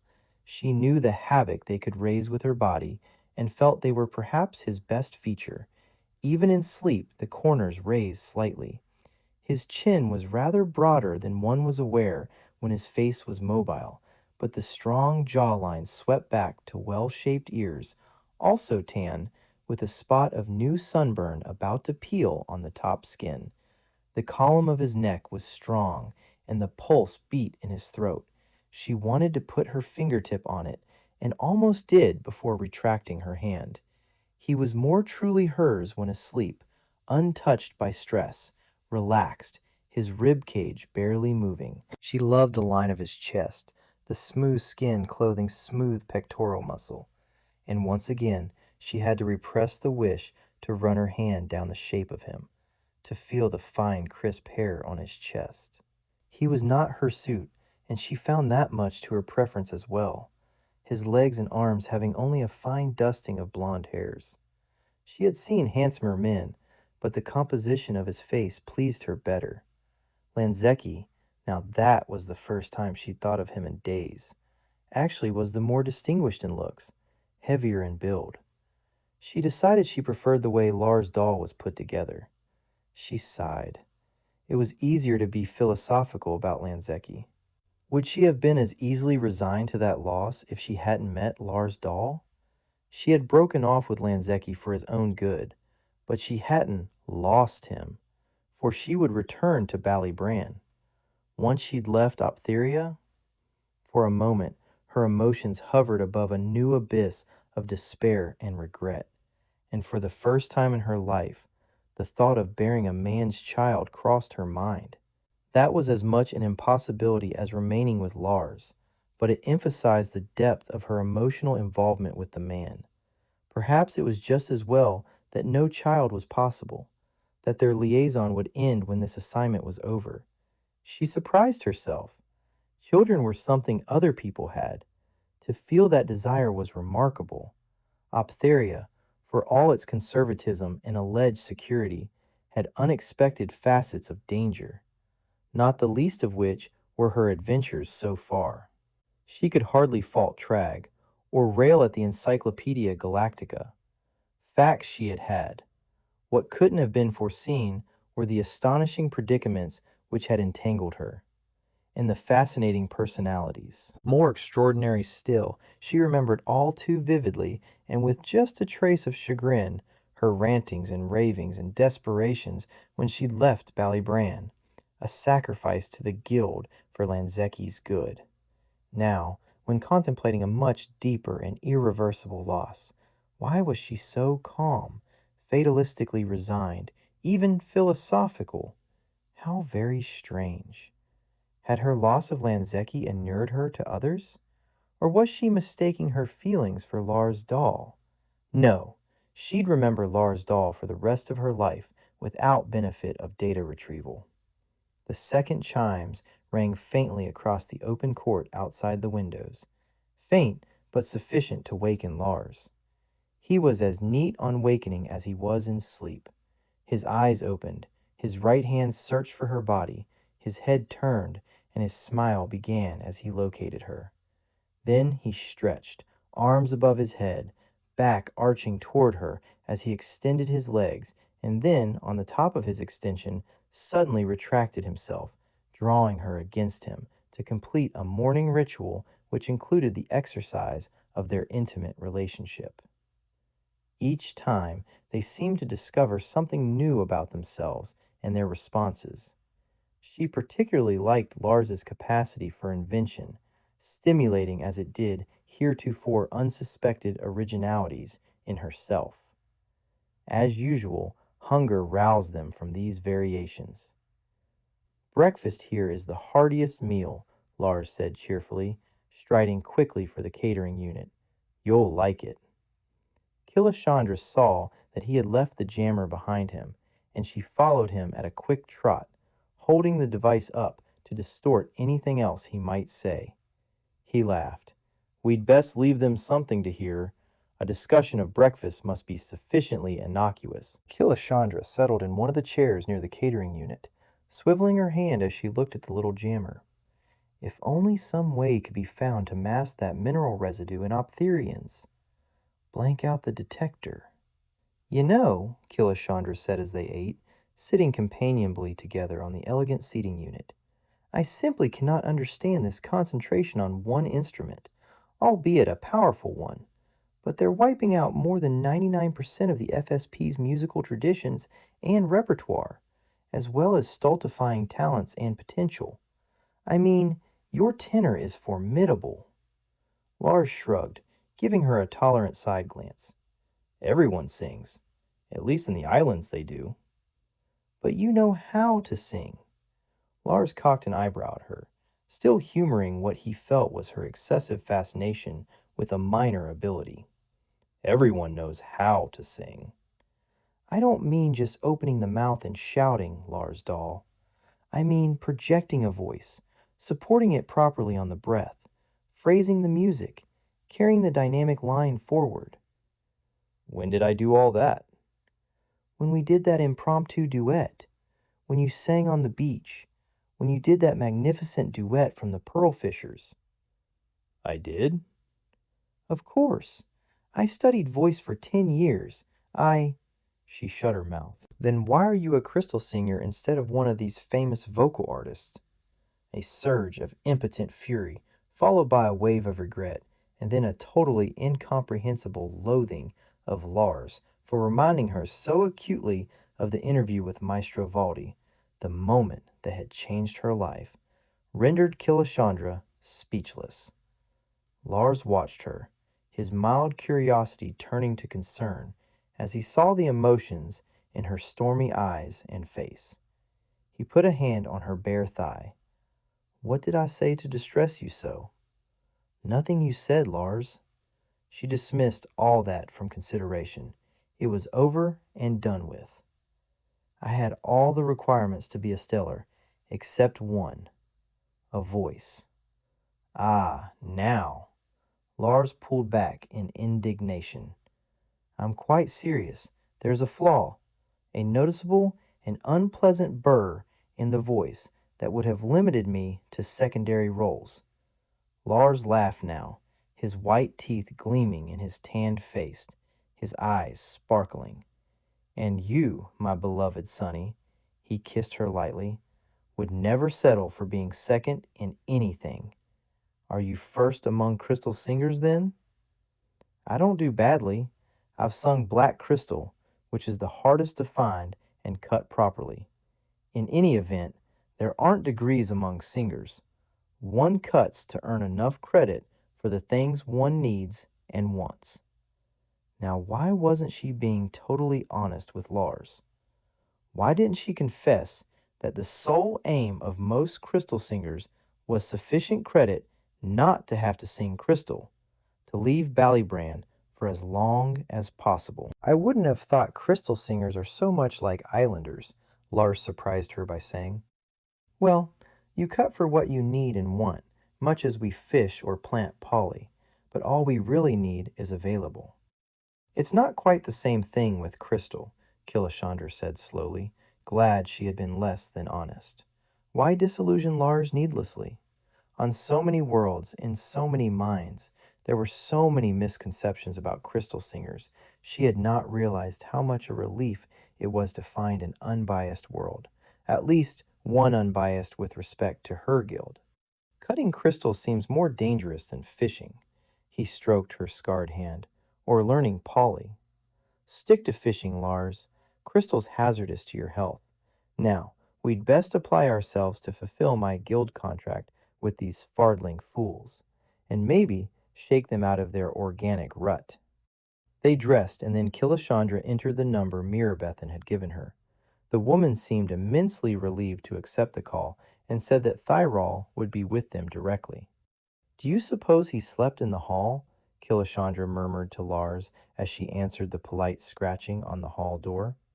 Lars shook his head violently, then held up his hand while he deactivated the jammer and pocketed it. "Good morning, Thyrol. Lead on." She gestured peremptorily, smiling at Thyrol before she noticed two burly men in security uniforms. "I have no need of them," she said coldly. "Ah, they will not interfere, guild member." "I'll make sure of that, Thyrol. I will need the do-rag gloves. Everything you requested before your unfortunate disappearance is in the organ loft." "Oh, very well then. It's gathered dust long enough. Lead on." Once again, the instinctive reaction to tiptoe and maintain silence affected Killashandra as they emerged onto the stage of the festival auditorium. She glanced at Lars to see if he was similarly affected. He grimaced slightly, and she noticed that his active stride perceptibly altered. She did not miss the almost covetous way he frowned at the covered organ console, and wondered what she could do about that. She had been entranced with the music he played on the 12-stringed instrument, and she was eager to hear it with organ amplification. Or would that be too cruel an imposition? As Thyrol used his keys on the panel to the loft, Killashandra wondered if among them were the keys that would allow access to subliminal mechanisms. All three on that ring were apparently needed to open the loft door. Or would someone of Thyrol's rank even know about such a refinement? She presumed it was limited to elder rank only, or maybe a master of two. They'd need someone with a hefty dab of imagination and energy to create subliminal images. Unless the subliminals reflected the inflexibility of the elders' attitudes toward everything, which was also logical. Why search for a template when one was oneself the ultimate role model? The necessary equipment was indeed in the loft, neatly stacked against one side of the long wall. Lars maintained an attitude of casual indifference after giving the room a sweeping glance. Killashandra noted the monitor buds, caught Lars's glance, and gave him a nod. She waited until his hand disappeared into his pocket, and then bent over the open console and the glittering shards of crystal. Lars doll, grab a mask and some gloves, and bring that bin over here. And a mask and gloves for me. I don't fancy inhaling crystal dust in those close quarters. Then she looked up at the burly men taking up so much space in the loft. Out! She flicked her fingers at them. Out, out, out, out. You're taking up space and air. This room is well ventilated, guild member, Thyrol began. That is not the point. I dislike observers peering at my every move. There's no need for them. Certainly no one can get in or out of here. They can stand on the other side of the door and repel boarders. In fact, Thyrol, without meaning offense, your absence would oblige. But you'll only be hovering. I'm sure you have more important duties than hovering, and you're a distraction. Or are you one of those I'm to teach crystal installation? Thyrol drew back, affronted by the suggestion, and without further protest, retired from the loft. Now, Killashandra began, not even watching the man leave. The first thing we must do is clear the shards. Stick to the larger pieces, Lars doll. My body deals with cuts more easily than yours. Hang up that lid. We'll put the pieces on that before transferring them to the bin. Crystal has a disastrous habit of spraying shards when it bounces. Shouldn't want unnecessary accidents to mar this procedure. Why'd you want the jammer on in here? Guild secrets? Lars's voice was muffled by the mask. I just want them to understand that monitors won't work around me. I was brought up on a planet that respects privacy, and I'm not allowing Optherians to violate that right. Not for all the sensory organs on this narking world. Besides, how else can we search for the access? It would look far odder if suddenly their scanners don't work than if they haven't worked from the start. Now, let's do what we came for. It was slow work, especially once Lars had cleared the larger pieces. The extractor could be used only in short bursts. Continued suction expelled tiny splinters right through the bag. For that reason, the bag had to be emptied and brushed out after each burst. It'd be easier with two of these, wouldn't it? When Killashandra nodded, Lars strode to the door panel, slid it open, and issued the request. Killashandra heard a murmured reply. Now, I said, we don't have time to wait for the request to go through security. By the first fathers, does everything have to be authorized by Empress? Move it, now! Killashandra grinned at him. Lars's return grin was pure satisfaction. If you knew how often I've wanted to bark at a security man, I can't honestly imagine you making meek. You'd be surprised at what I'm willing to do for a good reason. He gave her a singularly wicked look. A case of the extractors was delivered in half an hour by an officer whom Lars later told Killashandra was Blaz's second in command, but not a bad fellow for all of that. Castair had been known to look the other way during student romps, which Blaz never would have permitted. Guild member, Castair began, as Lars took the case from him. There's some problem with the monitoring system in here. There is, Killashandra straightened up from the console, glancing about her. Castere indicated the corner nodules. Well, I don't want someone distracting me while I'm doing this. Your repairs can wait. We certainly are not damaging anything. No, of course not, guild member. Then leave it for now. She waved him off, bending back to the tedious cleaning before he had left. Perfect pitch is not the only talent required to sing crystal. Lars's comment startled Killashandra as she finally stood erect, arching her back against tight muscles. Oh? His expression was a mixture of respect and something else. A crystal singer has total concentration and an absence of normal human requirements, such as hunger. Killashandra twisted her wrist to look at the chrono and chuckled, leaning against the unit behind her. It was mid-afternoon, and they had been working steadily since 9 that morning. You should have given me a nudge. Several, Lars said dryly. I only mention it now because you're looking a bit white under your tan. Here. He thrust a heat pack at her. I do not have your dedication, so I sent for food. Without authorization? Killashandra broke the seal on the soup, aware that she was very hungry indeed. I took a hint from your manner and pretended they had no option but obedience. He shook his head. Are all crystal singers like you? I'm pretty mild, she said, sipping carefully at the now heated soup. Lars passed her a plate of small sandwiches and crackers. I only act the maggot when circumstances require, especially with this lot of idiots. She lifted and rotated one shoulder to ease back muscles. Lars came to her side, pushing her away from her perch, and began to massage her back. His fingers unerringly found the tension knot, and she murmured her gratitude. I hate this part of working in crystal, so I'd rather get it over and done with as fast as possible. How crucial is the clean sweep? Killashandra sang a soft note, and the crystal shards answered in a nerve-twitching dissonance. Lars shook convulsively at the sound which, in spite of being soft, took time to die away. Wow. White crystal is active, picks up any sound. Leave so much as the minutest particle of crystal dust, and it'll jam the manual and produce all kinds of subharmonics in the logic translator. It'd really be easier to start with a brand new manual case, but I doubt they'd have spare parts. Which reminds me, the 10 brackets that I've cleared are all spoiled. She picked one up, turning the clamping surface so that the scratches picked up the light. Tighten one of these on a new crystal and you'd create uneven stresses through the long axis of the crystal, introducing spurious piezoelectric effects, and probably a flaw in next to no time. Lars took the bracket from her, hefting it in his hand. They're no problem. Oliver can do them. Instinctively, Killashandra looked up at the monitors as Lars mentioned his contact.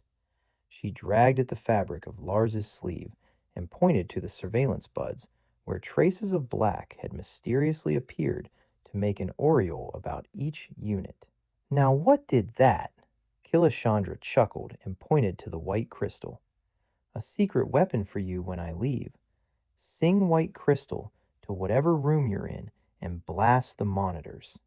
She reached for one of the larger pieces Lars had cleared away and hefted it. We'll just save some of this for you. I wonder if research and development know about this application of white. Suddenly, Lars had his arms about her, his face buried in her hair, his lips against her neck. She could feel the tension in him and caressed him with gentle hands. Oh, Sonny, must you leave? She gave him a twisted, rueful smile, gentling the frown from his face with tender fingers.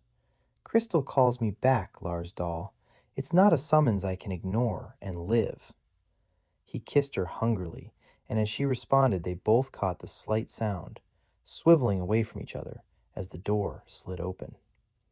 Ah, Elder Ampress, Killashandra said, your arrival is most opportune. Show him the bracket, Lars doll. And when Ampress regarded this unusual offering with amazement, run your fingers over the clamping edge, carefully, and feel how rough it is. We're going to need some 200 of these for I'm not about to trust new crystal in old brackets. All I've removed so far have been scratched just like that one. Will you authorize the order and designate it is urgent?" Killashandra snapped her mask back over her face and picked up the brush. Then she swore. "I could also use a hand light of some sort. Some of this wretched stuff is like powder." Elder Empress peered in, and she heard his intake of breath. She straightened, regarding him passively, seeing the stern accusation in his eyes. "Let me demonstrate, Elder Empress, the need for meticulous care." She hummed, more loudly than before, and took great delight in its effect on the man. "Sorry about that," she resumed work. "I came to inquire, guild member, how soon the repairs would be completed. Since the idiot who smashed the manual put his heart in the destruction, it's going to take a lot more time than it did for me to remove one shattered crystal from the cruiser drive, if that's the comparison you were using." Killashandra sighed and looked disconsolately at the crystal ruin. "It's slow going because of the nature of crystal, and because, as you perceived, every smidgen has to be cleaned out. That's all we've achieved today." Elder Empress shot a sour glance at Lars. "More helpers?" Killashandra gave a bark of laughter. "Just find me a vacuum capable of sucking up crystal dust, and we'd clear this in an hour. Or supply me with a brand new case." And she gave the one before her a dismissive slap with her hand. Crystal pinged. Lars and Empress winced. "Gets to you, doesn't it? Well, Elder Empress, that's where we stand. Now, if you'll excuse me, the nitty-gritty doesn't get done by talking about it." She picked up her brush, but Empress cleared his throat. "A dinner and concert have been arranged for your enjoyment this evening," he said. "I appreciate the courtesy, Elder Empress, but until I have finished this, I wouldn't feel right about taking any time off for mere entertainment. If you'll send us in some more food—" "Guild member," Lars interrupted, "with all due respect, Elder Empress is not— I mean, it is hardly his responsibility." "What are you trying to say, Captain?" Empress, his eyes glinting with the first glimpse of the humor she had seen from him since that long-ago reception, held up his hand, relieving Lars of the necessity of explanation. "If the guild member is willing to forego pleasure to complete her task, I feel I may serve as messenger for her requirements." "Apparently everything I require has to be authorized by you anyway. Seems silly to waste time with all those intermediate stages." Killashandra grinned at Empress, without a sign of remorse. "Would you not have a word with them out there? Or Thyrol? Speed things up tremendously. Oh, and don't forget, I need 200 of those brackets, and the hand light. Lars, you go with him and get it, will you? It has to be small enough not to hamper sight, and I'd prefer a tight beam." They left and she returned to work. When Lars came back with several hand beams, his eyes were bubbling with humor. "Your wishes are his commands, O mighty guild member, O sweeper of the white crystal specks. Orders were issued to all the boys out there," and he jerked his thumb at the closed door panel, "that anything you request is to be secured as fast as possible." Bring one of those lights to bear on this corner, will you, Lars?" She flicked the brush and disclosed tiny granules that glittered in the light. "See? The fardling things are pernicious. I'll get 'em, every last speck." When the sumptuous dinner was wheeled in to them some time later, she grumbled but stopped working. "Is crystal singing some kind of disease?" Lars asked conversationally. "You sail. Do you call a halt in the middle of a storm? Do you leave off fishing in the midst of a school to nap?" "It's not quite the same thing." "It is to me, Lars. Be of good cheer. The bracketing will be relatively easy, and you can help me do that." Despite her protests, Lars carried her out of the organ loft just before midnight. When they reached her suite, she insisted that they had better have a good soak, to be sure none of the crystal dust had penetrated their clothing. In the bath, he had to hold her head above water, for she kept falling asleep. It took nearly 4 days to ensure that no speck of crystal dust remained in the case. By the time they arrived each morning, new monitor buds had been installed. So the first thing that Killashandra did on entering the organ loft was to hum a happy tune, charging the white crystal shards to do their duty and blast the fragile sensors. On the third day, the new brackets were delivered, and Killashandra set Lars doll to checking each one under a microscope. 14 were rejected for minor flaws. After the visit of Elder Ampress, they had no visitors. Thyrol would conduct them every morning to the loft, unlocking it and inquiring after their needs. Excellent meals were delivered at the appropriate hours. Assured of uninterrupted privacy with easily disabled monitors, Lars had the freedom to undertake a very patient examination of the room, searching for the location of the subliminal equipment. On the fourth morning, as Thyrol led them across the stage, Killashandra noted a curious discrepancy. The loft room did not extend the entire length of the stage behind the organ console. She silently counted her paces to the door. When Thyrol had closed the panel and Lars had activated the jammer, she paced out the width of the room. Interesting, she said, her nose against the far wall. This room is only half the length of the stage, Lars. Does that suggest anything to you? It does, but there is no corresponding door on the other side of the console. He joined her in her scrutiny of the blameless wall. The subliminals have to be linked to the mainframe databases. I wonder. She followed his inspection of the cables that festooned the ceiling, pausing where they ran alongside the wall. Just a little minute, he said, his eyes wide with discovery, and he spun one of the impervo tubs to a position just under the cables. He had to crane his neck, half stooped against the ceiling, but he gave a low and triumphant whistle. When he jumped down, he gathered Killashandra in his arms and whirled her about, crowing with exultation. The wall drops. How, I don't know, but there is just the slightest gap at the top where no one would think to look for it. And 3 very heavy cables go through the wall. Lars replaced the tub before he began to inspect the corner joint. Once again, he gave an exultant yip. The whole wall must move, Killa, but how? That large a mass sinking into the floor might be a touch noisy. If we knew the mechanism.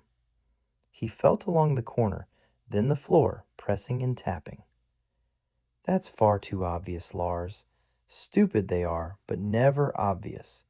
Try for an extrusion on one of the units, underneath them, inside. She ran searching fingers under the one nearest her, finding nothing but a rough edge on one corner which produced a gouged finger. Ah, I haven't the patience for this sort of nonsense right now. You go ahead. I'll finish this last bit of cleaning. By the time their lunch was brought in, Lars had found nothing more. The units that could be opened had been opened with no result. Lars stewed and fussed all through the meal at his inability to resolve the problem.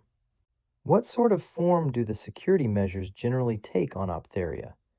Bureaucracies tend to find a reliable mechanism and stick with it, Killashandra suggested, with only half her attention on that part of the problem, since she was so close to clearing the manual case for the next task. I can find out. Would you mind being left alone this evening? He grinned at her, stroking her arm gently. You'd be a mite conspicuous where I want to go. And where would that be? She asked with an arch glance of mock disgust. I've got to acquire a few more clothes, and he twitched the fabric of his shirt, not as gaudy as that of most island designs, but certainly noticeable amid the drab garb of the city dwellers. Talk to a few people. Lucky for us, it's nearing the time of year when the subliminals wear off and normal student appetites revive. I might be late, Killa. He made a grimace of regret. We don't have as much time together. She kissed the pulse in his throat. Whenever you return, then. That is, of course. And she had to add a light touch to relieve the tension in her throat. If the guards pass you in. Chapter 20. And, Killashandra prompted Lars the next morning as they breakfasted. Despite a valiant effort to stay awake, she had been asleep when he returned, and he was showering when she was awakened by the distant chimes. I got clothing, all right enough, Lars admitted with a frustrated sigh. The elder's search and seizure for you was far more comprehensive than our visitors, and despite the jammer, he was taking no chances, had led us to believe, or perhaps knew, anyone, anyone who has been booked even for a pedestrian offense was drawn. Half a dozen students were sent on to rehab without benefit of inquiry. Over? Lars ran his fingers through his hair, scratching his head vigorously as if to erase his despondency. How he escaped, I don't know, and neither, I gather, does he. We didn't exchange more than a few signs. Lars propelled himself from his chair, pacing, head down. It could very well be that the elders have marked him and are playing a waiting game. Are Nahia and Hannes safe? Lars gave her a quick and grateful smile for that concern. They were holding clinics in Ironwood. He waved his hand to the north. At the time of your disappearance, the city, Gartertown, and the port took the brunt of search and seizure, and security then used your disappearance as an excuse to take known dissidents in protective custody. How many are? In protective custody? My dear guild member, such figures are never made public. An informed guess? Suicide is one form of social protest, the size of the PC population another one. Lars shook his head. Hannes might be able to find out, and Lars resumed his head shaking. But I wouldn't risk getting in touch with him right now. Killashandra stared at Lars' doll for a long moment, a sinking sensation that had nothing to do with hunger cramping her guts. And I have made you as vulnerable as any of those already in PC, haven't I? Lars shrugged and grinned. If you hadn't named me your rescuer, I'd be tucked away in a rehab cubicle right now, spinning out my brains. After I've gone? Lars shrugged again, then gave her an impudent wink. All I need is a half-day's start on 'em, and once I've made the islands, there isn't an S&S team that can find me if I don't wish to be found. He sounded so confident that, for a moment, Killashandra almost believed him. As if he sensed her doubt, he leaned over her in the chair, his eyes more brilliantly blue than ever, his lips upturned in a provocative half-smile. Beloved Sonny, if it wouldn't sound mawkish, I'd say that meeting you has been the high point of my life so far, and confounding Elders Torques and Ampress are adventures to lighten my darkest hour, which might yet be in a rehab booth. I know the risk, and it's been worth it, Killa. He kissed her then, a light, brief touch of his lips to hers, but it set her blood ringing as quickly as crystal. Speaking of elders, she began in an attempt to shake off her anxiety, we begin to bracket Crystal today. She rose from the chair with a determined effort, then saw his expression. All right, I grant you, learning to bracket and tune Crystal won't advance you in the elders' files, but those are useful skills anywhere else in the FSP. Lars laughed. Had we but worlds enough and time. Killashandra let out a great guffaw. Malaprop! But outrageous humor made a better start to a tricky day than gloom. Lars was every bit as quick to learn and adept in the use of his strong hands as Killashandra had thought he'd be. To set the white crystal in the brackets, she asked Thyrol the height of the stroke of the padded hammers. They already had 6 in place by the time Elder Ampress appeared in the loft, Thyrol hovering anxiously behind him in the open door. Killashandra noticed first the breath of sweet, fresh air, and she flicked a quick glance at the intruders as they stood there. Lars was holding the crystal dead still. You'll feel just the slightest surface tension and a slippery, almost electric tension when the clamps are tight enough. Tell me when you do. She tightened the brackets, keeping both little fingers under the crystal so that she could sense that surface tension. "Now," Lars said. "Right on." She struck the crystal with the tone hammer, and the rich, deep note spun through the air, drifting out and causing the two door guards to risk a quick peer into the loft. A muted and discordant response came from the covered tubs of crystal shard. Then she straightened up and turned to the observers. "And that's how it's done, Elder Empress." Empress's bright brown eyes glittered as he arranged his mouth in a smile, which she took to mean approbation. "The lower octave is always easier, for some reason, to set and pitch," Killashandra went on affably. "We're making excellent progress." And Killashandra heard a curious vibration in that single word. Elder Empress was overly eager to have this installation completed, and it could not be simply to allow performers practice time. He also exhibited an uncharacteristic nervousness. His fingers rubbed against his thumb. "I think we'll have the entire manual finished by tomorrow evening. Set the next pair of brackets, will you, Lars Dahl, while I watch." Killashandra stepped away from the cabinet, stood next to Elder Empress.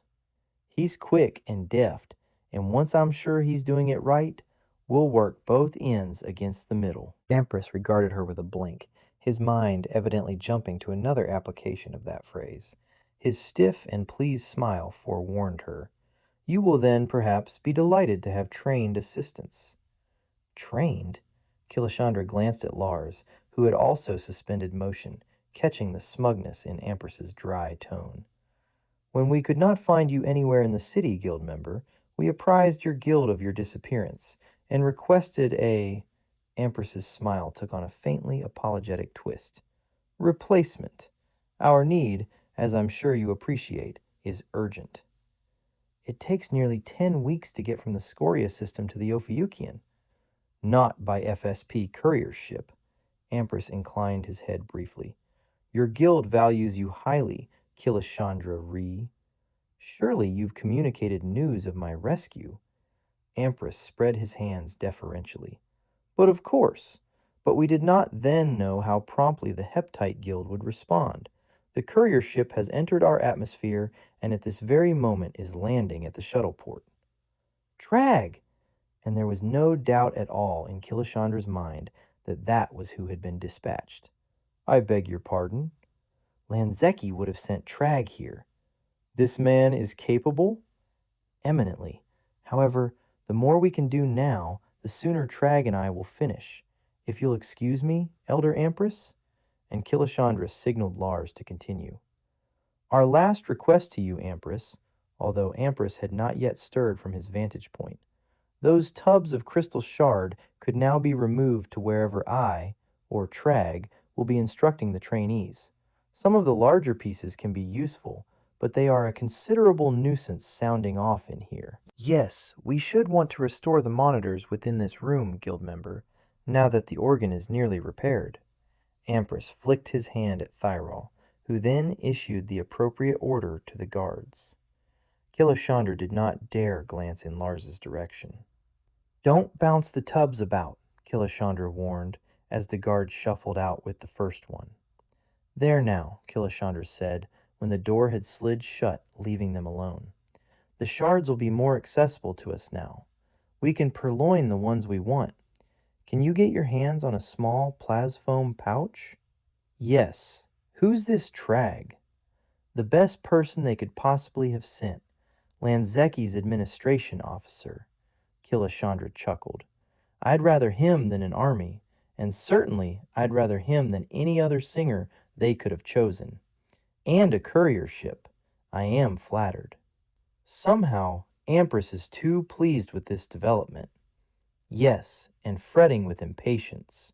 Killashandra mimicked his hand gesture, and Lars nodded grimly. "Is it just that he wants the organ done, or us out of the loft for good?" She swiveled slightly so that she was facing the wall they could not shift. "Why?" She bit one corner of her lip, trying to solve its mystery. Then, with an exclamation, She ran her hands around the casing of the manual, picked up the lid, and examined it closely. "What are you looking for, Killa?" "Blood. Did you see any discoloration on the shards you handled?" "No. If Camgale was killed by," and he gestured at the newly placed crystal spires, "there would have been blood somewhere here." "Was there only the official version of Camgale's end?" "No. I had a chance to speak with one of the infirmary attendants, and she said that he was covered in blood. Crystal fragments had pierced eyes, face, and chest." "With a little help, perhaps? But do you know for certain that it was Comgale who shattered the manual?" Lars nodded slowly, his eyes gray and bleak, his face expressionless. "And he had mentioned earlier that he knew the access to the subliminal units was through the organ loft?" Again, Lars nodded, and both stared at the wall. "Comgale did all the maintenance on the festival organ?" At Lars's impassive nod, Killashandra scrubbed at her face with one hand. "Did Empress ever compose or perform?" she asked in angry exasperation. The look of total surprise on Lars's face gave her the answer. "No wonder he's been bouncing about here," Lars cried, seizing Killashandra and hugging her with the excess of his jubilation. "No wonder he's been so eager to get the manual repaired. He can't get to the subliminal units until it is. He can't alter the subliminals for this year's concerts. Oh, Killa, you've done it!" "Not quite," Killashandra said with a laugh. "I'm only hypothesizing that the manual provides the unlocking mechanism. We've no idea what sort of music key he'd use. It could be anything." "No, not anything," Lars cried, shaking his head and grinning, his eyes vividly blue again. "I'd stake my life I know what he'd use." "I wish you wouldn't use a phrase like that," Killashandra murmured. Lars gave her a reassuring grin and went on. "Remember what you said about bureaucracy finding one mechanism that suited them? Well, Ampress's one and only festival offering utilizes a recurrent theme." "But everyone on the planet would know it then. What difference would that make? You'd still have to have access to this manual, wouldn't you?" "True. What's the theme?" "It's a real thumpity-dump," and he dadaed the notes to Killashandra's utter amazement. "Not only is it thumpty-dumpity-dump, it's complete and utter plagiarism. Ampress lifted that theme from an 18th century composer named Beethoven." "Who?" Killashandra lifted her hands in exasperation. "Enough of this idle speculation, Lars. We've got to finish the organ as fast as possible." "What about Trag?" Killashandra shook her head. "Trag is no threat to us. If we could just get the bass noted finished, we'd have something to show him. I hope." She dropped a set of brackets into Lars's hands and took another for herself. "You wouldn't happen to know the signature of Ampress's composition?" When Lars shook his head, she cursed briefly and then began to chuckle. "We'll just try the original one." Because they were rushing, nervous with anticipation and hope, hands sweating from tension, it seemed to take 3 or 4 attempts to place each of the next 3 crystals. Lars was muttering imprecations by the time Killashandra could test the third one. No sooner had she struck the crystal than the door panel slid open and the aperture was filled by Trag's bulky figure. "Trag, I bless your timely arrival. We're both fingers and thumbs trying to set this manual. A fresh hand and a sane mind will work wonders." Trag gave her a nod of his head and stepped inside, giving Lars a cursory glance before his attention was completely taken by a critical appraisal of their endeavors. Killashandra ignored the entrance of Ampress, Torx, Thyrol, and Merbethan, who filed slowly into the room in Trag's wake. Trag picked up the tuning hammer and struck each of the crystals. Trag merely nodded his head. Lars made a noise of protest, but Killashandra shot him a warning glance. The fact that Trag had no comments to make was all the approval she required, knowing better than to expect overt praise from him. For a very fleeting moment, however, she was seized with a totally irrational desire to throw her arms about Trag's neck, a notion which she quickly suppressed without revealing it by so much as a grin. Elder Torques, resembling the scavenger bird more faithfully than ever, seemed about to step forward, then, apparently, changed his mind as if aware of how Trag's bulk diminished his stature to insignificance. "You have only just arrived, guild member, and as it is now midday, refreshment has been prepared for you," Torques began with scant courtesy. Trag dismissed the offer. "You gave the guild to understand the matter was of the most urgent." "We need to eat," Killashandra said tartly. "Just send us in some food, please, someone," and she picked up more brackets as Trag removed the next crystal from its bed of plasfoam. "We might even finish this today if given the chance to work without interruption." "Not quite," Trag amended in his deliberate fashion as he held the crystal up for inspection in the ceiling light. Satisfied, he lowered it, his gaze traveling beyond to the fascinated observers. "If you please," and he extended his hand toward the door. Killashandra, her eyes on Lars's blank face, had to fight not to chortle at the aura of dismay, fury, and shock emanating from the four high-ranking Optherians. But her hands were free of both sweat and tremble, and, with Lars carefully tightening the matching bracket, they were ready to fasten it the moment Trag inserted the crystal in place. The door panel whooshed over the rectangle of sunlight. Killashandra tightened her bracket just as Lars finished his. Trag took up his hammer for the ceremonial tap, and the D, mellow and clear, broke the silence of the room. "Just two more, Trag, and I believe we'll have something to show you," Killashandra said, reaching for more brackets. "This is Lars Dahl." "A lover posing as a bodyguard, a young man with highly suspicious credentials," Trag said bluntly, his hooded stare fixed on Lars. Killashandra held up a hand to restrain any understandable outburst from Lars, but he only smiled, inclining his head in brief acknowledgement of the description. "According to Elder Empress or Torques?" Killashandra asked, grinning at Trag as she faced him squarely. Trag focused his attention on her. Had she not been so positive of her own righteousness, she would have been hard-pressed to maintain her composure beneath that basilisk stare. "I will hear your explanation then, for I warn you, Killashandra Ree, the guild looks with disfavor on a member who abrogates her contractual obligations for whatever personal reasons obtain." Killashandra stared at Trag incredulously. "I was given 2 assignments here, Trag, by you."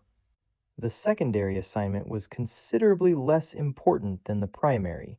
Trag's big hand indicated the unfinished installation. "The two are more closely linked than you or Lanzeki imagined when the guild accepted that contract.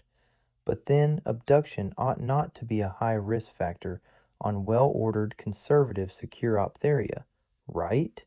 Ever aware of my primary obligation, Killashandra allowed some of her outrage to color her voice. "I swam dangerous channels from one island to another in order to escape the one I was dumped on, confounding all parties and managing thus to return to my primary contractual obligation."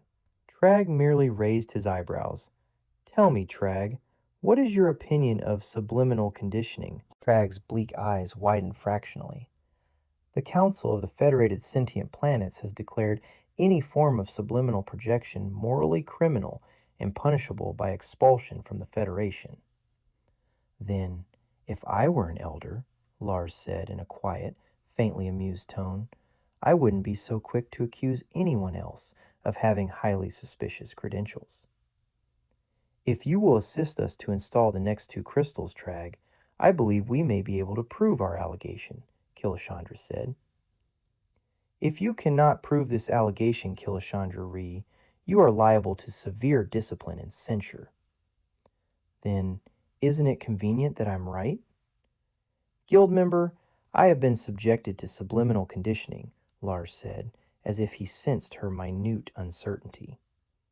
Trag turned his penetrating stare on the islander. "The insidiousness of subliminal conditioning, Lars Dahl, is that the victim is totally unaware of the bombardment. Only if he is unprepared, guild member. My father, late an agent of the Federated Council, was able to safeguard me and other friends against electronically induced subliminals, which, I might add, are particularly adaptable to the heavy emotional experience of the sensory organ. Late an agent? Killashandra fancied she saw some diminution of Trag's intractability. Trapped here by the same restraint which keeps Optherians from competing in galactic enterprise, Lars replied. Contact with the Federated Council has only just been re-established after nearly 30 years. She and Trag heard the minute sound at the same instant and assumed suitable poses of interrupted labor when the door panel slid open. Mirbethan escorted the lunch table, which the security guard wheeled in. If you'll just leave it there, Mirbethan, Killashandra gestured with a handful of brackets, while Trag and Lars bent over an already sighted crystal. We'll take a break shortly. Not the one they expect, either, Lars murmured when the door panel had closed. Trag favored him with another unnerving stare. Lars returned it equably, with a slight bow toward the manual case. After you, guild member. Why 3 more crystals? Trag asked. This loft is half the size of the available space behind the organ console on stage, Lars said. We think the subliminal programming equipment is hidden behind that wall and accessed by a musical key activated from this manual. We have reason to believe that Comgale, who is alleged to have smashed the crystal, Trag's eyebrows raised, was killed because he had discovered that musical key, not because he was injured by the shards, or because he had destroyed the manual. That would have only got him sent to rehab. Who is responsible for the subliminal programming? Lars grinned maliciously. My own personal candidate is Ampress. He is musically trained. It wouldn't take musicality to strike notes in the right sequence, Trag said.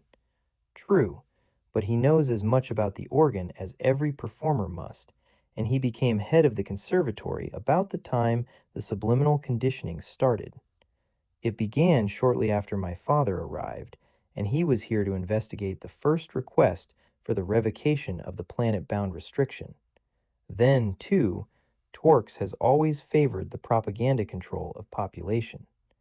But what one elder does, the others invariably condone, and subliminal conditioning sustains them in their power. Arrange for me to meet your father, Lars Dahl. Lars grinned. His credentials are as suspicious as mine, guild member. I doubt we could reach him. In any event, we are here, close to the damning proof of what we suspect. Surely a bird in hand. Bird? The word exploded from Killashandra, a result of the tension she felt and a combination of surprise and respect for Lars's sterling performance under Trag's unnerving scrutiny. Perhaps the analogy is wrong, and Lars shrugged diffidently. Well, guild member, have I my day in court too? 3 more crystals? Trag's manner gave no indication of his thoughts. 2 more, Killashandra said, if we are using the original key. Trag made a barely audible grunt at that comment before he reached for the next crystal and motioned Lars to place his bracket. Killashandra could not keep her mind entirely on the task at hand, for she suddenly realized just how much rested on the truth of the dissident's contentions. Had she indeed allowed a sexual relationship to cloud her judgment? Or favorable first impressions from Nahia, Hannes, and the others to color her thinking? And yet, there was Korish von Mittelstern and Olav Dahl. Or was that convoluted situation carefully contrived? She might be out on a limb, the saw in her own hand, she thought, as she delicately tightened the bracket on the second crystal. She didn't dare look at Lars across the open case as they straightened up. Expressionless as ever, Trag handed Lars the tuning hammer. Lars gave Killashandra a rakish and reassuring grin, and then tapped out the sequence. Da, da, da dum, da, da, da dum. For one hideous moment nothing happened, and Killashandra felt the last vestige of energy drained from her body with the groan she could not stifle, a groan that was echoed by a muted noise and a slight vibration in the floor. Startled, she and Lars looked down, but Trag remained with his eyes fixed on the ceiling. "Clever," was his comment, as the wall sank slowly, and to their intense relief, noiselessly apart from the initial protest. Clever and utterly despicable. As soon as the descending wall reached knee height, Trag swung over it, Lars right behind him. For a heavy man, Trag moved with considerable speed and economy of motion. He did a complete circuit of the room, his eyes sweeping from one side to the other, identifying each bank in the complicated and extensive rack system and the terminal which activated the units. He completed his circuit at the three heavy cables that provided the interface between the two sets of computers. "No one has been in here for some time," he said finally, noting the light coating of dust on the cabinets. "No need, guild member. You may address me as Trag." Lars grinned triumphantly at Killashandra, where she stood, resting her ear against the door panel. Nothing must interfere at this critical moment. Trag. The yearly dose for Optherians occurs shortly before the festival season begins and the tourists arrive. All Optherians are given the opportunity and privilege, and Lars's voice was mildly scornful, of attending the preliminary concerts for the current year's festival selections. The mainlanders get their dose then, to keep them contented while the tourists are here. Then the tourists get theirs, which includes sufficient Optherianisms to prevent them from accepting messages from strangers for posting once they return to their homes. Some don't, you know, having fallen for the vastly superior and secure Optherian natural way of life. Trag dropped his gaze from the fascinating cable. How many escape these conditioning sessions? Not many mainlanders, though there are a few who independently discovered the subliminal images. Lars turned to Killashandra.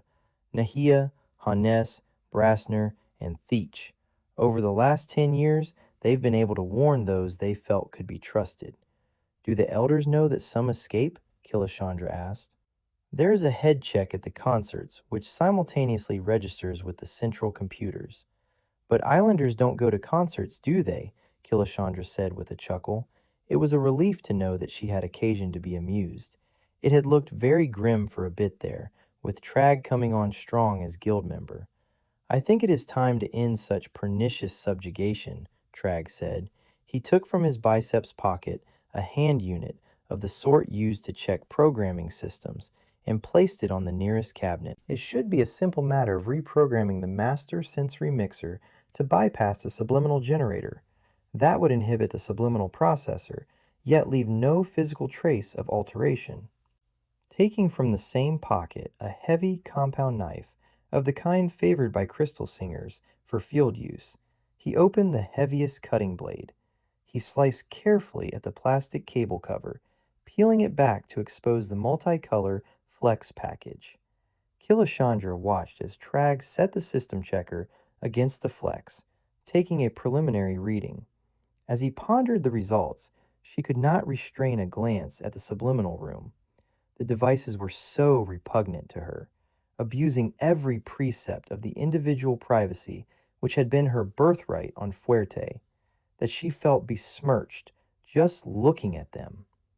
"If there's no power," Lars began, his hand half raised in caution.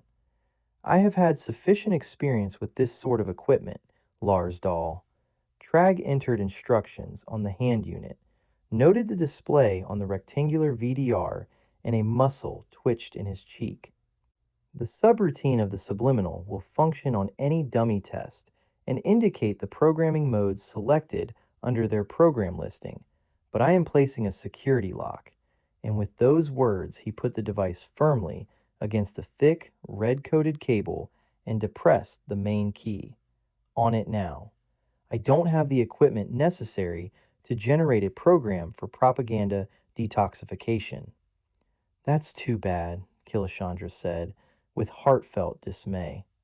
"There," Trag said, "and unless they know exactly what I've done to inhibit the subliminal processor, the alterations can't be reversed." Let the Optherians program that computer for whatever images they wish. None will reach the minds of the people they intend to pervert. Trag pulled hard on the plastic coating and then pressed it firmly back around the cables. Killashandra could not see where the cable had been entered. "And you'll bear witness to the Federated Council?" Lars was taut as he eagerly awaited Trag's reply. "We shall all bear witness to the council, young man," Trag replied. Lars nodded, but his smile was wry. "It will be the Crystal Singer's word that will be credited, Guildmember Trag, not that of an islander whose motivations are suspect." "Even if he could leave the planet, Trag," Killashandra said. "Remember the arc at the shuttle port? Didn't it glow blue and erupt guards with weapons?" Trag nodded. "Except when I passed under it."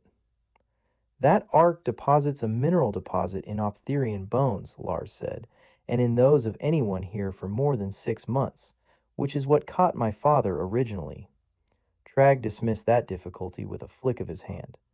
"I have a warrant in my possession to arrest the party or parties responsible for the guild member's abduction, which would take you past their reprisals."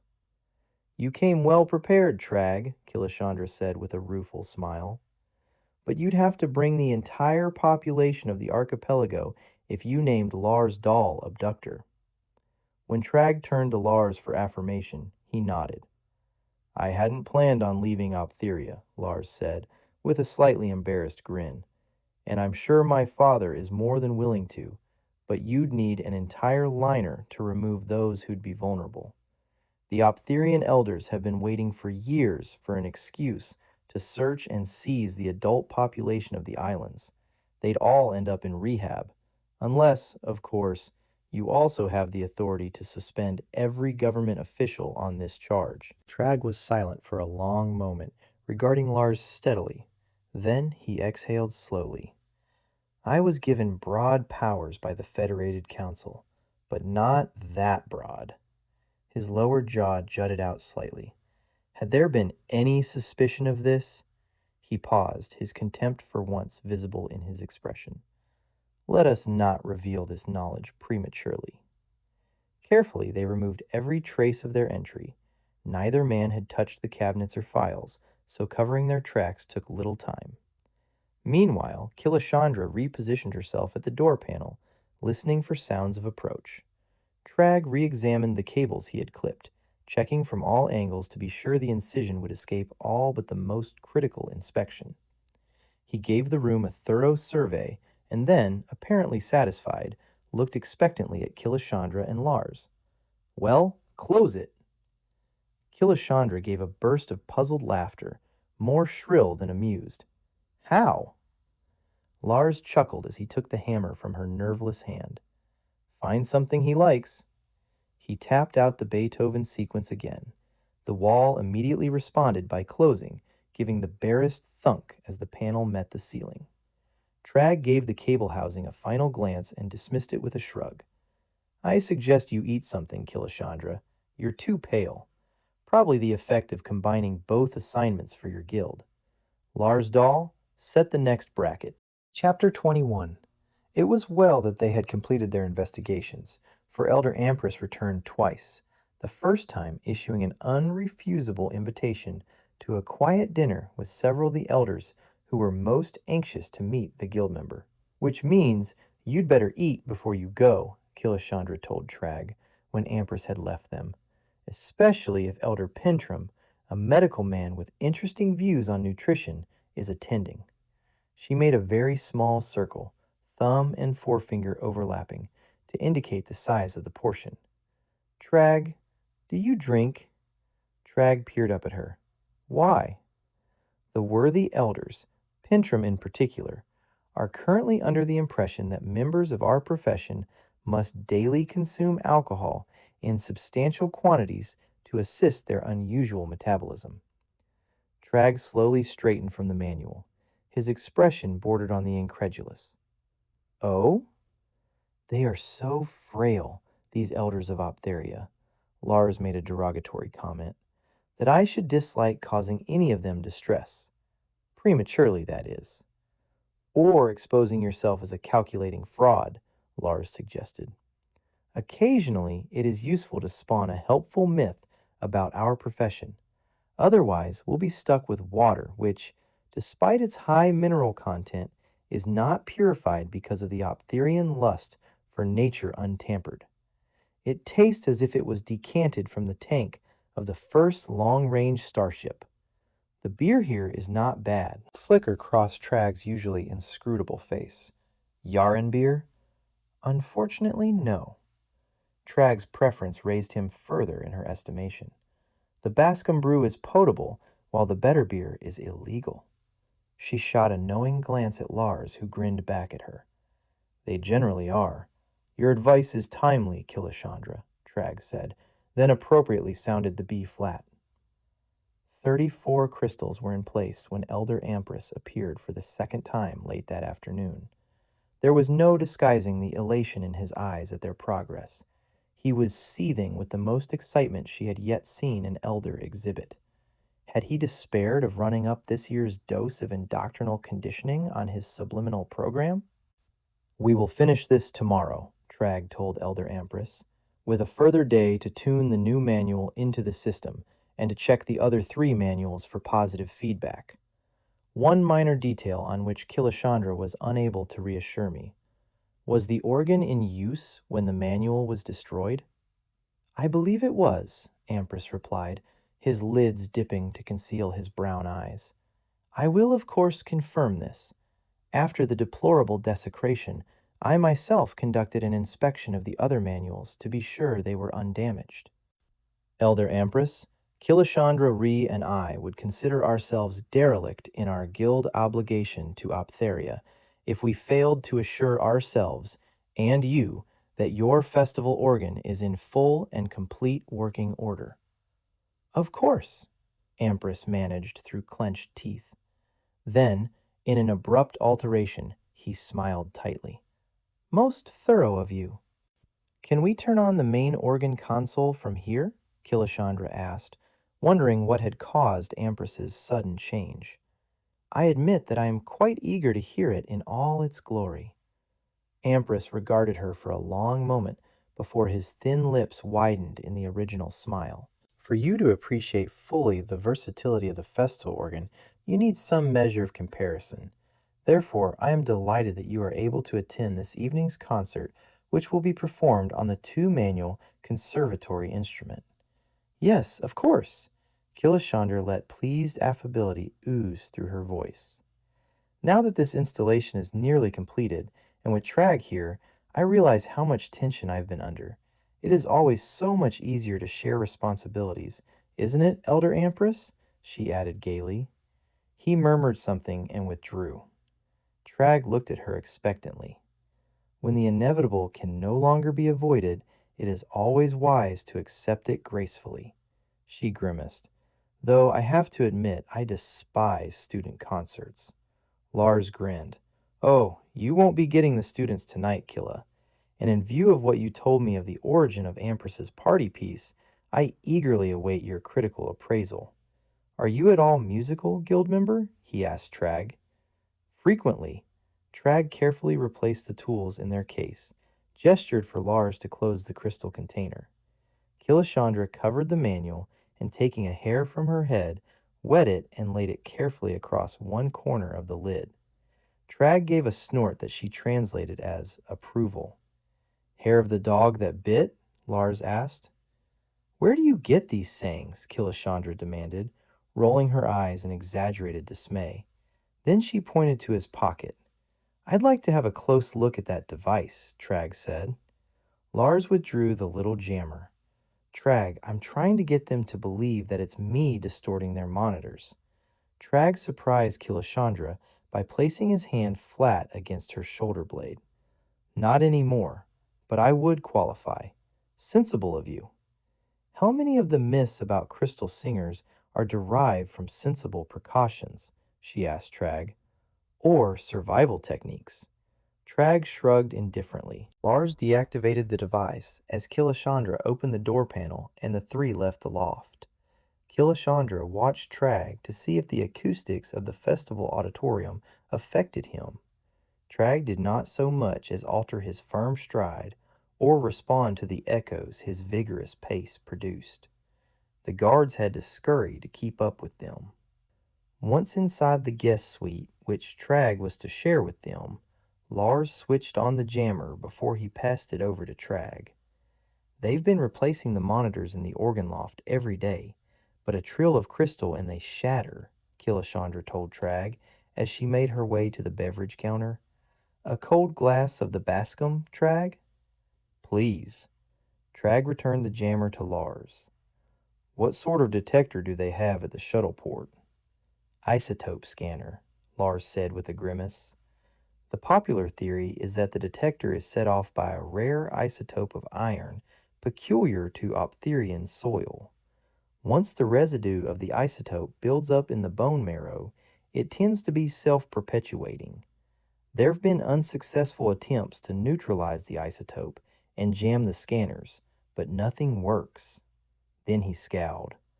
All the guards are rehabs and never miss. Trying to get past them is an effective form of suicide. There is also a stun field that operates in the event that another concerted attempt is ever made to gain entry to the port.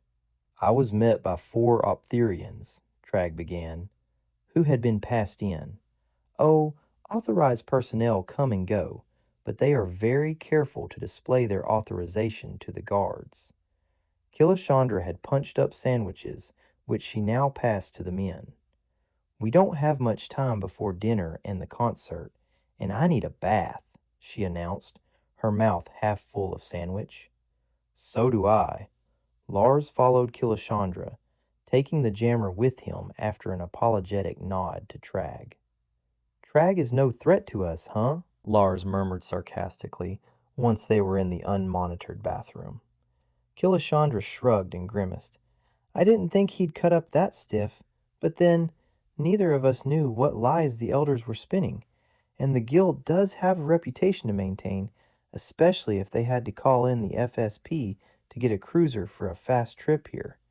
But, she added, rather pleased, it means they cared. I felt I was talking to a brick wall, Killa, until it came down. Lars ran his fingers through his thick hair. What would you have done if it hadn't, Killa? Well, it did, and Trag has been converted. Now all we have to do is get word to your father. Just how many people would we have to get to safety? I mean, if Trag has that warrant for party or parties... Lars framed her face with his hands, grinning down at her.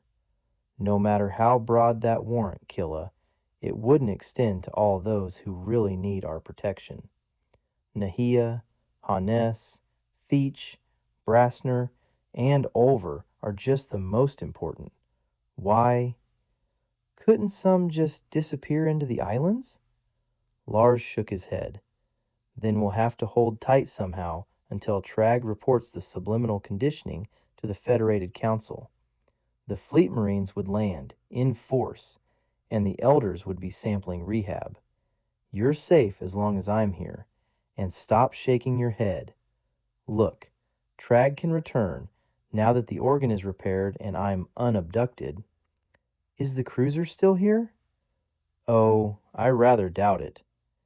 Then, unless he can recall it, he's surfaced on Optheria until the next liner, and that's not due for at least 2 weeks. 2 more weeks? Killashandra realized that she had taken for granted the same constant space traffic that frequented Shanganah Moonbase. What? Have my charming presence and inspired coupling worn thin now that you have a fellow crystal singer to pair you? Trag. You think... Trag and I? Don't be funny. Listen to me, young man. There's a lot you don't know about crystal singers. I'd like the time to find out. His reply was wistful, even if the kiss he gave her was not, and her response to his embrace temporarily suspended less urgent matters, even the bath. Fortunately, by the time Trag knocked peremptorily on the bathroom door, they were both dressed. Coming, Killashandra responded in a trill, bestowing one last kiss on Lars before she hauled open the door. Sweeping dramatically into the main room With Lars a step behind her, she was delighted to see Trag, a half-empty glass of beer in his hand, in the company of Thyrol, Merbethan, and Perinnio. Facetiously wondering if Polabod had been loaned to another quartet, she greeted them graciously, exclaiming her eagerness to attend the evening's concert and, at long last, hear an Optherian organ. Dinner was served in the same chamber that had charmed Killashandra. The charm was enhanced this time by the fact that Elder Pentram was missing from the guest roster. Trag was monopolized at one end of the table by Elders Ampris and Torx, who engaged him in very serious discussions, while Merbethan did her best to introduce unexceptional topics into conversation at the other. Thyrol, Perinnio, and two very meek older women instructors completed the buffer between the elders and the distinguished and newly arrived guild member Trag. Elder Torx, Trag said in a well-pitched voice that carried to every part of the dining room after he had sipped the beverage in his glass. My metabolism requires the ingestion of a certain quantity of alcohol daily. What have you to offer? After that, Killashandra didn't bother straining her ears to hear what information or misinformation might be exchanged. Fortunately, the portions served them were considerably more generous, if unexciting to the palate, than her first dinner there, so that hunger was assuaged. There was no reason to dally at the festive board, so, immediately after the sweet course was finished, Merbethan led the way to the conservatory concert hall. Those already assembled rose to their feet at the entrance of the distinguished visitors. "Like lambs to the slaughter," Lars whispered in her ear. "Wrong again," she whispered back, then composed her features in a gracious expression, until she had a good look at the seating. The organ console, of course, dominated the blue and white stage. Golden curtains were richly draped to complete the frame, which was bathed in a gentle glow of diffused light. They walked up a slight ramp to the orchestra floor, where Merbethan smilingly turned and gestured toward their chairs. Bloody Inquisition, Killashandra thought to herself. Upholstered in a mid-blue velvety fabric, the chairs were bucket-shaped, semi-recumbents equipped with broad armrests, sculptured to fit wrist and hand for proper sensory input. Killashandra did not expect to find an easy repose, for over each seat was a half-hood, no doubt containing additional sensory outlets. As Lars might remark, the occupants of the seats were sitting ducks.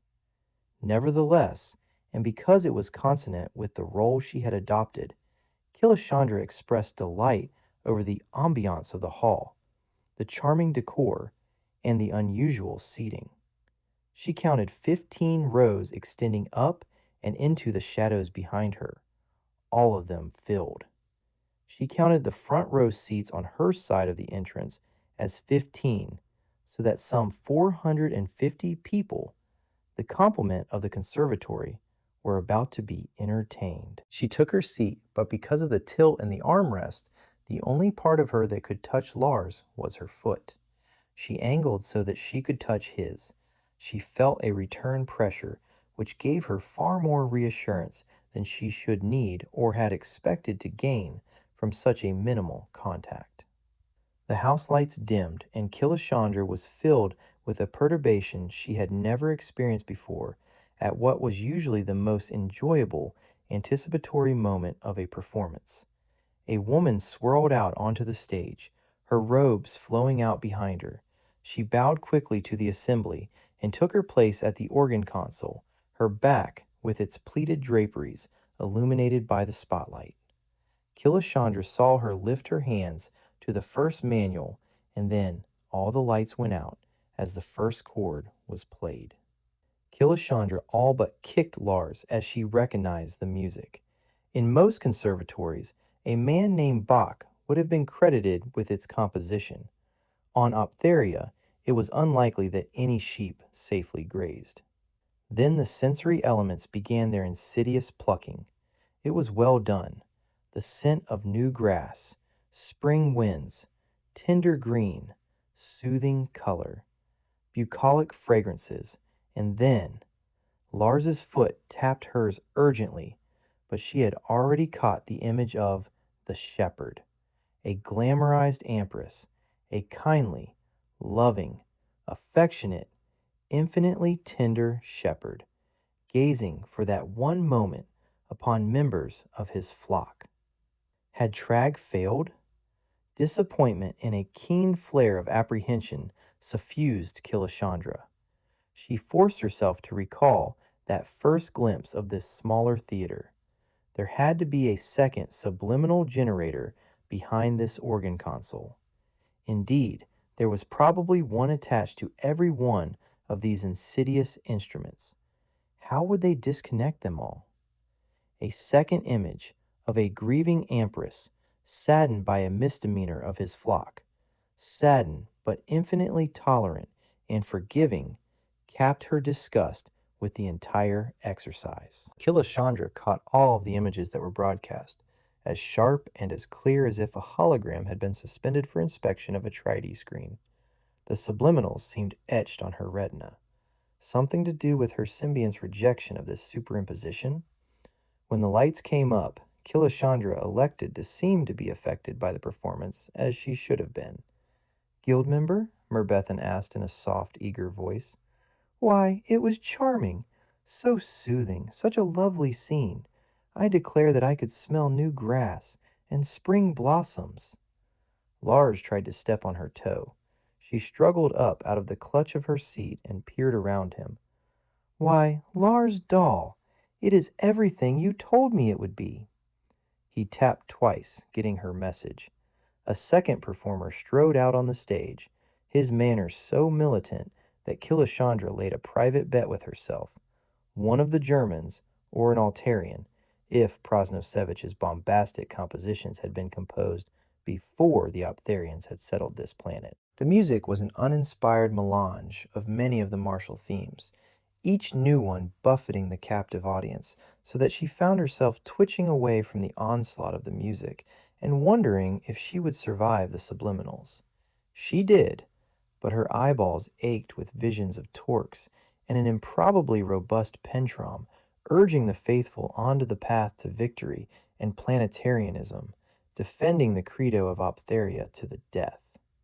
An audible sigh of relief preceded the applause this selection engendered. So the audience was being soothed to trust, encouraged to resist subversive philosophies. Now what? Killashandra wondered. An alarmingly thin and earnest young man, swallowing his Adam's apple convulsively as he crossed the stage, was the next performer. He looked more like a waiting bird than a premier organist, and when he took his seat and lifted his hands, they splayed to incredible lengths, making the soft opening notes ludicrous to Killashandra's mind, especially when she recognized the seductive phrases of a French pianist. The name escaped her momentarily, but the erotic music was quite familiar. She held her breath against the first image and choked on the howl of laughter as the subliminal image of Ampress the seducer was superimposed in reds and oranges on the viewer's abused senses. Fortunately, the notion of Ampress making love to her, or anyone, was so bizarre that the eroticism, even magnified by scent and sensory titillation, failed to achieve its full effect. Lars's continual tapping, was he succumbing to the illusion, keeping the beat, or trying to distract her from the powerful sensuality against her toe, kept reminding her how perilous their position was at the moment. Bolero. The name returned to her as the lights came up, and fury at this errant manipulation set a flush in her cheeks that matched those in Mirbethan's as the delighted woman turned to inquire breathlessly how Killashandra had enjoyed the concert. The seats were all tilting forward, releasing their occupants once more into the cold, cruel world of reality. "I have never so totally experienced music before in my life, Mirbethan," Killashandra said in ringing, heartfelt tones.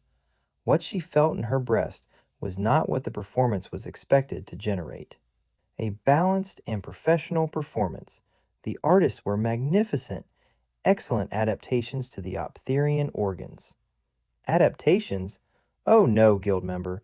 This was the first performance of 3 brilliant new compositions, Mirbethan said, and Killashandra could only goggle at her.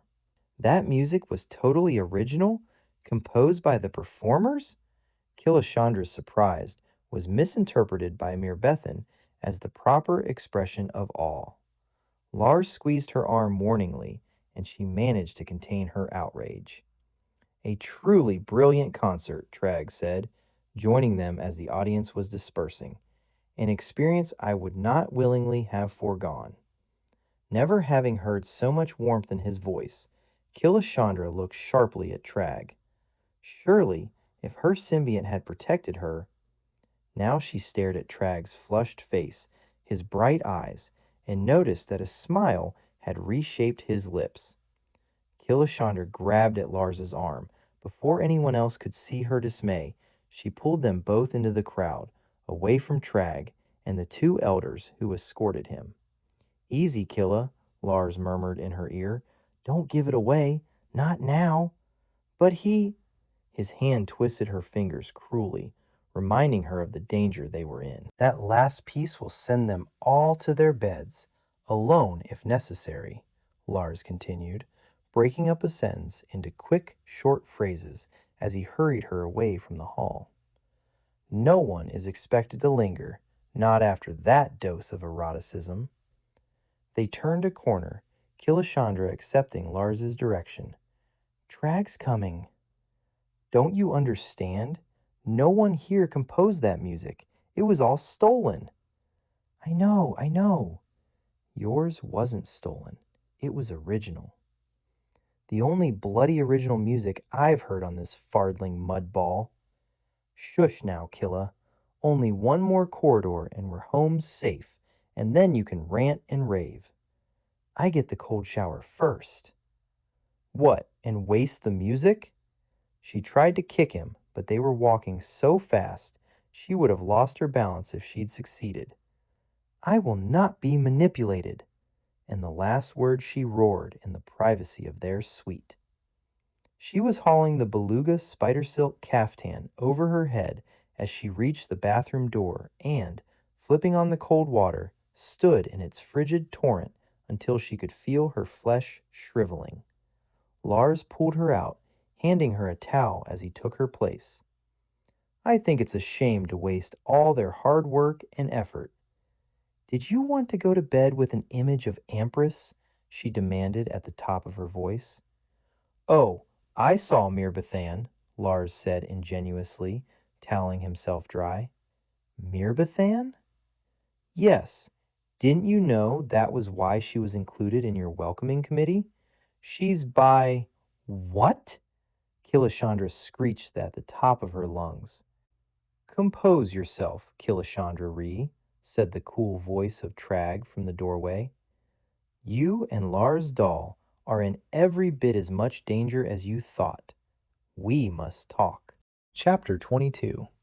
"First," Tragg said, as Killashandra and Lars joined him in the main room, and he pointed to the monitors. Lars held up the jammer. "Very good. Secondly, I need to hear an account of your adventures here, Killashandra. Then I can separate the fact from the fiction presented by Empress and Torx. Both are clever men." "A drink, Killa?" Lars asked, and his voice was rough with either anger or anxiety. "I would appreciate something stronger than that tasteless beer, please, Lars Dahl," Tragg said. "My pleasure, Tragg." Killashandra could feel the tension release in her belly, and she let out a lungful of air as Tragg's courteous request gave her a reassuring measure of his attitude. She took a quick pull at the poly liqueur, which Lars handed her before he sat on the couch, not touching her, but with one arm protectively along the back. She began with her arrival on the Athena and her suspicions about Chorish, nor was she any less than candid about the fit of pique with Optherian bureaucracy which had led her to leave the conservatory grounds, her subsequent kidnapping, escape, and her second meeting with the young islander. She was as forthright about Lars's effect on her sexuality as she was about the impact Nahia, Hannes, and Theach had had on her sympathies. Crystal singing tended to peel off unnecessary veneers and conditioned attitudes. Not that she had been afflicted by many, having been raised on Fuerte. During her recitation, Tragg had sipped his drink, any reaction hidden by his hooded eyes. He finished the last of the Polly liqueur, which Lars had elected to serve him as she concluded the summary, and he gestured politely to Lars for a refill. "They are clever, those old men, but they have not dealt with crystal singers before," Tragg said. "They have outsmarted themselves this time. Whom the gods would destroy, they first make mad." Killashandra regarded Tragg in mild astonishment, and then Lars, wondering if his habit was contagious. But Tragg's adage was eminently applicable. "Or think themselves impervious to the slings and arrows of outraged fortune," Lars said with a mischievous grin. Killashandra groaned in protest. "Tomorrow I shall offer to realign the conservatory instrument," Tragg said. "I distinctly heard a burr, the first sign of a souring crystal." "Will they permit you?" Killashandra asked. "They are greedy, and they have no qualified crystal tuner until we have trained some. I have already resolved the point that the guild contracted to supply the crystals and technical assistance without reference to the number of appropriate technicians supplied. Therefore, no further sum is to be paid by them.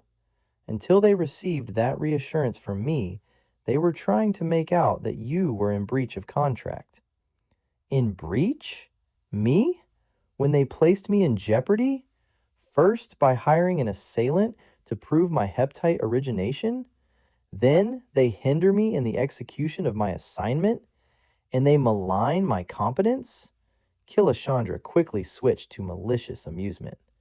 "Not that they will really appreciate the level of competence we have exhibited, nor the caliber of the technical assistance they've bought." She grinned at Tragg. "So, what other knotty problems did you solve at dinner?"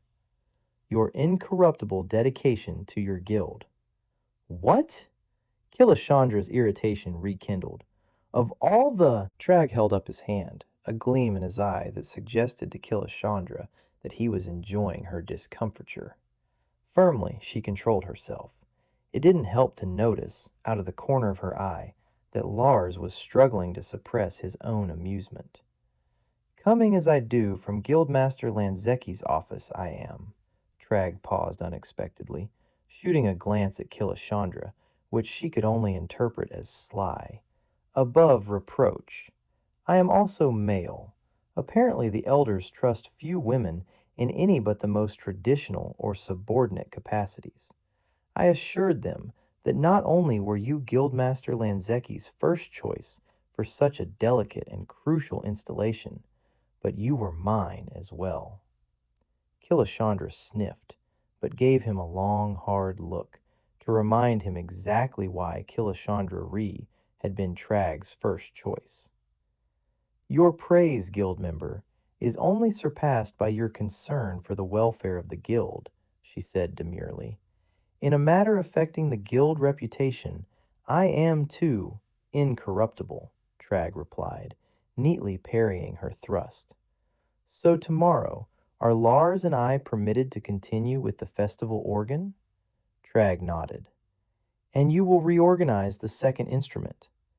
"In the best interest of the guiding precepts of the Federated Sentient Planets Council, yes, I certainly shall. Otherwise, I assure you that these elders would not receive unreimbursed and gratuitous services from the Heptite Guild." "Bravo!" Lars called. "Their greed blinds them," Tragg said. "So, following a recent example, we shall take the opportunity that is presented," he added, nodding toward Lars, who returned the compliment. "Basically, they have trite minds. Security, pride, and sex. Imagine! Inflicting such prurience on tonight's audience." Killashandra regarded Tragg with mild astonishment. The man was positively garrulous, volunteering comments, not to mention uncontracted services. Or was he simply responding to the backlash of that maladroit rendition of the bolero? She'd have thought Tragg made of sterner stuff, especially since he'd been forewarned of the subliminals. "Oh, that's a common diet for the conservatory," Lars said. "For the masses, they have other themes, sometimes so indigestible, I wonder how they can be swallowed, even conditionally. Mainlanders are often subjected to a spectrum ranging from xenophobia," Lars began ticking the subjects off on his fingers, "a fear of races in their own territories, to claustrophobia, to nip any budding interest in spacefaring, to fear of disobedience, fear and disgust of acts that are unnatural, fear of committing an illegal action, rational or not. They've even constructed a negative feedback loop to inhibit thinking along lines the elders have suddenly decided are subversive. A dislike of the color red was achieved a year or so ago. Then, and Lars was really warming to his subject, the tourists get a different menu. Love of the simple life, very little eroticism, which would follow, wouldn't it? All sorts of nebulous goodnesses to be obtained by staying on here. Immense credit balances are constantly flashed luringly at the most bizarre moments. Naturally, the disadvantages aren't mentioned at all. No lecture on full disclosure? Killashandra shot Tragg a glance, but he ignored her. "Have you a reliable contact in the conservatory, Lars?" Tragg asked him. "I wouldn't dare contact any of them after tonight's subliminal messages. I could try the marketplace." Tragg shook his head. It was politic to agree with Ampress and Torx that you, Killashandra, have undoubtedly fallen under this young man's insidious spell. He raised his hand at Killashandra's guffaw. "Neither of you are to be allowed to leave the conservatory without escort. For your safety, of course, Killashandra." "Of course." "What works in your favor, though, in this infatuation—" "Tragg!" "I'm not bally-blind, Killashandra," Tragg said in a stern voice.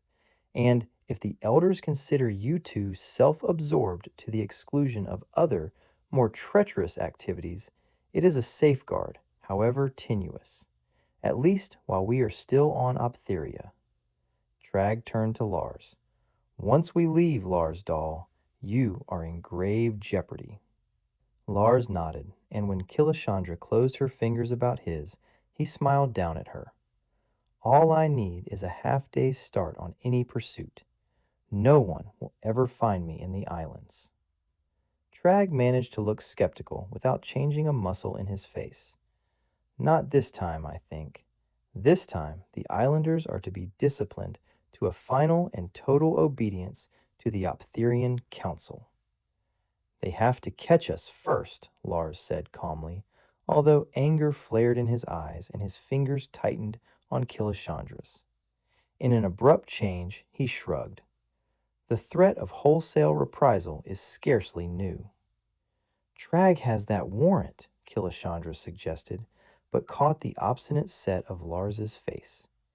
"May I remind you, Killashandra," Tragg said, "that a Federated Council warrant is not a writ one exercises with impunity.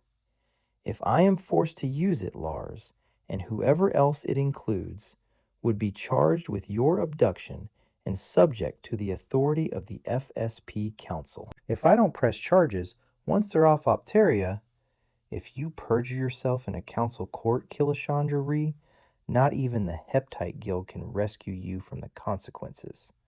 "I repeat, and listen to me this time," Lars interrupted firmly, jiggling Killashandra's arm for her attention. "I only need a head start, and there isn't a captain on this planet who could catch me. Look, Tragg, it's not your affair, but if you're willing to disorganize the conservatory projector, would you consider doing others? There are quite a few two-manual organs on the mainland. To have two sabotaged will already be a considerable boon, but the more mainlanders who are freed from subliminal manipulation, the more chance we'd all have of surviving until the Federated Council moves. The elders can blandly puff on about disciplining islanders, but first they have to jizz enough mainlanders up to the point of a punitive action. Mainlanders are a passive bunch. After so many years of the pap they've been subjected to, he grinned maliciously. You saw last night which of the three pressures the audience responded to the most, not the martial pride. So, psyching a punitive force up would take time, a clever program, and sufficient audience saturation. The smaller the net the subliminals cast, the longer it will take the elders to mount any sort of expedition to the islands. Now, and Lars leaned forward urgently, you and Killa have to make a report to the Federated Council? Well, I would find it hard to believe that any council acts fast, right? Trag nodded. Speed is determined by the physical threat to the planet involved. Not to the population? Killashandra asked, surprised at Trag's emphasis. Trag shook his heavy head. Populations are easy to produce, but habitable planets are relatively scarce. He indicated that Lars should continue. So, your report will be considered, deliberated upon, and then? It may indeed take time, Lars Dahl, but the Federated Council has outlawed the use of subliminal conditioning. There is absolutely no question in my mind that action will be taken against the Optherian elders. A government which must resort to such means to maintain domestic satisfaction has lost the right to govern. Its charter will be revoked. There's no danger that you and Killashandra will be restrained from leaving? Lars asked abruptly. Why should we be? Can they have any suspicion that someone knows that they maintain control by illicit means? Comgale did, Killashandra said, even if he was killed before he could pass on the information. Whoever killed the man must wonder if Comgale had accomplices. Lars shook his head positively. Comgale's only contact was Hauness, and Hauness didn't reveal that until after Comgale's death. I knew that some drastic measure was planned, not what it was. Tell me, Lars, Trag asked, does anyone suspect that you are aware of the subliminals? Lars shook his head vigorously. How? I always pretended the correct responses after concerts. Father didn't warn me until I was sent to the mainland for my education. His warning was accompanied by a description of the retribution I would suffer, from him as well as the council, if I ever revealed my knowledge unnecessarily. Lars grinned. You may be sure I told no one. Besides your father, who knows? Trag asked. Or don't you know that? Caught on to the subliminals, but had the sense to keep silent. It is quite possible that others in his profession know it, but if they do, they don't broadcast it either. What could they do? Especially when I doubt that many Optherians know that subliminals are against federated law. The last was spoken in a bitter tone. Who would suspect that music, the ultimate career on Optheria, can be perverted to ensure the perpetuation of a stagnant government? Then there was the almost insoluble problem of trying to get word off Optheria to someone with sufficient status to get council attention. Complaint from people who could be considered a few maladjusted citizens, and every society has some, carries little weight. It was Hauness who devised a way to get messages off Optheria for us. Post-hypnotic requests. Yes, I know. And don't think it was an easy matter for him to violate his ethics as a physician healer. But we were getting desperate. A suggestion to receive and later mail a letter from the nearest transfer point seemed a minor infraction. I am certain that Hauness only capitulated because Nahia was suffering so much distress. She had to cope with such a devastating increase of suicide potentials. She's an empath, Trag. You must encounter Nahia, Trag, before you leave Optheria, Killashandra said, twining her fingers reassuringly about Lars's. He gave her a quick and grateful glance. That's why, if you would go to Ironwood to check out the organ there, you would surely encounter Nahia and Hauness, Lars said eagerly. I would? Trag asked. Quite likely, if you were suddenly taken ill. Trag regarded him steadily. Crystal singers do not succumb to planet-based diseases, not even food poisoning? Lars was not to be deterred. And that's a likelihood if you eat often with the elders. Or do I mean starvation? Killashandra remarked. That way you can warn Nahia and Hannes, and they can alert others. Lars leaned forward, eagerly waiting for Trag's decision. I couldn't save myself at the expense of my friends. How large a group do you have, Lars Dahl? Trag asked. I don't know at the moment. We had about 2,000, and more were being investigated. The elders' search and seize to find Killashandra reduced our ranks considerably. Regret for having provoked the elders to such action colored Lars's expression. He squared his shoulders, accepting that responsibility. I fervently hope more sacrifices will not be required. Do your islanders perpetrate many outrages on the mainland? Outrages on the mainland?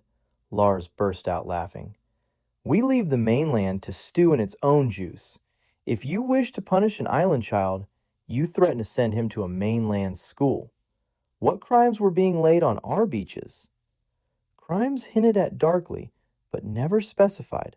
Apart from the attack on Killashandra, Empress instigated that, Killashandra said angrily, and her abduction.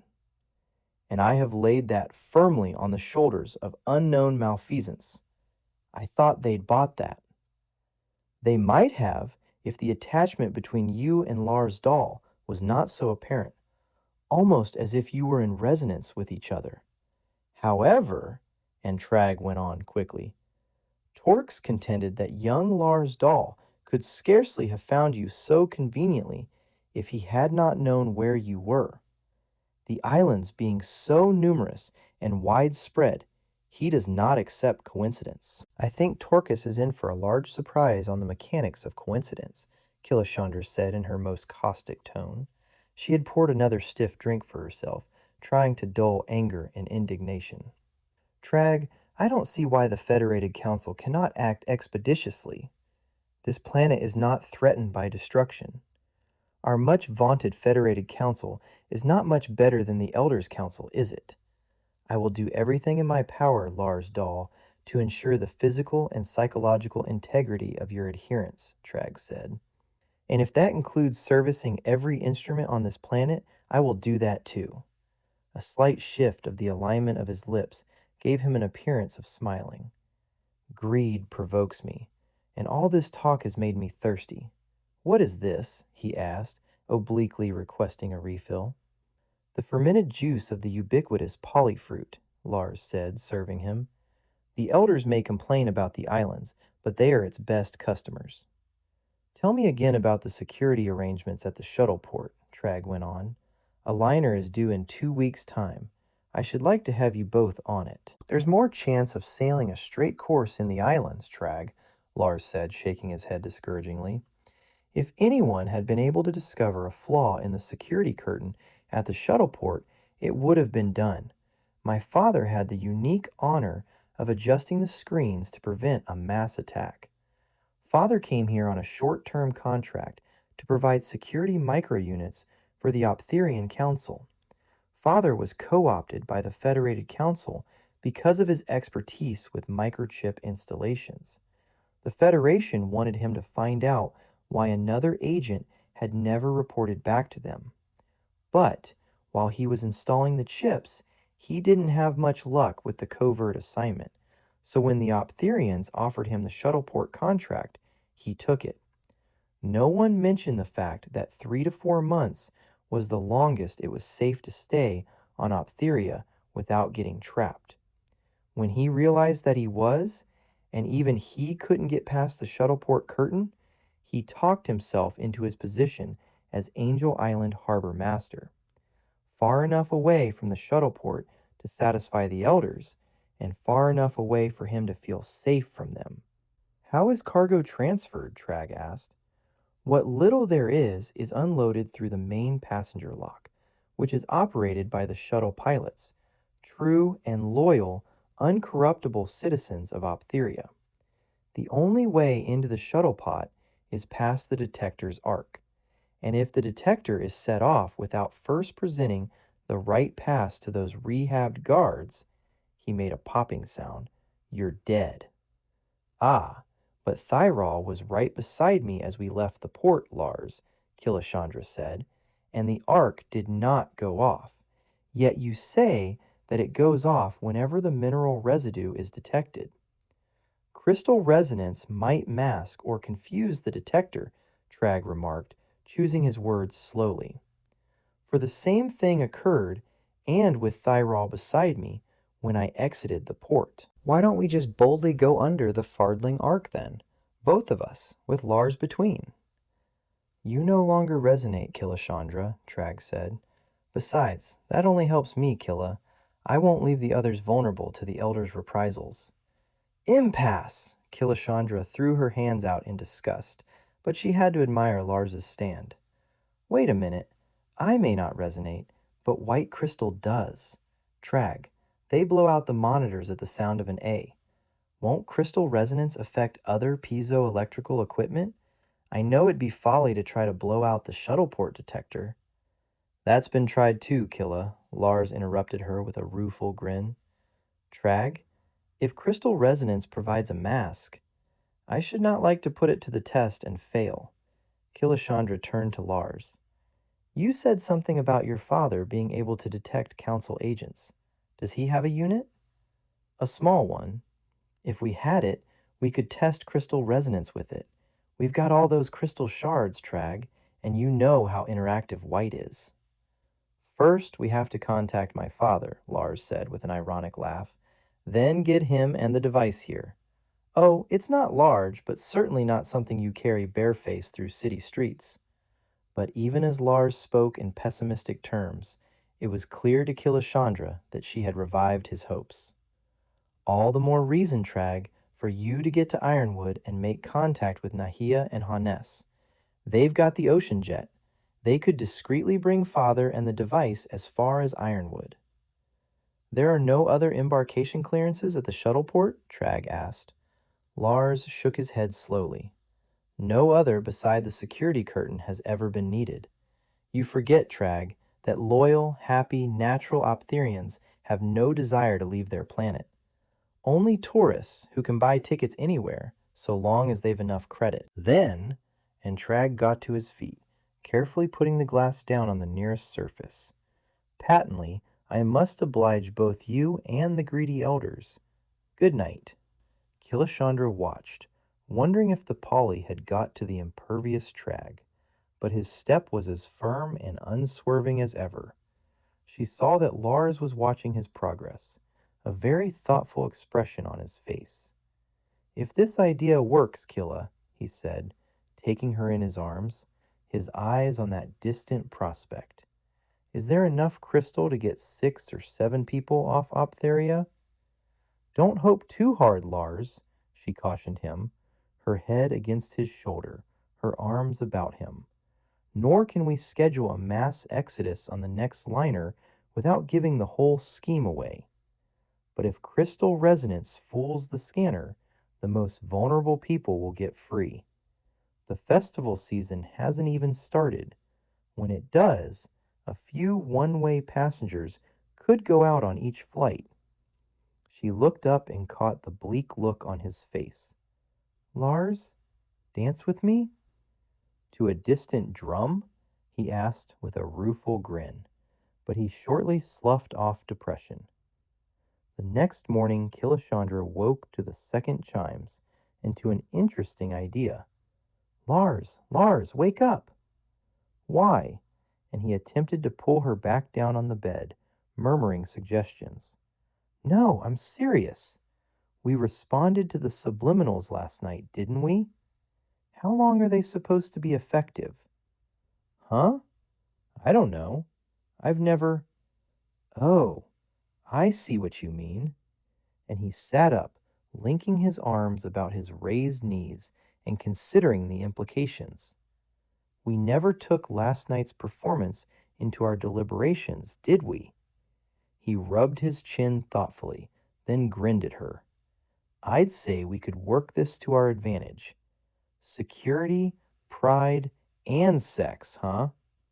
Lars began to laugh, a mirth which developed into such a paroxysm that he fell back on the bed and hauled his knees up to his chin to relieve the muscular cramp of uncontrollable laughter. Trag appeared in the doorway, pointed to the ceiling monitor, and when Killashandra pointed to the jammer on the table, he came in and shut the door, regarding Lars expressionlessly.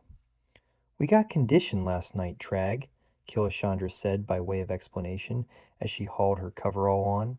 "I don't think I should overdo it, but if Lars wants to act disaffected with me, it will lull Ampress and Torx into thinking their programming's effective. Even on a crystal singer. Trag, I could even stay on here, not want to leave Optheria. I'm a musician.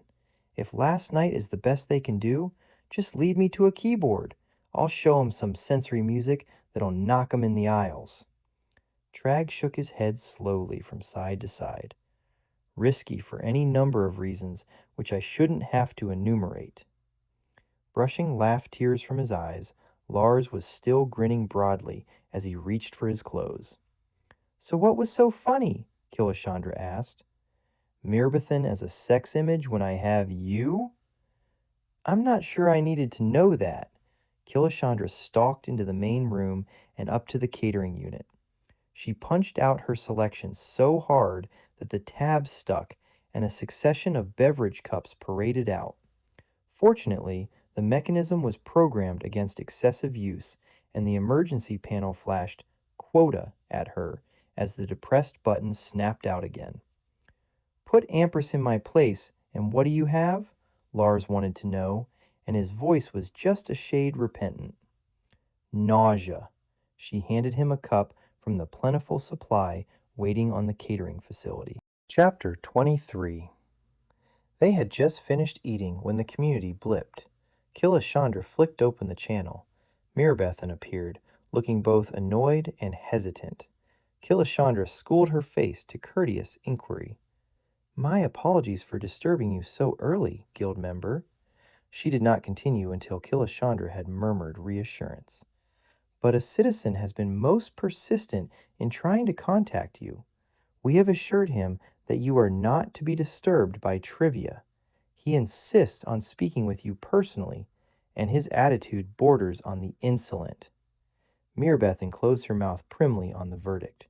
"Well, well, what's his name?" "Korish von Mittelstern. He says that he met you on board the Athena." Mirbathan obviously doubted this. "Indeed he did. A pleasant young man who knows nothing of my guild affiliation. Put him through." Korish's image immediately replaced Mirbathan's. He was frowning, but his expression cleared into a broad smile once he saw Killashandra. "Thank Krim I got you, Killashandra. I was beginning to doubt that you ever existed, with that conservatory playing it so cozy. I never heard of a conservatory monitoring the calls of a student. They're very careful, and they prefer your complete dedication to your studies here." "You mean you've been allowed to play on one of those special organs?" Killashandra affected a girlish giggle. "Me? No, but I heard the most marvelous recital on the conservatory's two-manual sensory organ last night. You wouldn't believe how versatile it is, how powerful, how stimulating. Korish, you've simply got to get to one of the concerts before you leave. The public ones will be starting soon, they tell me, but I could see if it's possible to get you to one here at the conservatory. You really have to hear the Optherian organ, Korish, before you can possibly understand what it's like for me." Someone pinched her arm.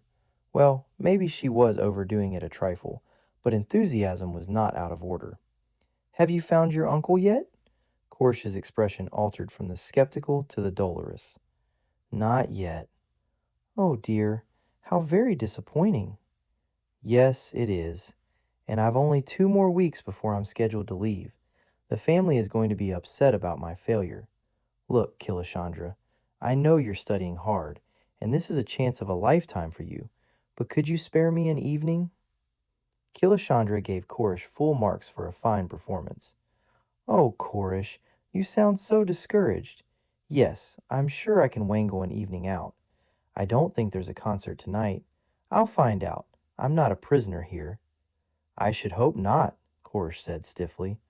Look, where can I reach you? The Piper facility, Korish replied, as if there were no other suitable place in the city, where you said, and he emphasized the word, that you'd leave a message for me.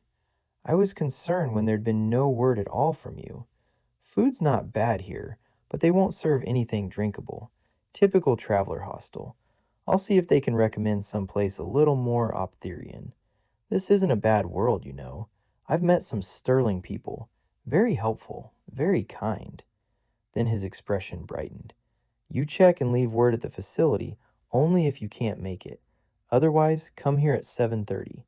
You have enough funds for ground transport, don't you? Now he was the slightly condescending, well-traveled adult older sibling. Of course I do.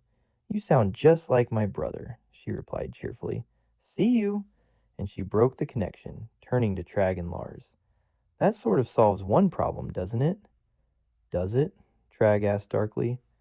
I think so, Lars replied. Korish has an unlimited travel pass, issued by Elder Pentrim. His credentials must have come from very highly placed Federationists for that kind of assistance. More likely, his uncle is due to inherit a sizable hunk of credit of which the Optherian government will get its own share, Killashandra suggested. Lars nodded. And if his cover has been that good, it's unlikely the elders have tumbled to his true identity, so he could get in touch with anyone we need, including Olav Dahl, or Nahia, or Hannes. What concerns me, Lars said, his eyes clouded with anxiety, is why he's getting in touch with you right now.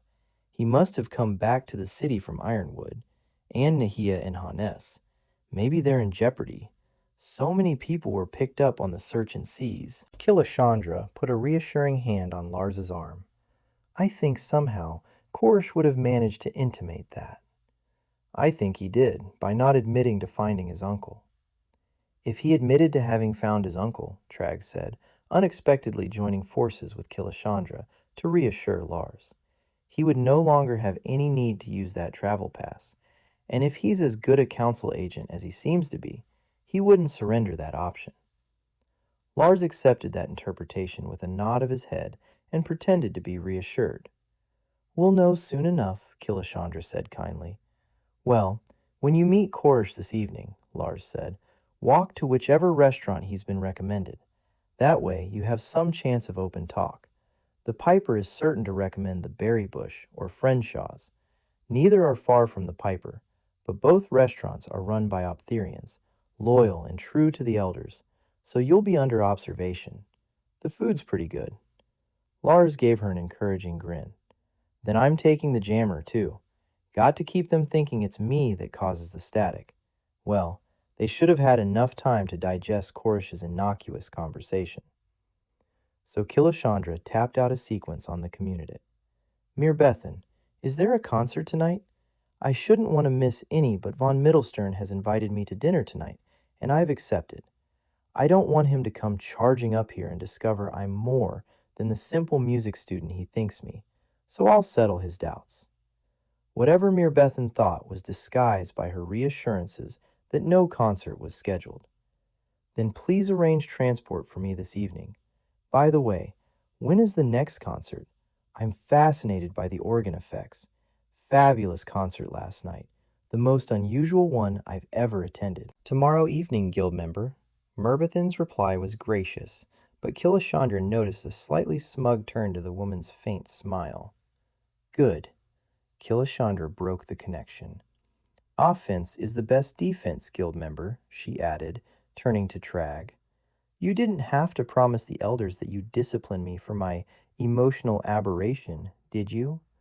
Well then, it's business as usual for me, in a normal fashion, which means I come and go, whether they trail me or not, right? And since I'm disaffected with you, and Killashandra kissed Lars's cheek, I'll go alone, unless, Trag, you want to come and meet Korish. I might, at that, Trag said, half closing his eyes a moment. That gives me the chance to moon after Merbethan, Lars said slyly. Killashandra guffawed and wished him luck. Now let us attend our duties, Trag said, gesturing for Killashandra to precede them to the door. When they reached the festival auditorium, a large contingent of security men was loosely scattered about the stage, concentrated near the organ console, which was open. Two men were fussing about the keyboard, but Killashandra couldn't tell whether they were dusting or adjusting the keys. Suddenly, Elder Ampress detached himself from the gaggle and took a few steps forward to meet them. "Don't overdo it, Killa," Lars murmured at her, aiming a slightly fatuous grin at the elder.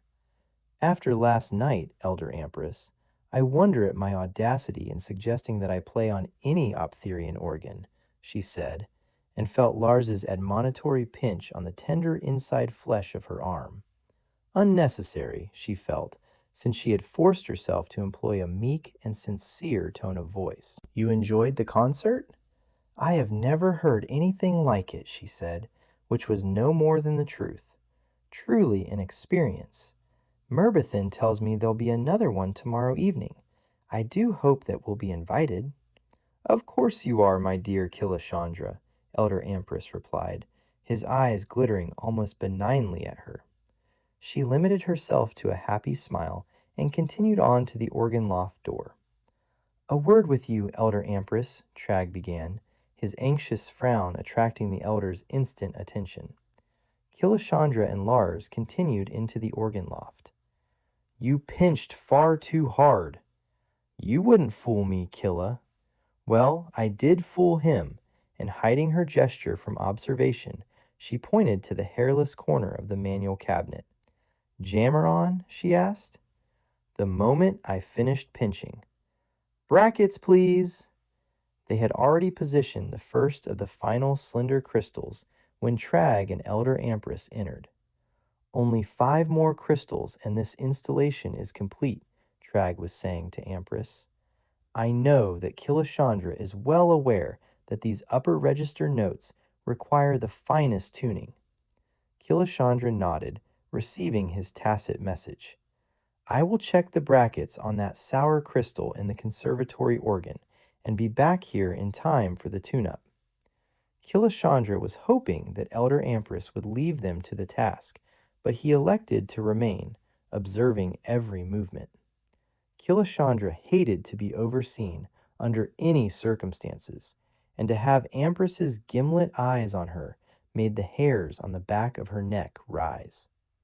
She was annoyed, too, because Ampress's presence put the damper on any conversation between herself and Lars. She had enjoyed the bantering exchanges which relieved the tedium and tension of this highly precise work, so she felt doubly aggrieved to be denied a morning of matching wits with Lars Dahl. They would have so little time left to enjoy each other's company. Therefore, it gave her a great deal of vicarious pleasure to spin out the last final bracketings, giving Trag ample time to make his alterations on the conservatory program, and deliberately irritating Elder Ampress with her persnickety manipulations. He was in a state of nervous twitch when she and Lars tightened the last bracket. "There," she said on a note of intense satisfaction. "All right and tight." She picked up the hammer and, seized by a malicious whimsy, struck the first note of the Beethoven motif. Out of the corner of her eye, she saw Ampress start forward, one hand raised in protest, his face drained of all color. She went up the scale, and then, positioning the hammer on the side of the crystal shafts, descended the 44 notes in a glissando, clear as the proverbial bell, and not a vibration off the true. A good installation, if I say so myself. Killashandra slid the hammer into its space in the toolbox and brushed her fingertips lightly together. She released the damper on the striking base of the crystals and replaced the top. "I don't think we'll fasten it just yet.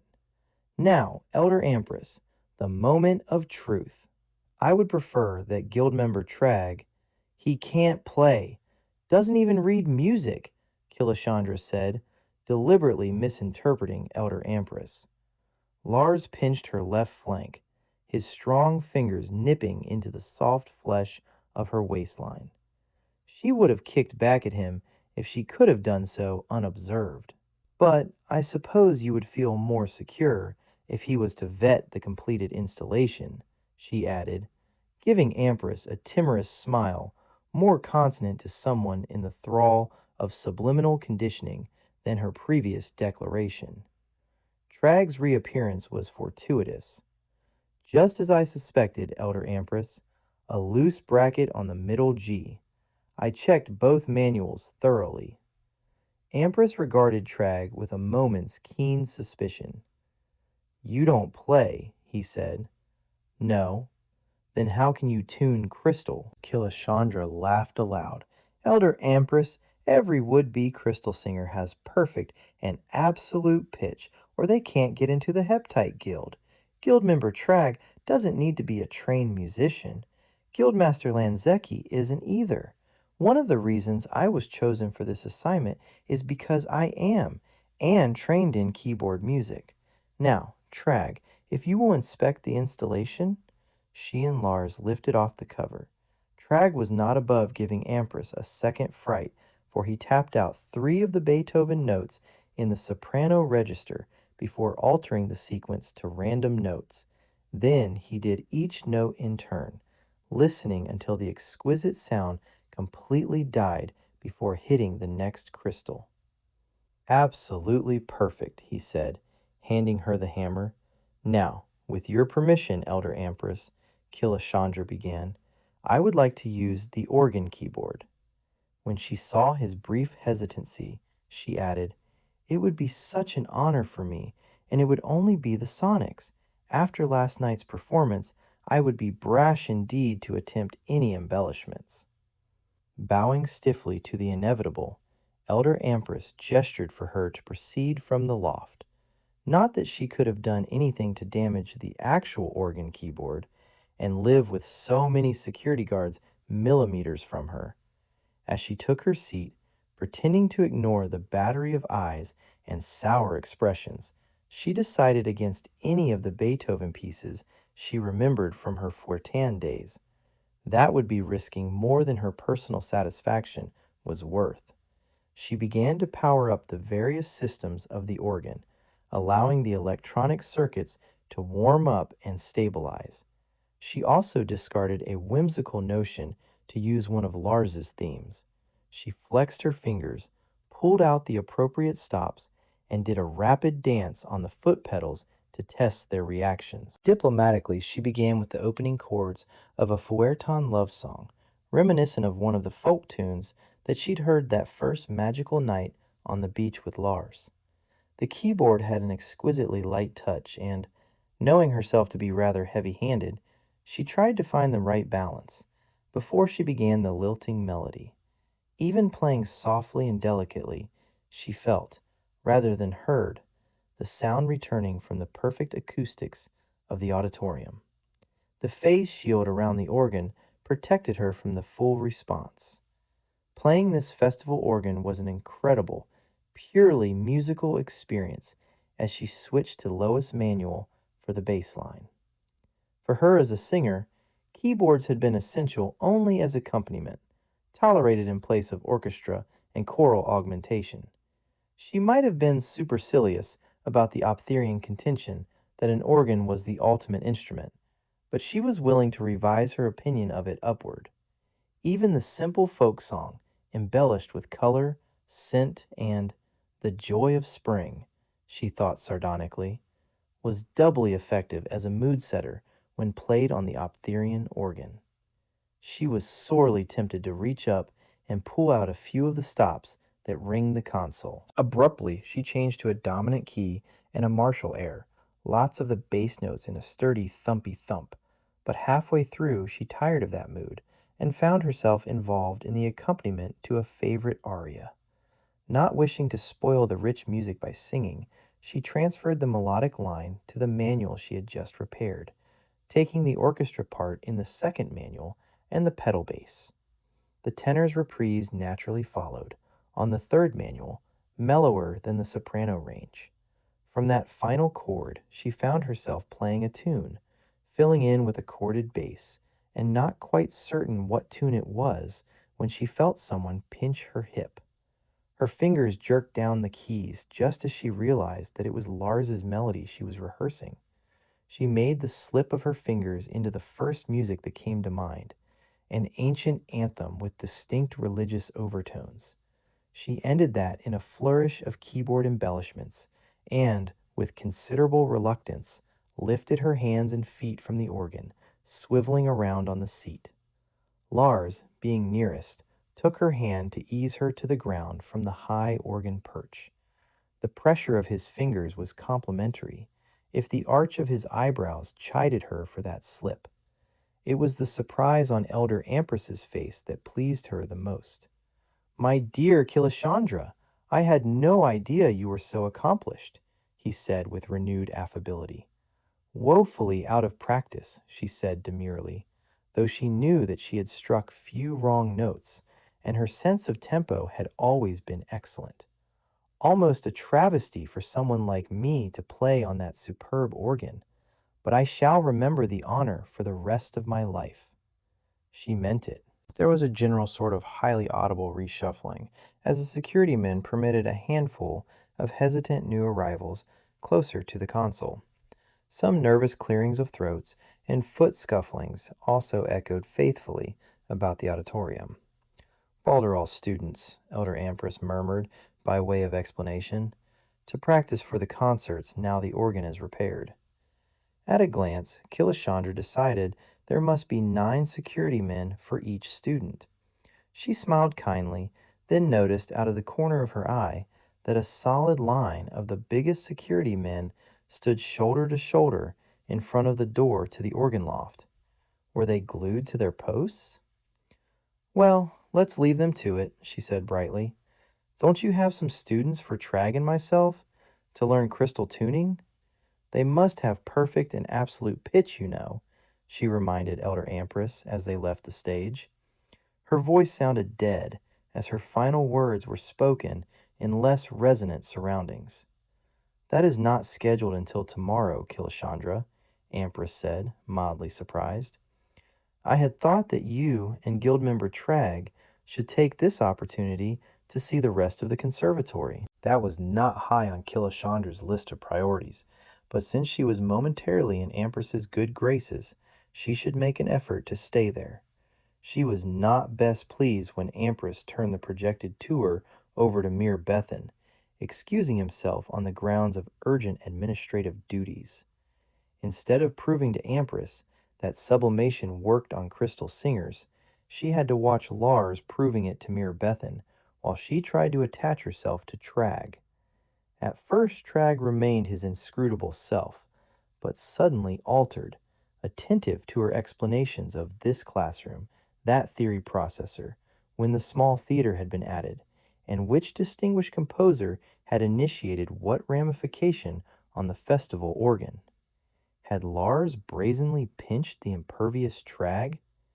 As she trailed behind the trio, now inspecting the cheerless and sterilely neat dormitories, she would have been glad enough to receive Lars's pinch.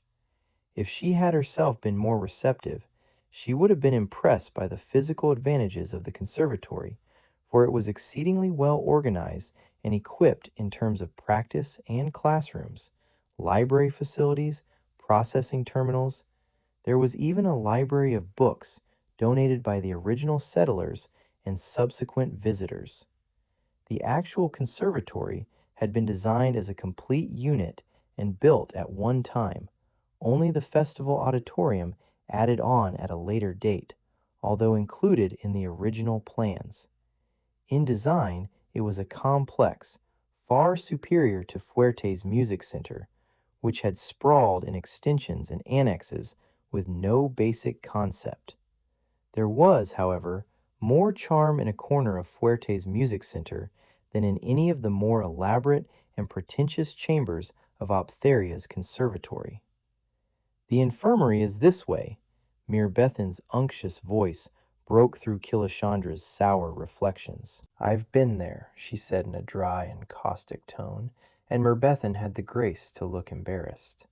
Then she gave Lars a penetrating look, which he returned with an impudent wink. And I'm hungry. We didn't eat any lunch in order to get the installation completed. Merbethan was full of apologies, and when both Trag and Lars said they were sure the infirmary was of the same high standard as the rest of the premises, she led them back to their quarters. Once inside, Lars ostentatiously activated the jammer, and Killashandra heaved a sigh of relief. She hadn't realized how tense she'd become. "I'm hungry, that's all. I'm hungry," she told herself as she made her way to the caterer. "Where did you find the subliminal unit, Trag?" Lars asked, pausing at the drinks cabinet. "Under the stage, but keyed by the same motif. For clever men, the elders can be repetitive." Killashandra gave a contemptuous snort. "Probably can't remember anything more complicated at their advanced ages." "Don't make the mistake of underestimating them, Killashandra," Trag said solemnly as he poured himself a brew. "Let them have that privilege," Lars added. "Sententious bastards. We're down to Bascom, Killa." "Well, that goes well with the fish, which seems the only thing left on today's menu." Lars guffawed. "It always is. Take the soup instead," he said in a tone that suggested dire experience. "And don't, Killa, play my music again in the conservatory," he added, waggling a finger at her. "Balderall heard me practice after enough." "I won't say I'm sorry," Killashandra replied. "It just happened to develop from the previous chord. It's probably the most original music ever played on that organ, if what we heard last night is standard." "They don't want originality, Killa," Lars said with a twist to his smile. "They want more of the same that they can orchestrate to mind penetration. Trag, what did Amperse say about your doing the provincial organs?" "I haven't suggested it. Yet. There's been no opportunity." Lars looked anxious. "I'm the one who's greedy now.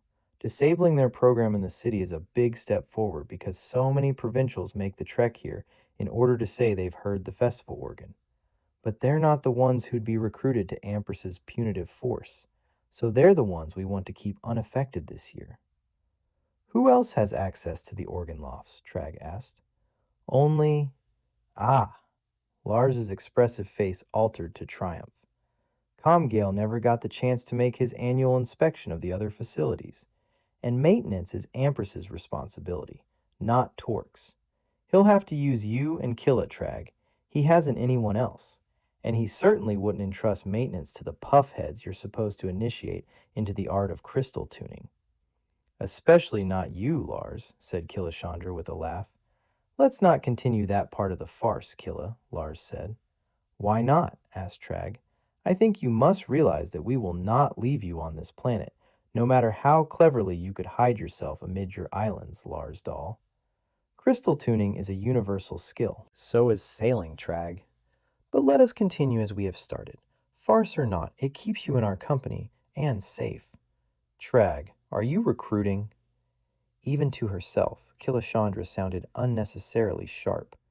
Trag turned his head slowly to look at her, his heavy features expressionless. "Recruiting is not permitted by the FSP, Killashandra Ree." She snorted. "Neither is subliminal conditioning, Trag Morphane." Lars looked from one to the other, grinning at this evidence of unexpected discord. "Hear, hear, what's this?" "An old controversy," Killashandra replied quickly. "If all the provincial organs need at least basic maintenance, then you and I, Trag, are the only qualified technicians on Optheria. Amperse will have to ask you, for I can't see him asking me, and that solves that problem, doesn't it?" "It should," Lars replied, grinning at her for her change of subject and the facile solution. "We shall see," Trag added, rising to refill his glass. "I need a bath," Killashandra said, rising. "After a morning spent with Amperse, I feel unclean." "Now that you mention it," Lars murmured, and followed her. A stolid security man drove the small ground vehicle that evening.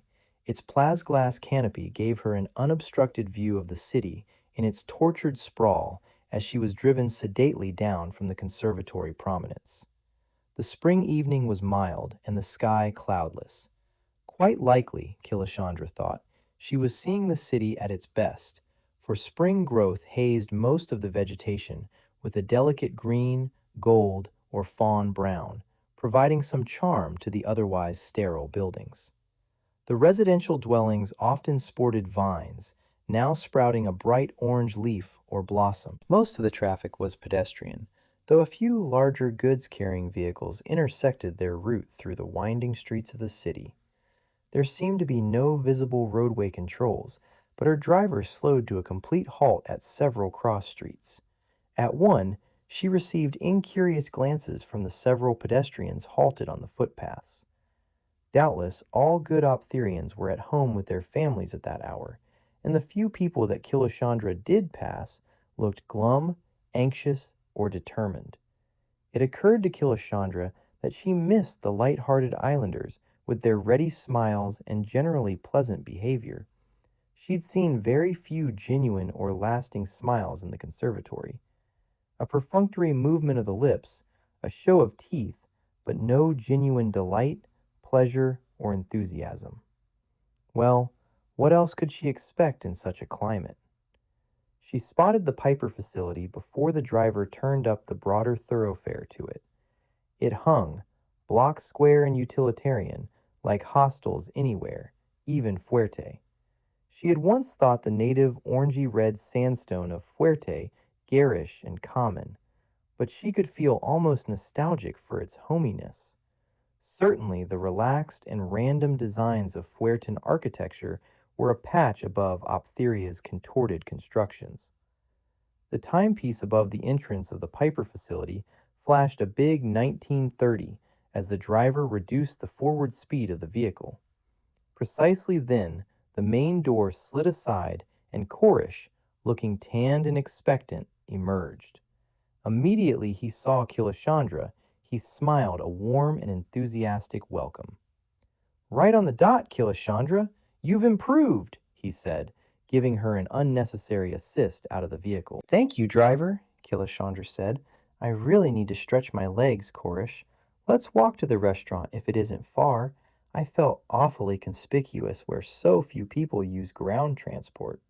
"Have you paid him?" Koresh asked, reaching into his belt pouch. "I told you I could," she began in a sulky voice, and made shooing gestures at the driver. The man re-engaged the drive, and the vehicle slid slowly away. "I'm being monitored, Koresh, and we need to talk," she said, cocking her head up at him with an apologetic expression on her face. "I thought so. I'm told to try the berry bush, so I expect it's got monitors in the utensils. This way." Koresh cupped his hand under her elbow, guiding her in the right direction. "It's not far. I'm only just back from Ironwood.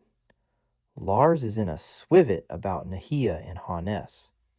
"They're all right," and Koresh's tone of voice added, "so far.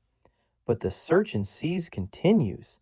Hannes is convinced that the elders mean to rouse a punitive expedition against the islands, in spite of your safe return. Torx doesn't believe in coincidence.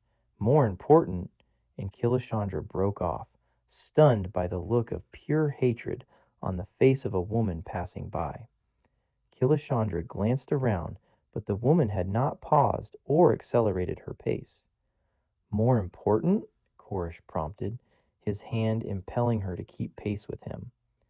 With an effort, Killashandra redirected her attention, but an after-image of the intensity of that expression burned in her mind.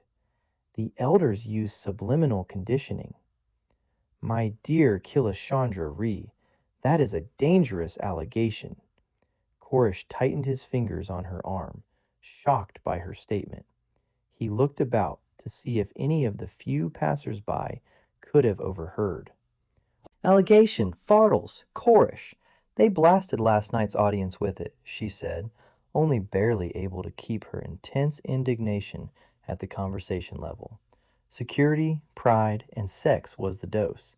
Didn't Olav mention subliminals to you? He knows about them." Koresh wet his mouth in a grim line. "He mentioned them, but he could provide me with no proof." "Well, I can swear to it, and so can Trag. He disconnected the processor on the festival organ yesterday. While we had the chance, and the conservatory instrument today. She cast him a snide, sideways glance. Or should we have waited until tomorrow night so you'd have first-hand experience? Of course I trust Tragg's evidence. And yours. He added the last in an afterthought.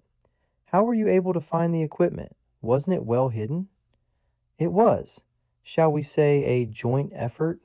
The murdered Comgale, Lars, and Tragg? It wasn't Crystal that killed Comgale, and I never could see how it had, but a desperate man, probably Ampress. There'll be enough witnesses to testify before the Federation Council. Nahia and Hannes, too, if we can get them out. You'll never get Nahia to leave Optheria, Chorus said, shaking his head sadly. He gestured for them to make a right turn at the next junction. The smell of roasting meats and frying foods greeted their nostrils, not all of it appetizing. But this was clearly a catering area. Open front stalls served beverages in a pastry-covered roll, with a hot filling to judge by the expression of a man cautiously munching one. If we could get anyone out, Chorus said gloomily, they're all in jeopardy now. Which is why we want you to contact Olav and get him and... A change in air pressure against her back gave Killashandra only a second's warning, but she had turned just enough to deflect the long knife descending to her back. Then a second knife caught her shoulder, and she tried to roll away from her assailants, hearing Chorish's hoarse cry. "Lars!" she shouted as she fell, trying to roll away from her attackers. "Lars!" She had become too used to his presence, and where was he when she really needed him? The thought flitted even as she tried to protect herself from the boots kicking her. She tried to curl up, but hard, rough hands grabbed at arms and legs. Someone was really attempting to kidnap her, even with Chorish beside her. He was no bloody use. She heard him yelling above the unintelligible and malevolent growls of the people beating her. There were so many, men and women, and she knew none of them, their faces disguised by their hatred and the insanity of violence. She saw someone haul back a man with a knife, raised to plunge into her, saw a face she knew, that woman from the street. She heard Chorish howling with fury, and then a boot connected with her temple, and she heard nothing else. Chapter 24. Of the next few days, Killashandra had only disconnected memories. She heard Chorish arguing fiercely, then Lars, and under both voices, the rumble of Tragg, who was, she thought even in her confusion and welter of physical pain, laying down laws. She was aware of someone's holding her hand tight. It hurt, as if she didn't have enough wounds. But the grasp was obscurely comforting, and she resisted its attempt to release hers. Pain came in waves. Her chest hurt viciously with every shallow breath. Her back echoed the discomfort. Her head seemed to be vibrating like a drum, having swollen under the skull. Pain was something not even her symbiont could immediately suppress, but she kept urging it to help her. She chanted at it, calling it up from the recesses of her body to restore the cells with its healing miracle, especially the pain. Why didn't they think about the pain? There wasn't a spot on her body that didn't ache, pound, throb, protest the abuse that she had suffered. Who had attacked her, and why? She cried out in her extremity, called out for Lars, for Tragg, who would know what to do, wouldn't he?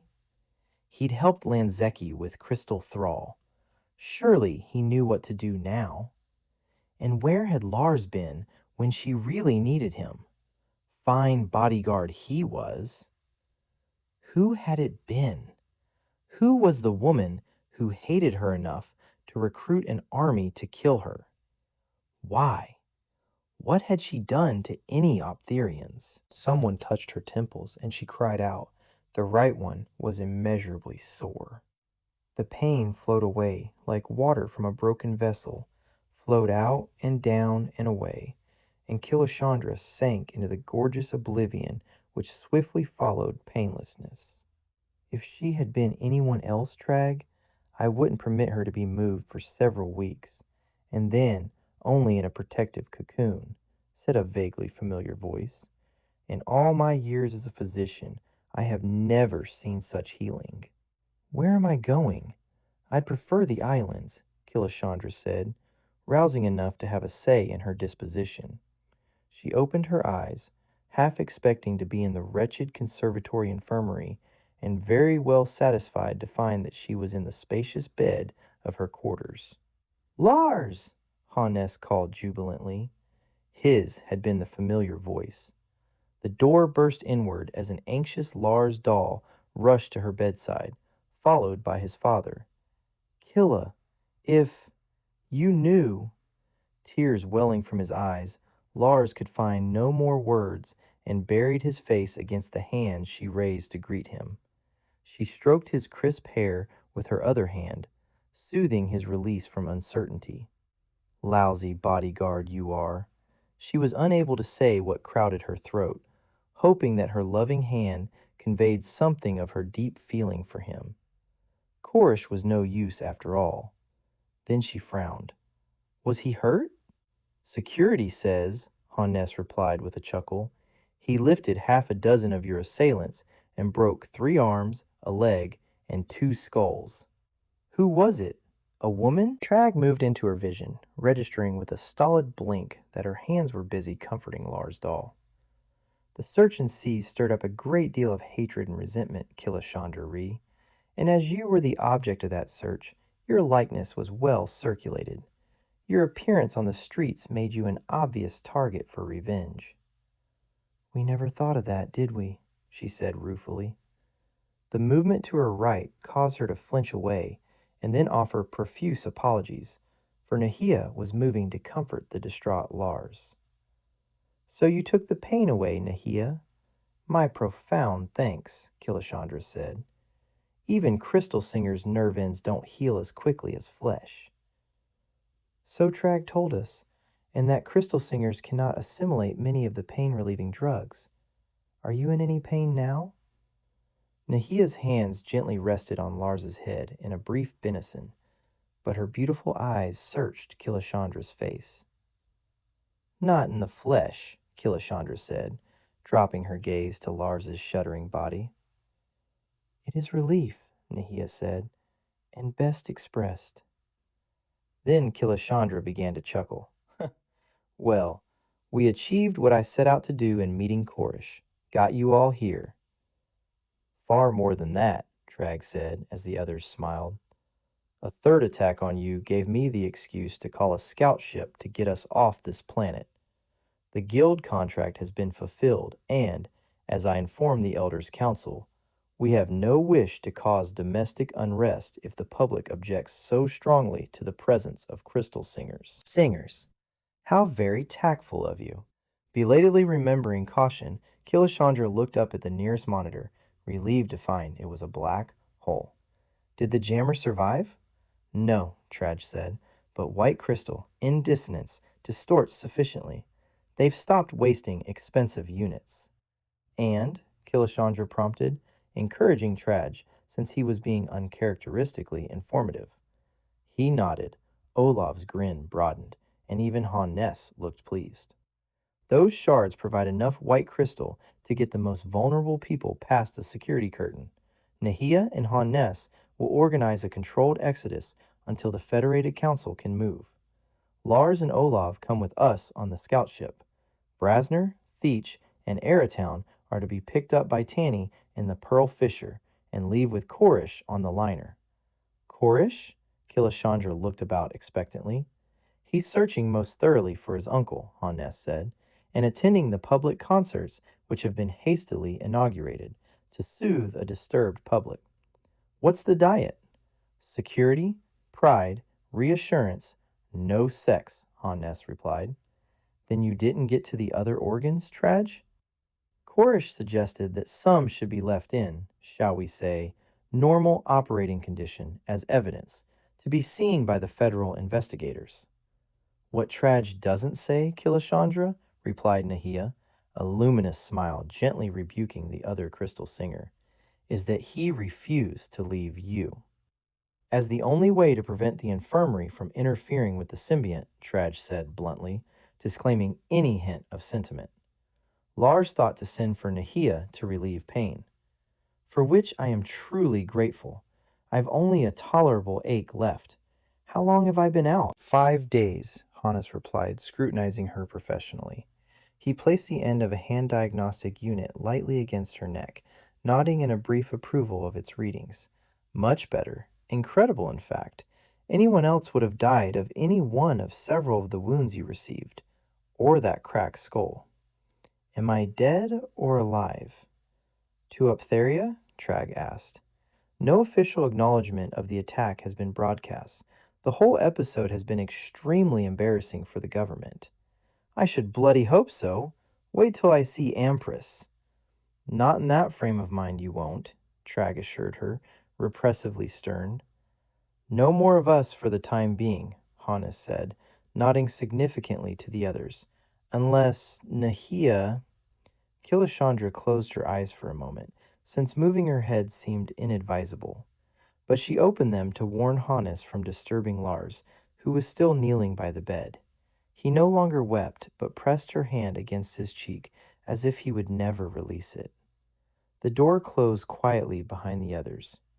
So you and Olav can just walk into the scout ship? She asked softly, trying to lighten his penitence. Not quite, he said with a weak chuckle, but still holding her hand, he straightened up, leaning forward toward her on his elbows. His face looked bleached of tan, lines of anxiety and fear aging him. Trag and my father have combined their wits, and I'm to be arrested by the warrant Trag has. Don't worry, and he patted her hands as she reacted apprehensively, remembering Trag's remarks about using the warrant.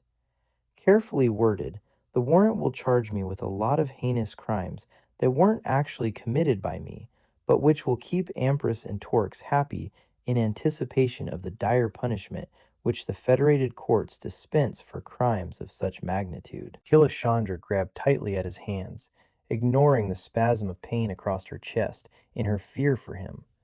I don't like the idea, Lars, not one little bit. Neither my father nor Trag are likely to put me in jeopardy, Killa.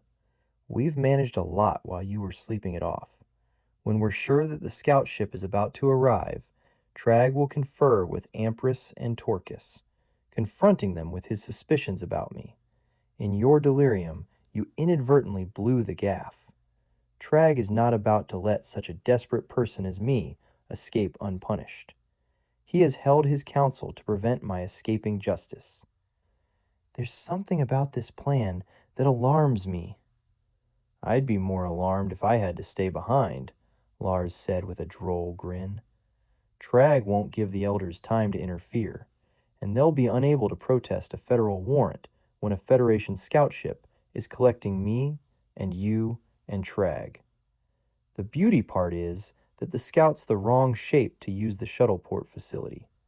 Its security arrangements require open space landing anyhow. That way, my father has a chance of boarding her. I see. The scheme did sound well planned, and yet some maggot of doubt niggled at Killashandra. But her unease could well arise from her poor state of health. How did Olav get invited here? He'd been called in by the elders on an administrative detail. Why so few islanders attend concerts? Lars had regained considerable equilibrium, and he rose from his knees, still holding her hand, to sit beside her on the bed. Who did attack me, Lars?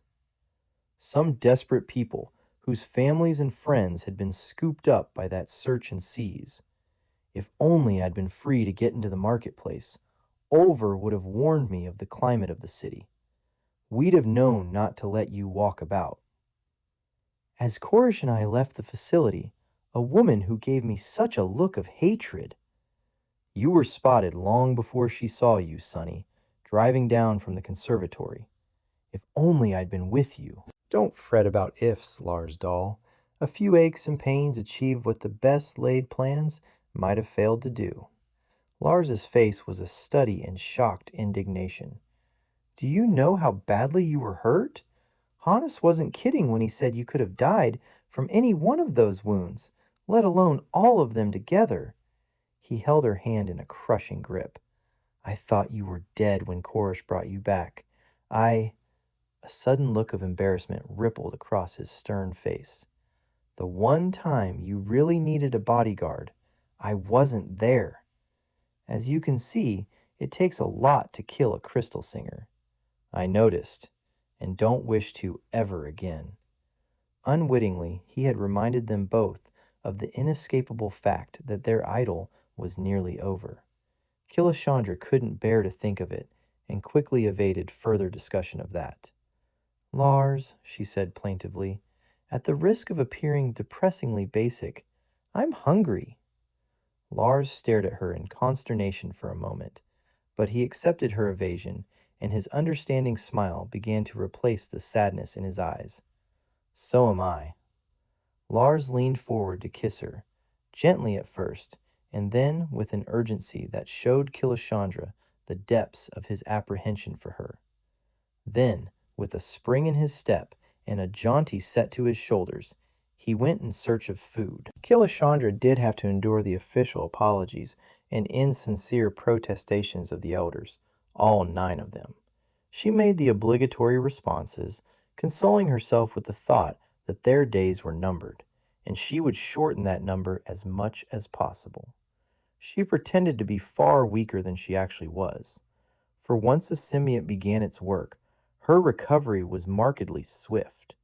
But for official visits, she managed to assume the appearance of debility, so that her convalescence had to be supervised by Nahia and Hannes, skilled medical practitioners that they were. This gave the conspirators ample time to plan an orderly and discreet exodus of people in jeopardy from elderly tyrannies. Olav had smuggled his miniature detector unremarked into the conservatory as a piece of Hannes's diagnostic equipment. At first, they had been bitterly disappointed when it responded to Lars' proximity, despite his pockets being full of white crystal shards. If Trag approached with Lars, the device remained silent, so Killashandra's theory that crystal resonance confused the detector was correct. But her resonance was gone, and with the imminent arrival of the scout ship, there would be no chance for Trag to usher a few refugees past the security curtain at the shuttle port arch. Fortunately, Lars also remembered that Killashandra had disrupted the monitors by singing the crystal fragments. These, resonating discordantly as the wearer hummed, fooled the detector.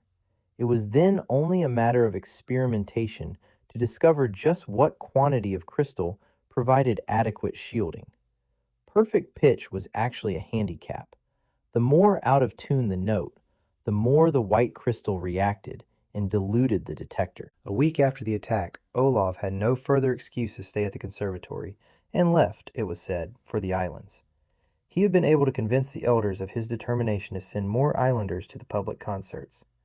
Actually, he stayed in the city and made a few minor but important alterations to his appearance. The next day, he reported to Hannes and Nahia in Killashandra's suite, bearing documents that proved him to be the qualified empath whom Hannes and Nahia had drafted from their clinic to attend Killashandra. Now that Killashandra was recovering, they wished to return to their other patients in Ironwood. "Nahia is the one who ought to be leaving," Lars had bitterly objected. "She's the most vulnerable of us all." "No, Lars," Trag had said. "She is needed here, and she needs to be here for reasons which you might not understand, but for which I esteem her." Trag's unstinted approval of the woman did much to placate Lars, but he told Killashandra that, in leaving, he keenly felt himself the traitor. "Then come back with the revision force," she said, more than a little irritated by Lars's self-reproach on this and other issues. She immediately regretted the suggestion at the look of relief in Lars's face. But it was a solution which could resolve many of Lars's doubts, especially when she knew he loved his homeworld and would be happy enough sailing the Pearl Fisher around the islands. She was somewhat relieved that Lars would be happy on Optheria once the government had been changed. The Federation will need people with leadership potential. Tragg says it usually takes a full decade before a new provisional government is appointed, much less ratified by the Federation. You might even end up a bureaucrat. Lars snorted derisively. That's the most unlikely notion you've had.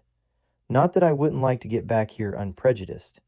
I'd like to make sure the change is going to be beneficial, and ensure that you had official permission to sail about in your beloved islands. She managed to keep the bitterness out of her voice, for she could think of many things that a man with Lars's abilities and talents could do once free to move about the galaxy. It rankled that her body was not sufficiently mended to add that argument to verbal ones. Lars was treating her as if she were fragile. He was gentle and affectionate. His caresses, though frequent, were undemanding, leaving her frustrated. He was so solicitous of her comfort that she was frequently tempted to wreak a bit of violence on him. Although her jagged red scars looked more painful than they were, a lover as considerate as Lars had always been would be reluctant to approach her. The symbiont couldn't work fast enough for her, but would it have repaired her before the scout ship brought them to the Regulus Federation base? She tried to overcome her desire for Lars and to ignore the fact that time was running out for them both. It was too soon and not soon enough when Mirbethan communicated the imminent arrival of the scout ship, the CS-914. Then she was called upon to witness Tragg's confrontation of Lars in the presence of the astonished and delighted elders Ampress and Torques, as the guild member, imposing in his righteous indignation and wrath, accused Lars Dahl of infamous acts against the person of Killashandra Ree and displayed the federal warrant. Against Killashandra's loud cries of distress and disillusionment over her erstwhile lover's felonies, Ampress and Torques struggled to contain their exultation over the arrest. Tragg's timing was superb, and his manner so daunting that, with the federal scout ship landed in the Shuttleport Valley, the elders were left with no option but to permit the arrest and the deportation of their erring citizen. There was no doubt they were delighted, though deprived of the joy of punishing him, that the federal justice due to be meted out to Lars Dahl would be far more severe than their charter allowed them. Among the others vindicated by this unexpected climax was Security Officer Blaz, who clamped restraints on Lars's wrists with undisguised satisfaction. What was supposed to have been a dignified farewell to their auspicious guests was hastily canceled by Ampress, waving off the various instructors and senior students gathered on the steps of the conservatory. Presently, only Torques, Mirbethan, Perineo, and Thyrol were left. Lars was strong-armed by Blaz into the waiting transport, and it was difficult for Killashandra not to react to that treatment, or deliver an appropriate parting shaft at the officious Blaz. But she was supine on the grav stretcher guided by the disguised Olav, and she had to concentrate on looking ill to require the services of an empath. When Torques stepped forward, obviously about to say something which would nauseate her, she forestalled him. "Don't jostle me when you load this floating mattress," she irritably warned Olav. "Yes, let us not unnecessarily prolong our leave-taking," Tragg said, giving the float a little push into the ground transport. "Scout pilots are notoriously short-tempered. Is the prisoner secure?" Tragg's voice was the cold of glaciers as he glanced back at his prisoner, and Security Captain Blaz growled a reassurance. He had insisted on personally turning over this felon to the scout captain. It was a silent journey, only Blaz enjoying his circumstances. Lars affected an appropriate dejected, fearful pose, not looking up from his hand restraints. From her position, Killashandra could see nothing but the upper stories of buildings and then sky, and they passed so fluidly she experienced motion sickness. She spoke severely to her symbiont until the reaction disappeared. Tragg was staring stolidly out the window on the seat in front of her, and Olav was beyond her view. Rather an ignominious departure to all appearances, and yet a triumphant one, considering what she and Tragg and Lars had accomplished. She contented herself with that reflection, but it was with considerable relief that she saw the spires of the shuttleport appear, approach, and pass by as the transport was driven to the landing site of the scout ship. It was on its tail fins, ready for takeoff. The mobile scout pilot waited for her passengers by the lift on the ground. "There is no way I am going up that," and Killashandra pointed to the lift. "In this," and she slapped the grav stretcher. "Guild member, you have been," Olav began firmly. "Don't guild member me, medic," she said, raising up on her elbow. "Just get me off this thing. I'll leave this planet as I got on my own 2 feet." The transport stopped, and Trag and Olav were quick to get her float out. "Chadria, scout pilot of the CS-914, said the trim woman in the scout service blue, walking forward to lend an unobtrusive hand. "My ship's name is Samuel." A smile lurked in her eyes, but fled as Security Officer Blaz hauled Lars unceremoniously out of the transport and roughly propelled him to the lift. "Where do I stow the prisoner, scout pilot Chadria?" he said in an ill-tempered growl. "Nowhere until the guild members are settled," Chadria replied. She turned to Killashandra. "If you're more comfortable on the float—" "I am not!" Killashandra swung her legs over the side of the float, and Olav hastily adjusted its height so that she only had to step off it to be erect. Lars moved forward, but was hauled back to Blaz's side, and she could see him tensing in rebellion. "Trag!"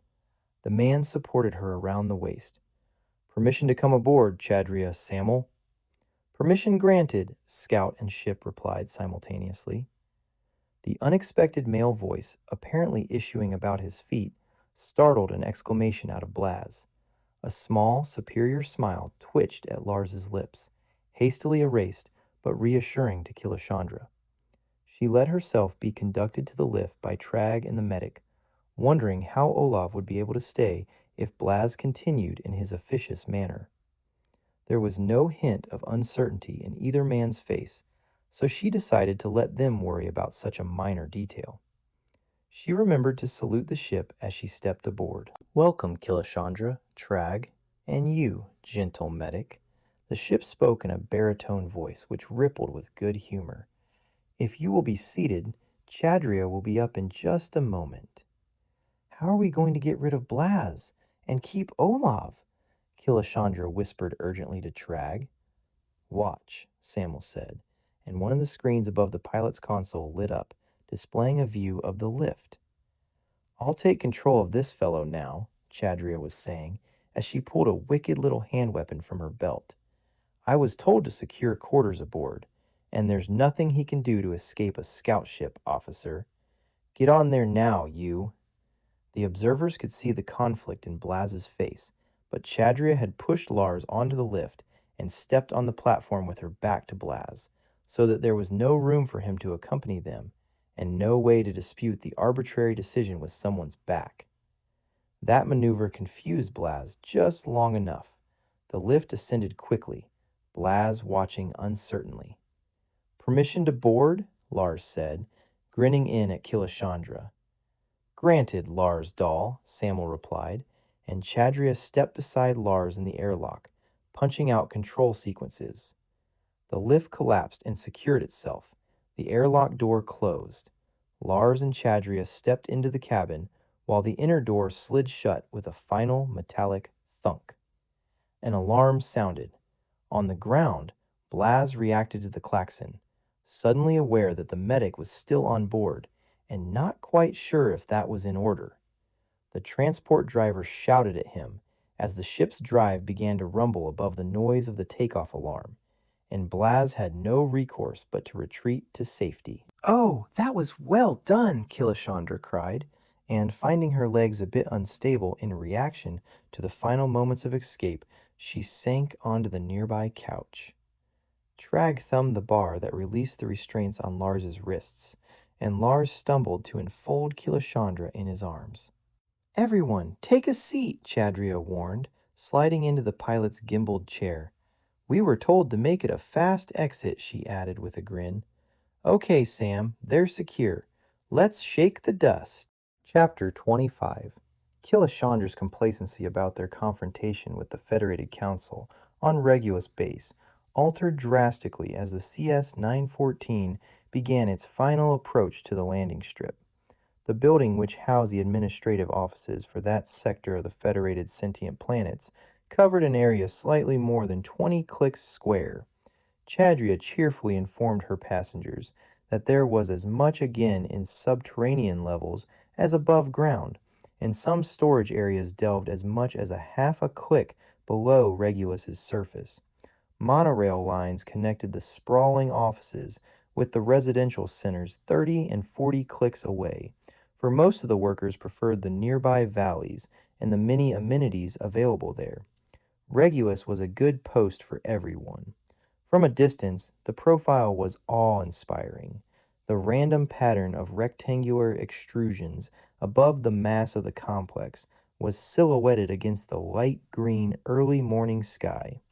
Even Trag was impressed, a reaction which did nothing to assuage Killashandra's growing sense of doubt. She inched as close to Lars as possible and felt him return the pressure in an answering need for tactile reassurance. But he was nowhere near as tense as she was. Perhaps she was just hypersensitive due to her recent ordeal. As they approached, the building dominated the landscape to the exclusion of any other features on Chinadai Plain. Skimmers could then be seen landing and taking off at the myriad entrances, each embellished with official symbols depicting the department housed within. "We're cleared to land at the judicial sector," Chadria said, swinging about in her gimbaled chair. "Don't look so worried," she grinned up at the three. "They don't leave you hanging about here for weeks on end. You'll know by midday. It's anticipation that gets to you, and waiting." Killashandra knew that Chadria meant to reassure them, for both Brain and Brawn partners had been excellent hosts, with stories scurrilous and amusing, and stocks of exotic foods and beverages in the scout ship's well-stocked larder to tempt every tact. With exquisite tact, the others had left Killashandra and Lars to enjoy their own company for the week in which the CS-914 hurtled from one corner of the sector to the Regulan planet at its center. Courtesy, however, had dictated to both Lars and Killashandra that they join the others at mealtimes and for evening conversations, and the occasional rehearsals of Lars's defense against the warrant's charges. Trag and Olav had begun a friendly competition over a tri-dimensional maze game which could last up to a day between well-matched players. Chadria and Samel had teamed up against the two men in another contest, one of multiple choice, which could be expanded to include Lars and Killashandra whenever they chose to play. There was a strange dichotomy about that journey, the tug between learning more of each other's minds and sating their bodies and senses sufficiently to cushion the imminent parting. On the final day, it was more than Killashandra or Lars could endure to make love. Instead, they sat close together, one pair of hands linked, playing the maze game with an intensity that bordered the irrational. Now Chadria swung back to the screens as their progress to the landing site closed with the linear diagram Samel displayed on the situation screen. Killashandra could not restrain the small gasp, nor her instinct to clutch at Lars's hands as the two positions matched and the scout ship settled to the ground. "Here we are," Samuel said in a tactfully expressionless tone. "Ground transport is approaching. Glad to have had you all aboard, and I hope that Chadria and I will meet you again." Chadria lifted her long frame from the chair, shaking hands with each one in turn, clasping Killashandra's with an encouraging smile, and giving Lars an impish grin before she kissed his cheek in farewell. "Good luck, Lars doll. You'll come out on top. Feel it in my bones." "Me too," Samuel added, and opened the two locked doors. Killashandra wished that she felt as positive. Then, suddenly, there was no way to evade the inevitable. They picked up their care sacks and filed out. Trag and Olav took the lift down first, permitting Lars and Killashandra a few moments' privacy. Killashandra didn't know what she had expected, but the ground transport was a four-seat skimmer, remote-controlled, the purple, gold, and blue emblem of the FSP Judiciary Branch unobtrusively marking the door panel. She took in a deep breath, looking off to the massive tower of the entrance. As she had done for several days, she repeated to herself that justice would prevail, that the much-edited wording of the warrant would support their hopes, and that the disclosure of subliminal conditioning would result in the swift dispatch of a revisionary force to overthrow the Elder's tyranny on Optheria. But one Killashandra Ree, one-time resident of the planet Fuerte, barely 4 years a member of the Heptite Guild, had had no encounters at all with galactic justice and feared it. She had never heard or known anyone who had been either defendant or plaintiff at an FSP court. Her ignorance rankled, and her apprehension increased. Silently, the four settled into the skimmer, and it puffed along on its short return journey. It did not, as Killashandra half expected, stop at the imposing entrance. It ducked into an aperture to one side, down a brightly lit subterranean tunnel, and came to a gentle stop at an unmarked platform. There, a man built on the most generous of scales, uniformed in the judicial livery, awaited them. In a state of numbness, Killashandra emerged. Killashandra Ree, the man said, identifying her with a nod, not friendly but certainly not hostile. Lars Dahl, Trag Morphane, and Olav Dahl. He nodded politely as he identified each person. My name is Funa Dormi, bailiff for Court 256, to which this case is assigned. Follow me. I am Agent Dahl, number... I know, the man said pleasantly enough. Welcome back from exile. This way. He stepped aside to allow them to enter the lift which had opened in the wall of the platform. It won't take long. Killashandra tried to convince herself that his manner was reassuring if his appearance was daunting. He towered above them, and both Lars and Trag were tall men. Killashandra and Olav were not many millimeters shorter, but she had never felt so diminished by sheer physical proportions. The lift moved, stopped, and its door panels slid open to a corridor, stretching out in either direction, pierced by atriums with trees and other vegetation. Gardens seemed an odd decorative feature of a judicial building, but did nothing to buoy Killashandra's spirits. She rearranged her fierce grasp on Lars's fingers, hoping that Funadormi did not see it and that he did, to show this human representative of the courts that Lars Dahl had her total support. Funadormi gestured to the left and then halted their progress at the second door on the left, which bore the legend, Grand Felony Court 256. Killashandra reeled against Lars Dahl. Trag behind him placed a reassuring hand on his shoulder, and Olaf straightened his lean frame against the imminent testing of a scheme that had been entered rather light-heartedly. Funadormi thumbed open the panel and entered. It was not the sort of chamber Killashandra would have recognized as judicial. She did recognize the psychological testing equipment for what it was, and the armbands on the chair beside it. 14 comfortable seats faced that chair, and the wall screens and a terminal which bore the judicial seal, a starred flag of the Federated Sentient Planets bearing the symbols indicating the non-human sentient species was displayed in the corner.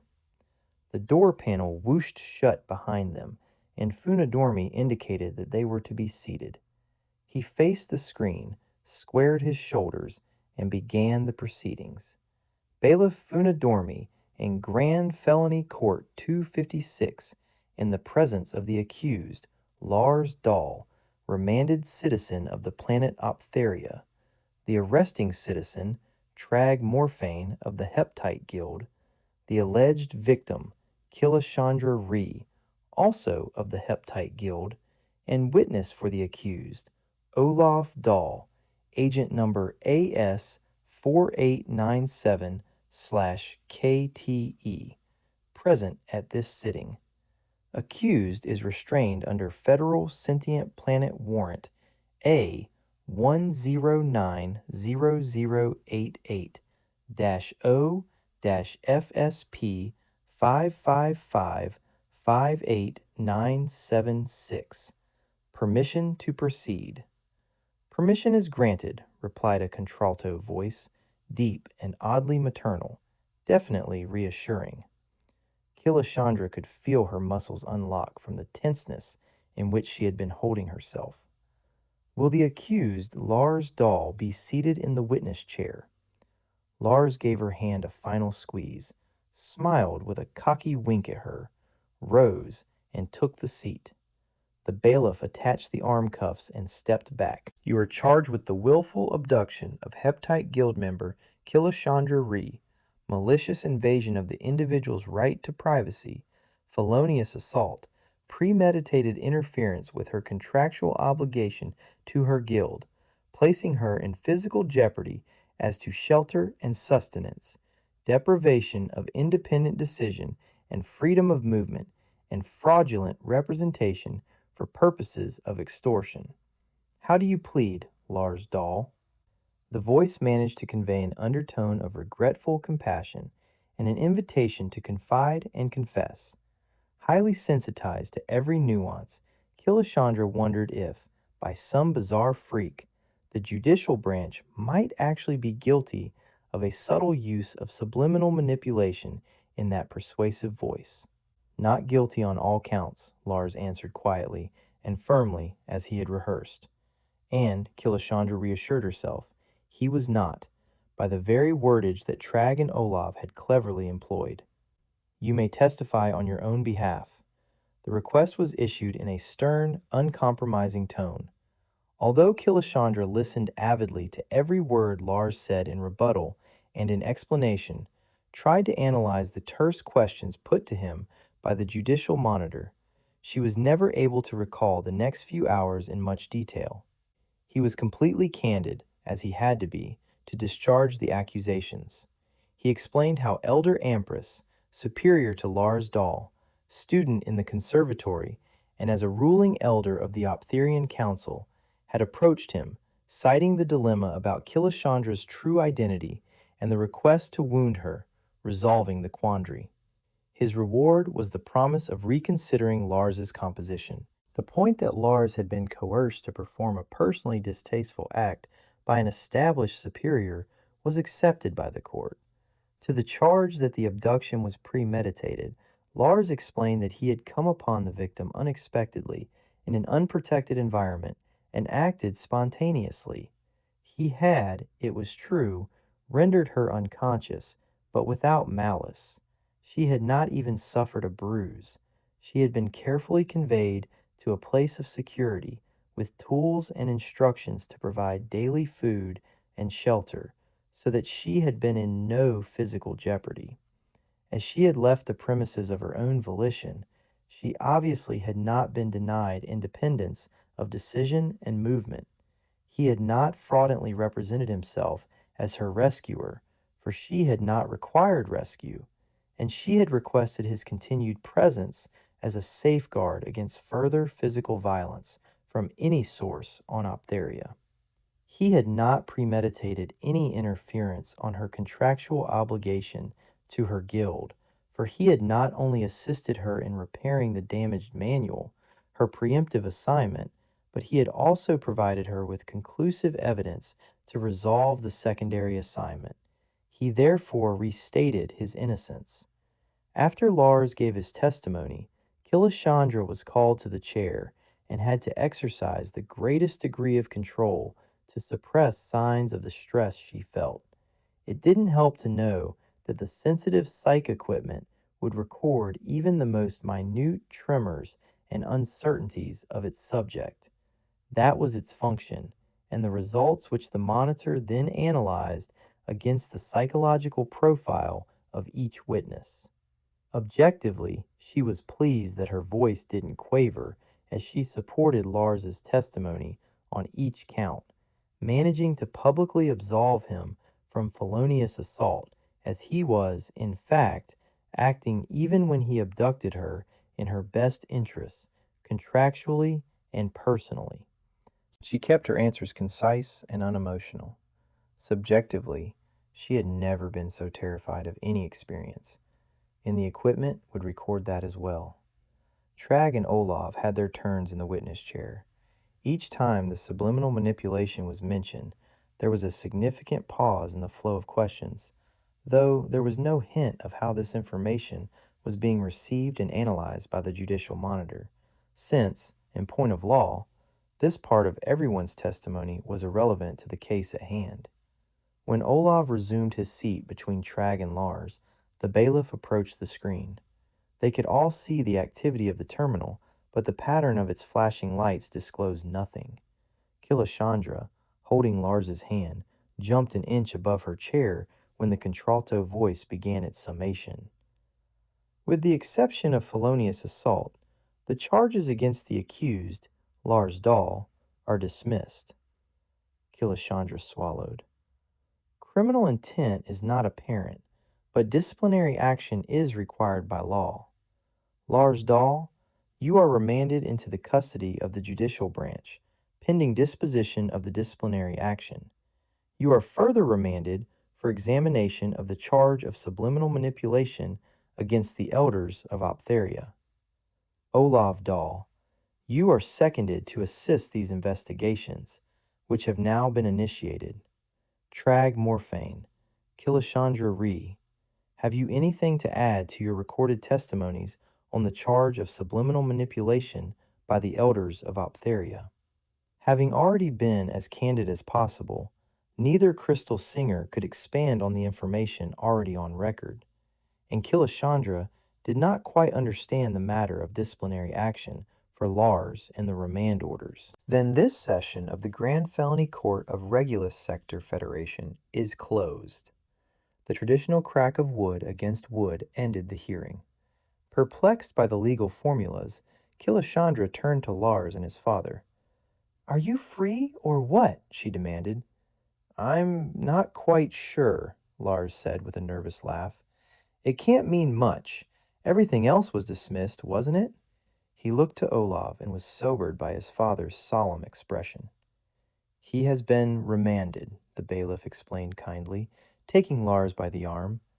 "I interpret the judgment to mean that the court has dismissed all charges but Lars Dahl's physical assault on you in the matter of your abduction.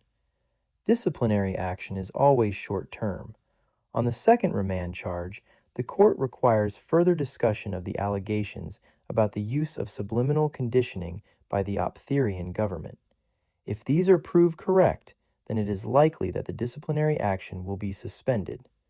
I can give you hard copy of the precedents involved, indeed of the entire trial if you wish."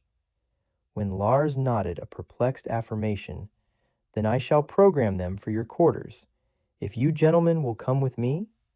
A panel at the back of the seating area opened, and it was toward this that Funadormi gestured Lars and his father. "Come with you?" Lars cried, trying to break from the bailiff's grip. Shock and surprise briefly immobilized Killashandra, and before she could make a move to reach Lars, the bailiff, securely holding her lover, had him nearly to the open door. "Wait! Please wait!" she screamed, falling over the chairs in her haste. "You two have been dismissed. Justice has been served. Arrangements for your transport have been made, and the ground vehicle programmed to take you to the appropriate site." "But Lars!" Killashandra's cry of protest was made to the immense back of the bailiff, which was disappearing through the aperture, totally eclipsing Lars.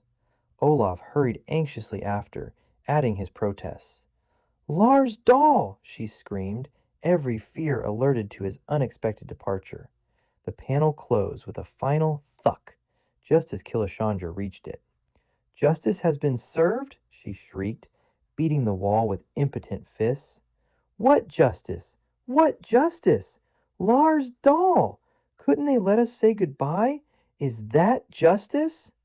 She wheeled on Trag, who was trying to silence her tactless accusations. "You and your foolproof verbiage. They've charged him after all. I want to know why, and what does disciplinary action mean for a man who's put himself on the line for a whole benighted, fardling, useless planet?" Killashandra Ree, and both crystal singers turned in astonishment as the voice issued unexpectedly from the wall. During your evidence, your psychological reactions exhibited extreme agitation and apprehension, unusual when compared to your official profile, which have been interpreted as fear of the accused, despite your generous testimony to his actions against you. Disciplinary action will prevent the accused from any future acts of felonious assault. What? Killashandra could not believe what she had heard. Of all the ridiculous interpretations! I love the man. I love him. Do you hear? I was frantic with worry for him, not against him. Call him back. There's been a dreadful miscarriage of justice. Justice has been served, Killashandra Ree. You and Trag Morphane are scheduled to leave this court and this building immediately. Transport awaits. The silence after that impersonal order provoked a thunder of tinnitus in her skull. I don't believe this, Trag. This can't be right. How do we appeal? I do not believe that we can, Killashandra. This is the federal court. We have no right of appeal. If there is one available to Lars, I am certain that Olav will invoke it. But we have no further right. Come, Lars will be taken care of. That's what I'm farthing afraid of, Killashandra cried. I know what penalties and disciplines the judicial branch can use. I had civics like any other school child. I can't go, Trag. I can't leave him. Not like this. Not without any sort of a... Tears so choked her that she could not continue, and a sudden, disastrous inability to stand made her wobble, so that Trag only just kept her from falling. She didn't realize at first that Trag was supporting her out of the room. When she found them in the hall, she tried to wrench herself out of Trag's grasp, but there was someone else by then, assisting Trag, and between the two of them, she was wrestled into the lift. She struggled, screaming imprecations and threats, and although she heard Trag protesting as sternly as he could, she was put in padded restraints. The ignominy of such a humiliating expedient, combined with fear, disappointment, and her recent physical ordeal, sent Killashandra into a trembling posture of aggrieved and contained fury.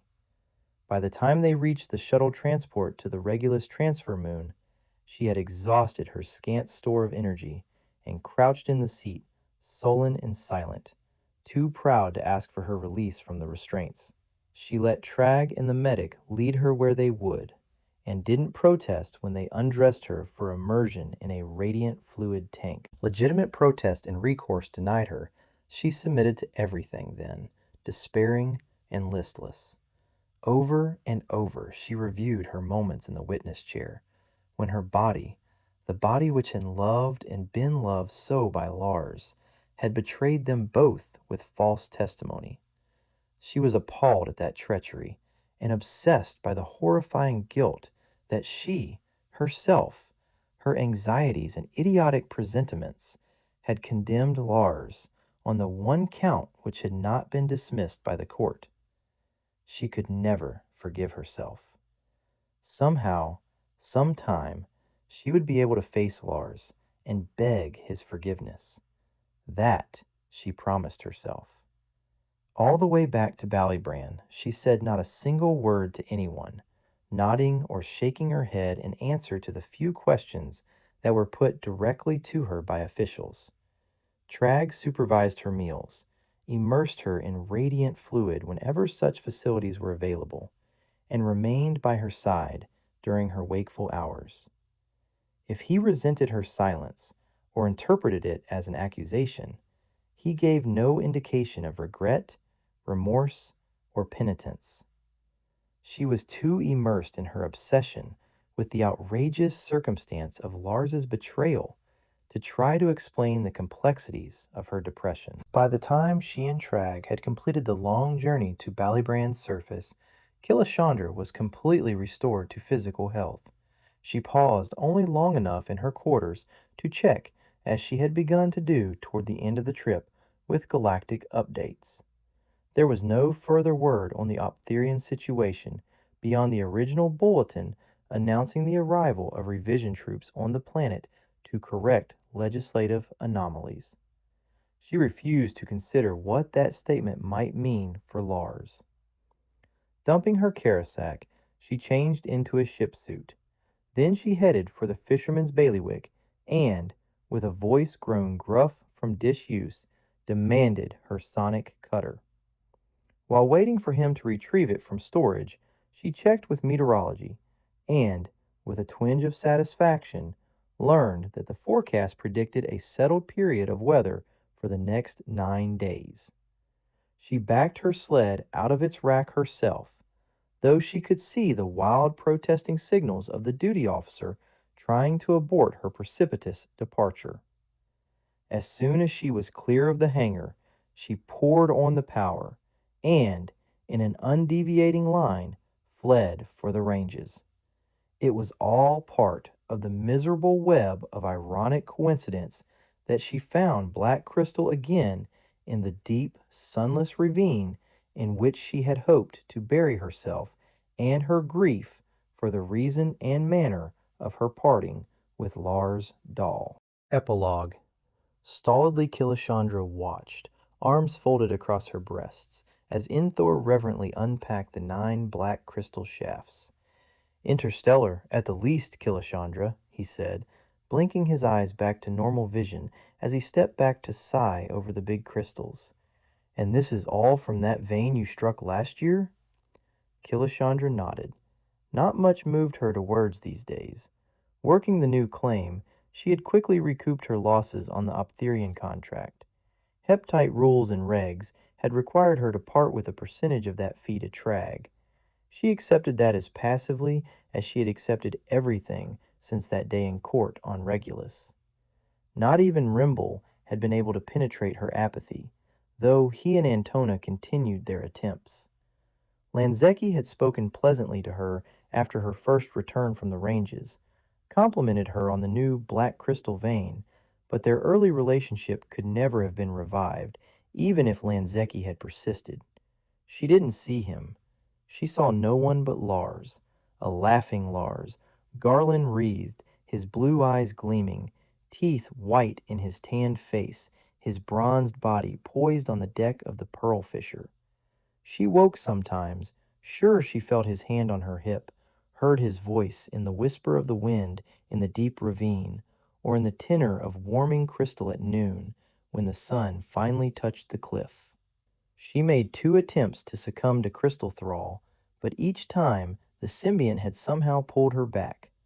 Not even that enchantment was powerful enough to break through her emotions, obsessed as she was by the guilty betrayal of her body in the witness chair on Regulus. She had kept informed of the situation on Optheria, and often, on the nights brilliant with Crystal's song, she composed letters to Lars, asking to be forgiven that betrayal. She wrote imaginary letters to Nahia and Hannes, knowing that they would be compassionate and intercede for her with Lars.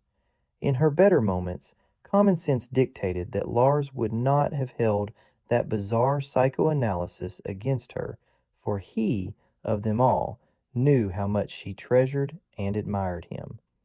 But he had not heard her impassioned plea to the court, and she doubted if "I love you" had been included in the hard copy of the hearing transcript. And he had other plans for the rest of his life. She frequently entertained the notion of returning to Optheria to see how he was getting on, even if she never made actual contact with him. He might have found another woman with whom he could share his life on Optheria. Sometimes she returned from the ranges full of determination to end her wretched half-life, one way or another.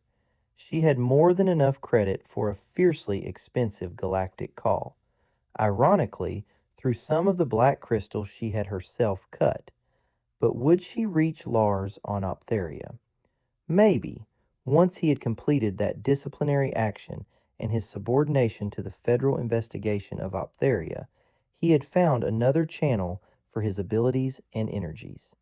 Once he discovered his freedom to travel the stars, they might have won him from his love of the sea.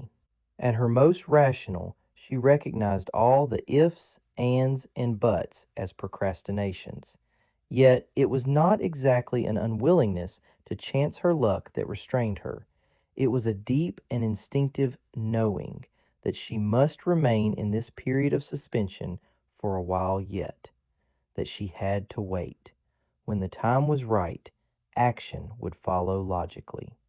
She settled down to wait and perfected the art. "You're in early too, you know," Enthor was saying to her. "Storm warning's only just gone out." "Aren't those good enough?" Killashandra asked. "No need to risk life and limb, is there?" "No, no," Enthor hastily assured her. Killashandra had, in fact, answered the storm warning her symbiont had given her. She was used to listening to it because it so often proved the most accurate sense she had. "You've enough here to spend a year on Maxim," Enthor went on, with a sly sideways glance. "You haven't gone off in a long time, Killashandra. You should, you know." Killashandra shrugged her shoulders, glancing impassively at a credit line that would once have made her chortle in triumph. "I don't have enough resonance to have to leave," she said tonelessly. "I'll wait. Thanks, Enthor." "Killa, if talking would help." She looked down at the light hand the old sorter had put on her arm, mildly surprised at the contact.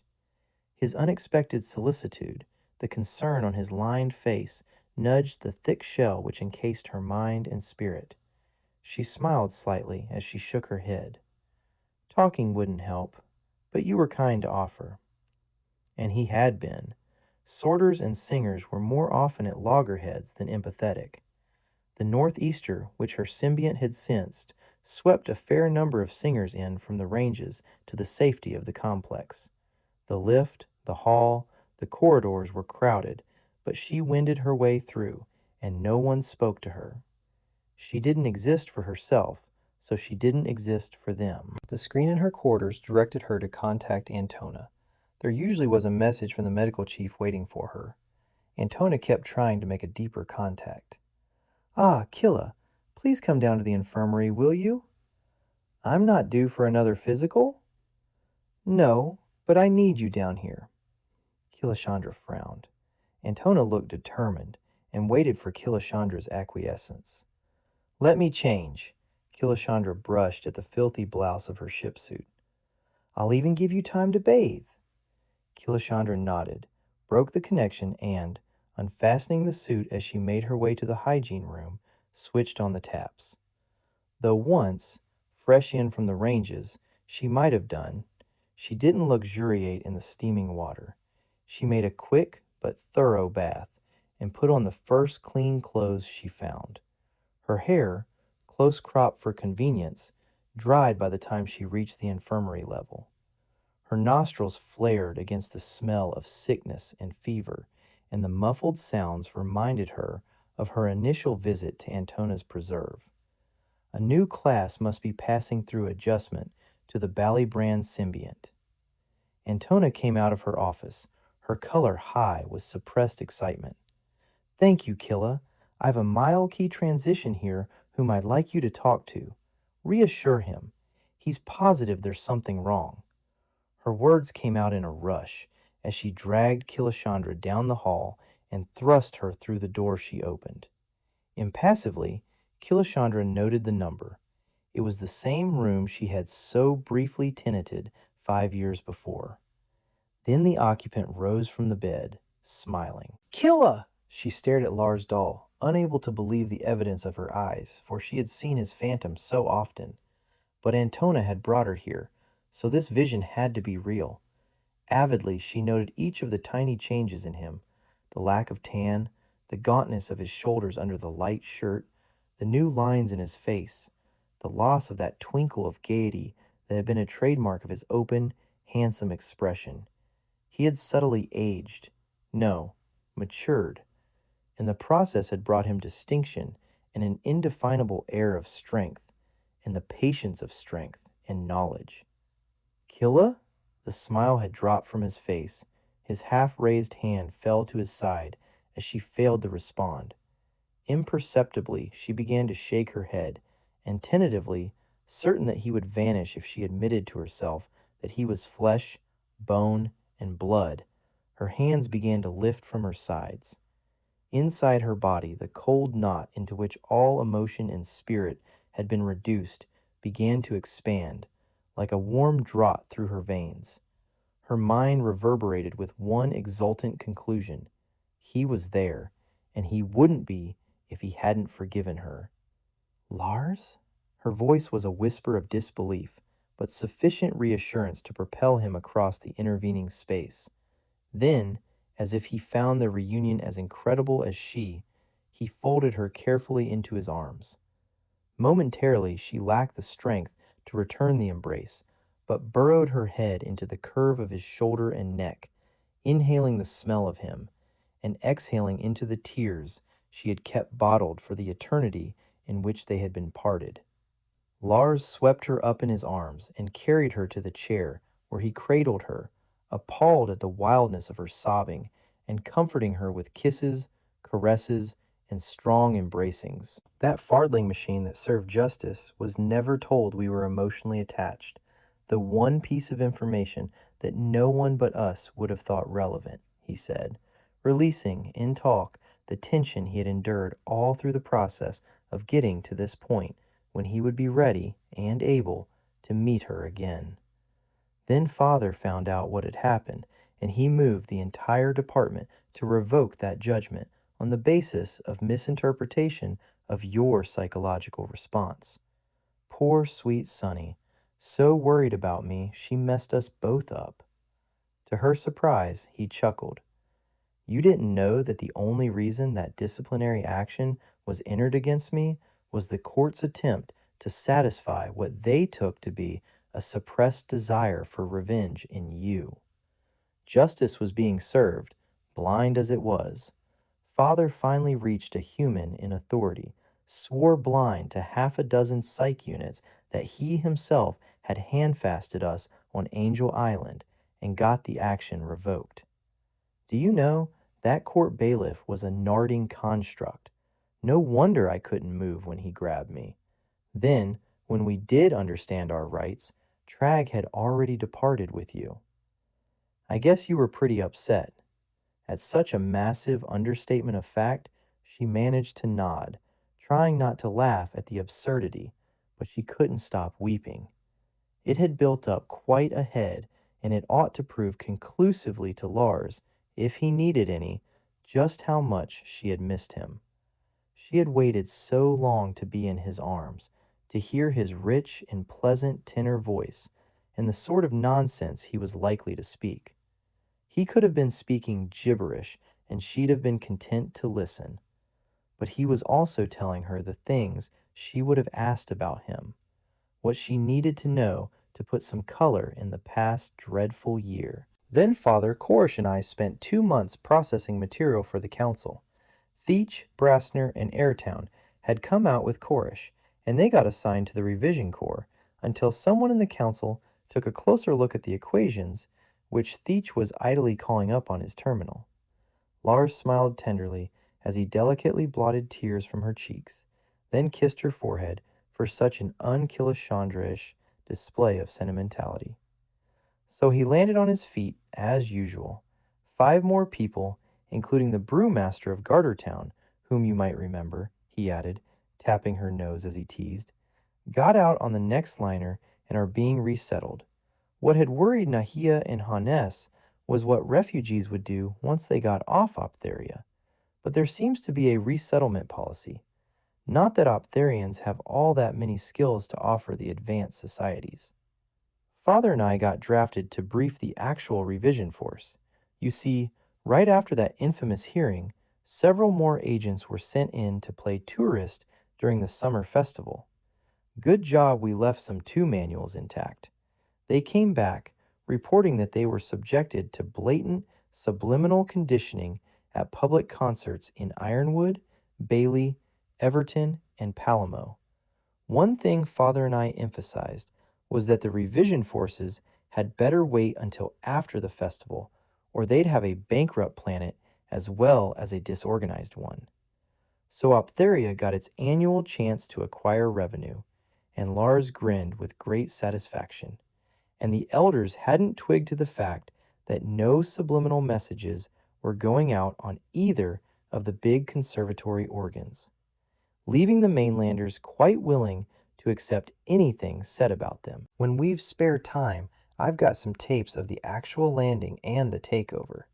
4 elders had fatal seizures, but Ampress, Torx, and Pentrum will answer to the supreme judiciary for their infamous, felonious, malicious, premeditated, and illegal manipulation of Optherian loyalties. The revision forces are well installed now on Optheria. He looked out with the unfocused gaze of someone imagining a scene and was briefly sad. He bent to kiss Killashandra again, noting that her tears had abated and her breath was no longer taken in ragged gasps. "Why didn't you go with them?" "Oh, I was given many arguments why I should, even a rather complimentary commission. Father returned, but I rather thought he wouldn't leave Teradia for long. To my surprise, Chorish went, and of course, Aratown and Brassner. I had other plans." Killashandra shook her head in sad rebuke. "If I'd known what you planned to do." Her gesture included all that his presence in the infirmary signified. Lars hugged her tightly to him. "That's why I didn't mention them. Besides," and he gave her a raffish look, "I hadn't really made up my mind." "How did Trag recruit you then?" Lars raised his eyebrows in surprise. "He didn't. It is illegal to recruit citizens for the highly dangerous Heptite Guild.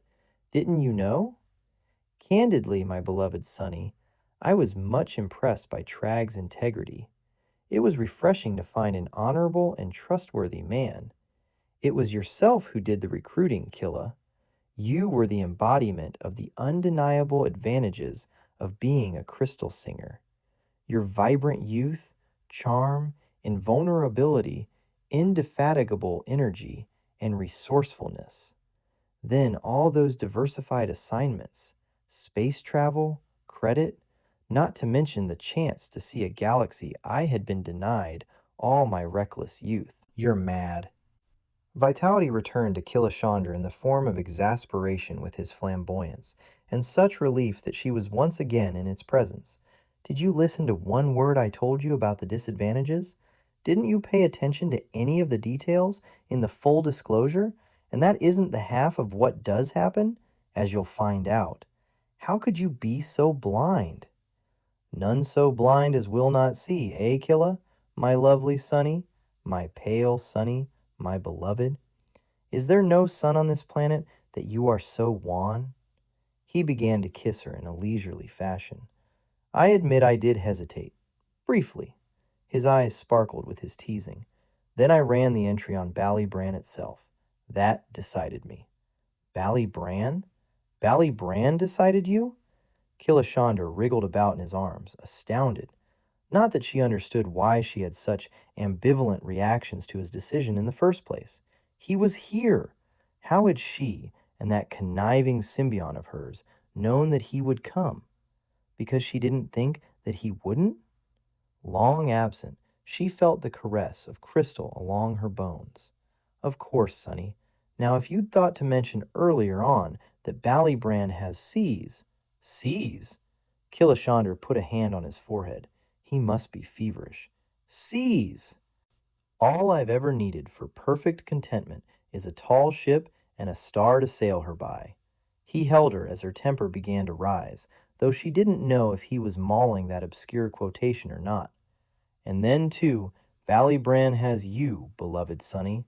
His tenor voice dropped to an intense and passionate whisper. His eyes were an incredible, brilliant blue, dominating her immediate vision. His arms encompassed her in a grip that reminded her of sun-warmed beaches and fragrant breezes and, "Show me, Crystal Singer, all that Ballybran has to offer me.